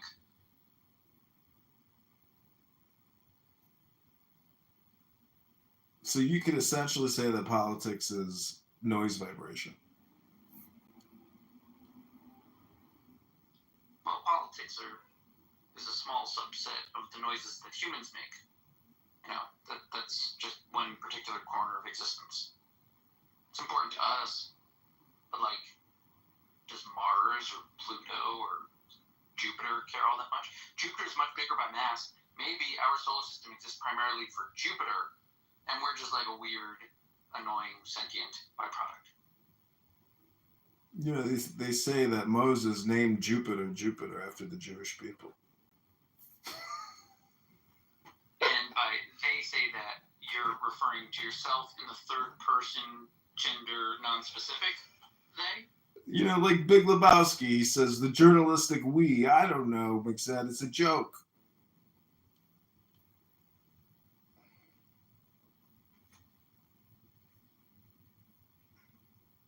But right, before, back in the day when the ancients were just looking at lights in the sky, they could be like, okay, fine, there's lights up there. That's cool. Seems like a signal. Let's study the signal.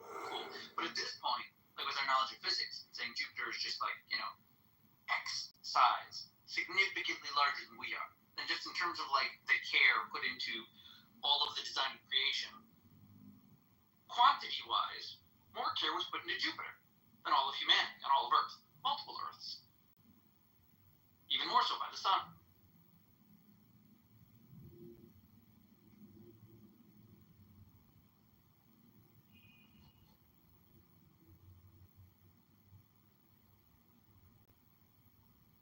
So in God's perfect world, is there conflict?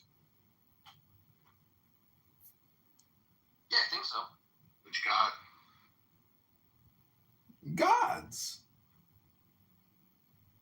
I think that God designed man to have a diversity of opinion. I think man designed God to have a diversity of opinion. Boom.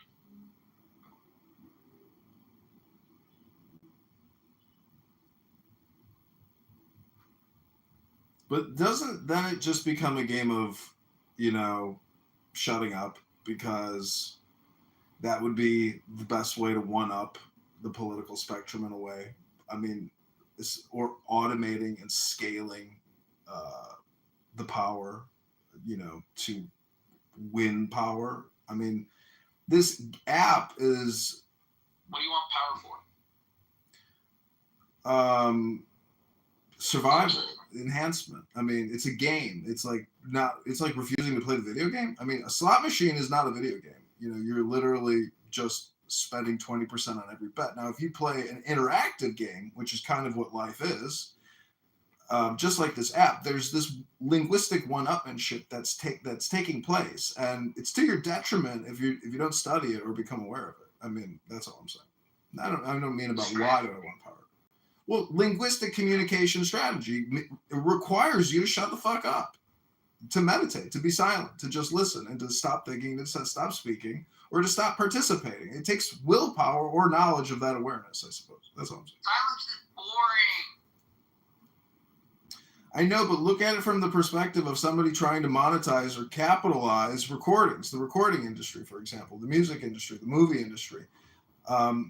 It requires people to shut the fuck up and create content. So content and contentment, I'm just trying to communicate. I am complete.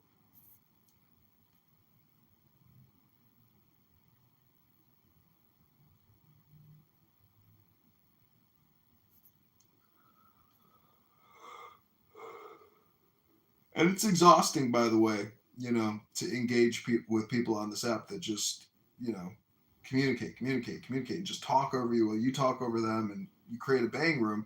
I think it's detrimental and physically exhausting and sucks your life force out of your being.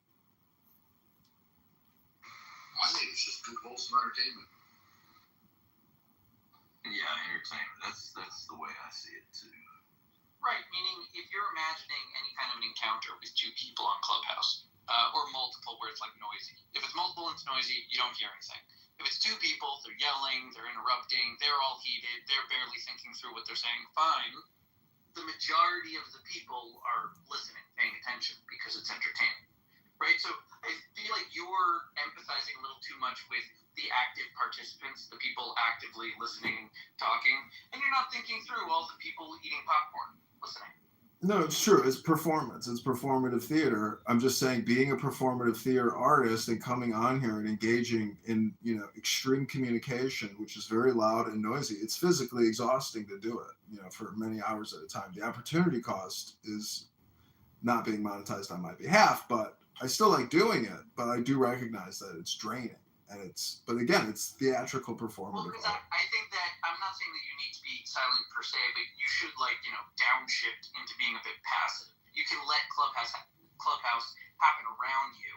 You'll then understand your attachment to it a bit better, and then be able to step away more, I think. Like I've said, it's like road rage. I mean, we're off in our little hermetically sealed space, and we're doing and saying things we probably wouldn't do in person, right?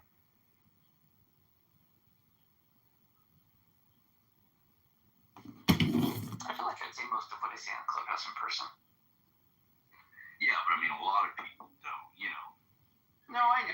There's definitely people that make use of that distinction in the act. They don't maintain the decorum they would. Right, exactly. The road rage incident, Drive by in your Volkswagen, flipping off the guy in the Cadillac, right? But it's a safe space for road raging. It's funny that you comment that way, because there was one time that I remember, and I don't want to say names because I don't want to criticize someone too much, but someone was running a room, very soft, even-keeled, friendly guy. I think he got into an accident, while he's running the room. And he loses it. He's sitting there, he's still talking in the room. I showed up after the accident or something. I didn't hear the accident or what he was like before thing. But when it did, he was just fuming at everyone and everything. People that were still talking, trying to give advice. He had none of it. And it was just night and day, because this is the nicest guy. Very holds decorum all the time. But he went through a traumatic incident. Give the guy some space, I get that. But no, you're right. There are people that abuse the delineation between Clubhouse and being in person to just be sometimes horrible wretches. To say and illustrate disgusting terms, awful ideas. To some degree, it's a curse to the app. To some degree, it's the interest of the thing. Some ideas can be discussed because of this separation. But I still feel like decorum should be called for. Yeah, I do agree. Isn't the train wreck kind of entertaining, though? It is, and that's the lure, isn't it? I mean, but yet we still need to have some, a level of decency, I guess, or I like watching the train wreck. We don't want to go, God, look at those guts. I mean,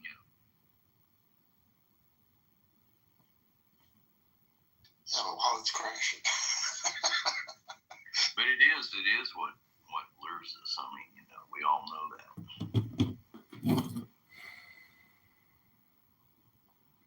I prefer that when the conversations are not about the drama of the Clubhouse characters.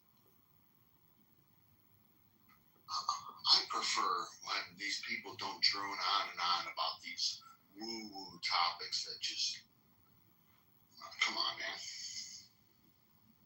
What's a more grounded topic that isn't woo-woo? Okay, here's a topic I was thinking through a little bit. It seems to me like there are three black holes in human conception understanding. Things that draw our attention, we try to understand them perfectly, we fail, and they're just an eternal mystery. Okay, so the three things are human intelligence as distinct from the animals. That's one thing. I know people might argue on that one. Two is the difference between living things and non-living things. And then three is the difference between existing things and non-existing things. Those three are because I was thinking through psychophysical harmony as an argument for the existence of God. And one of the critiques was like, why are we talking about consciousness? Why should consciousness have anything to do with whether or not the world was created by a single non-physical entity, right? And it strikes me that there are these three kind of black holes pockets of like, can we come up with a good explanation? And consciousness is like one of them.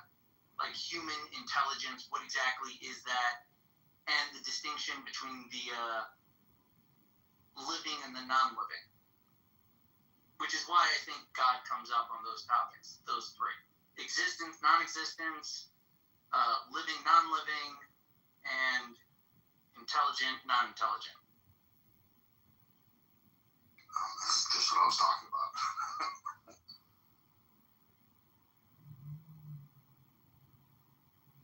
Hey guys, I'm pretty sad today. What you got, man? What's the problem? We're here to heal. Like just in the morning, I got to know my parents were cousins. I didn't understand what you said. She said he's the product of incest. In the morning, I was just hearing a conversation. My parents were having a coffee, and this slowly said, "Do you know we were cousins?" I was like, "Oh my God, my parents were cousins." Oh God. Well, what are you worried about? Just like the lower IQ number, you know? Or are you just a comedy routine? Because I get the feeling you're just pulling our leg, Dr. Muslim. No, I'm not pulling your leg. Basically, I was born in a Muslim family. But seriously, I never thought my parents would be cousins. So How has your life changed since you found this out? basically, after learning that fact, for sure, I'm moving on soon. Okay, so you got a plan to grow up. That's a good thing. Oh, yeah.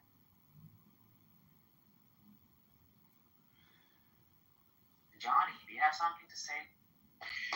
Well, Ash, I was going to say, we're all cousins.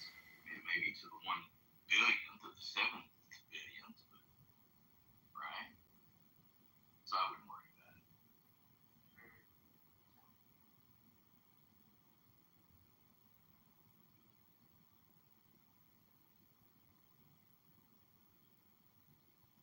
Is there anybody a Muslim so I can have a real talk? You can understand my pain. Okay, come over. No, but I can role play. I'm kidding. You don't want any advice from me.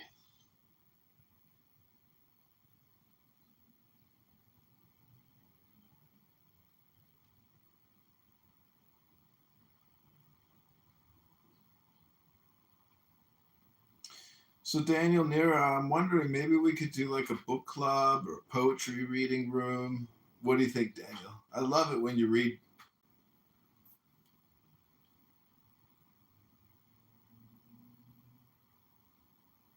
He might not be there. Yeah, he's been on break ever since I've been here. So Oh, he's sleeping. Is he talking to an Illuminati agent? Cora, what are you doing this Friday night? You going out with the girls? Staying home reading a book? What's on your schedule, Dr. Cora? I had some people in my other room telling me that they hate you, Cora. What do you mean? Just started. Basically, I was at the Harvard branch, and in one hand I had beer, white club, 5% alcohol, and in my other hand I had Quran. And basically, one of my friends disliked the secret from me because my both hands were occupied. So basically, when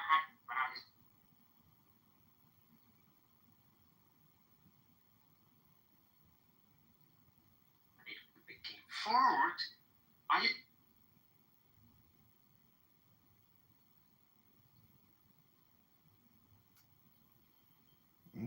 Fabulous.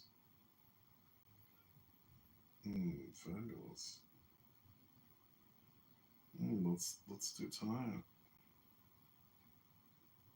Fabulous. Let's do tonight.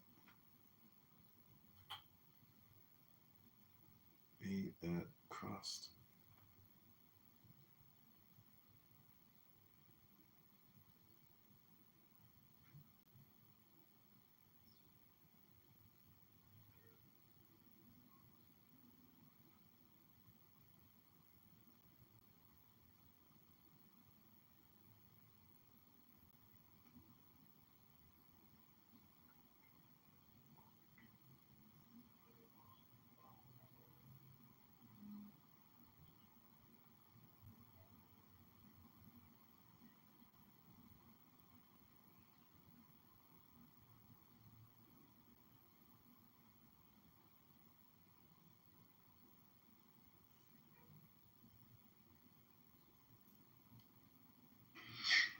she's probably busy too.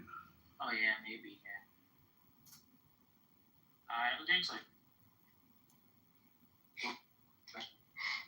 Are you still harping on Issa? You think she's gonna pay her debts? No. I was like, who's this John? Look, those are my two mini-me's right there. Jonathan and Andrew. Yeah, those are my little mini Jewish cousins, John and Andrew. They look just like me. I'm the larger, more handsome, intelligent version. No, you're because you're the whiter one. Oh, they're cute. Yeah, they're gay midgets. Nice. Wait, how tall are they? 4'11". They're twins. They're like icons in Chicago. They organize all the beautiful women in Chicago. I call them. They're technically Jewish pimps. They're Jewish? Yeah, they're both hardcore Zionist Jewish pimps that organize women and drug distribution in Call Chicago. me a faggot kike. That's funny. Yeah, isn't that funny? No, I mean that you show that. That's funny. I know. I Look recorded at it. you. You look so young and skinny. Nothing's changed. No, you don't look young anymore. Oh, you're projecting, fatty. Come on. Hey, John. So Ryan Boswell, the guy next to me, he currently is taking a ton of psychedelics. So do you think that's changing his neuronal patterns in his brain? No, if you don't mix it with books, I don't think it actually changes anything. I think you're just actually brain rotting yourself. The only way to create new patterns is by infusing new wiggles into your brain through these things called words. So if you want to do a hypnosis session, I mean, I could record you reading a book, for 10 to 30 minutes, and that would be the best work you could do for yourself if you're going to use Before I concepts. forget you to ask after this. So I looked at your election thing that you put on your Twitter. Mm-hmm. And it says personal Instagram. Is that the Instagram you put all of us there, or is it another Instagram that's only you? No, I've mixed all my campaign stuff with all my Clown House stuff. Everything is rebranded Republican. That won't help. I want you to win.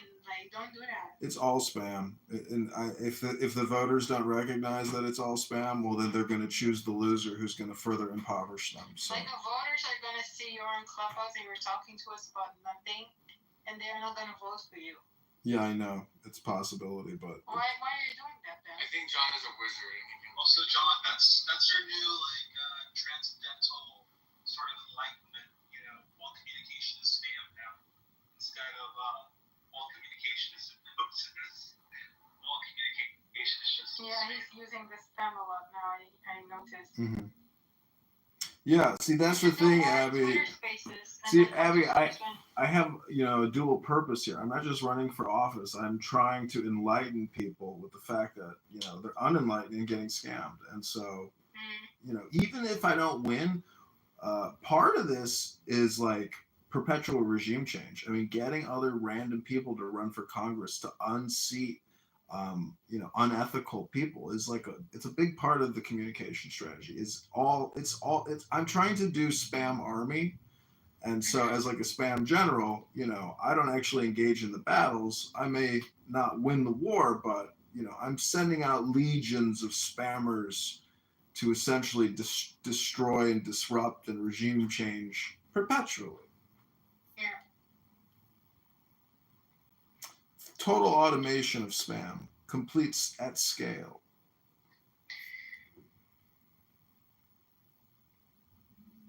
What do I want to say? See, ideas live on forever.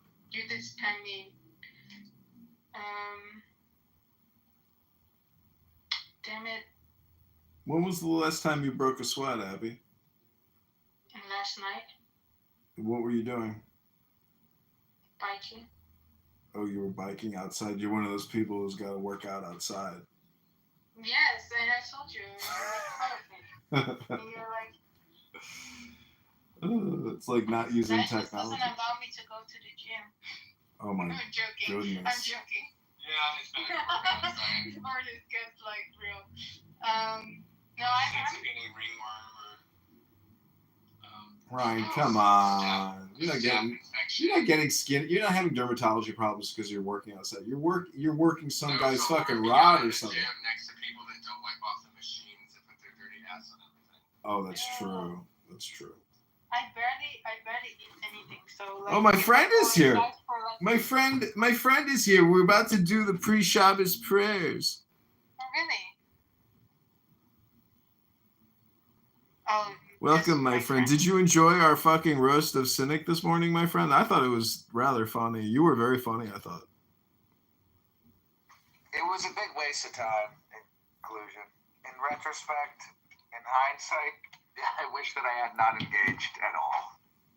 I agree, but because we're recording it's at least it's like we created something. See, this is the interesting thing about art creation is a lot of times the mistakes end up becoming the genius gold, where you're like, these unanticipated mistakes end up actually becoming something interesting because it was a mistake and it's part of the exploratory process.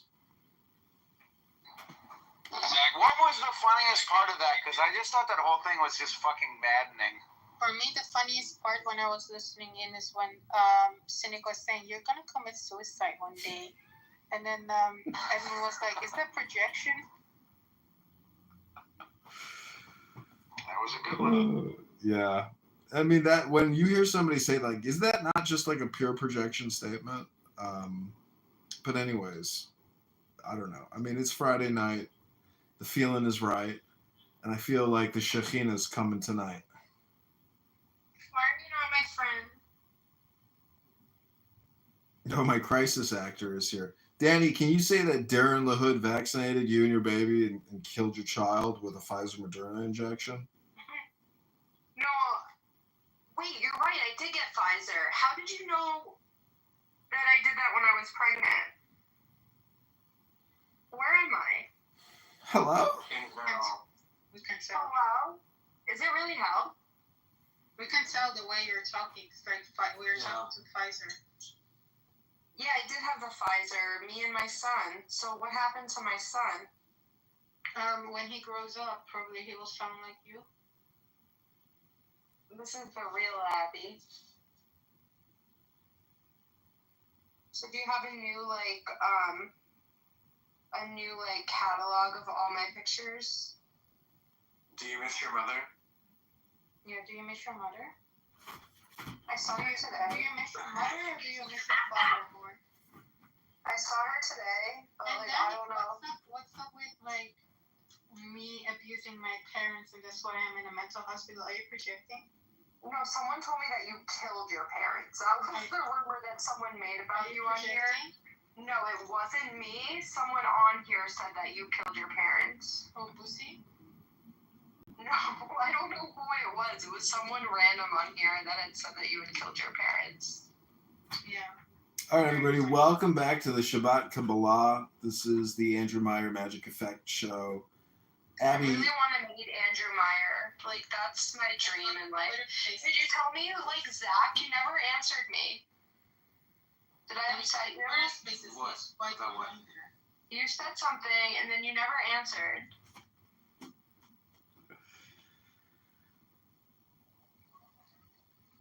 We need Issa to see this, so. No, Issa's sleeping. Let her sleep. Oh, no. I'm gonna bully her until she... I know that Daniel came in. So. Oh, I got blocked by Turkey. Modded because they are blocking Diogenes, maybe. Oh my so gosh. I'll bring you up. Diogenes is trying to come in the room right now? Maybe not. Maybe he will. Oh, you hate Danny and you wanted to take her. Here, there you go. I know that my friend has him blocked, so.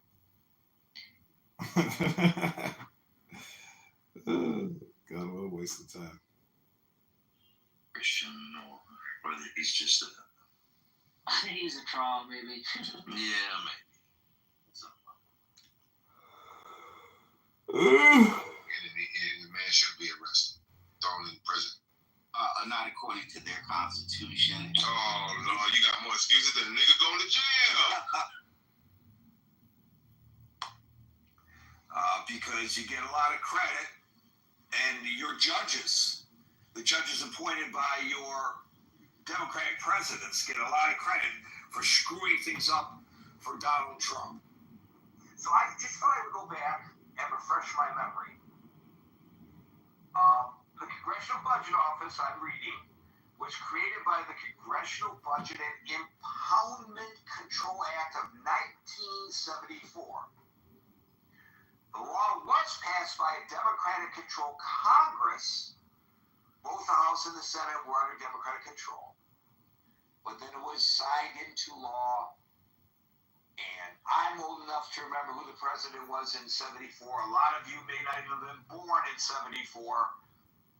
The president at that time was Richard Nixon, who signed that bill, who I believe, if memory continues to serve me correctly, was a Republican.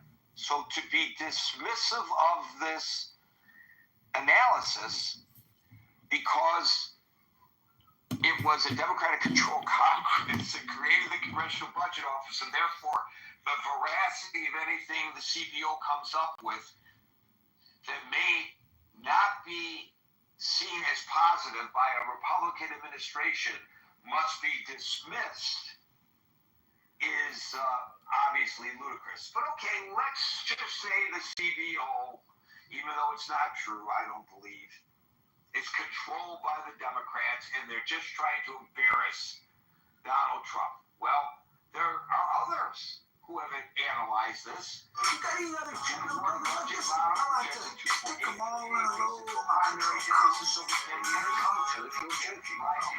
I'm being fully serious. The tax foundations. But first you're going to tell me what the solar is and why everybody cares so damn much about it. And then you're going to tell me who out there that might want to buy it. Brilliant. I am coming over here. It's a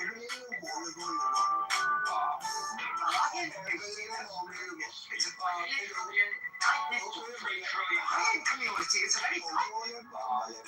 cannot possibly betray the confidentiality of my buyers. Jews, at a time when your logic is reduced to jobs, because you're trying to eliminate. Now, whose yen is this buyer of yours? It would increase. You got any other Jew?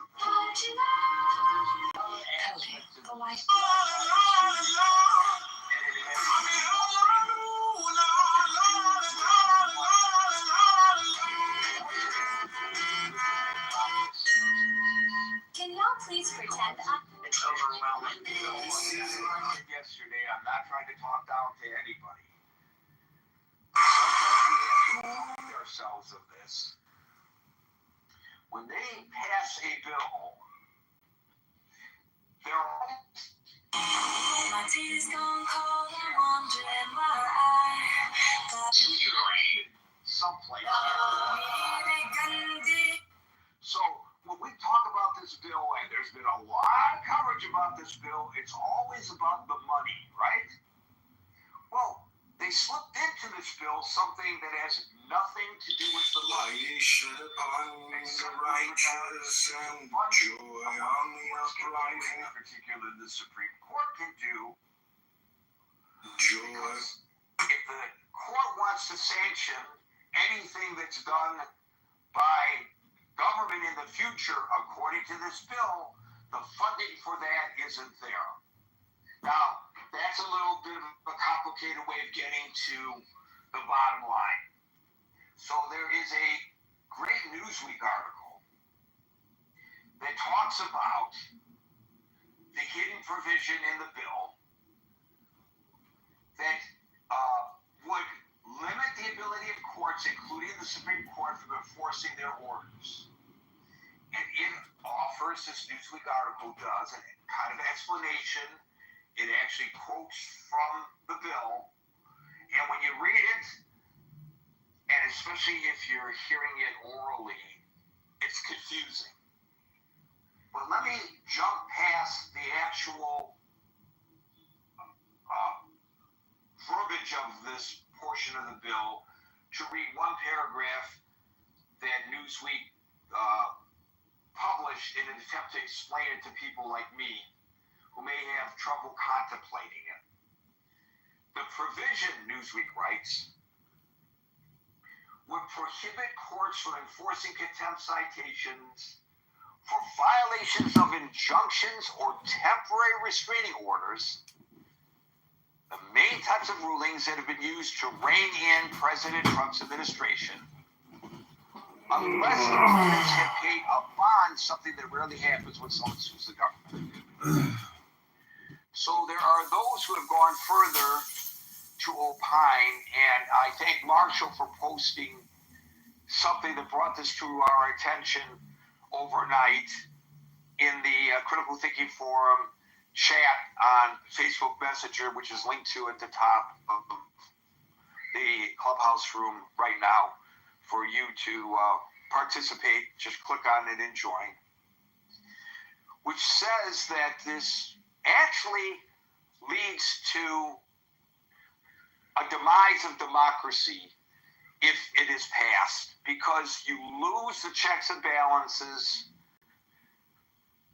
inherent in the Constitution, to which we have an extensive conversation yesterday.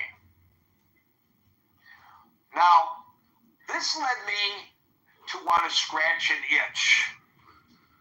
When I researched this further, found this Newsweek article, and published it to the chat after Marshall's contribution yesterday. And this is not really to the topic at hand, but it's an itch that I just have to publicly scratch here as I did in the chat. And it has to do with criticism of the news media for not doing its job as well as the news media ought to. You know, the Republican Congress, there's an oversight committee right now that's been established to investigate the possible, and I don't know that it's been determined, at least publicly I don't think it has, but everybody has their opinion. Reduction of the mental acuity of the previous president of the United States, and who knew about it, and if so, if it's true, and they're hiding of it from the public. There's a congressional committee right now that is actually called 4 or 5 staffers, and they want Joe Biden to come and testify potentially as well. And if those staffers who supposedly are in a position to know don't agree, and there are negotiations right now, they would issue us subpoenas, haul them up before Congress, and make them spill the beans. What did they know about Mr. Biden's potential mental decline? But in the context of this, and I don't know how far this committee is going to go, and if it goes this far, to me it stinks of McCarthyism. They're talking about looking at, now again, this may just be political hyperbole and it may never reach the committee officially, the quote-unquote cover-up, that's the term that they are using, of the president's decline by the mainstream media. Well, folks, the reason I bring this up is because while I just cited a Newsweek article about this little hidden provision in the big, beautiful bill, in all likelihood, most of you never heard of this before today. And I hadn't heard about it until Marshall pointed it out in the chat overnight. Which means, and in my searching, my conclusion is validated that this has not gotten a lot of coverage. It's gotten minimal coverage. a provision of the bill that could potentially result in the demise of our democracy as we know it, because it would eliminate the checks and balances, not substantially covered. But nobody's calling that a cover-up. So the itch that I'm scratching is the use of the term cover-up. The mainstream media covered up Joe Biden's mental decline. In fairness, I think the reporters saw exactly what everybody here saw and reached whatever conclusion they reached, which I'm sure there was disagreement among them, as there would be disagreement among us about what was going on with President Biden. Some people are certain that it was a decline in his mental abilities. Some people say it was not. Whatever. That's not the point. The point is, there was no cover-up. There was no monolithic decision by the news agencies to cover this up. There were editorial decisions made. And you got to be careful, by the way, about what you report if you don't really know it, especially when it comes to a person's health issues. So I'm sure that played into all of this. So I think we have to be very careful about calling it a cover-up. But if you want to call that a cover-up, we'll call this a cover-up too. The mainstream media is covering up this provision of the big, beautiful bill that nobody is talking about. But what people are talking about in the bill is the first part of my recitation today, that it goes absolutely against the grain of what they are allegedly doing when Elon Musk is walking across the stage with a chainsaw literally in his hands, holding it over his head. Now, if you want to take it a step further and try to analyze this dichotomy, feel free. That's too much for my little brain to figure out. Why would they do this? Why are they so duplicit? Why are they causing 30,000 people to lose their jobs, programs to be cut, and which may or may not be to the benefit of society? That's arguable on a case-by-case basis, with the express purpose of reducing the deficit while introducing a bill that increases it. I don't get it. All right, glad to see that my little dissertation brought a lot of people onto the stage, maybe some of you to figuratively bitch slap me. And if so, I'm welcome to a re-education from you collectively. I'll start calling people in the order in which I see them. And today that order begins with Scott. It's a big, beautiful bill, and we love it, Gary. We love the bill. We love Baumgarten. Baumgarten loves the bill. I have a couple thoughts in no particular order. First of all, I think the sort of alleged hypocrisy between the quote-unquote fiscal responsibility and this deficit, the massive deficit increase that will happen is sort of so that the big and beautiful bill. It's not really hypocrisy. I think it's what it is you can be anti-government and have no commitment to fiscal responsibility, right? I mean, or maybe it's just disingenuous or something. Just being disingenuous, perhaps. But I mean, you can hate, which I think a lot of the people in the Republican Party just hate these programs, right? Just hate the government money is going to certain things like food programs and like subsidized medical treat care for poor people. And I'm not trying to demonize them. I'm just saying they think that's what government should not be doing. The government should not be about the business of this, right? That government is not. It's not the federal government's role, right?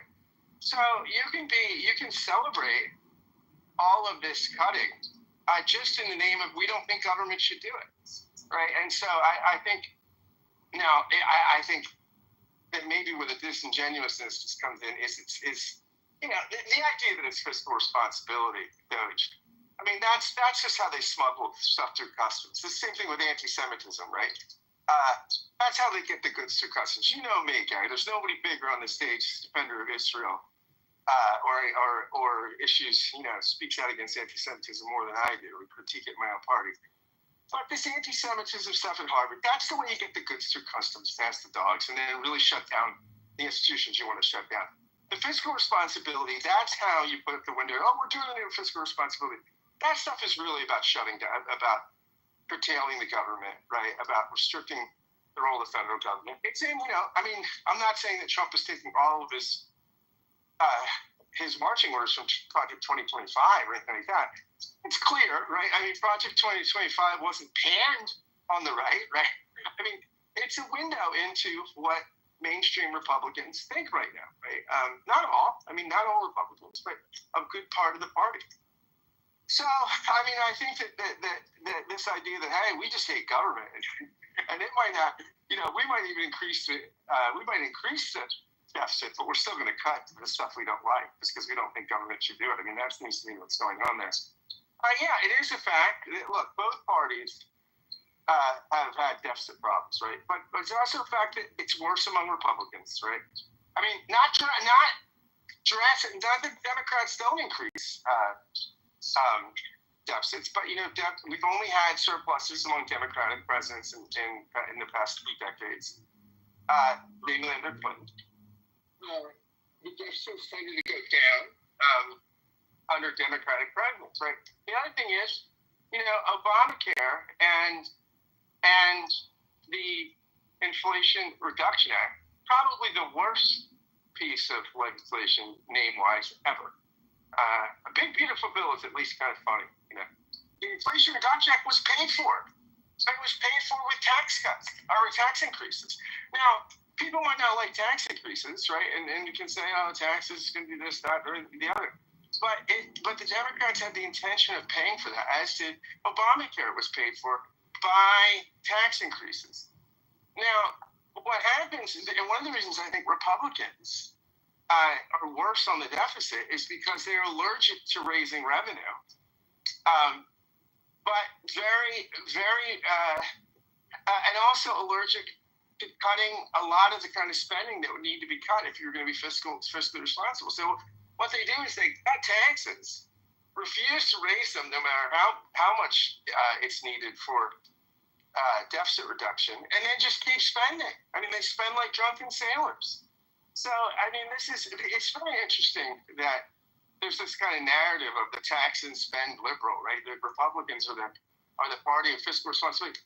That's just not true. I mean, it's just not true, right? I mean, let me just say it one more time. It's just not true. The Republicans don't have that record. And we have this narrative as though Democrats are really bad on this stuff. It's not the case. It's not the case. It's just simply not the case. Now, again, we can come up with all different reasons for that. And some of them might be legitimate, some not legitimate. But the fact is, the Republicans have a worse record on deficits in recent memory, since Reagan, than Democrats do. Now, my Republican friends will come back and say this, and this will be one of the arguments, that really the deficit is not going to be as bad as projected because these tax cuts will generate revenue. And you look at conservative economists, they'll make the case that in the Reagan era, the tax cuts doubled the revenue coming into the federal government from like $500 billion to $1 trillion or something. I forget what the numbers are. Sure, but the deficit's still went up because the spending didn't stop, right? So whether or not that's true in all cases, that these tax cuts will be offset to some degree because they spike the economy and the economy is more productive, and then that productivity gets taxed, and then that increases the money in the coffers coming into the federal government. Maybe, I mean, we could debate that, but that will be the argument that that's what's going on. So, I mean, two other things. First off, I mean, I'm not against all tax cuts. I think tax cuts can be really good strategic things. Especially, I mean, the time to cut taxes right, is when the economy needs it, when the economy's slow. Here, it seems to be the opposite. We're cutting taxes, going to drive up the deficit, which is going to be not stimulative. It'll probably contribute to a recessionary effect. So it's sort of like it's actually using tax cuts to do the opposite of the usual desired effect. Lastly, I just think this is stupid politics. I think Trump should listen to the Steve Bannon types, the populists that got him there. Trump said a lot of things. He said, I remember when he was running in 2016, he said, I'm not going to cut Social Security. I'm going to save Medicare. He said, not a very Republican thing to say. I mean, Trump ran as a different kind of Republican, right? That he was not anti-entitlement, that he was not this Reagan supply side guy. He should take that mantle back up. He should listen to Steve Bannon and the populists in his own party. I mean, Bannon has talked about taxing the shit out of rich people and doing stuff for the working class, right? That's real populism. But this bill is just a return to the kind of supply side conservatism that the party had rejected, right? And the voters had rejected in Trump, and saying that no, we want a different kind of. We don't want the establishment Reagan supply siders. So I think the embrace of this thing is just, I think it's going to be not a great bill. And it's also bad politics because it's the biggest transfer of wealth, I think, in legislative history from poor people to rich people. You're taking people's food stamps and Medicaid and with that money, channeling that to tax cuts for the 1%. This is just, it's bad, I think, morally. But it's also just stupid politics. Trump won people under $50,000 a year. For the first time, Republicans generally don't win that group, right? So what do? I mean, stick with the one that brought you. You're going to screw the people that helped get you into office. So on so many levels, I think this is just bad. It's a bad bill, I think. I don't think it's big. I don't think it's big, but I don't think it's beautiful, Gary. But I think it's just stupid politics. So, but, what do I know? Thanks. Thank you, Scott. Marshall. You got to come back to me. I'm doing something. Okay. We'll now go to... Marshall's my guy. Marshall's planning. He's on Amazon spending his tax cuts, his Republican tax cuts. He's already got them spent. I see. John.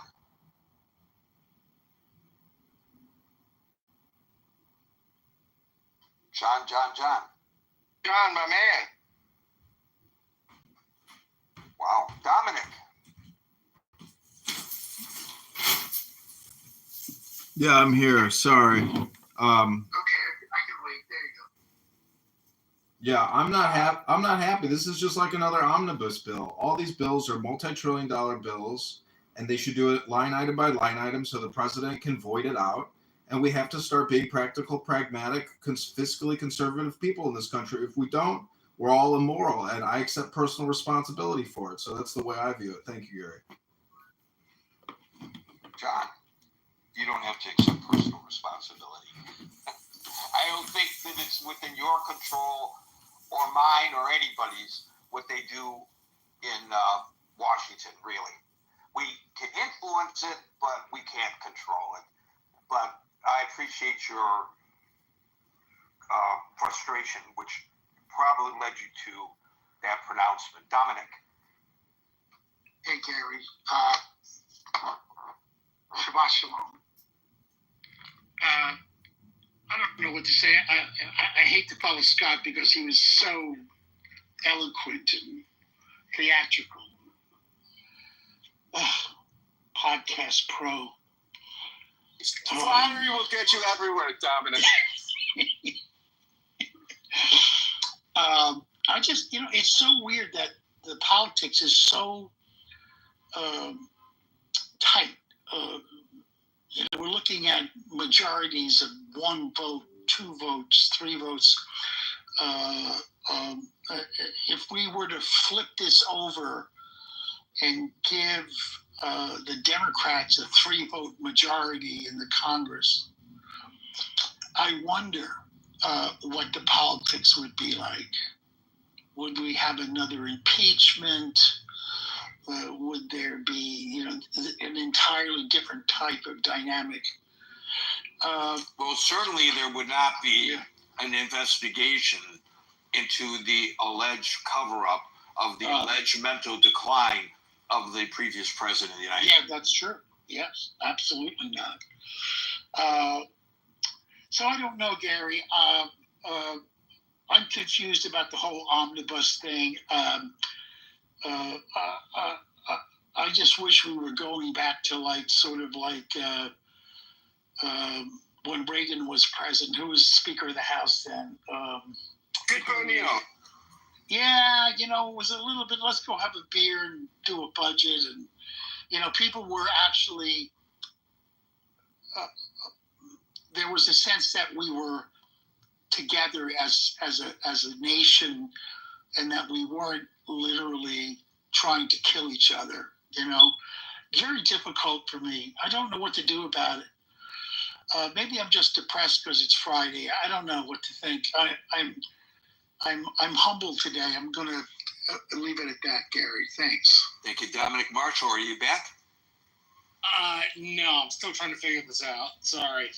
Okay, we want to hear from you, so please come back when you can. Steve?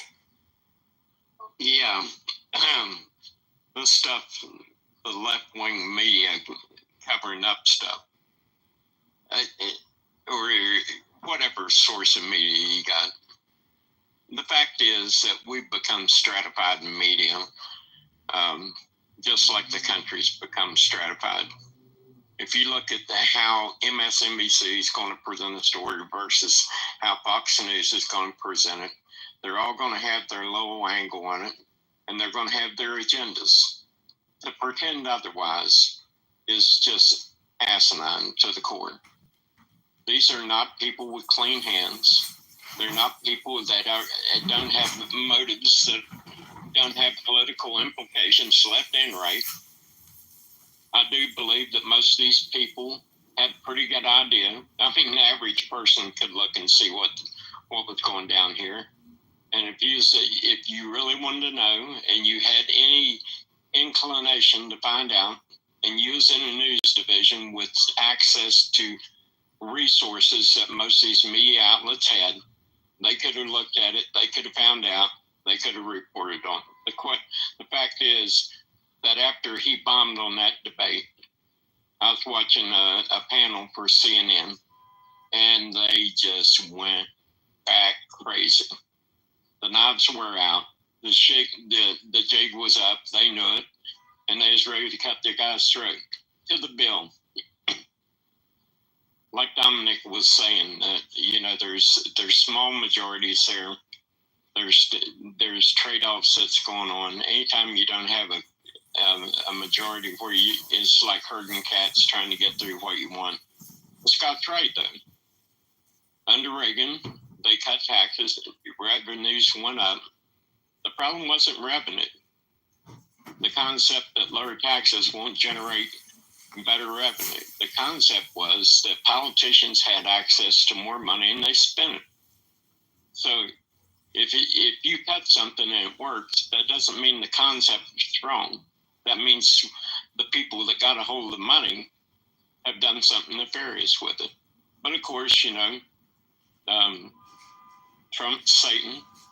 Everything he does is nefarious. And he's gonna get you. So, these conversations become very, very difficult. It's like you've shot a horse and you took your club out and you're beating the horse to death. Well, the horse is dead. We know it. So grab your club, beat on. Congratulations. Okay, thank you, Steve. And we'll now go to Meryl. I've got a couple thoughts regarding what Steve just said and what you've talked about. Steve just said that if the press really had dug deep, they'd have found out. I assume he means they would have found out that there was a secret and that Joe Biden was mentally deficient. That's what I'm understanding him to say. With regard to Joe Biden And I'm not cutting him any slack. I've been on this show and said I didn't want him to run. I said it right in the very beginning, and I love him, but I didn't want him to run. Joe Biden's problems that we saw that were very evident was the physical weakness. We saw how he had trouble walking. That's a man who really needed to be using a walker or a wheelchair. We didn't know anything beyond the debate.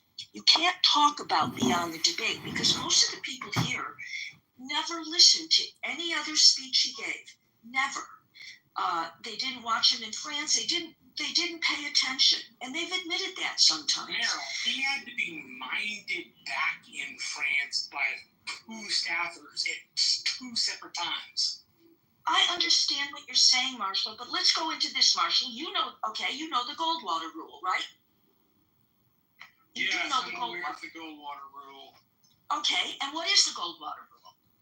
You always challenge that we should not assign actual diagnoses to the president. I'm not sure how that's relevant because the giant group of psychologists decided to break the Goldwater rule and say that Trump was like narcissistic or crazy or some psychological disorder. Correct. But to go to what Gary was talking about, that's where the media has a problem. They don't know how far they can write about things because they don't have the actual diagnoses. They don't have anything other than that he has prostate cancer. And I'm not going to say that there isn't something wrong. We watched it, but not to the effect. We don't talk about Trump. He's not in the headlines. He's not his deficiency with his person.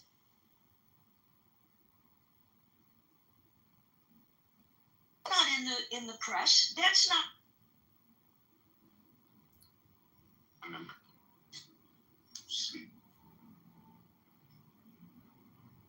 So if you understand the situation, that they have nothing to hide and everything is open.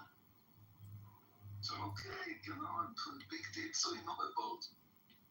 But I know that he is a modern, that's all. These people who can contact with people who die and like this. Otherwise he couldn't get all this information he knows about. So you are entertaining that he's a sorcerer. Yeah, that means I'm important. That says that I exist. That says that there are people who want to waste a lot of time and maybe also money about knowing details about. For what? What is wrong? You have this in Israel? Do you have sorcerers? I don't know. If it's true, it sounds to me a little bit crazy that the government will put company to check information where my grandmother comes from. I don't know. Seems to me a little all information is available as a price with the right access. So somebody told me that you can arrive to this information. I don't believe it, but maybe it's true. But even if it's true, so what? Well, Cynic is in some type of a terrorist tracking database. So what? Then why do you care, Alex? I don't care, really. I really don't care. He's got no problem, Cynic. He drives a bus. He lives on a kibbutz. His life is, pretty basic and calm. I mean, it's you, Dr. Cynic. You're the future of schmucks. I mean, if you unfuck yourself now, maybe there'll be a chance that your future life is unfucked. John Kitover. Shalom, John Kitover. Love you. Ribono Shalom. Good Shabbos, Dr. Amos. The comedy. Okay, comedy with a new name. Okay. Comedy down with a new title. Okay, I hope that maybe you have also a new mind.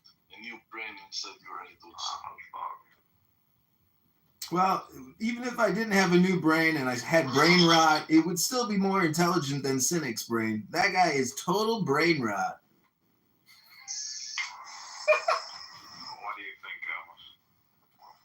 It seems that I want now some Jewish some Kanis to come, like Shimi Beaton. You know Shimi Beaton?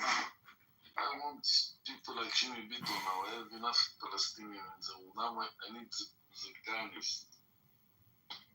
Then we sit together, Kahanists and Palestinians. Someone blow the shofar. Let's bring in some IDF Kahanists in here, some real Zionist patriots who can fight these anti-Zionist propagandists. You want somebody to blow the shofar, do you? Let's hear your best blow.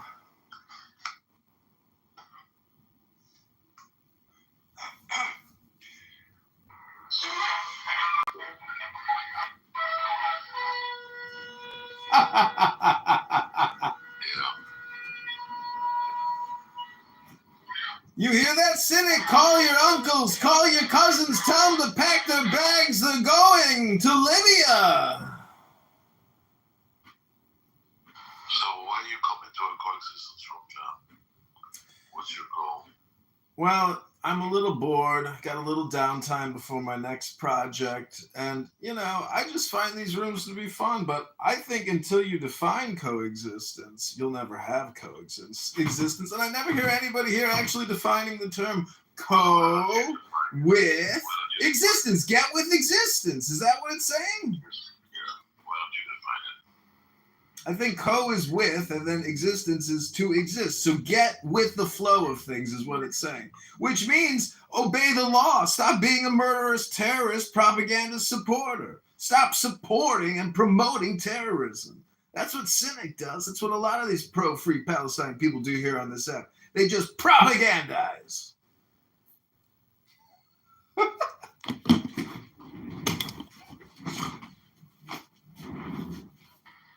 kind of response would you expect from what you just said?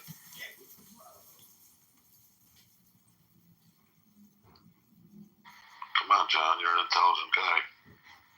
What kind of response, what kind of coexistence response would you expect?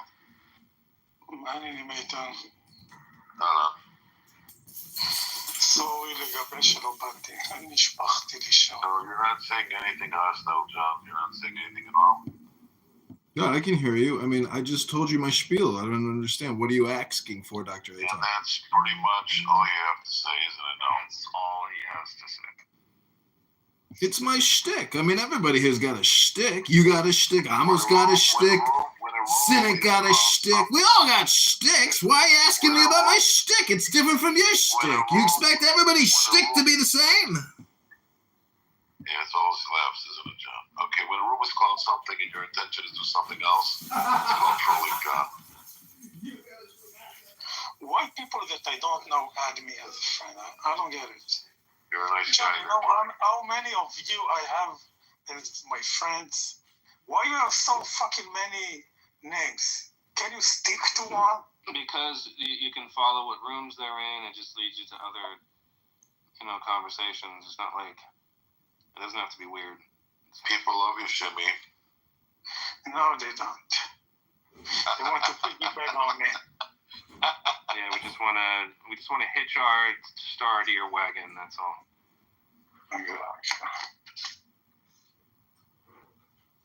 Send it backwards and perfect. Amos, what are you doing for the holiday? What holiday? What holiday? What finance? I really have no idea where I'm going to be. Where my family takes me, I go. I'm those people, do nothing, don't want to do anything. They go there, he goes there, they go there. I go after everybody, like with the wind. Where the wind is blowing, I'm going with the wind. I think the holidays that we can do barbecue are more fun. I mean, listen, if you can flow with the wind, you're like a Skywalker. It's like being an angel. It's a good place to be, Dr. Amos. Yeah, it's true. I always try to be a good place.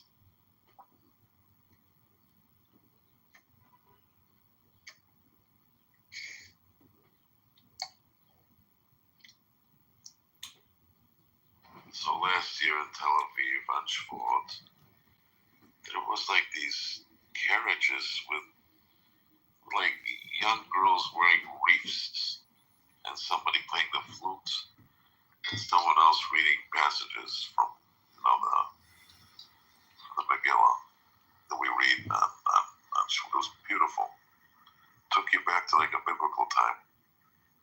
Sorry, don't you read the Megillah on Purim?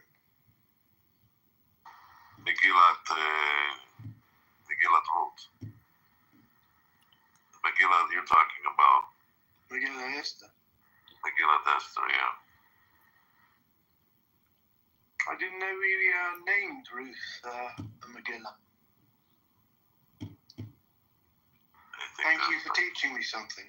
Well, it happens. Thank you for learning. I mean, Eitan, why can't the world just be like Skokie, Illinois?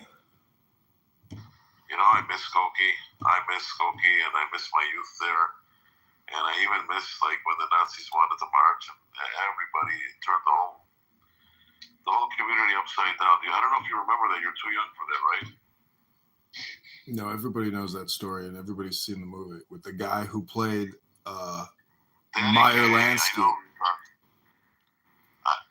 That guy who played Meyer Lansky. From Godfather 2, the guy that played Meyer Lansky is the guy who did the movie about the march in Skokie. No, wait a What's the minute. movie called? I want to check this out. No, there's another movie that the one I'm talking about is called Skokie with Danny Kaye.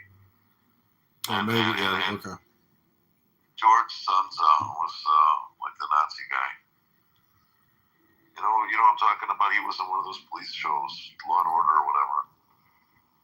You know what I'm talking about? But is there like another version of this movie? I don't know. I've never actually seen it, but I thought I saw a Dust Jacket with that actor playing, like, I guess whoever the, Abby knows all about this movie. But I remember when I was like 12 years old, they even interviewed me on television, and it was like the big thing on the dating scene.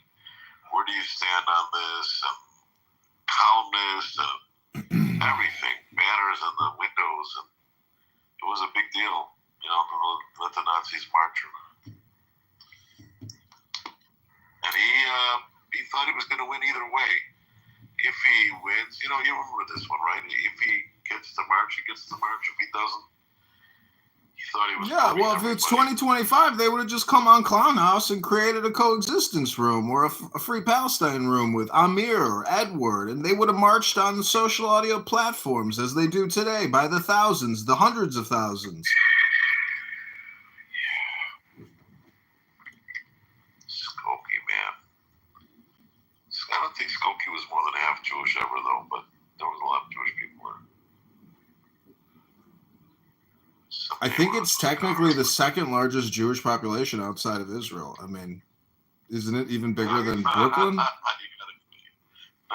you're thinking of, I don't know, Brooklyn or New York or whatever. Yeah, Brooklyn's got to be the second biggest. Yeah, but you know what the most famous restaurant there is?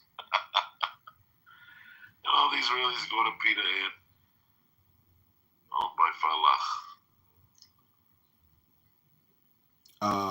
I mean, yeah, it's good, but it's not like that amazing. I mean, there are some other, I don't know, it's good. It's good. Well, I haven't been to Chicago like in 25 years, but there was like a few restaurants.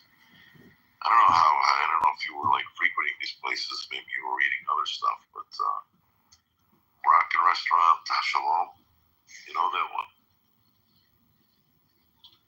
No. Anyway, this is getting too specifically Chicago. Let's go back to something more controversial. And now for something more controversial. See, people coexist everywhere. It's the lawbreakers that aren't the ones that are not coexisting. I mean, Chicago is a multi-ethnic city-state, and the only problem here is crime. And crime is agnostic. It happens. But the problem is you can't have coexistence if people won't obey the law. Do they still have the Maxwell Street Polish? Yeah. Oh, missed that. Yeah, some guy just got robbed and murdered the other day outside of that place. Oh, yeah. It's not funny, but it's just, I'm just laughing because it's so ironic. It's not funny, really. It's the way you put it was kind of funny, though. But, I mean, is it still the same place? Or they moved it? No, it's still the same place. It's a pretty rotten neighborhood. It used to be called Jewtown. They still call it Jewtown? No.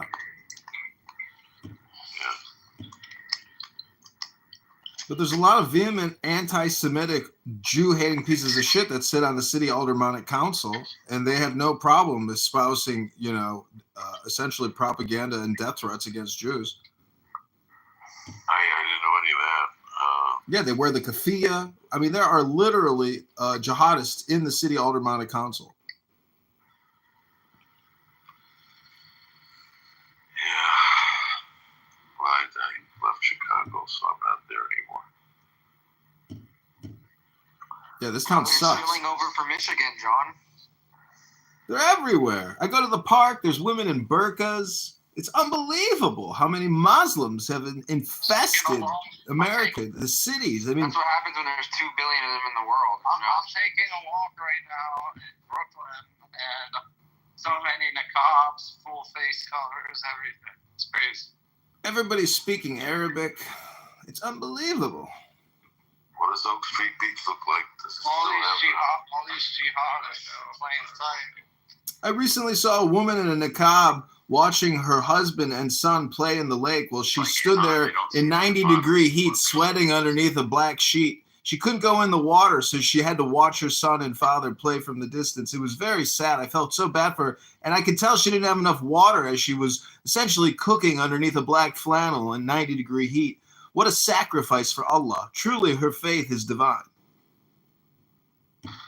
I mean, if that's what you consider a sacrifice, what's more of us are? A woman shaving her head and wearing a wig at 90 degrees? And then No, why can't a woman get into the lake with her husband and son in a bathing suit and enjoy the sun? I mean, why does she have to be so modest?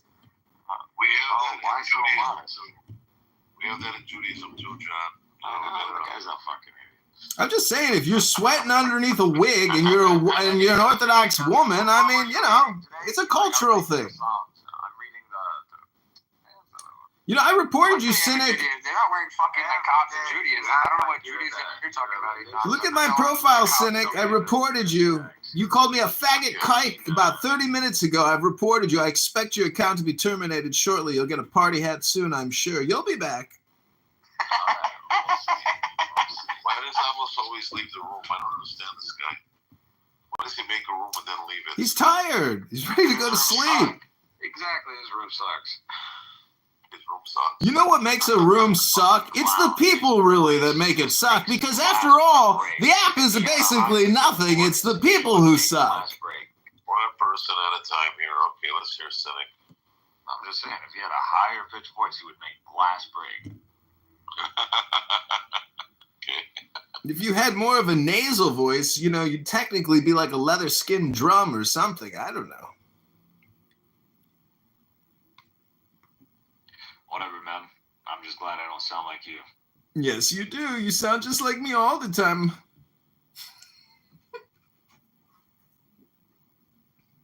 Cynic, have you ever been accused of being Jewish with that nasally, raspy voice you have? I'm sure you have. Not really. People don't associate Middle Eastern look with Jews. And, You've got a Middle Eastern look? What makes you look Middle Eastern? If Etan walked down the street, assuming he looks like in the PTI, people are not going to assume he's Jewish. They're going to assume he's Middle Eastern. Oh, well, Jews are Middle Eastern, so their assumption would be correct. When they see sandals, they know right away he's not Jewish. Well, this is California. Everybody wears. That's because Jews have grooming standards with regards to clipping nails. Cynic probably has toe fungus. They're probably all yellow and dirty at this point, and he's got these cheap plastic sandals that he wears. He only repairs laptops, and he's here 80 hours a week, so he can't actually be pulling down a decent salary. Are we right, Cynic?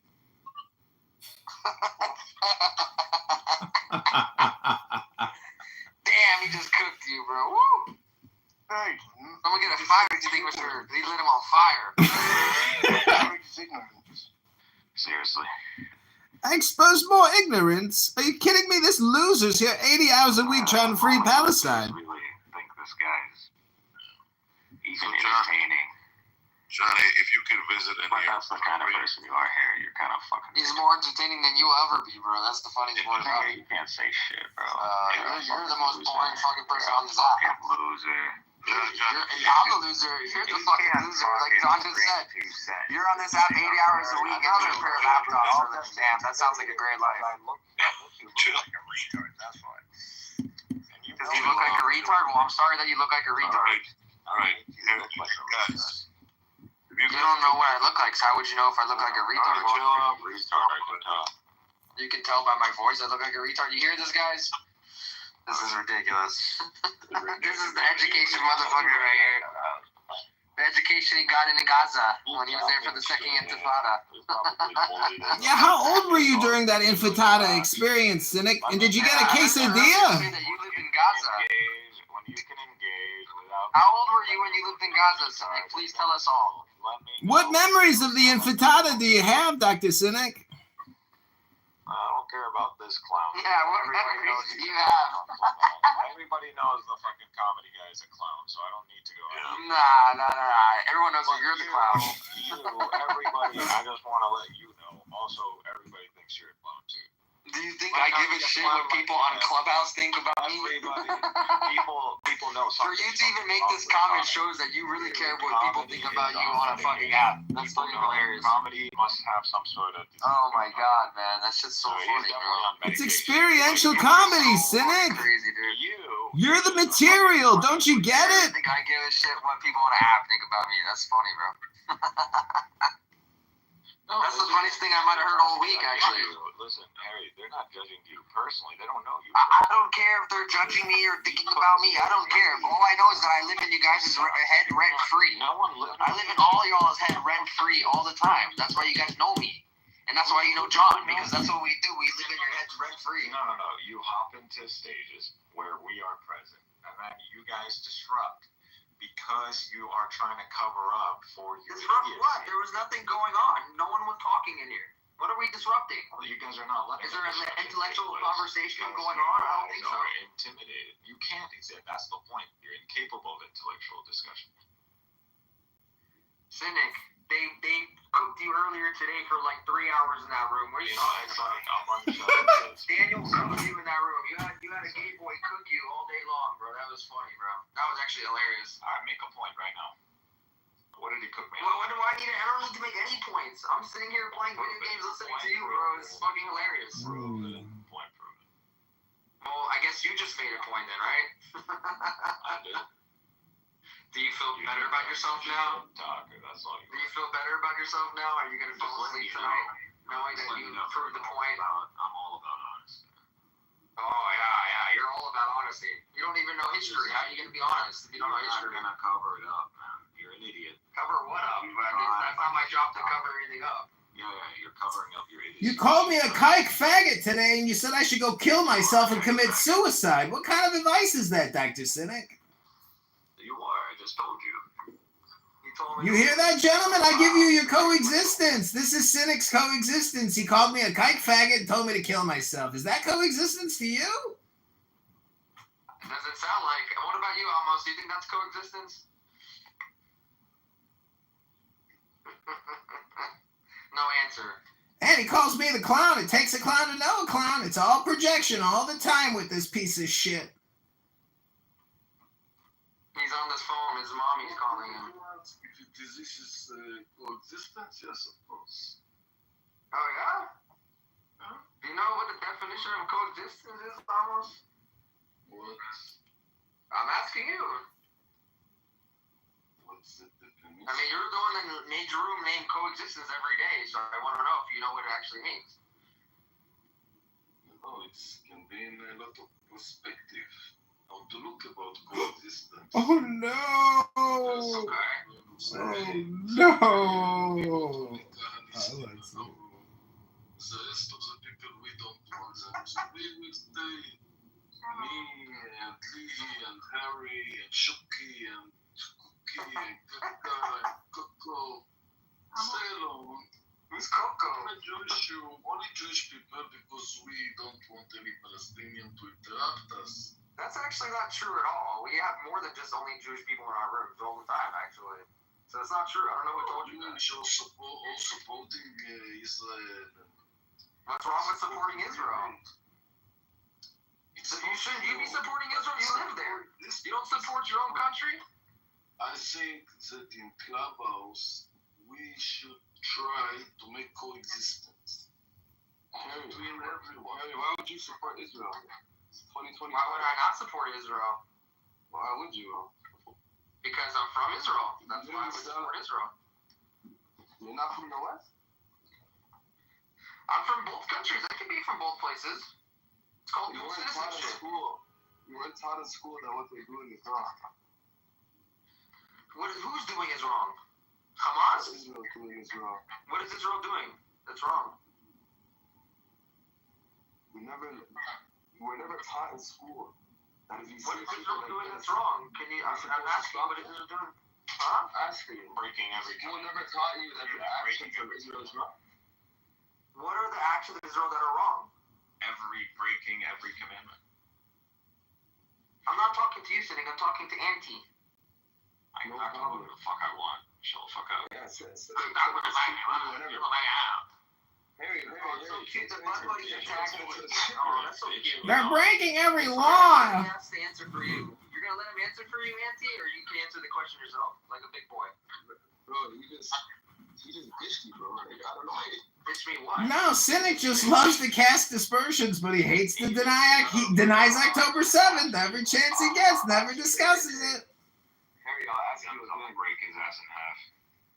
You break his ass in half. That sounds gay. So Harry, you were never taught in school that a nation like Israel is not a good nation and it's evil. It's not a good nation and it's evil. Brother, this is a coexistence room. Take your anti-Semitism to the hate speech room. How would you know if it's evil or not? It's conduct. Have you ever left for line with what we call what state are you from, Auntie? Listen, ask you a question. All I asked you was, did you not learn? Cynic, you're eating your own tail. You're an Ouroboros. You're like a self-eating snake. In my school, that's not where we're going. I went to school in America, so I don't know where you went to school. So what were you taught in America? You were taught that if you want to take somebody's land, you're allowed to kill them? That what you taught? Who's land? I want to know, were you taught that in America? Are you taught in America? You sound like you think that you're smart, but actually, I'll make sure. I'm asking you a question. I'm just asking you a question. No, you really are. Go ahead. All I did was ask you a question. Let's talk about it. All I did was ask you a question. Okay, I'm answering the question. Who took whose land? Were you taught in America that if you kill somebody I for already their home, answered that question. How many times are you going to talk about the same question? What was the answer? Who took whose land? I told you, we learned about it in school here that Israel is not an aggressing country and is not evil, and you're in America. So I don't know where you heard that information. Really? They teach you that? That's not even what I asked you. All I asked you was, in America, are you taught that a nation... English? Are you learned? Yes. Are you I'm not going to talk to somebody. Did you learn in school in America? Did you learn in school in America that you are allowed to just go around and kill people for their home and land? Oh, so now that's a different question. That was not what it's the same question, but you told me to say differently. Every time you change the question, you're trying to attack me. Are you going to keep up with the same question, or are you going to change the question every time? Buddy, are you going to answer the same question I asked? Or is it problematic? Oh my god, this guy's literally a retard on Clubhouse. Another retard in Clubhouse, dumbass. Okay, so what school taught you can kill people for their home? Do I kill people? Where have I killed anybody? Bro, buddy, Where did you go to school to come on Clown House and ask these difficult questions over and over and over and over and over and over and over again? All I asked you was, did you learn that Israel is a good nation in school? Why are you cashing out? I told you, yes, you learned. Israel is a good nation that doesn't do what you're saying that they do.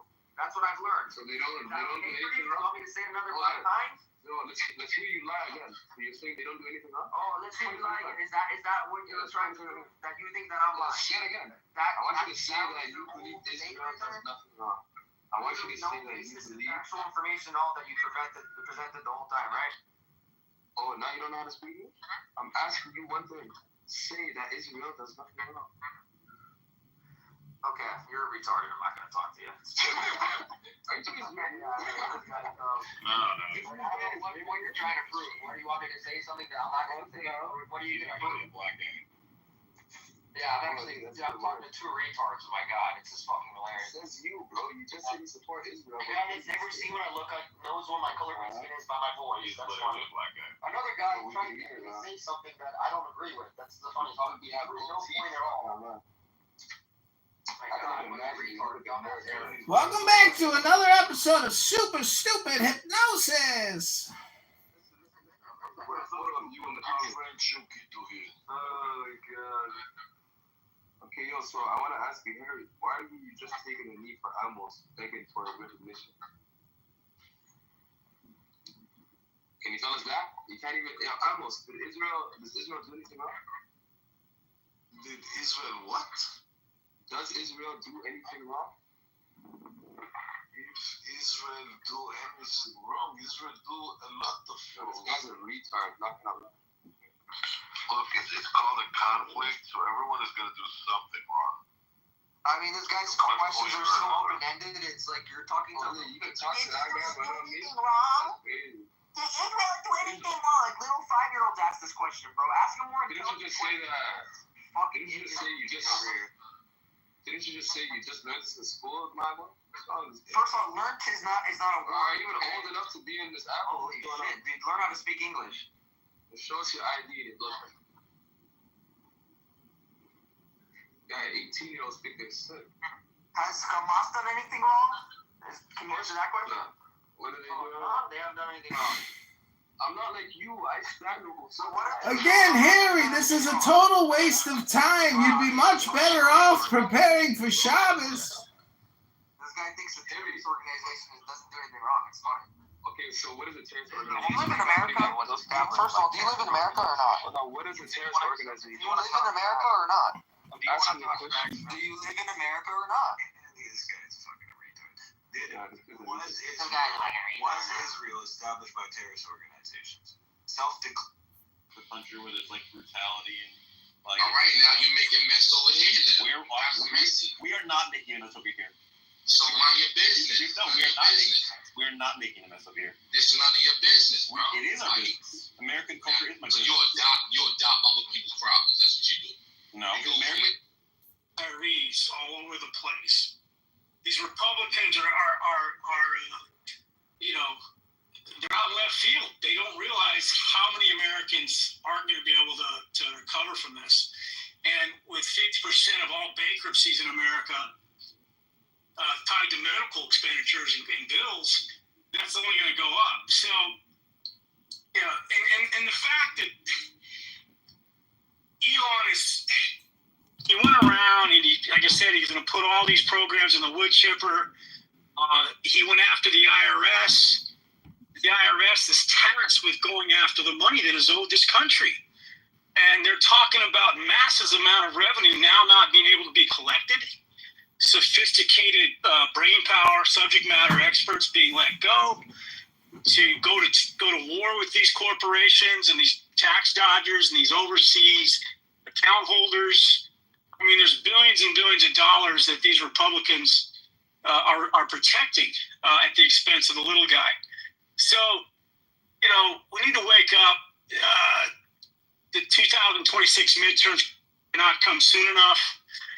And Trump doesn't have to be reelected. He can slash, double speak, do what he wants, and he can go grandstand with the steel companies and we got to ask ourselves, why does a Japanese company have to own us? Why aren't we owning the Japanese company? So what's going on there? How do we fix that? So, people don't understand how the sausage gets made in Washington, and most Americans don't have their representatives here. The wealthy do, the lobbyists, they're all over the place. Don't get me started with the court, with the judge, with the evisceration of judgments by our court systems not having to be followed. Trump has taken us back to the original divine right of kings. This is what our founding fathers, as imperfect as that was, they still had the judiciary there to check the oversight and the laws coming down the pike and the minorities that are going to be impacted and whatnot. Otherwise, Washington, we should just get rid of them. Let's not have courts. We'll just have Washington will set the stage as the new king in chief. And, we'll just have courts to settle, whatever, small town matters and whatnot. And so that, to me, is obviously who was sitting around at the table while that was getting added into the bill, and why did that not obviously jump off the page or get sniffed out? And where are the watchdog groups that are protecting our democracy that should be like buzzards over the White House now watching this guy? So I hope the Senate wakes up to a lot of these things. I don't know if they will. The filibuster I heard is there's talk that they're not going to honor that. They kill each other. Procedural mechanism that both sides have enjoyed. So that's another fear factor that I think is ultimately to the Democrats' disadvantage. Let's face it, Gary. The clock's ticking for them in this Project 2025 to get all this enacted before they're not in power anymore. So there's a zealousness there that I think is catching a lot of people off guard, and we're all gonna suffer the consequences. And I'll land there. Thank you. Here's the problem with governing in the manner in which we are, and both parties have done it, and the proof is in the pudding. There were decrees that were issued by Joe Biden. For example, protecting certain waterways that were considered national monuments against commercial fishery. Not arguing whether it was a good decree or a bad decree. I'm using it as an example. And then by decree, you get the next president who says, well, we're opening it up to commercial fishing. We're hampering the ability of that enterprise in our country to flourish. The previous president was anti-business, I'm pro-business, so we're opening it up. Conservationists are appalled, but people who voted for Donald Trump and who believe that the Democrats are anti-business love it. So we know the pendulum swings. And we love our president until we don't, whoever that president may be.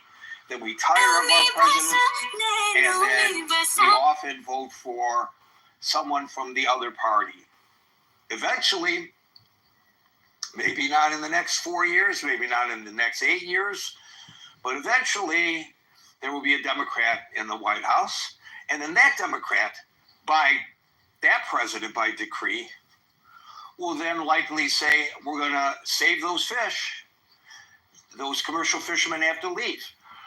We have no concrete policy.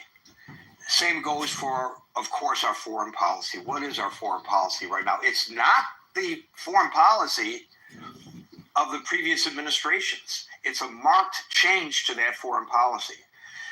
You can agree, theoretically, with every decision that this president has made, and still be concerned about the precedent that is being set by him and his predecessors.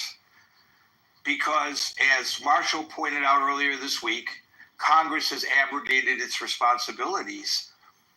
And, by the way, in some cases, Congress has not abrogated its responsibilities. They just disagree collectively with the policies of this president, but it matters not. Tariffs are a prime example.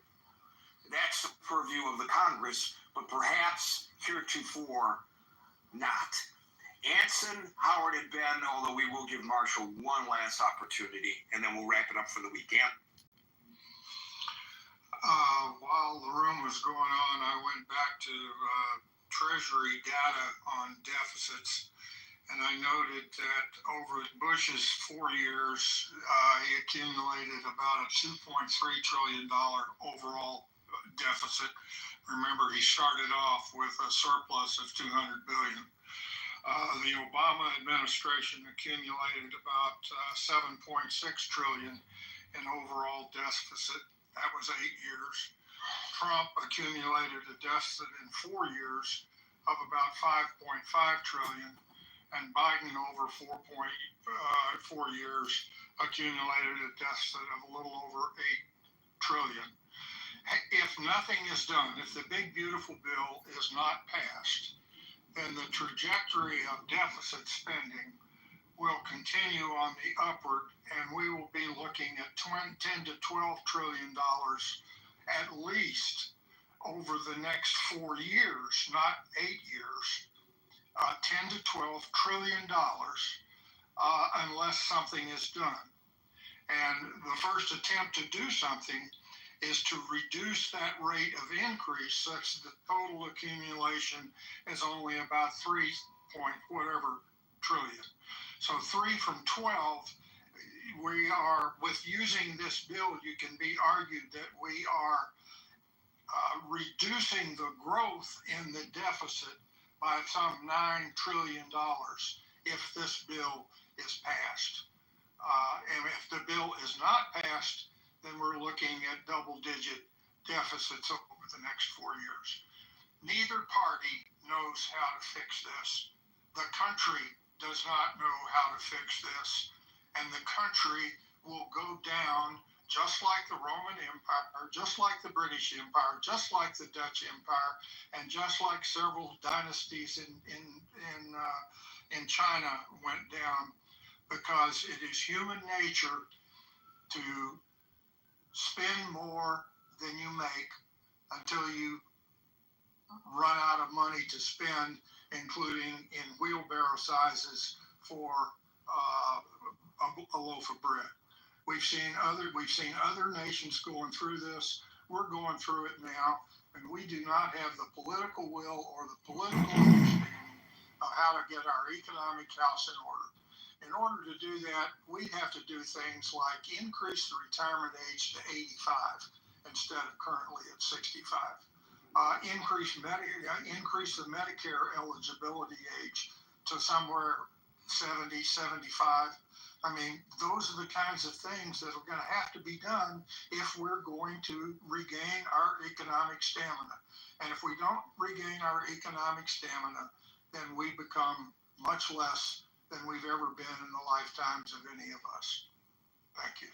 Anson, I'm trying to understand, because you threw some numbers at us.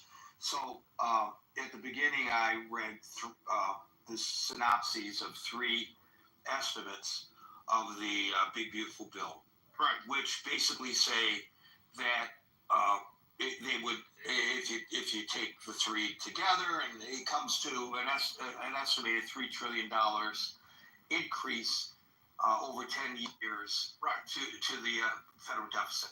Right. You're suggesting that if they just continue with continuing resolutions, change nothing, maintain the status quo, the increase will be greater than that? Is that true? Oh, absolutely. The increase, if you just look at the Treasury data, it shows take out the COVID hikes for those 2 years, 20 and 21.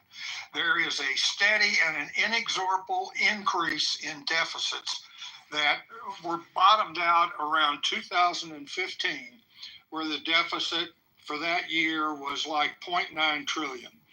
And it's gone up at a significant rate ever since then, but including the Trump tax cuts and all that.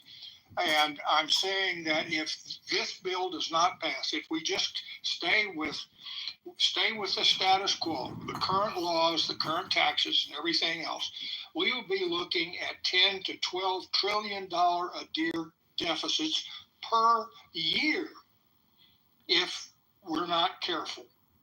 So a $3 trillion over a 10-year period versus doing nothing, which could be double-digit trillions over those 10 years, makes at least it's a step forward in reducing the deficit spending as a measure of spending more than we make in revenues every year. But be that as we have got to raise taxes. We've got to raise taxes back to World War II levels.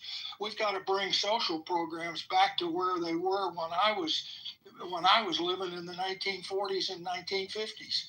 I mean, that's the kind of drastic measures that have to be taken by an empire in decline to regain the toughness to reestablish itself as a leader in the world. And we're incapable of doing that.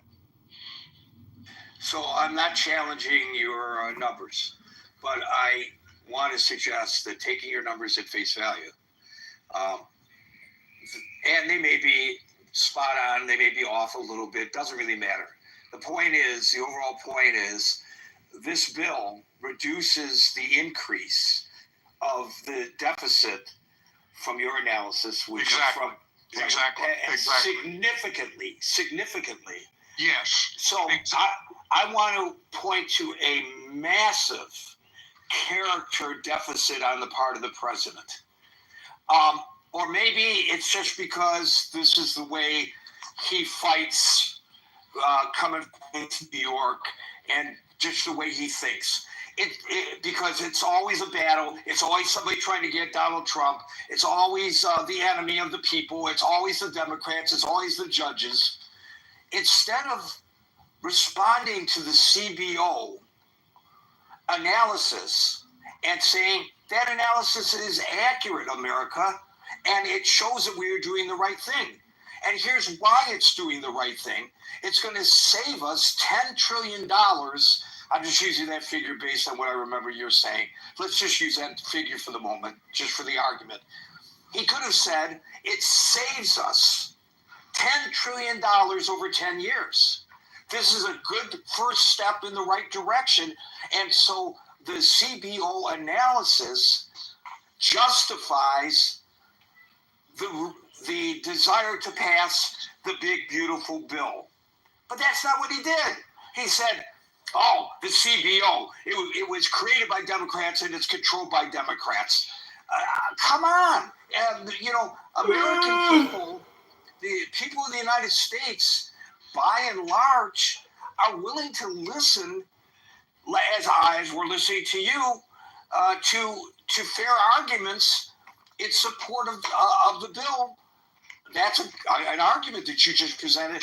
Never hear this from the administration, not just from him, but even his surrogates. I haven't seen any of his surrogates pop on television today and run to the three major networks with the message that you just gave. That's a really huge failing of this administration, in my opinion. Well, if you ask me for a character reference of Donald Trump, I will never give you one. I'm sure. Thank you, Anson. Howard? Yeah, hello, everyone. Hey, Gary. No, excellent point, Gary. And, even just coming back real quickly, because it was brought up a couple times, the whole photo op today with U.S. Steel, it is really insignificant at this point in time in our history. Back in the 1950s, U.S. Steel carried like 50% worldwide market share. It has like less than 5% market share. It's not even the largest steel producer currently in the U.S. That's Nucor. Essentially, U.S. Steel, you can basically do a parallel with Sears Roebuck, how Sears was such a dominant retailer. Now, if we IBM that, or IBM, that Sears is being sold to a foreign entity, at this point, who cares? It's already been destroyed.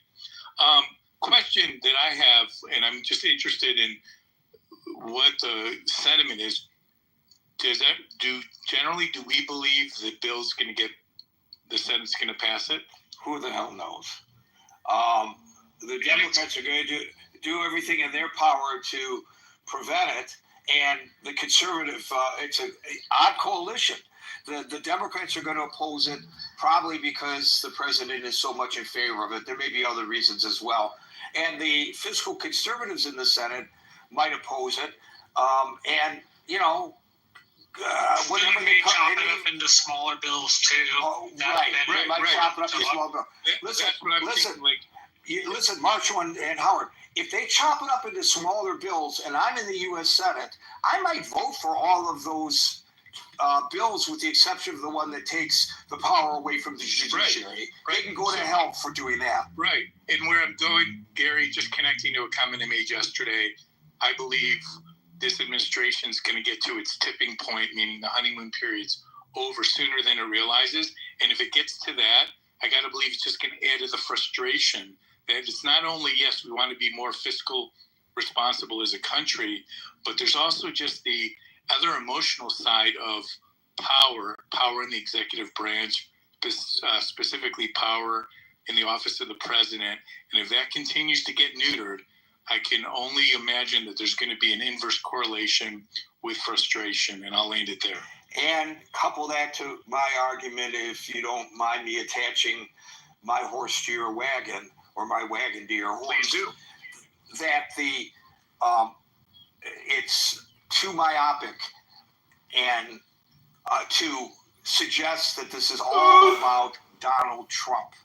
It's about future presidents. So even if you are a huge supporter of Donald Trump, you have to think about what happens when the next president is diametrically opposite in ideology from the one you support right now. Something that Americans need to think about, but I don't think that they do, because they see everything as an attack personally on Donald Trump.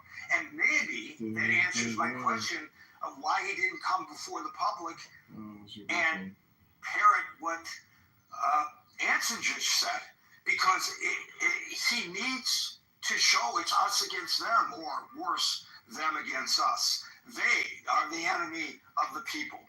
And it works. It works with his base anyway. Thank you, Howard. Marshall, do you want to try now? This is your last opportunity. I keep calling on you. Okay, I just have one question. The piece of the bill is supposed to get rid of the judiciary. Does it just end the judiciary? The reason I'm asking is because I don't think congressional law can end what's explicitly written in the Constitution. Oh my God, you're the one who brought it to our attention. And you're asking me. I'm not bringing it to anybody's attention. Did you not post a video of a guy articulating just what you just said? Maybe, I don't know. You don't know. Maybe I'm giving you credit for something that you don't deserve credit for, Marshall. You should just accept it. Maybe very much. Coming from me, I don't give credit to anybody for anything. Well, the provision. Let's go back to this. Okay, look, let me read this. So I think the omnibus. Okay, no. I want to read you what it says verbatim. This provision in the bill, and you decide for yourself. Thank you.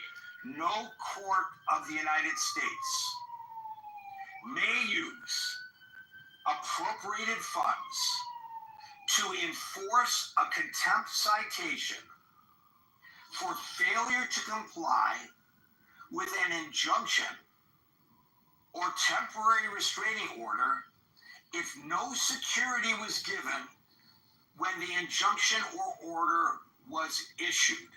So according to the Dean of the University of California, Berkeley School of Law, the provision would, quote, make most existing injunctions in antitrust cases, police reform cases, school desegregation cases, and others unenforceable.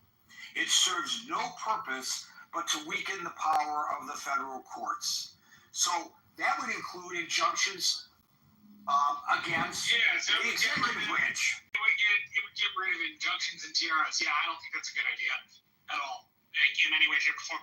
I also, just as a general practice, don't like omnibus bills. It's just kind of my thing. I think the Senate and the House should work in regular order, and they're not.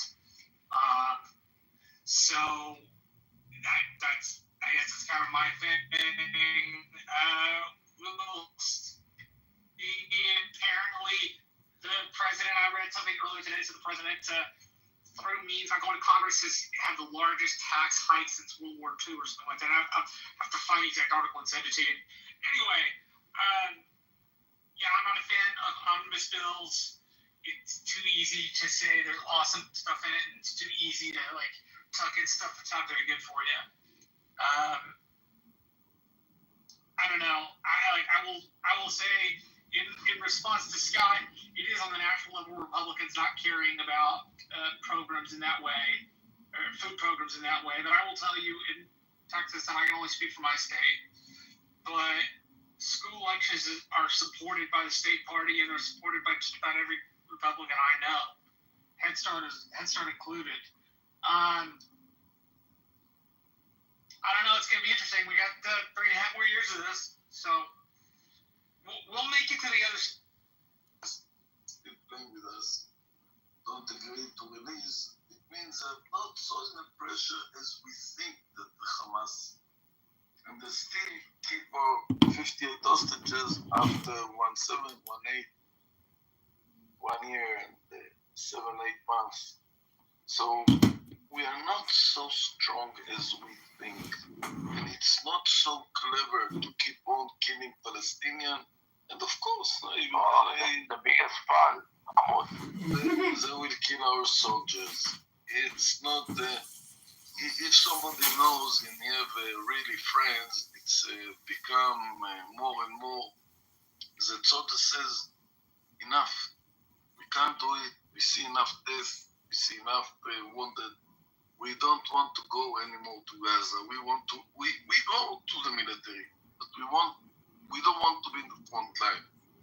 At least in the last months or week, it's famous that at least 2 have been in prison because of they didn't want to go to the first line. And it says that they're broken inside, and it's broken. We don't hear about Palestinians because nobody. As much awful the situation in Israel, 10 times it's awful in Gaza. Everybody knows it. What's going on? The picture coming out. The starving. That's good. They all need to die. Shuki, I changed the room specially for you. Remember, I remind you. Amos, do you like Amir Chetzloni? Are you a fan of him? Harry, I changed the room only for people who was bothering me, and I didn't finish. When I will finish, you want to ask... Change what room? I don't understand. What do you mean by change the room? They change it so it can bring you down. Everybody can go in, then he must raise his hand. So I don't like to throw out, or just move you. No, Amos doesn't throw out. He just pushes you down, that's it. Yeah, I put down people who interfere. Like, say now, Eliyahu want to come there, I invite to speak. Let's see who is Eliyahu. But you didn't answer my question. What's your question? Are you a fan of Amir Chetzloni? If I'm what with Amir? I like his room. No, the Israeli professor, Amir Chetzloni. Do you know who he is? You're talking about Chetzloni, the satellite. Yeah, the lefty, like you. I thought you would be a big fan of him. Yes, of course. Are you? Amos is the one that got the chair to his head. Like yeah. He was the one that they threw the chair on the video. You don't remember with the long hair? Oh, I remember that guy. He's a big troll. Yeah. He does videos with Palestinians, and they say how Tel Aviv used to be 80% Palestinian. All this crazy shit. He was on the Saluki's YouTube channel. Who will decide? No, wait. You thought it was 80% Jewish? I want to finish. I mute everybody. In the end, there will be the agreement. It depends how many will get killed. And in the end, why I call this room coexistence? Because in the end, we'll sit together and we will talk and we will have to live together and Palestinians will come. It's never going to happen. They're all going to be starved to death. Shuki, I want to finish. We'll see about that. They're all going to be starved to death. Shuki, enough. All starved to death. Shuki, you're the one that's 70 years old and still working.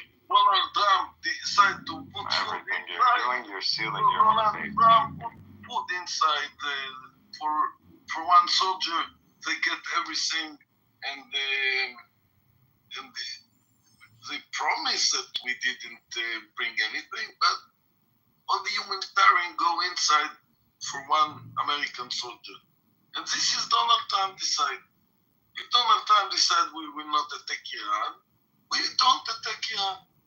If Donald Trump decide to make agreement behind Israel back with the Houthis, he do agreement with the Houthis behind the. He do the agreement and Israel will get out of that. Shuki didn't finish.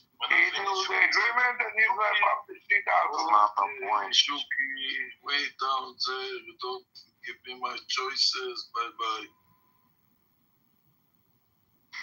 So what I say? No, bring him back up, Amos. What are you doing? Come on. I'll bring him back up when I finish talking. Gary, if you want to join him, no problem. You can do it by yourself. I don't need. Yeah, I mean, it looks pretty comfortable down there. What do you think? I think that I want to speak and nobody interfere me now. I mean, you've been speaking for a long time already. I want to finish my words and nobody bring him down. Not you, not Cynic, and not Chucky. Okay, all right, we'll let you finish. In the kindest room, you don't let me speak, but here I'm speaking. This is my room, that's why I opened this room. That nobody will tell Amos when to speak, how to speak to Shuki, to Shlomi, to Harry, to... You don't have to refer to yourself as Amos every time. You can just say, you know that, right? I become so celeb that there is Yeah, you have like this aura of you, like you're the higher power. This Kaka, I don't know how much money and how much time he knows, make it work, all my family know everything. So he's just psychic. He's a medium. He told me everything about my family. Harry, please. I feel like a celeb in the room. So it's okay, I become a celeb. I'm a very important person. Everybody want to go and check in my kibbutz who I am. And in a different way, kind of warning me, like they know everything about me. I don't put on them shit. But Kaka's not as a honest. What do you mean? So what I tell you that in the end, you will have to sit and talk together. So it's better if we do it before and not after people get killed and all the coincidence that come from the word WAR, war. Enough of war, enough of bloodshed. I didn't say it, Menachem Begin said it. Okay, now if Harry, you want to ask me, Sanik, you want to ask me something? It's the time now. Here Amos is speaking. Shuki, you can come up if you want. If you don't want, it's okay also. But with me, it doesn't. You can come here and sing Amos Ben Zona and to be a singer. My thing is almost like, didn't you realize from history already that they tried to coexist many times and it hasn't worked? So I don't know what you think is going to be different now. And I've told you this many times already, and I still don't understand how you don't understand. No, Cynic, your name's not Amos. Your name's Cynic. Your name is Cynic. Let Amos talk. Cynic, you speak to me, please. Amos, I'm asking him for a detail. Give us after I finish. He gets so mad. Cynic. He doesn't know what he's talking about. Cynic, he speaks to me, and I want to answer. Why are you triggered, Cynic? I'm not triggered. I'm asking details, you retard. You must understand that there is another.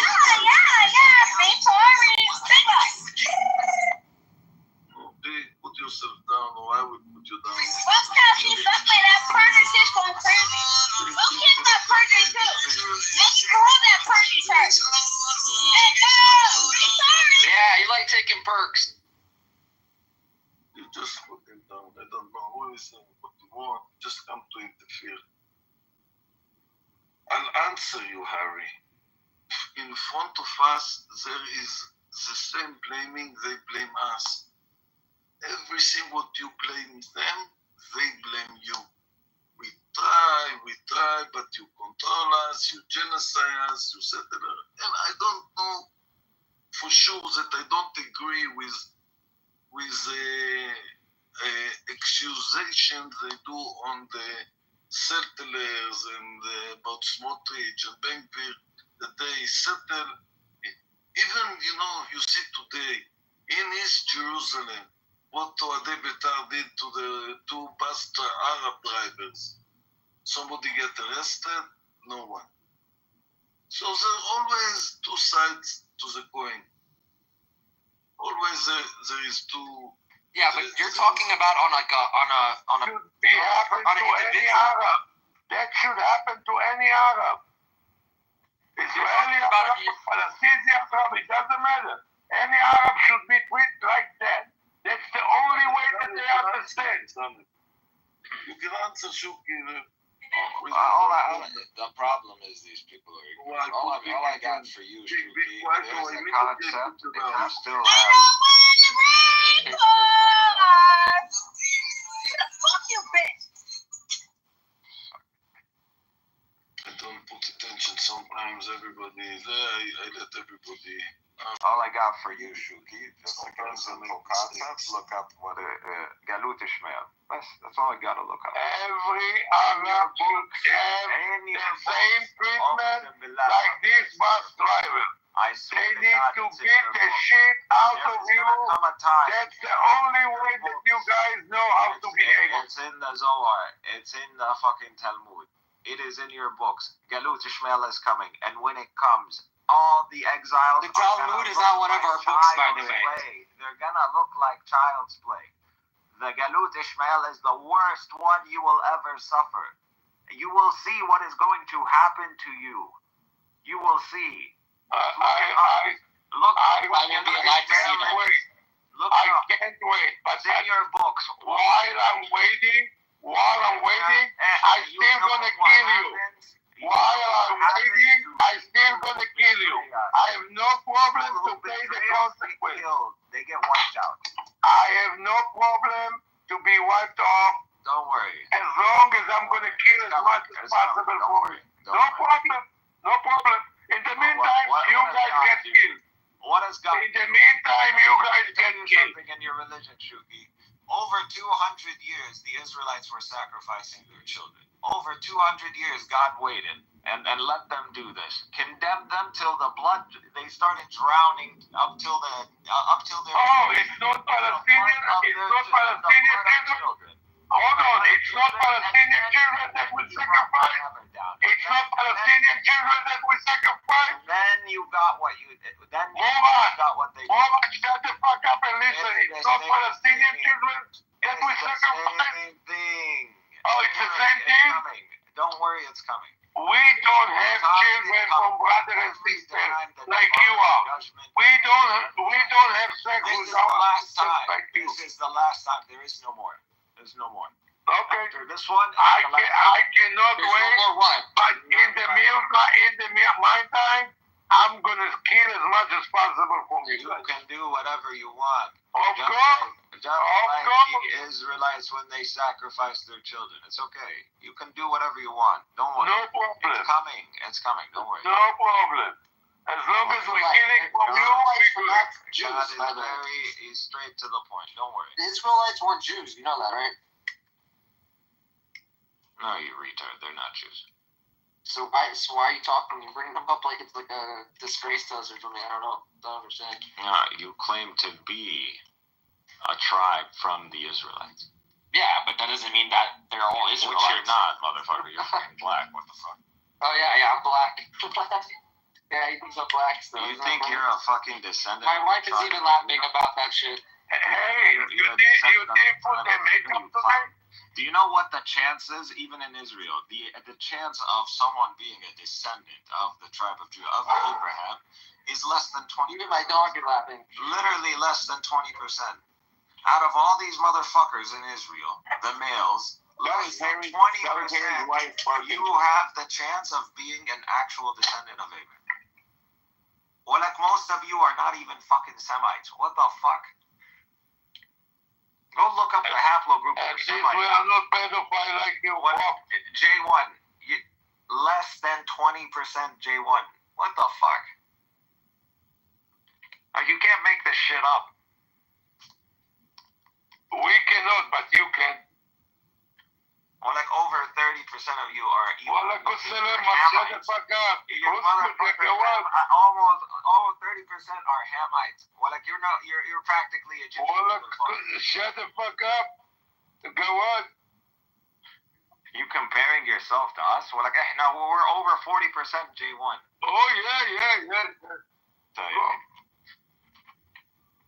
and whatever's left of the Israelites and their descendants, the majority of them are. The majority of them.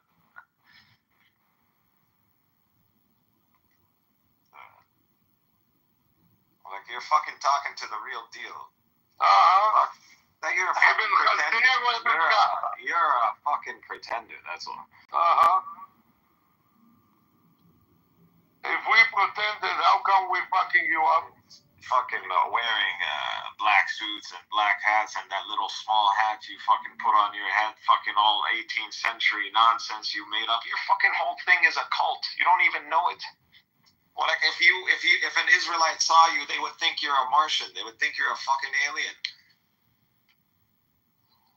Yeah, little hat. What the fuck are you? Where do you make this shit from? Where do you get this nonsense from? It comes from the Romans. I put a little hat on my head. What the fuck? Cynic, what kind of Mohammedan are you? Well, like no one wore a little hat on their head. No one was wearing it. Cynic, what kind of Islamist are you?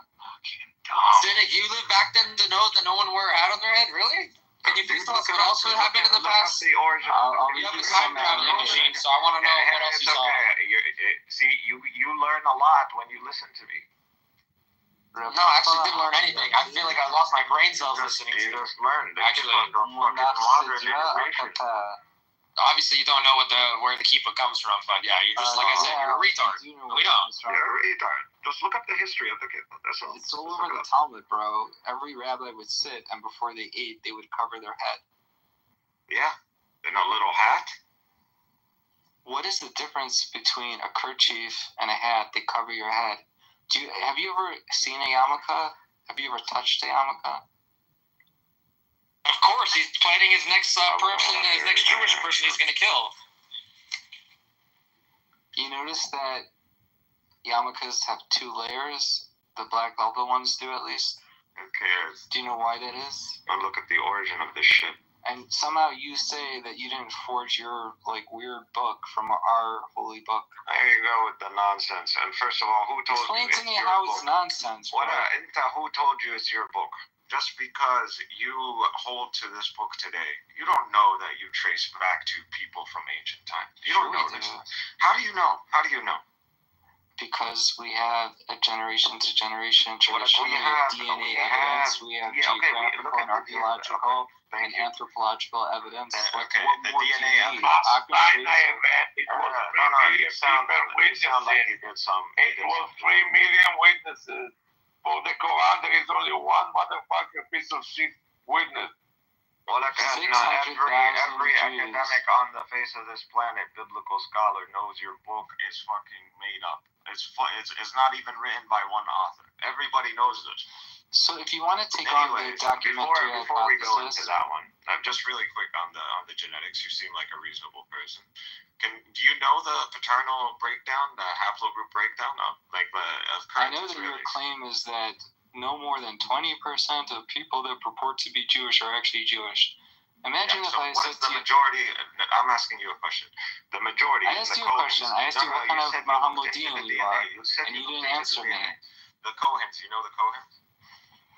Yes. Okay, who are the Kohens? Just real quick, I'm not testing you. I'm just because I want everybody to be on the same page. They are specifically the children of Aaron. They are not the entire tribe of Levi. Okay, but because of that, any genetic marker that the priestly class has will not be found in their uncles, in their brothers. Moses is not going to have it. Okay, I got it. So your brother, does he share the same? I'm asking you a question. I asked you first. Let me go down my line with the DNA because that's what we started with, and then No, that's not what we started with. I started asking you what kind of Muslim you are. I'm a Sunni Muslim. Okay. All right, my turn. Or is there a Go for it. Okay, so the Kohens, you said Aaron. Aaron is the brother of Moses, and they're from Isaac. Isaac from Abraham, right? Yes, no now problem. whatever special genetic marker you find in Aaron, you're not going to find in Moses. You're not going to find in... So here, now the second question. So, because I know where you're going with the this. second I heard question this here, right spiel. here, real quick, no problem. Your brother, does he share your paternal haplogroup, yes or no? Yes, he does. However, and this is by necessity, right? You ignored the caveat I laid for you. Okay, so your brother can't have a different paternal haplogroup. That's right, can't have a different paternal and haplogroup. according to you, Okay, Moses so and Aaron should not have different haplogroups, right? Yes or no? Yes or no? I'm sorry, go for it. According to you, Moses and Aaron should not have distinct haplogroups because they share a father, correct? Yes. However, being that the kahuna, the priesthood, didn't start until Aaron came along, there is magically enough differences in the... Well, we're talking about religion, right? At some point, we could be as rational as we want about the development of religion, but at some point, if there was a new priesthood class... Go ahead.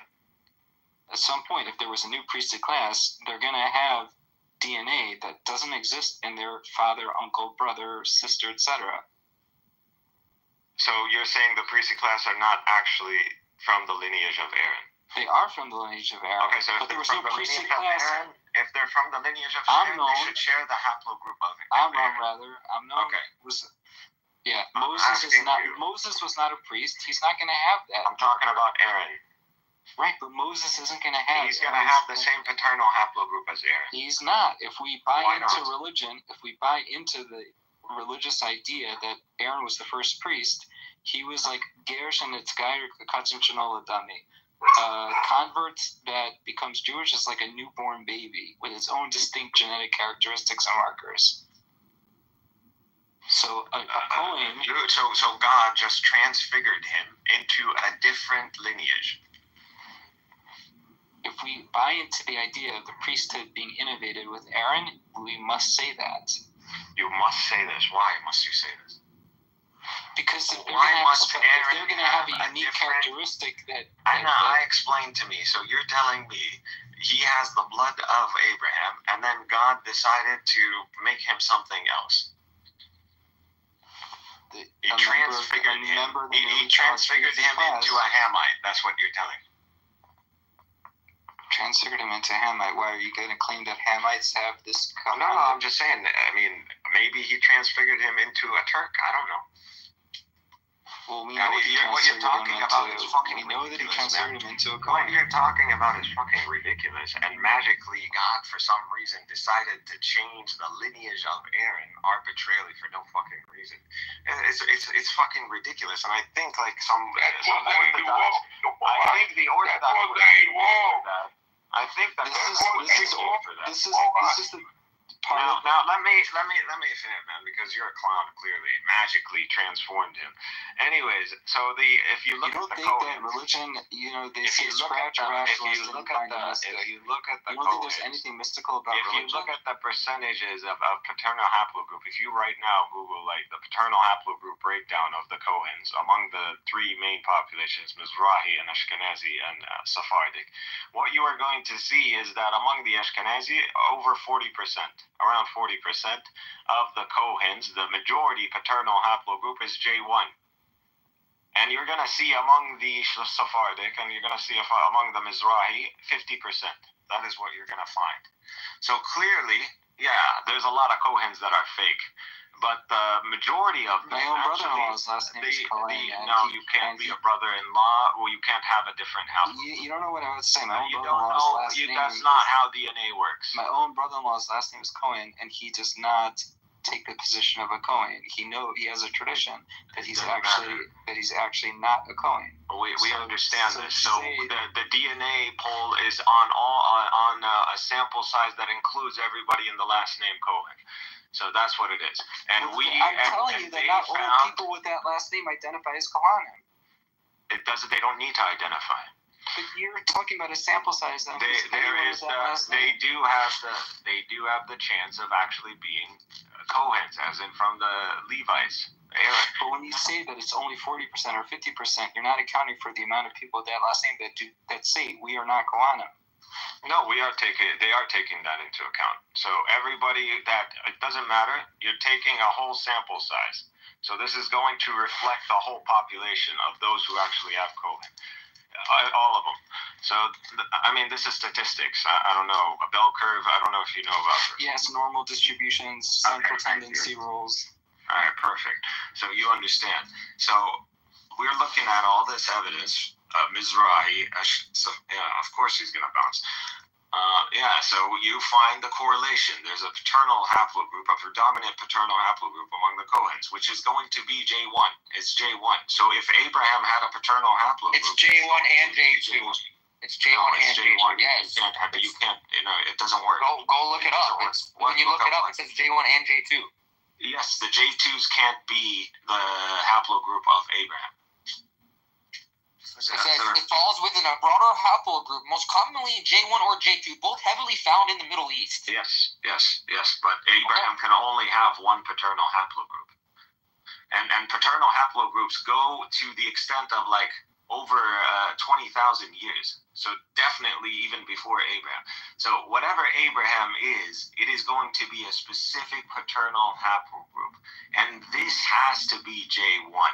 It's going to be J1. The Cohens, the majority of them are J1. That's what it is. So if you are actually a descendant from the line of Abraham, you have to be J1. If you are not J1, you are a convert. That is what you are. I don't know exactly what time period. We know because if you are E1, B1B, yeah, you're a Hamite, but you're probably a convert earlier than someone who is R1A, which is a European. So that one probably converted in the medieval times or in even maybe modern times. So that's how we know. So we know that the majority of Jews today are not the descendants of Abraham. It's impossible. You can't be the descendant of Abraham if you are not J1. And out of all the populations in the Middle East, in Israel, the males are the lowest. They have less than 20%. Jewish people are actually you're right. It's Jewish people. Less than 20%. Less than 20. Where do you get that number from? Where do you even see that? Go look up the paternal haplogroup breakdown of Israelis. I did. I never saw anything which says 20%. Okay, show me the paternal J1 P58. J1 P58. That's the one you're specifically talking about, correct?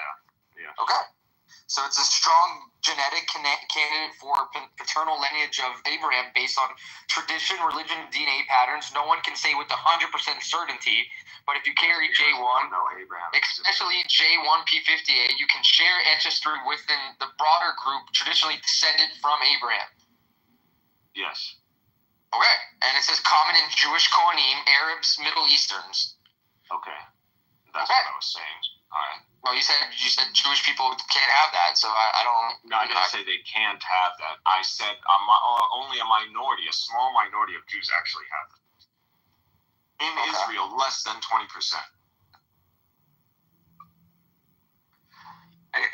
The Palestinian population, 40%, over 40%, average 40%. So less than 20%, we're over 40%, 40% on average. The majority of Arabs pretty much in the Middle East, forget Egypt, because Egypt are actually Hamites. The majority of the Egyptians are Hamites. They're E1, B1B. 40%. However, for the middle, the Arab world, the real Arab world, which is, the Arabs and the Semites pretty much, we're J1. The majority of us are J1. So we definitely, for the majority of us, we are descendants of Abraham. Or we have the chance of being descendants of Abraham, or even the descendants of the Israelites themselves. And we have that specific clade that you talked about. We have. Yeah, it's also J2 as well, but I mean, J2 cannot be the lineage of Abraham. It definitely can be. Yes, it can.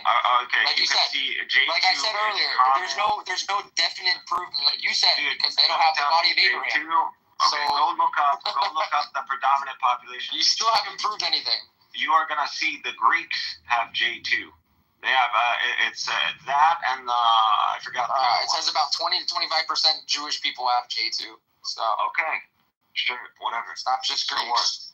I mean, I'm just reading you what I'm searching up.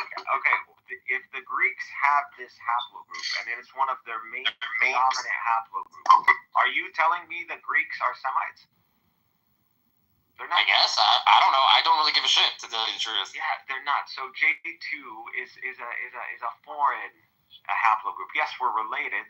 If you want to go based on, maybe you can describe them as descendants of Sam. But they're not the same. They're not Jews or Arabs. They're not J1, or they can't be from the descendants of Abraham. So we have J2 because this comes from Southern Europe. This comes from the Caucasus. This probably also comes from the Persians themselves. So that's what J2 is. And out of proximity, yes, we mix. And yeah, you had the Persians come over, and you had the Greeks come over, and they took over this region for quite a while. So of course they're going to leave their paternal haplogroup. But nevertheless, they are not us. So we, as descendants of Abraham, and as you guys are through the son of Arabs, as Israelites, we would have to be J1. Anybody else would be a convert. That's pretty much it. Or pretty much slip through the ranks for some reason. They either got Jews are viewed as traditionally descendants of Abraham through Isaac and Jacob. That's why. So, and you guys are through Ishmael, right? Yeah. Okay. So I mean, I don't know what. That's a nuanced argument. But, I mean, it's not. It's not at all. I'm confused. What is your point? The point is that's why we share the same DNA markers. That's the point. Well, and it doesn't matter. Just because the majority of Jews are not from J1 doesn't mean they're not descendants of Abraham. Absolutely, it means they're not descendants of Abraham. Absolutely. No. Yes, it is. Absolutely. There's no denying this.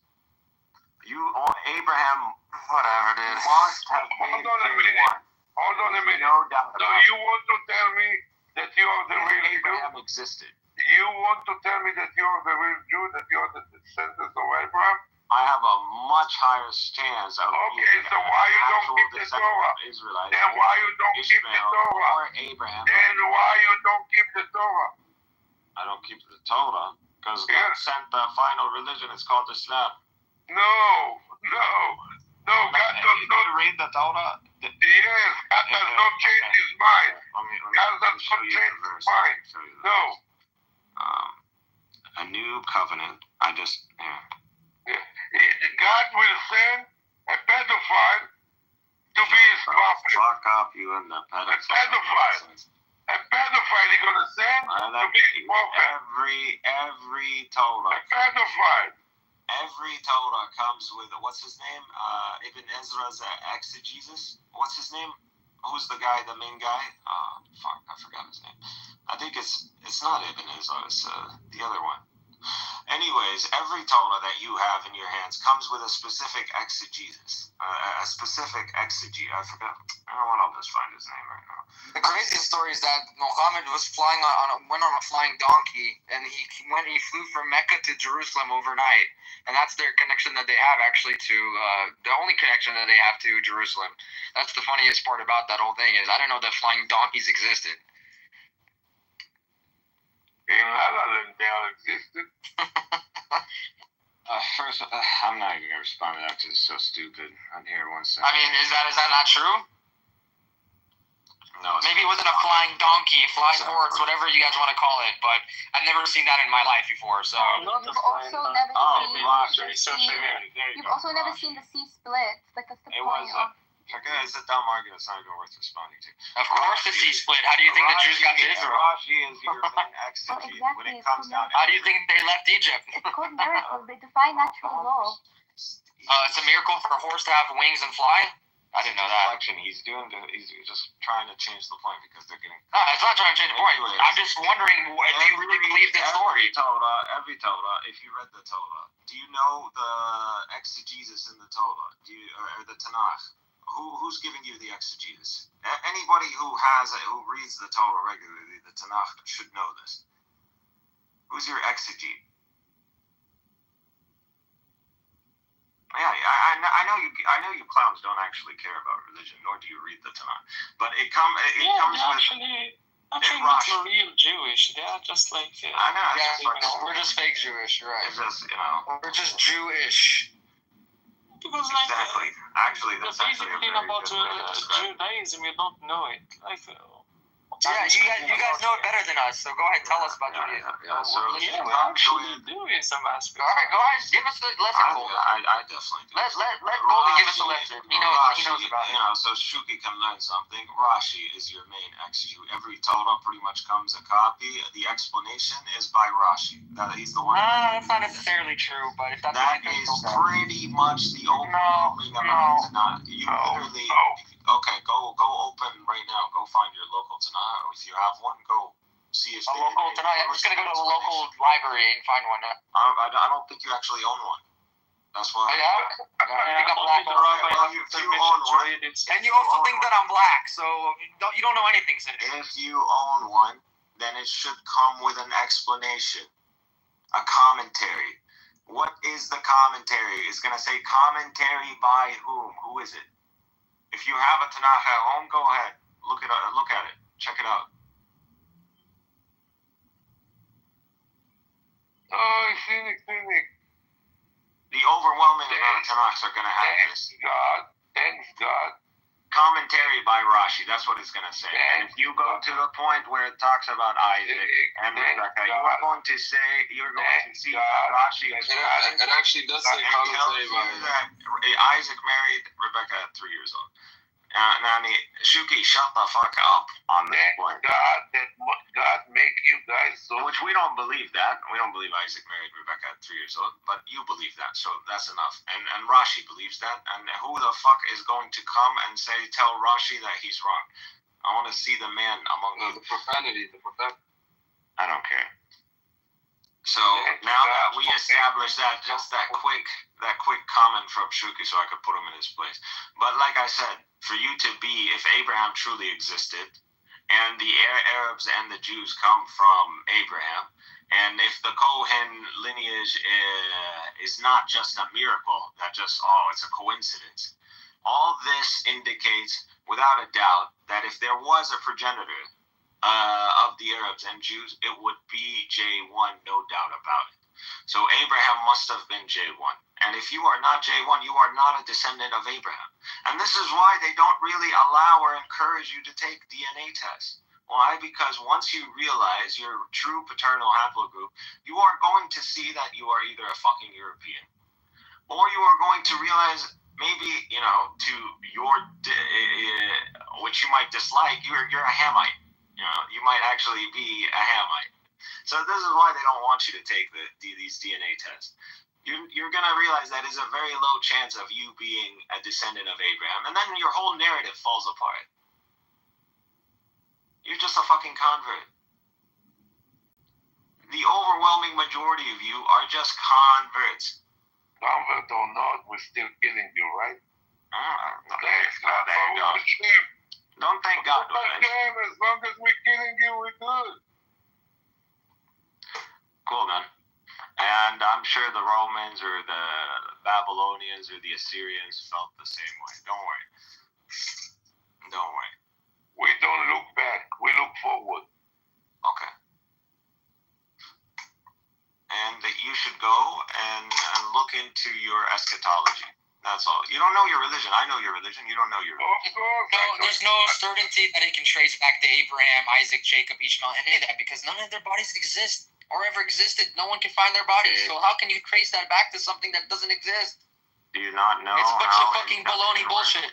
Do you not know how induction works? It's bullshit. Okay, let me get this straight. You're saying right now your Torah's bullshit. That's what you're saying. No, I'm saying that your DNA bullshit, all that bullshit that can trace back is bullshit. So let me get this straight. The majority of Arabs are J1. And so if you were going to claim your Torah... Do you understand what that means, though? It doesn't mean a straight lineage back to Abraham. It does not mean that. Okay, so now you're just saying, at that point, you are saying that the majority of Arabs are not the descendants of Abraham. But then when you look at the other demographics, the other paternal haplogroups, you are going to see the Hamite paternal haplogroup, which is the E1B1B. Are you saying Abraham was a Hamite? they have traces to that E1B1E. Yes, they do. It's E1B1B1. E1B1 1B. Yes, correct. So it's common in Y DNA paternal line like J1, J2, and E1B1B. Okay, that E1B1B is associated with the Hamites, the Egyptians, the North Africans. Okay, well, I mean, do you understand that we all share? We're all from the same area, so of course we share the same DNA. You're telling me Abraham is a North African? No, I'm not telling you that. Okay, I'm not saying that. So, Abraham was originally from Mesopotamia area. By the way, you're again, this is not even me telling you this. If you go on the Orthodox, the ones who claim to have the Davidic line, you are going to see that they are Jain 1. Look at anyone who's claiming the Davidic line. There's a family that someone mentioned to me.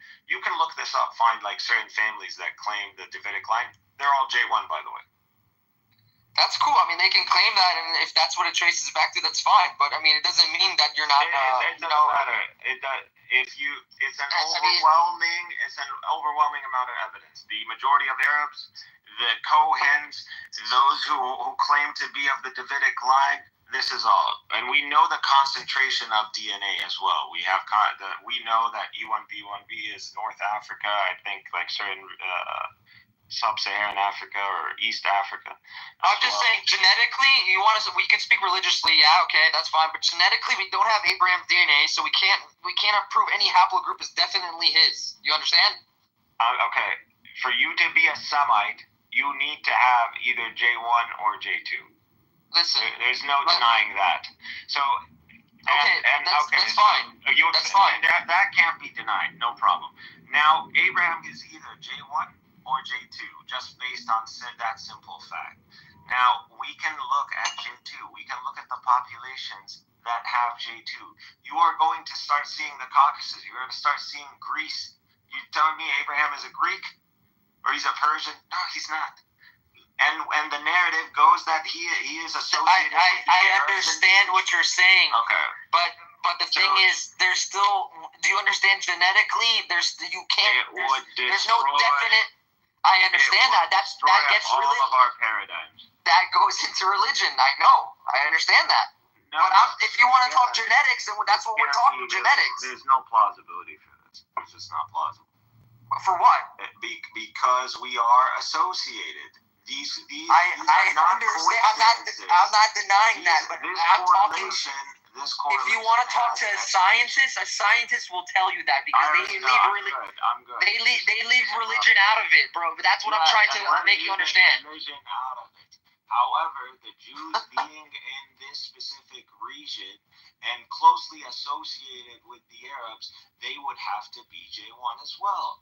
And that's what we see. It is not a coincidence that you see these Kohens, which is the main line that maintains the paternal lineage.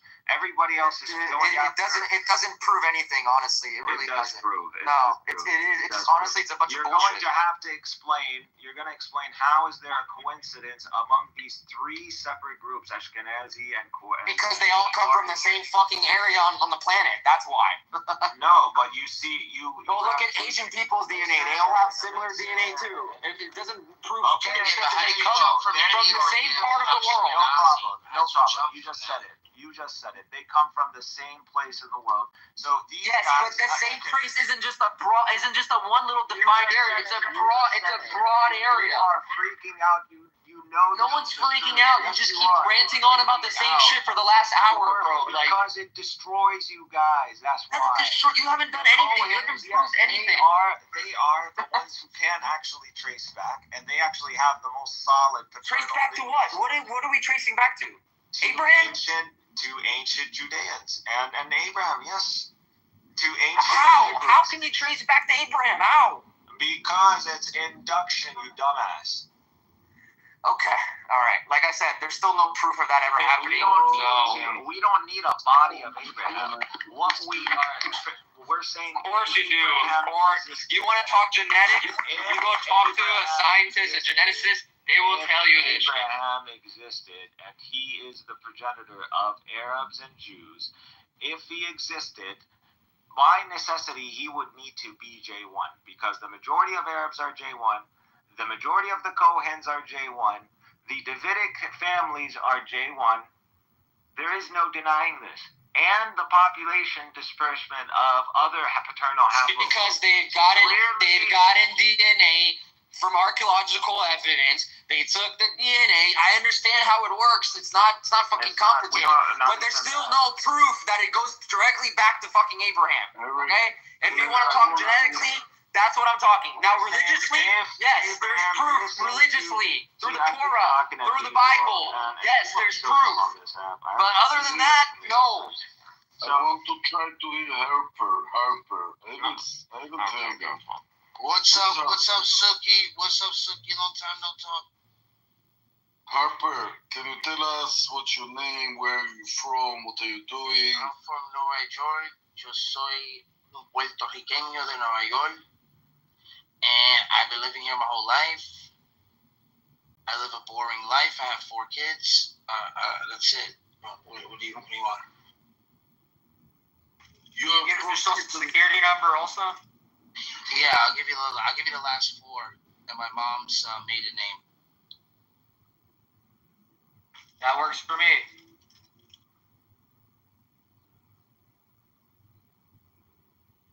Suki, you ready? Got a pen and pad?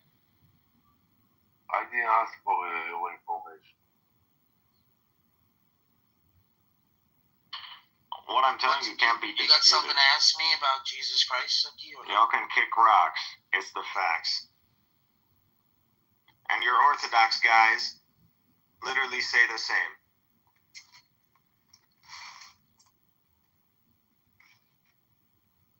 Y'all don't like the truth. Y'all don't like it. We're going to come and pick up some rocks from you guys. Y'all don't like the truth. What's truth in it? What's the truth that you try to prove? I still don't understand. The truth here is that Mary had a virgin birth, and she gave birth to a son who is the Messiah, the Son of the living God, the Son of Man coming. I don't know if that's a more ridiculous story or the flying donkey. Not sure. Well, like the Torah talks about a talking donkey, you dumbass. Like, what the fuck is wrong with you, man? I said flying donkey, not a talking donkey. Even a flying donkey. You keep fucking making that shit up. So Muhammad never made his night journey to Jerusalem then? Oh, that's chapter 53. Yeah, there you go. See, he knows the story. No, he doesn't actually. He doesn't know what the fuck he's talking about. I mean, we can read it. Please read it for us, Harper, if you have a bio. I know the night journey, no problem. I'm sorry. Well, we don't believe it was a donkey. It's something called the Buraq.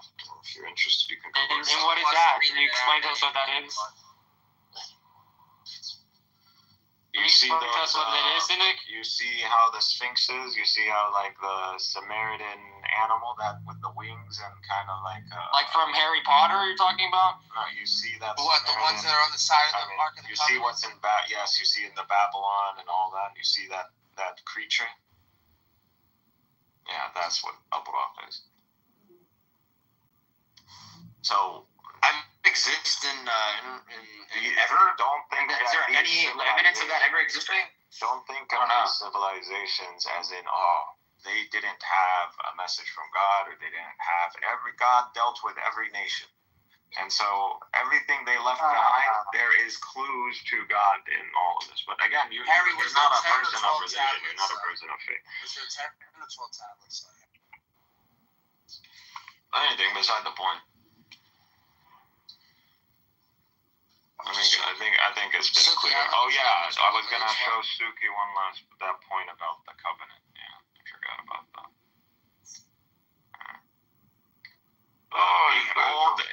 Listen.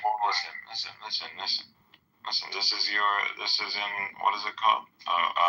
Tanakh, Jeremiah 31:31 to 34. Behold, days are coming, declares the Lord, when I will make a new covenant with the house of Israel and with the house of Judah, not like the covenant that I made with their fathers. So it's going to be a different covenant than the covenant of Moses. On the day when I took them by the hand to bring them out of the land of Egypt, my covenant that they broke, though I was their husband, declares the Lord. For this is the covenant that I will make with the house of Israel after those days. I will put my law within them, and I will write it in their hearts. And I will be their God, and they shall be my people. And no longer shall each one teach his neighbor and each his brother, saying, Know the Lord. For they shall know me from the least of them to the greatest, declares the Lord. For I will forgive their iniquity, and I will remember their sin no more. This is talking about a new covenant, a different covenant from the law of Moses. So it is very much plausible, and it aligns with the scripture, the Tanakh, and where a new covenant is going to come. And it is going to the Israel and the tribe of Judah specifically, which are the Jews for the most part, are going to join in this covenant. And that is what already happened.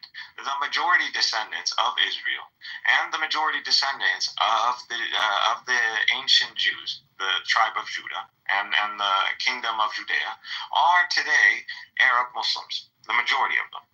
And if they're not Arab Muslim, they are Arab Christian. And it is the second group. Oh my this God. Can't be denied. Where did you read this shit from? This is in the Tanakh. Oh my God. I just read it for you. Jeremiah 31, Can I read 34. Go read it. Go read it. And I already told you the DNA evidence, the Cohens, the Davidic families. Tell me, it's all lines up. You live in the United States, right, Cynic? Yes, sugar. Are you getting Social Security for your stupidity? I'm not as old as you.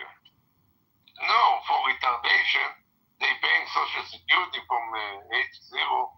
Well, you got no argument. I just schooled you from the Tanakh, and I schooled you using DNA evidence. You did not school me with schooled you. I schooled you guys. No. You guys getting clapped. No, you did not. You're just an idiot. You can't refute anything I'm saying. I'm not even trying because you can't. Don't exaggerate. Don't exaggerate. You can't. Period. Makes sense. Yeah. You're right. Okay.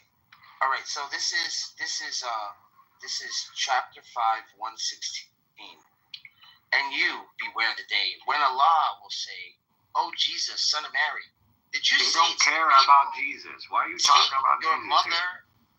You and take me and my mother as deities besides Allah?" He would say, "Exalted is you," or would you say, "Swallalay walayhi wasallam"? It was not for me to say that to which I have no right. If I had said it, you would have known. Wait a second. Is this multi-personal? I don't know. You would have known. You know what is within me and myself, and I do not know what is within yourself. This is not the room. It is you, all knower and all seeing. I don't know. This shows like two powers in heaven here, man. Why are you so offended, Cynic, by him talking about his religion? I don't understand. Is that something like in your Quran? You can't listen to other people's religion? Yeah. What's wrong with that? Go ahead, bro. Keep preaching, bro. No problem, dude. Keep preaching. We don't care. You celebrate your religion. We celebrate our religion. All the Muslims do. All the Muslims, only they care about other people and other people do. You don't know shit about. Wallahi. Shit about. Yeah, you know everything, right? You know more than everybody. Yeah. I know definitely way more than you do. Just because you read some English translation, you think that you know it. Yeah, that's funny. What the fuck? What do you read? Are you telling me you read Hebrew? Yes, I do. Are you sure for that? You understand Hebrew? Yes, I do. Okay. Just like... ארי, בוא נדבר בעברית בשבילו. כן, אז אני רוצה לדבר, זה לא מטומטם, זה חכם. זה האימא של המטומטם. מטומטם שלא ברא השטן. כן, אני יודע. סינק, אתה רוצה למצוץ לי? הוא אוהב למצוץ לך. אני לא מדבר עברית, סינק, אה? הוא רוצה למצוץ לך. You sound like a fucking American. I don't give a shit. I can speak the language and you can't, bitch. It's called New York, bro. It's New York. There's Spanish people that live in America too, and they can't speak English very well, and they sound fine to me. What about all the Muslims that live here that can barely speak English? What about that? We got some fucking we have PHI speak Hebrew Bible study. speaking to Allah. Ishaq doesn't know how to speak Hebrew at all, actually. And Muhammad never really spoke to Allah directly. So I just like the fact that Jesus did, but It doesn't matter, bro. I still know more about the religion than you do. Yeah, sure. I know more about the religion. I know more about the history. I've done research. I've done the DNA. I've given you all the evidence. If you could speak Hebrew, you could LARP all you want. The chances of you being a descendant of Abraham are dismal, bro. And you know what? You can cry all you want, but nothing's gonna change what you're doing, like what you're saying. It's not gonna change anything. Everything changes. Only the end of the day, all you have to do is look at the eschatology. You don't know the eschatology. You don't know your own eschatology. We're still killing you. Buddy, the Assyrians, the Babylonians, the Greeks, the Romans. You think Israel is the worst? They love saying Israel is the worst thing? You think Zionists are the worst thing we faced? Well, like, we defeated Crusaders, cannibal Crusaders. Oh my God! People who ate human flesh. We defeated them. We dropped two of the strongest empires at the time. Like the Persians, the Romans. We ended Rome. you ended the Byzantines. You ended Rome, and now look where you guys are at. The Byzantine Empire is Rome, you fucking dumbass. Bro, do you realize the Vatican is its own state? The seat of power, the empire, the lineage, all that, this was in what you call the Byzantine Empire, which they didn't call themselves the Byzantine Empire. They called themselves the Roman Empire. We use this term to distinguish between the ancient Roman Empire and the medieval one, and the Christian one. So that's all. We describe Byzantine as an Eastern Roman. They are the Roman Empire. This is the empire. We ended this empire. We ended 1,000 years. I mean, look how much the Christians. We defeated Crusaders. I mean, all of South We took Constantinople, for God's sake. And you did all that, and you still can't defeat little Israel. That's the funniest part. Israel still standing. Israel, it's only because of the United States. It's the only reason. Only because of the United States. Yeah. The only reason. The United States didn't help Israel back in the 60s and 70s. And the Syrians were about to clean clocks. The Americans didn't help Israel in 1948. The Israelis in 1960. Go look it up, bro. Yes, they did. It's all there. It's public information. Yes, they did. Yes, America didn't help Israel until after the 1960s. Weapons and funds. Yeah. Go look it up, bro. It's all there. You don't know. It's all there. You don't know shit. Yeah? I guess all the history books in America are wrong then, right? You don't know. Cynic is right. All the history books are wrong, right? What? You can't even give me. You can't even be specific. Specific with what? I told you before 1960s, America didn't help Israel with shit. They did. Go look it up, bro. I mean, I don't know what to tell you. You keep saying they did. Who told you? Do you want me to look it up for you and read it to you? Because I guess you don't believe me. Yes. Okay. All right. Give me 1 second. Yeah, exactly. If we're gonna take your brain and we're gonna put it in a belt, she's gonna fly backwards to the cat's mouth.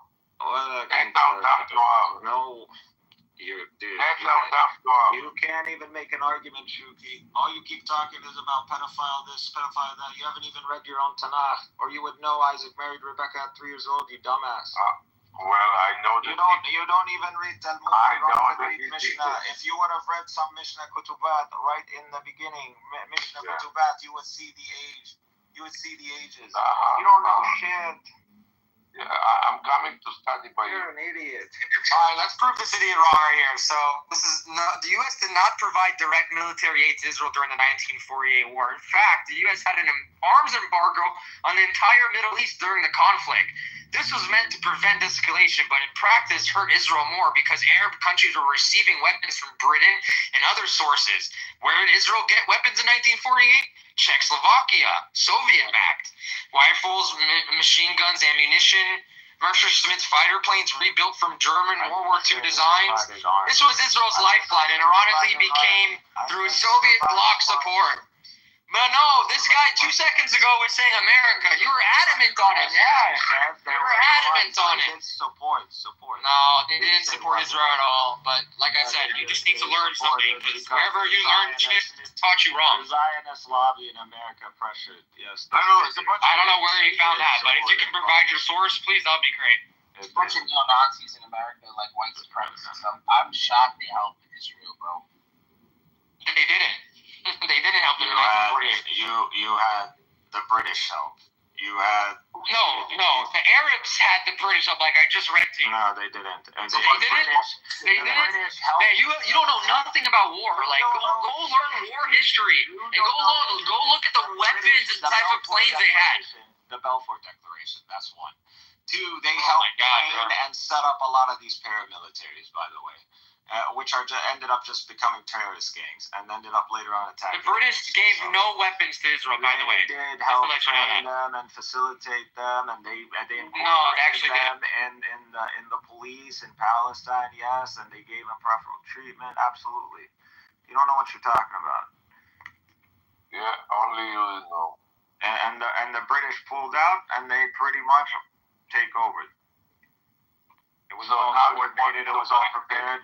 So now obviously he doesn't know history because the British government actively opposed the creation of Israel during that time and did not want to help Israel at all during 1948 war. So I don't know where the fuck you're getting your information from. They pulled out. But like I said, you're just a fucking retard on this app. You don't know shit. Just make up history in your head. Balfour Declaration is who? That doesn't mean that they helped Israel with the Balfour Declaration. Yes, they did. They helped. That was in 1917. We're not talking about 1917. So who helped immigrate Jews into Palestine? The British. All the Balfour Declaration was threats of British support for a national home for the Jewish people. That's all the Balfour Declaration was. It wasn't to give Israel weapons or anything like that. And it was in 1917. That was 31 years before 1948. After 1921, it was impossible to emigrate legally.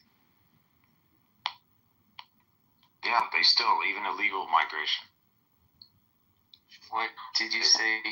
What? Illegal migration to where? How would it be? There was quote unquote illegal migration because there's no alternative, and it wasn't exactly coming in waves if it's illegal. It wasn't a real country at the time, anyways. It wasn't a state. It wasn't a foreign country.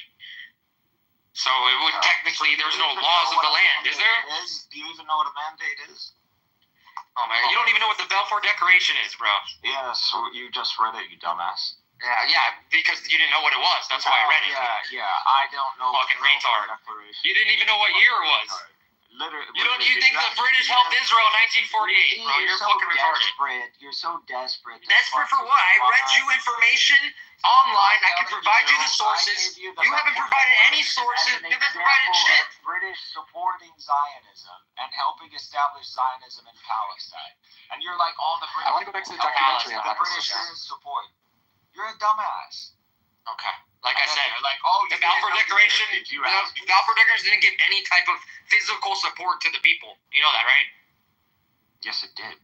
Literally. Okay, what did they give? How the fuck did you get to Palestine? Not by the British. Oh, really? So if the British didn't agree, how the fuck are you going to go into First of all, there's Jews there before other Jews started to arrive from parts of Europe. You know that, right? Yeah, we know that. Okay. 5%. Okay. So, I mean, I still don't understand the point that you're trying to make. Who blocks the people of Europe? Facilitate who blocks the people of Europe? Like, it ain't a fucking hard concept. Who blocked the Jewish people to come to Israel? Who is this drunk guy? Come on. I don't know. Have you been speaking all these hours? Come on, take a break. Like, go sleep or something. Bro, you haven't said anything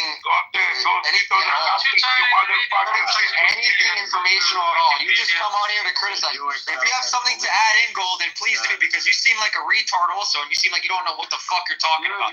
So if you have something to say it, and let's go ahead and debate. Cynic already got destroyed all day long.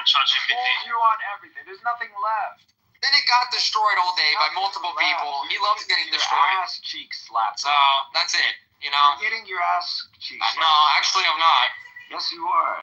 Why do you like asses so much? Are you okay? No, right there? you like asses. What do you want? Literally the capital of homosexuality in the fucking Middle East. Y'all love You don't even know what the Balfour Declaration is. It's funny. Just shut the fuck up already. You fucking ass, you retard. I literally brought it up on that. My God. Yeah, and you don't know what it is. That's the funniest part about it. You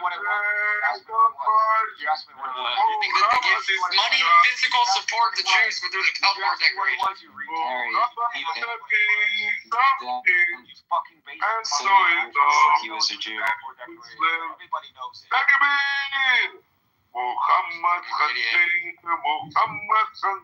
Muhammad Rasul al-Saga. ولك انت ابوك رسول الله.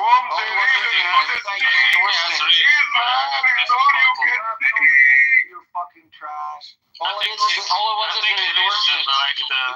He thinks the Balfour Declaration gave weapons to Israel. Well, you admit killing prophets is better by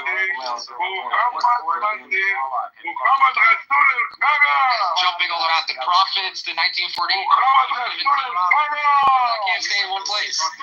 What's wrong with this old guy? He crashed out so long ago.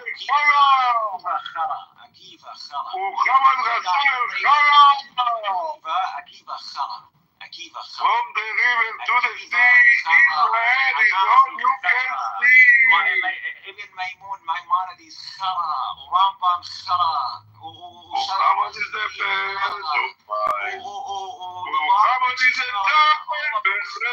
Monkey, where are you going? Muhammad is the best. All your all of it. Your Talmud. Muhammad Khalil. Muhammad Khalil. Muhammad Rasul al-Saga. Khaluf. Muhammad Rasul al-Saga. Khaluf. Oh, it is shit upon shit. Muhammad Rasul al-Saga. Shit. There's a reason why half the Americans are atheists. There's a reason why half the Jews are atheists. Your wives don't even. There's a reason it's called that we're not forced to being religious in our religion like you guys. That's why. You're divorced God knows how many times, and you're not. Muhammad Rasul al-Saga. Muhammad Rasul al-Saga. كلنا بياك تحيط محمد رسول Y'all just got schooled. Majority of you are not even descendants of Abraham.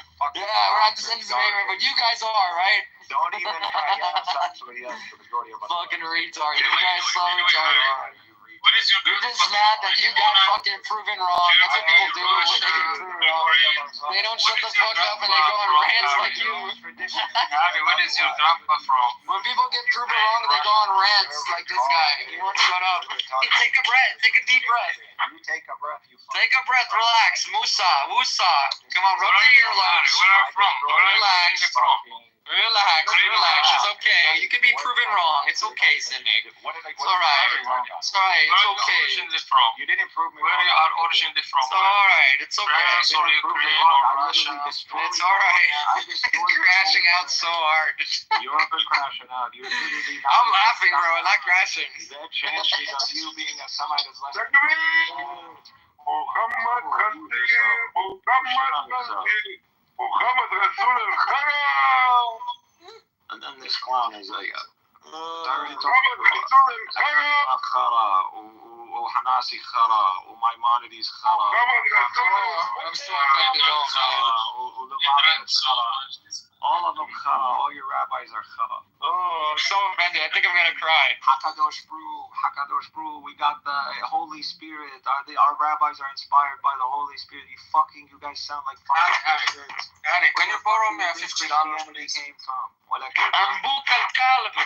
This fucking tradition brought us Christianity. This is what this tradition brought us. Anbukal kalb, Sinek.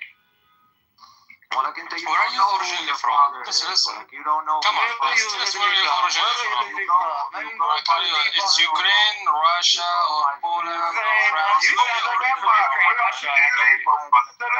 Because you don't know. Golden, are you from Russia? You sound like you're from Russia. You don't know who. Yeah, maybe. Yeah, It's a lot of you here. Maternal line because you don't know. Yeah, a lot of them. No, they actually left shit Russia. You don't know why you go by maternal line because you don't know who your fathers are. Yeah, it's okay. You done? You done? Did you take a deep breath there? Relax. Calm down. We are cool. Can you borrow me $50, please? Harry, can you borrow me $50? Yeah, you come wipe my ass, I'll give you $50. Well, like, who in the civilized world goes by the maternal line? Who in the fucking civilized world? You're talking to yourself, I think. No one's talking to you. No, I'm talking to you. This guy's talking to himself, bro. No. I am listening to you. Shut up. So I heard listening to your boyfriend? All the ones. Yeah, listening to your boyfriend? Yeah, let's give me $50. You guys are a cute couple, Cynic and Golden, a new couple in Clubhouse. All of the Middle East, who goes by the maternal line? Where did Cynic and Golden meet? They met in a coexistent room. Aww, so cute. No one in the civilized world. They were fighting the Zionists together. Because they're rape babies. Because they're rape babies. They don't know who their fathers are.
Speak, but obviously Billion is an OG.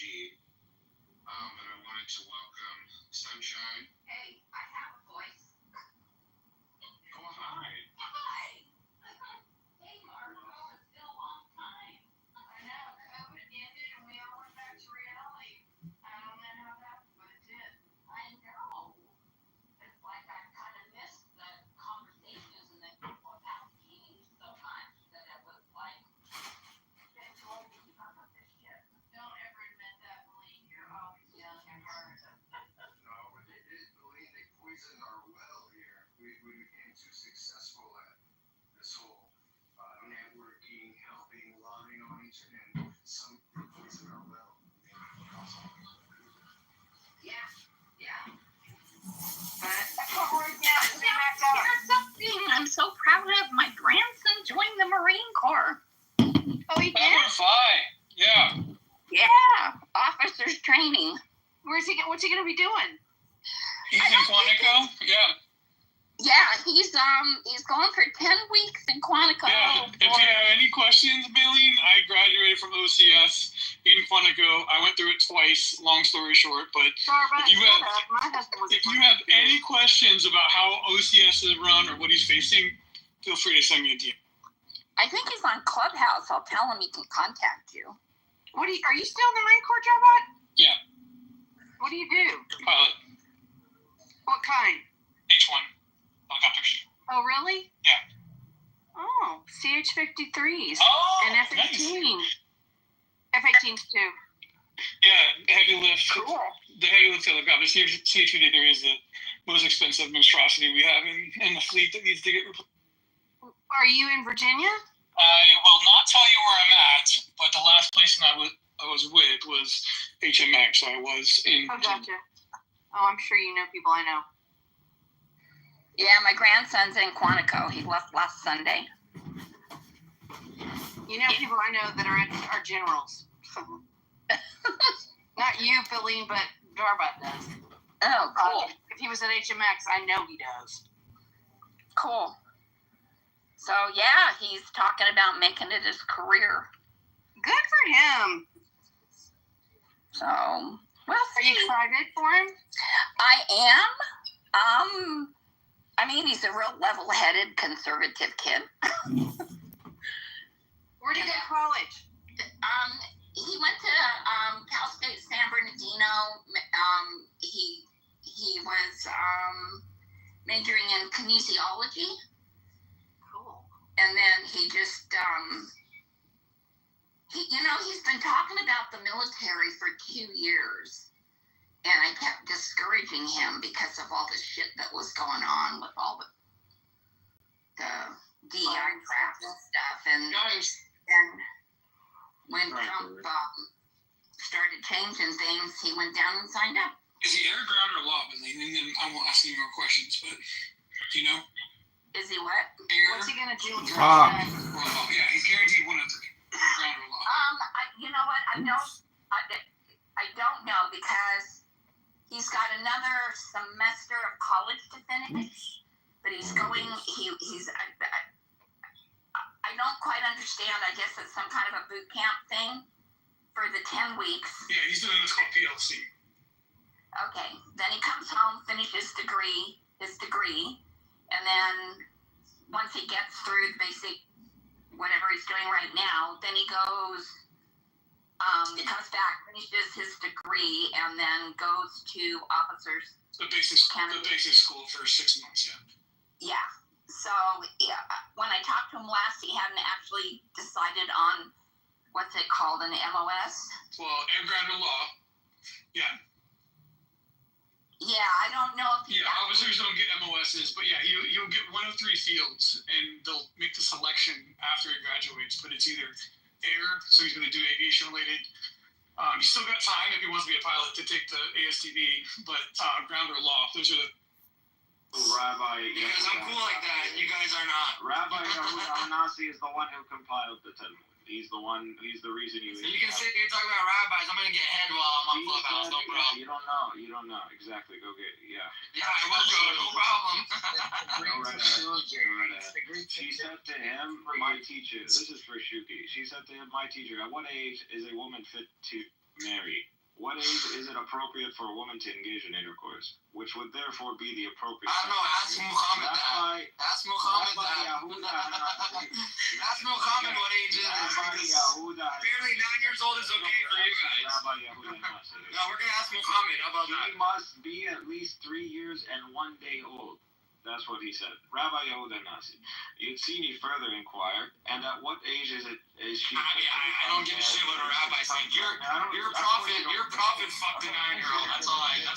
Of course you don't give a shit. Rabbis are not our prophets, so it doesn't matter. A rabbi can do whatever the fuck he wants. So I don't care. This is what proves to me you don't know your religion. It doesn't mean I don't know our religion. It just means that you don't know the religion, actually. Yeah. You don't even know what Hakadosh Baruch is and what does it do and what is its relation to the Israelites. You don't know. You don't even know how to say it correctly. I don't care if you correctly. We don't give a shit. I'm making fun of it. Well, I mean, if you want to make fun of something, you should be able to say it correctly. You literally believe in the whole. Yeah, that's why you say Muhammad correctly. Believe in the Holy Spirit. Muhammad, this shouldn't be fucking 9-year-old. Why do you can't even pronounce it? Why do you say if it's wrong? You have to pronounce it like you have some phlegm in your throat. You got to pronounce it like that. Kenta, you sound like a cracker speaking Hebrew, man. You go hear a Yemeni. Go hear a Yemeni. Give him a couple thoughts. It was like this. I doubt you ever heard a Yemeni Jew speaking Hebrew. I doubt it. Yeah, they'll sound very Arabic, by the way. Yeah, they sound very. You don't know shit. You never heard them speak in your life before. You can't say any of these letters because you're not a fucking Semite. Yeah, I'm Ethiopian, like you said, right? Yeah. I'm black. Yeah. Yep, you would. And at what age did she become pregnant? He said 12 years and 1 day old. She said to him, I was married when I was 6 and gave birth. And Muhammad said, I'm going to marry a 6-year-old, and then when she's 3 more years older, 9 years old, I'm going to fuck the shit out of her. For those 3 years between the age I'm going to fuck a 9-year-old because I'm Muhammad. I can do whatever I want. At the age of 6, when I'm Muhammad, brother, Prophet Muhammad.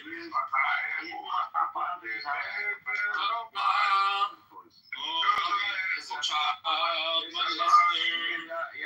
talk over this. Muhammad is a piece of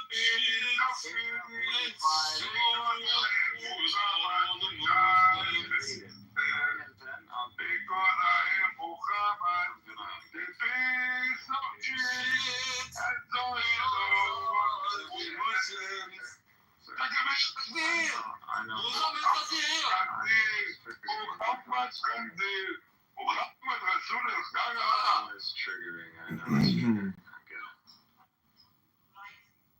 There you go. And here you go. I'll just put this in the chat.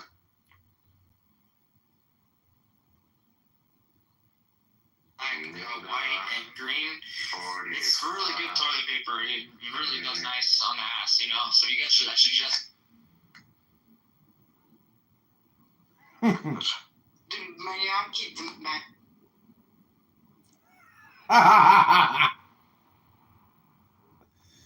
Yeah, to get a new fucking burner.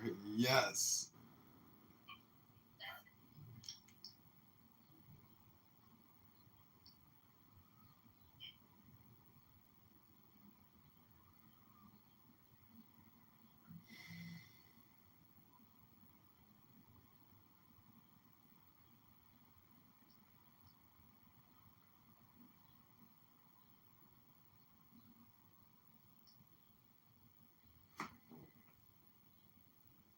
Is there some special thing you need to do? They're like lives with like no views, right? I don't know. I thought it used to mean that you needed like a certain subscriber. Or someone unknown that's using. That's true. It's true. So I've been not allowed normal on my stages recently, and it's been really good for my mental health. That's good. He's fucking. What do you mean he's annoying? What exactly do you mean that he's annoying? Right. So Sam, you wanna try streaming it for me or no? Well, then wouldn't I have to like be present tomorrow at whatever time the debate is and be involved? Yeah, you would. Well, I gotta look at my calendar and see what am I doing anything tomorrow? Send you the debate card. I'll just send you the time. So be a minesweeper.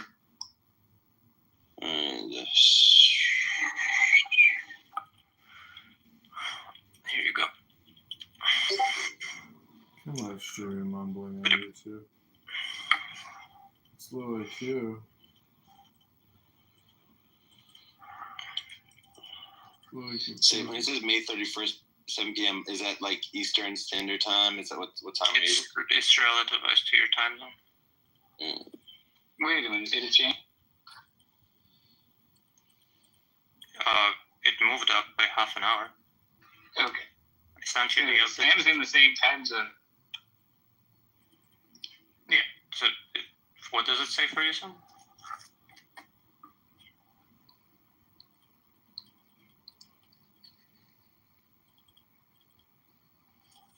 Right.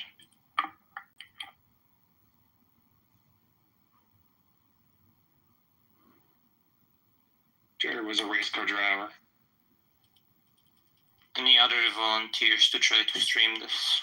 Sully, can you do it, my man? I would have to figure out how to, well, to be honest, I probably can't do it at the same time whilst I'm judging for a number of reasons. Yeah, I think that's fine. That's correct. I'm not going to be sort of. You want someone to stream to YouTube? What? You want someone to stream to YouTube? Yeah. Like I send them the document and then they stream it.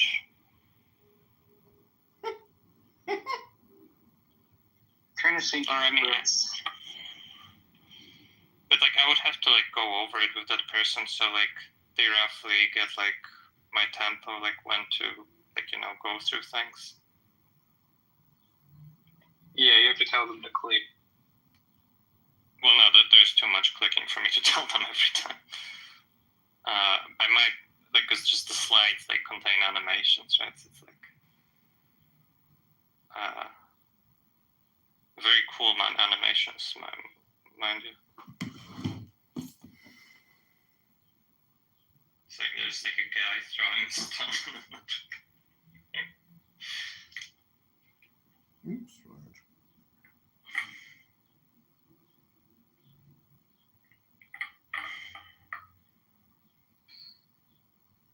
I can do it. I'll hit you up. I'll look over other stuff, but yeah, if it's needed, then yeah, I'll hit you up tomorrow before it, and we can do like a few test runs or something. Okay. Thank you. How reliable is philosophy stacking's change? What do you mean? Not very, I don't think.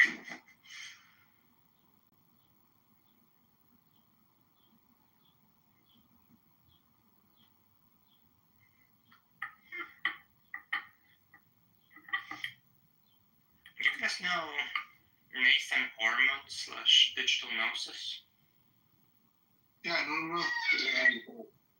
Yeah, Deep actually best friends with him. Wow, not best friends, but yeah. That's good. Seems kind of annoying, huh? Who, me? You can be tricked out of payments like Danny. Digital Gnosis. Seems kind of annoying. He's like just this video with Lance Bush, like a live stream he did with Lance Bush where he's reviewing that's Annika Harris. I'm guessing that's Harris's wife, some like video like interview she did on consciousness. And it's like it's such a ridiculous video where like the video like it's just like her like saying, oh hello, like oh hi Annika, blah blah blah, how are you, this is her, and she's like, yes, consciousness, I thought it was interesting, I did this, but then I thought, oh yeah, it'd be interesting to look into it more, and like this idea that consciousness is fundamental, I thought that was interesting, and I paused the video like after like she speaks for like a minute after the interview video goes for like a minute. They pause it like, yeah, what does she even mean? Consciousness is fundamental. I feel like it's really unclear. Is she gonna clarify it? And they go like 20 minutes. I don't know. The live stream goes for 20 minutes. Well, on the one hand, a lot of his he has different kinds of videos, Nathan, and that is one kind. And yes, I agree. I don't really like those videos exactly for that reason. But the best thing you can do with an annoying video is to not watch it. You become best friends with him. I'm just saying I find him annoying. I wanted to check out the video, but giving my thoughts. Yeah, you become best friends with Lance. He does a lot of the same kind of stuff that Lance does. I watched a Lance a few weeks ago where he was reviewing, the video he was reviewing was, I shit you not, 2 minutes long. The whole thing, and he managed to, inflate his response to that to, 45 minutes to an hour. But he's pausing it, every 5 seconds to stop and then saying the same shit. He's All the way to the boat. Japanese. Oh, I'm at Target on the way to the boat. like I tend to agree with Lance on a lot, but I do think he needs to be more concise. Like he posted this he posted his responses, but he's always commenting. He's always replying to comments everywhere and like posting his replies so that everybody could read them. And it was like, he said, maybe I'm getting a little too harsh with people or whatever. It's like this paragraph that he wrote to this guy, and I was like, yeah, this could have just been shortened to that's a straw man pleb, basically. And that would have been the same. I also feel like he's just I've talked to him recently. It's when I had that talk with Danny after somebody snitched. I was shit talking down. I know, that was bad timing in retrospect, right? Like right before Danny becomes ultra famous, you were shit talking him. I don't mind. Because I have a conversation scheduled with him, right? The problem of evil. He's made. Oh, is that still gonna happen? Yeah, I think so. I mean, just I gotta get this fucking Crim's Night thing over with. I have a few things at the beginning of June. You definitely want to try to hop on that Danny wave quickly. Yeah, I mean, maybe. Yeah. I mean, maybe I'll do it. Well, I don't know. I guess he's gonna probably be busy soonish as well, so I don't know. But yeah, I mean, June might be good. I'm supposed to have some fucking debate with Nightclub as well during the summer. I don't have a time yet though. And there's the debate with Sam I'm supposed to have at some point, right? What else? There's another summer, and I'll probably be helping Venus with his paper. April summer. Are you going to be deflecting his defeaters of his defeater deflectors? You might be bouncing the defeaters between us, deflecting. I just imagine you're in Star Trek ships. Send deflectors to stop. Send defeaters to 9. Fire proton defeater.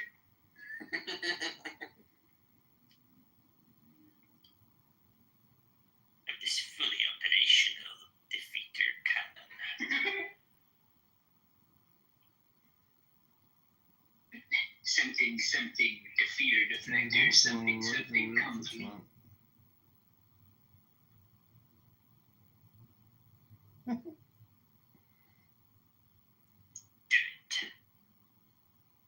Deflected mannequin.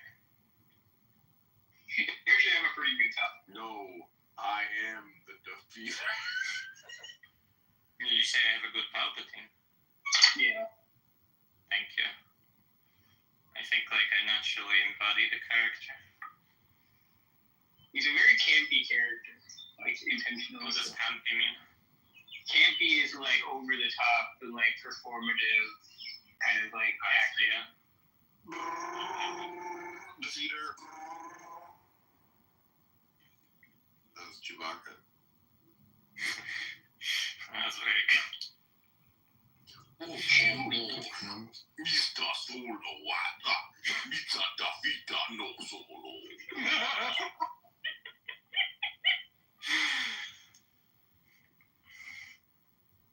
That's funny.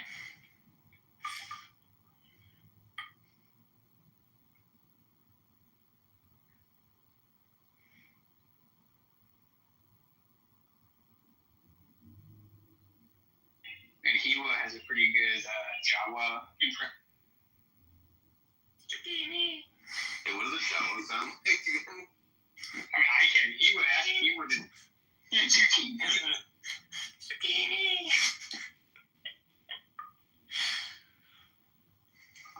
Oh. Sully, you was love victories the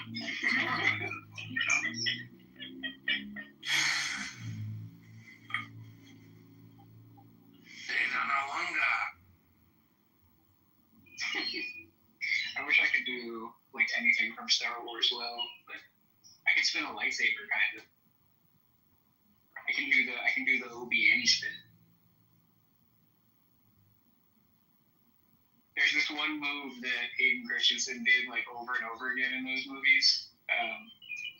So like, if you saw it, you'd be like, oh yeah, okay, it's that move that they keep it.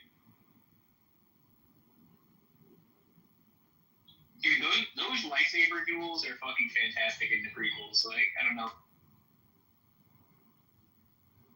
Yeah. It was actually the only good thing about the Acolyte show. Like, it was a fucking horrible story, but the lightsaber fight scenes were actually good.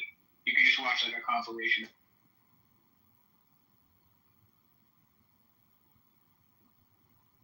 I do think that the Jedi should have been doing more creative stuff with like turning off and on their lightsaber and like turning off their opponent's lightsabers with their mind and like doing shit like that fuckery. You know what I mean?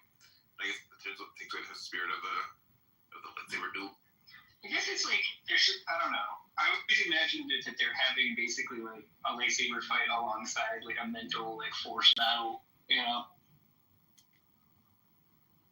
So it's like they're both like launching their defeater deflectors against trying to shut off each other's lightsabers, and so it's like they're like more evenly matched. It'd be kind of funny if the way that Jedi lightsaber battles worked is they just like looked at each other for like 20 minutes, really focusing really hard, and then like eventually one of them just like slices the throat of the other. Like it's just like he loses the like whatever game of mental like prediction of your prediction of your prediction of your Yeah, I think they did that in have you seen Star Wars Visions? No. I'm pretty sure that so it was a anime series, but like each episode was like a sort of people were allowed to like do whatever they wanted sort of creatively with the IP, and it was a different anime studio for each episode or whatever. And I think it's like the first episode, might be one of the other ones, but I think that there is one where like basically the fight is playing out like in their heads, and then like when it happens, it's like over immediately. Yeah, that's good. Diva, can you invite up Buster? Apparently it's like not letting me invite up Buster.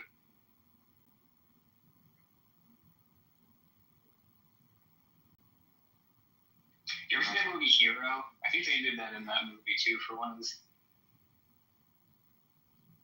Yeah, it's a pretty good movie. The Jet Li. Yeah. There's a lot of like lightsaber lore in the canon of like this Type 1 style, Type 2 style. Yeah, the forms, the lightsaber forms. There's like a dueling style. There's like a do and flip form. There's like a fucking super defensive form. Yeah, that's just like all like super silly to me. It is in the lore. Dude, they fucked up that Kenobi show. That had some serious potential, and it was like.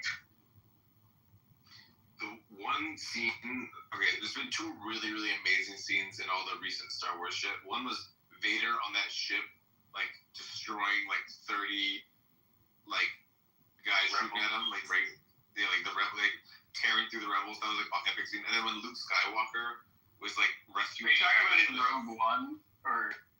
Yeah, that's Rogue One. And then in the whatever the show with the Mandalorian, when Luke saves Baby Yoda, that shit's fucking epic. Yeah, the Luke scene at the end of season 2. They kind of shit the bed after that, unfortunately, because they had the Boba Fett show, which was like complete trash, and they did like season 2.5 of the Mandalorian during the Boba Fett show. Like he gets Baby Yoda back from Luke. And it's just like, what?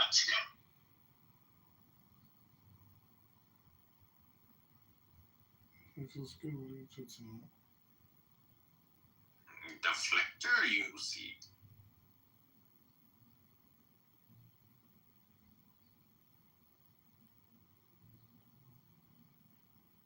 Me don't want to defeat the deflector. No, Jar Jar.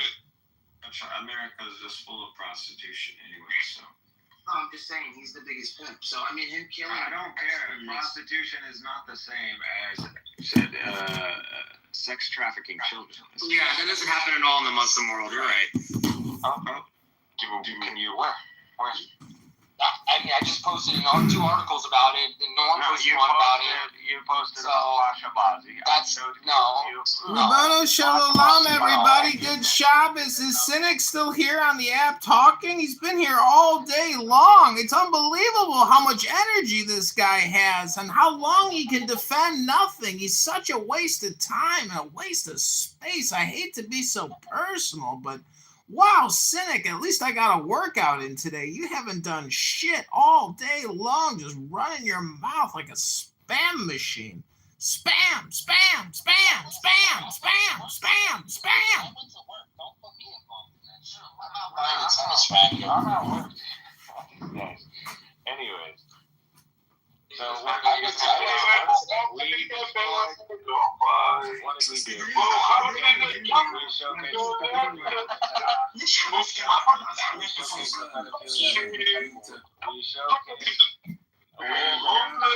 We showcased how all these Jews, the overwhelming majority of them, we proved we talked about Israel harboring hundreds of pedophiles and helping them escape the American justice system. We talked about how 60% of You talked about that. Nobody else talked about that.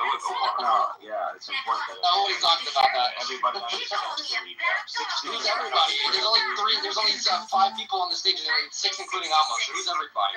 Yeah, everybody down there. I don't think they flew the planes into the. I mean, that was on autopilot. That was on autopilot. How do you know that they were listening? We're talking about how Jews pretty much started transgenderism. Champions of homosexuality. We talked about that? I don't remember talking about that. Yeah. We all know Hirschfield, or whatever his name is, in Germany. The first transgender center in Europe. Okay. In the West. In the world, really. We talked about Muhammad being a pedophile. That's what we talked about. We forgot about that. We talked about child sex slaves in the Taliban. We talked about how Palestine never existed. We talked about the Balfour Declaration that you didn't know about. We also talked about the 1948 war, how America didn't supply any weapons at all. I mean, you guys are straight, bro. Girls are built different back then. You didn't know about. We talked about how you don't pray to Muhammad every day at 5 a.m. We talked about that. You didn't know even about Avram Stern. You don't know the Stern Gang. You don't know that. We talked about how you don't wake up at 5 in the morning to pray to Allah. You tried to reach out to Hitler. We talked about how you're not even a real Muslim or a good Muslim. You didn't know about paternal haplogroup. And then we had a Jew. We talked about how you drink alcohol and claim to be a Muslim. We had what's his name, Redai, who talked about that God transfigured magically Aaron into having a different. We talked about how Muhammad flew on a donkey to we Jerusalem. talked about that one. On a flying donkey. We talked about that too. You believe in a talking donkey, Balaam. You believe in Muhammad talking to a donkey. That's actually what you guys believe. We don't believe in a talking donkey. No, you believe in talking donkeys. But, not that like it's stupid. But clearly, as you're not someone who's religious to begin with, or you wouldn't be making these arguments. But you're so religious yourself, right? You're a godless motherfucker who worships the new. Yeah, do you wake up at 5 a.m. and pray to Allah every day? Do you pray 5 times a day? You don't pray. Do you pray 3 times a day? No, I don't. I'm not religious. I'll tell you right now, I'm not religious. I know you're. So what does that mean? Does that mean I'm not Jewish? No, I'm still Jewish. What makes you Jewish? That's the difference between what makes you Jewish? My mom, my culture, my lineage, my blood. Your whore mother makes you. Oh, I'm so offended. Ooh. Your whore mother makes you Jewish. Right. Yeah, my whore mother. Yeah. Your mother. At least I know my mom. Does she practice Judaism? At least I know my mom. Oh, really? Oh, wow. Amazing. Do you know your mom? I don't know. I mean, because I know that you Muslims have like 6 different wives. So do you know actually which mom you come from? 6 So which one is it? Which woman do you come from your dad? Do they lie to you and tell you came from one mom and not the other? Oh, but you're not religious. Or were you a child sex slave from the Taliban? Which one is it? Do you know? Were you bought in sex slavery? Outlawed in Judaism? Were you bought in the child sex slave market? Is that why you're so hateful, cynic? You're mad at your own religion? Judaism was outlawed. Well, by the way, the majority of slave trafficking is 16th, 17th century was done by Jews. Comes from the Jewish people. Yeah, okay, we know. Everything is the Jews. We know. I'm glad you know that. We know. Everything comes from the Jews. Well, again, it's not like you guys are actually one group or one people. Come on. Yeah, you're right. We're not just one group, one people. You're right. We're just a cult. That's a. Islam is perfect, right? Alhamdulillah. Much better than much better than yours. That's one. Alhamdulillah. Child sex slavery is perfect. The majority of. Alhamdulillah. Our prophet fucking a 9-year-old is perfect. Alhamdulillah. Alhamdulillah. Dying for 72 virgins is perfect. Alhamdulillah. Let me fly a plane into the World Trade Center. That's perfect. For Islam, for Allah. I mean, it's the craziest shit in the world. Allah now. Religion. You don't believe in religion. How do you know what I believe in? Just because I'm a religious doesn't mean I don't believe in religion. Of course I do. I believe in God. Of course I do. What are you talking about? What's there to be? I know it's confusing to you, right? You weren't expecting that answer, right? Proud of. What is there? You weren't expecting an answer. There's a lot to be proud of. Oh, I'm very proud. Not that you're actually a descendant of those people, but I'm actually the most proudest Jew you've probably met. Actually, child sacrifice. What exactly? Exiles. What? Child sacrifice. We proved that wrong earlier too. What is there to be? There was no child sacrifice. I don't know where you got that from. Genociding. Claims of pseudo. Genociding what? Whoa, you were gonna say it. What were you gonna say? Yeah. Genociding what? 7 nations. Oh, you don't know. What 7 nations? What? Genocide. 7 nations. 7 This guy's nations. retarded. Land of Canaan. You don't know. This guy's retarded. You don't know shit. You're a retard. Yeah. Like all those people are. They're straight descendants of us. Yeah. Canaan. We're talking about Canaanites, people that don't even exist anymore. Okay. Ancient Hebrews, like Hebrews don't exist anymore. Yeah, they don't. You're right. They don't. Is that supposed to be an insult or something? I don't know. Of course, it's gonna fly over your head. Of course. Just like the Balfour Declaration for you, right? Yeah. Everybody knows I don't know anything about the Balfour Declaration. You don't. You think that it was physical support to a country that wasn't even a country. Yes. There is no British support for Zionism. That didn't ever happen. Well, yeah, it was like an emotional support. It wasn't like a physical. It wasn't guns. It wasn't money. It wasn't anything like that. It was a declaration. That's what a declaration is. If you know what a declaration is. Yeah, and what comes attached to this declaration? It's pretty much just a message. That's all it is. Oh, that's it. Yeah, that is it. Yeah, just the British allowing in, Jewish Zionists and allowing them. Why would they not allow them? What a waste of time this fucking conversation is. How many times do you think Cynic has had this conversation? 1,000 times here, 2,000 times.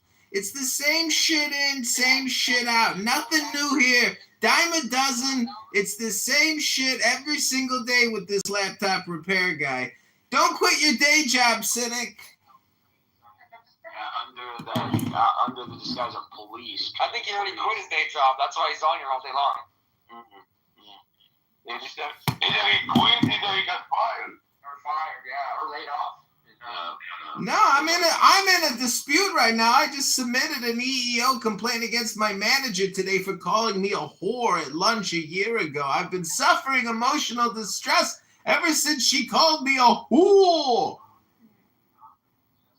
Killing it at the gym and reading Kabbalah every day, apparently. Thank you, Cynic. Oh, I'm so happy you're watching my YouTube and paying attention to all my videos and books that I'm reading. Oh, wow. I never knew you were such a fan. We have a millionaire. We have a black millionaire Jew. And we got, the black millionaire Jew. Fuck yeah. Always proud of fucking, I don't know, an American flag. I don't know what the fuck has been going on in this. I'm in my big house. You hear the echo? Echo! I'm wondering which account is he going to have on the stage with. My millionaire house. You never know when comedy is in the room. He's got like 20 fucking accounts. Posting on YouTube to get like 10 views. I don't know what the fuck he's doing. Hey, at least he's doing something like that. And should he, I don't know. And you guys, Cynic is a perfect person. Everything he says is right.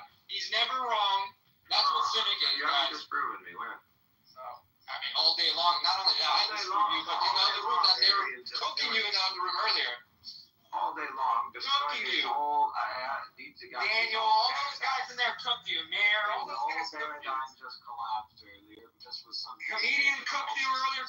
shit every time he comes off the mic, actually. It's fucking hilarious. Cynic is so deep fried right now. He's so cooked medium well that he's barely even alive right now. Cynic, what are you going to do tonight? You're just going to go sleep at like 8 o'clock? I mean, you must be exhausted from the roast this morning. We cooked you so good. Oh, my goodness. Wow, you're like charred remains. There's nothing left of the filet mignon. What happened to you? You've been here all day long cooking. There's no meat left on the bone. Oh, wait, hold on. I got one person watching us on YouTube. They're asking, is this guy Cynic still on Clownhouse Talking? Pinnacle of intellect. Everybody knows this. The pinnacle of intellect. You're communicating with the pinnacle of intellect, obviously, because you are a pinnacle of intellect. Wow, what an awesome projection. Dr. Cynic, how many laptops did you repair today while you were addressing the world on Clownhouse on how to free Palestine? You fucking are useless. Every time you talk about reading a book, I'm reading the When was the last time you took a girl out on a date? When was the last time you went to the gym? When was the last time you read a book? When was the last time you took a shower and flossed your teeth? I bet you don't even floss. I bet you don't even use baby wipes after you take a shit. I bet you smell like shit right now. You look like shit. You look like shit. You look like a person who escaped an asylum comedy. That's what you look like. A mental health asylum. Be easy on him. He doesn't. Be easy on him. He called me a faggot kike today and told me to kill myself. Well, go easy on this piece of shit. The guy literally spreads shit nuggets all around Clownhouse all day long. He's a pig. He's got shit all over his shoes. He's got shit on his hands. He got shit on his face. The guy smells like shit. He's a shit slinger. He's a professional shit distributor. That's what he does for a living. Part-time, he repairs laptops. 80 hours a week, he's here freeing Palestine by passing out turd nuggets. Psych medications. If not, you're almost bring up Cedric. Almost. You probably get checked on every 72 hours, comedy. You're projecting. You sound like it. Why do you have a snake as your PTR eating itself? Oh, did you get sick of the dead Palestinian babies that were probably photographed by some guy named Muhammad who creates Instagram videos, dusted them all up? Come on, Cynic. Stop eating yourself. You're eating yourself. And the 6 million that we can't find the bodies of. Oh, yeah. They found the bodies. All that, you eat that up, no problem. You eat all that shit up. And where's the 6 million bodies? Now he's a Holocaust denier, this guy. They all burned them. My battery to play 6 million people. Gas chambers that don't have locks on them, wooden doors, all that, You eat that shit up. Because they have locks on them to be gas chambers. You're a descendant Well, of... Barthology, I'm sorry that my voice is eating up your battery. I know you have a family, so obviously you have responsibilities. I don't know why listening to Cynic is a very responsible thing to do, personally. He wastes your time talking about nothing.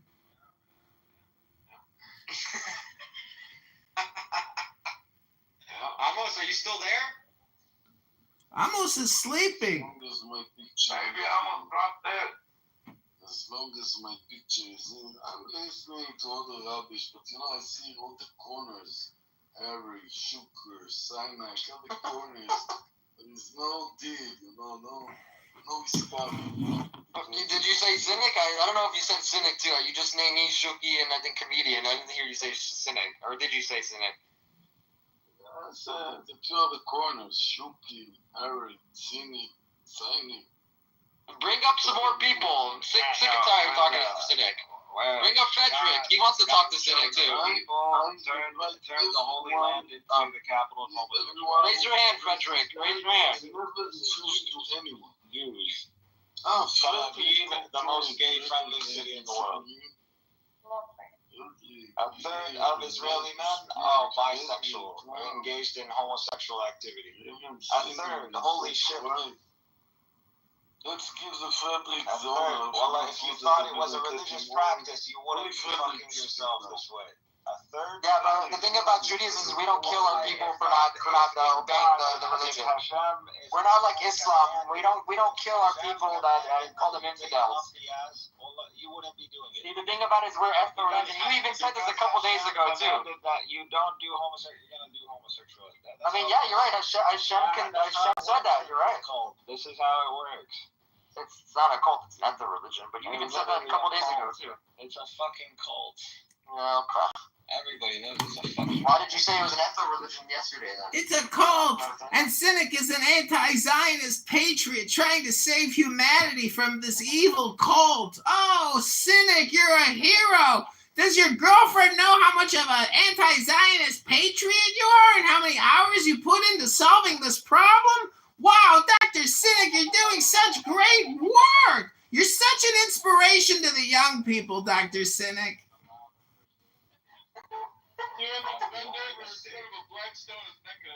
And we're paying the price of this mistake. We're paying the price of this mistake. We should have allowed Heraclius to finish the job and then come in. But no. Yeah, maybe go back in your time machine and tell him to finish the job then. Well, the problem is, like, even if he did, this cult would have continued, and people would have converted into this cult for the same reason they're converting into it. Then what's the point of telling you to go finish the job then? Into it because they want to be part of this, you know, the satanic elite. That's what they want.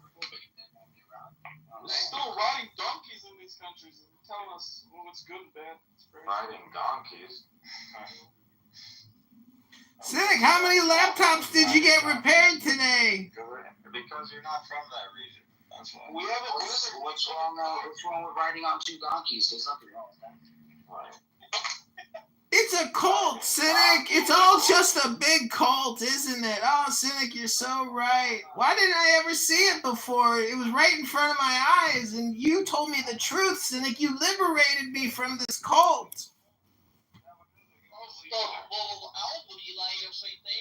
Are you a Middle Eastern comedian? Habibi, ana bar shway Arabi. All Middle Easterns. What did you learn in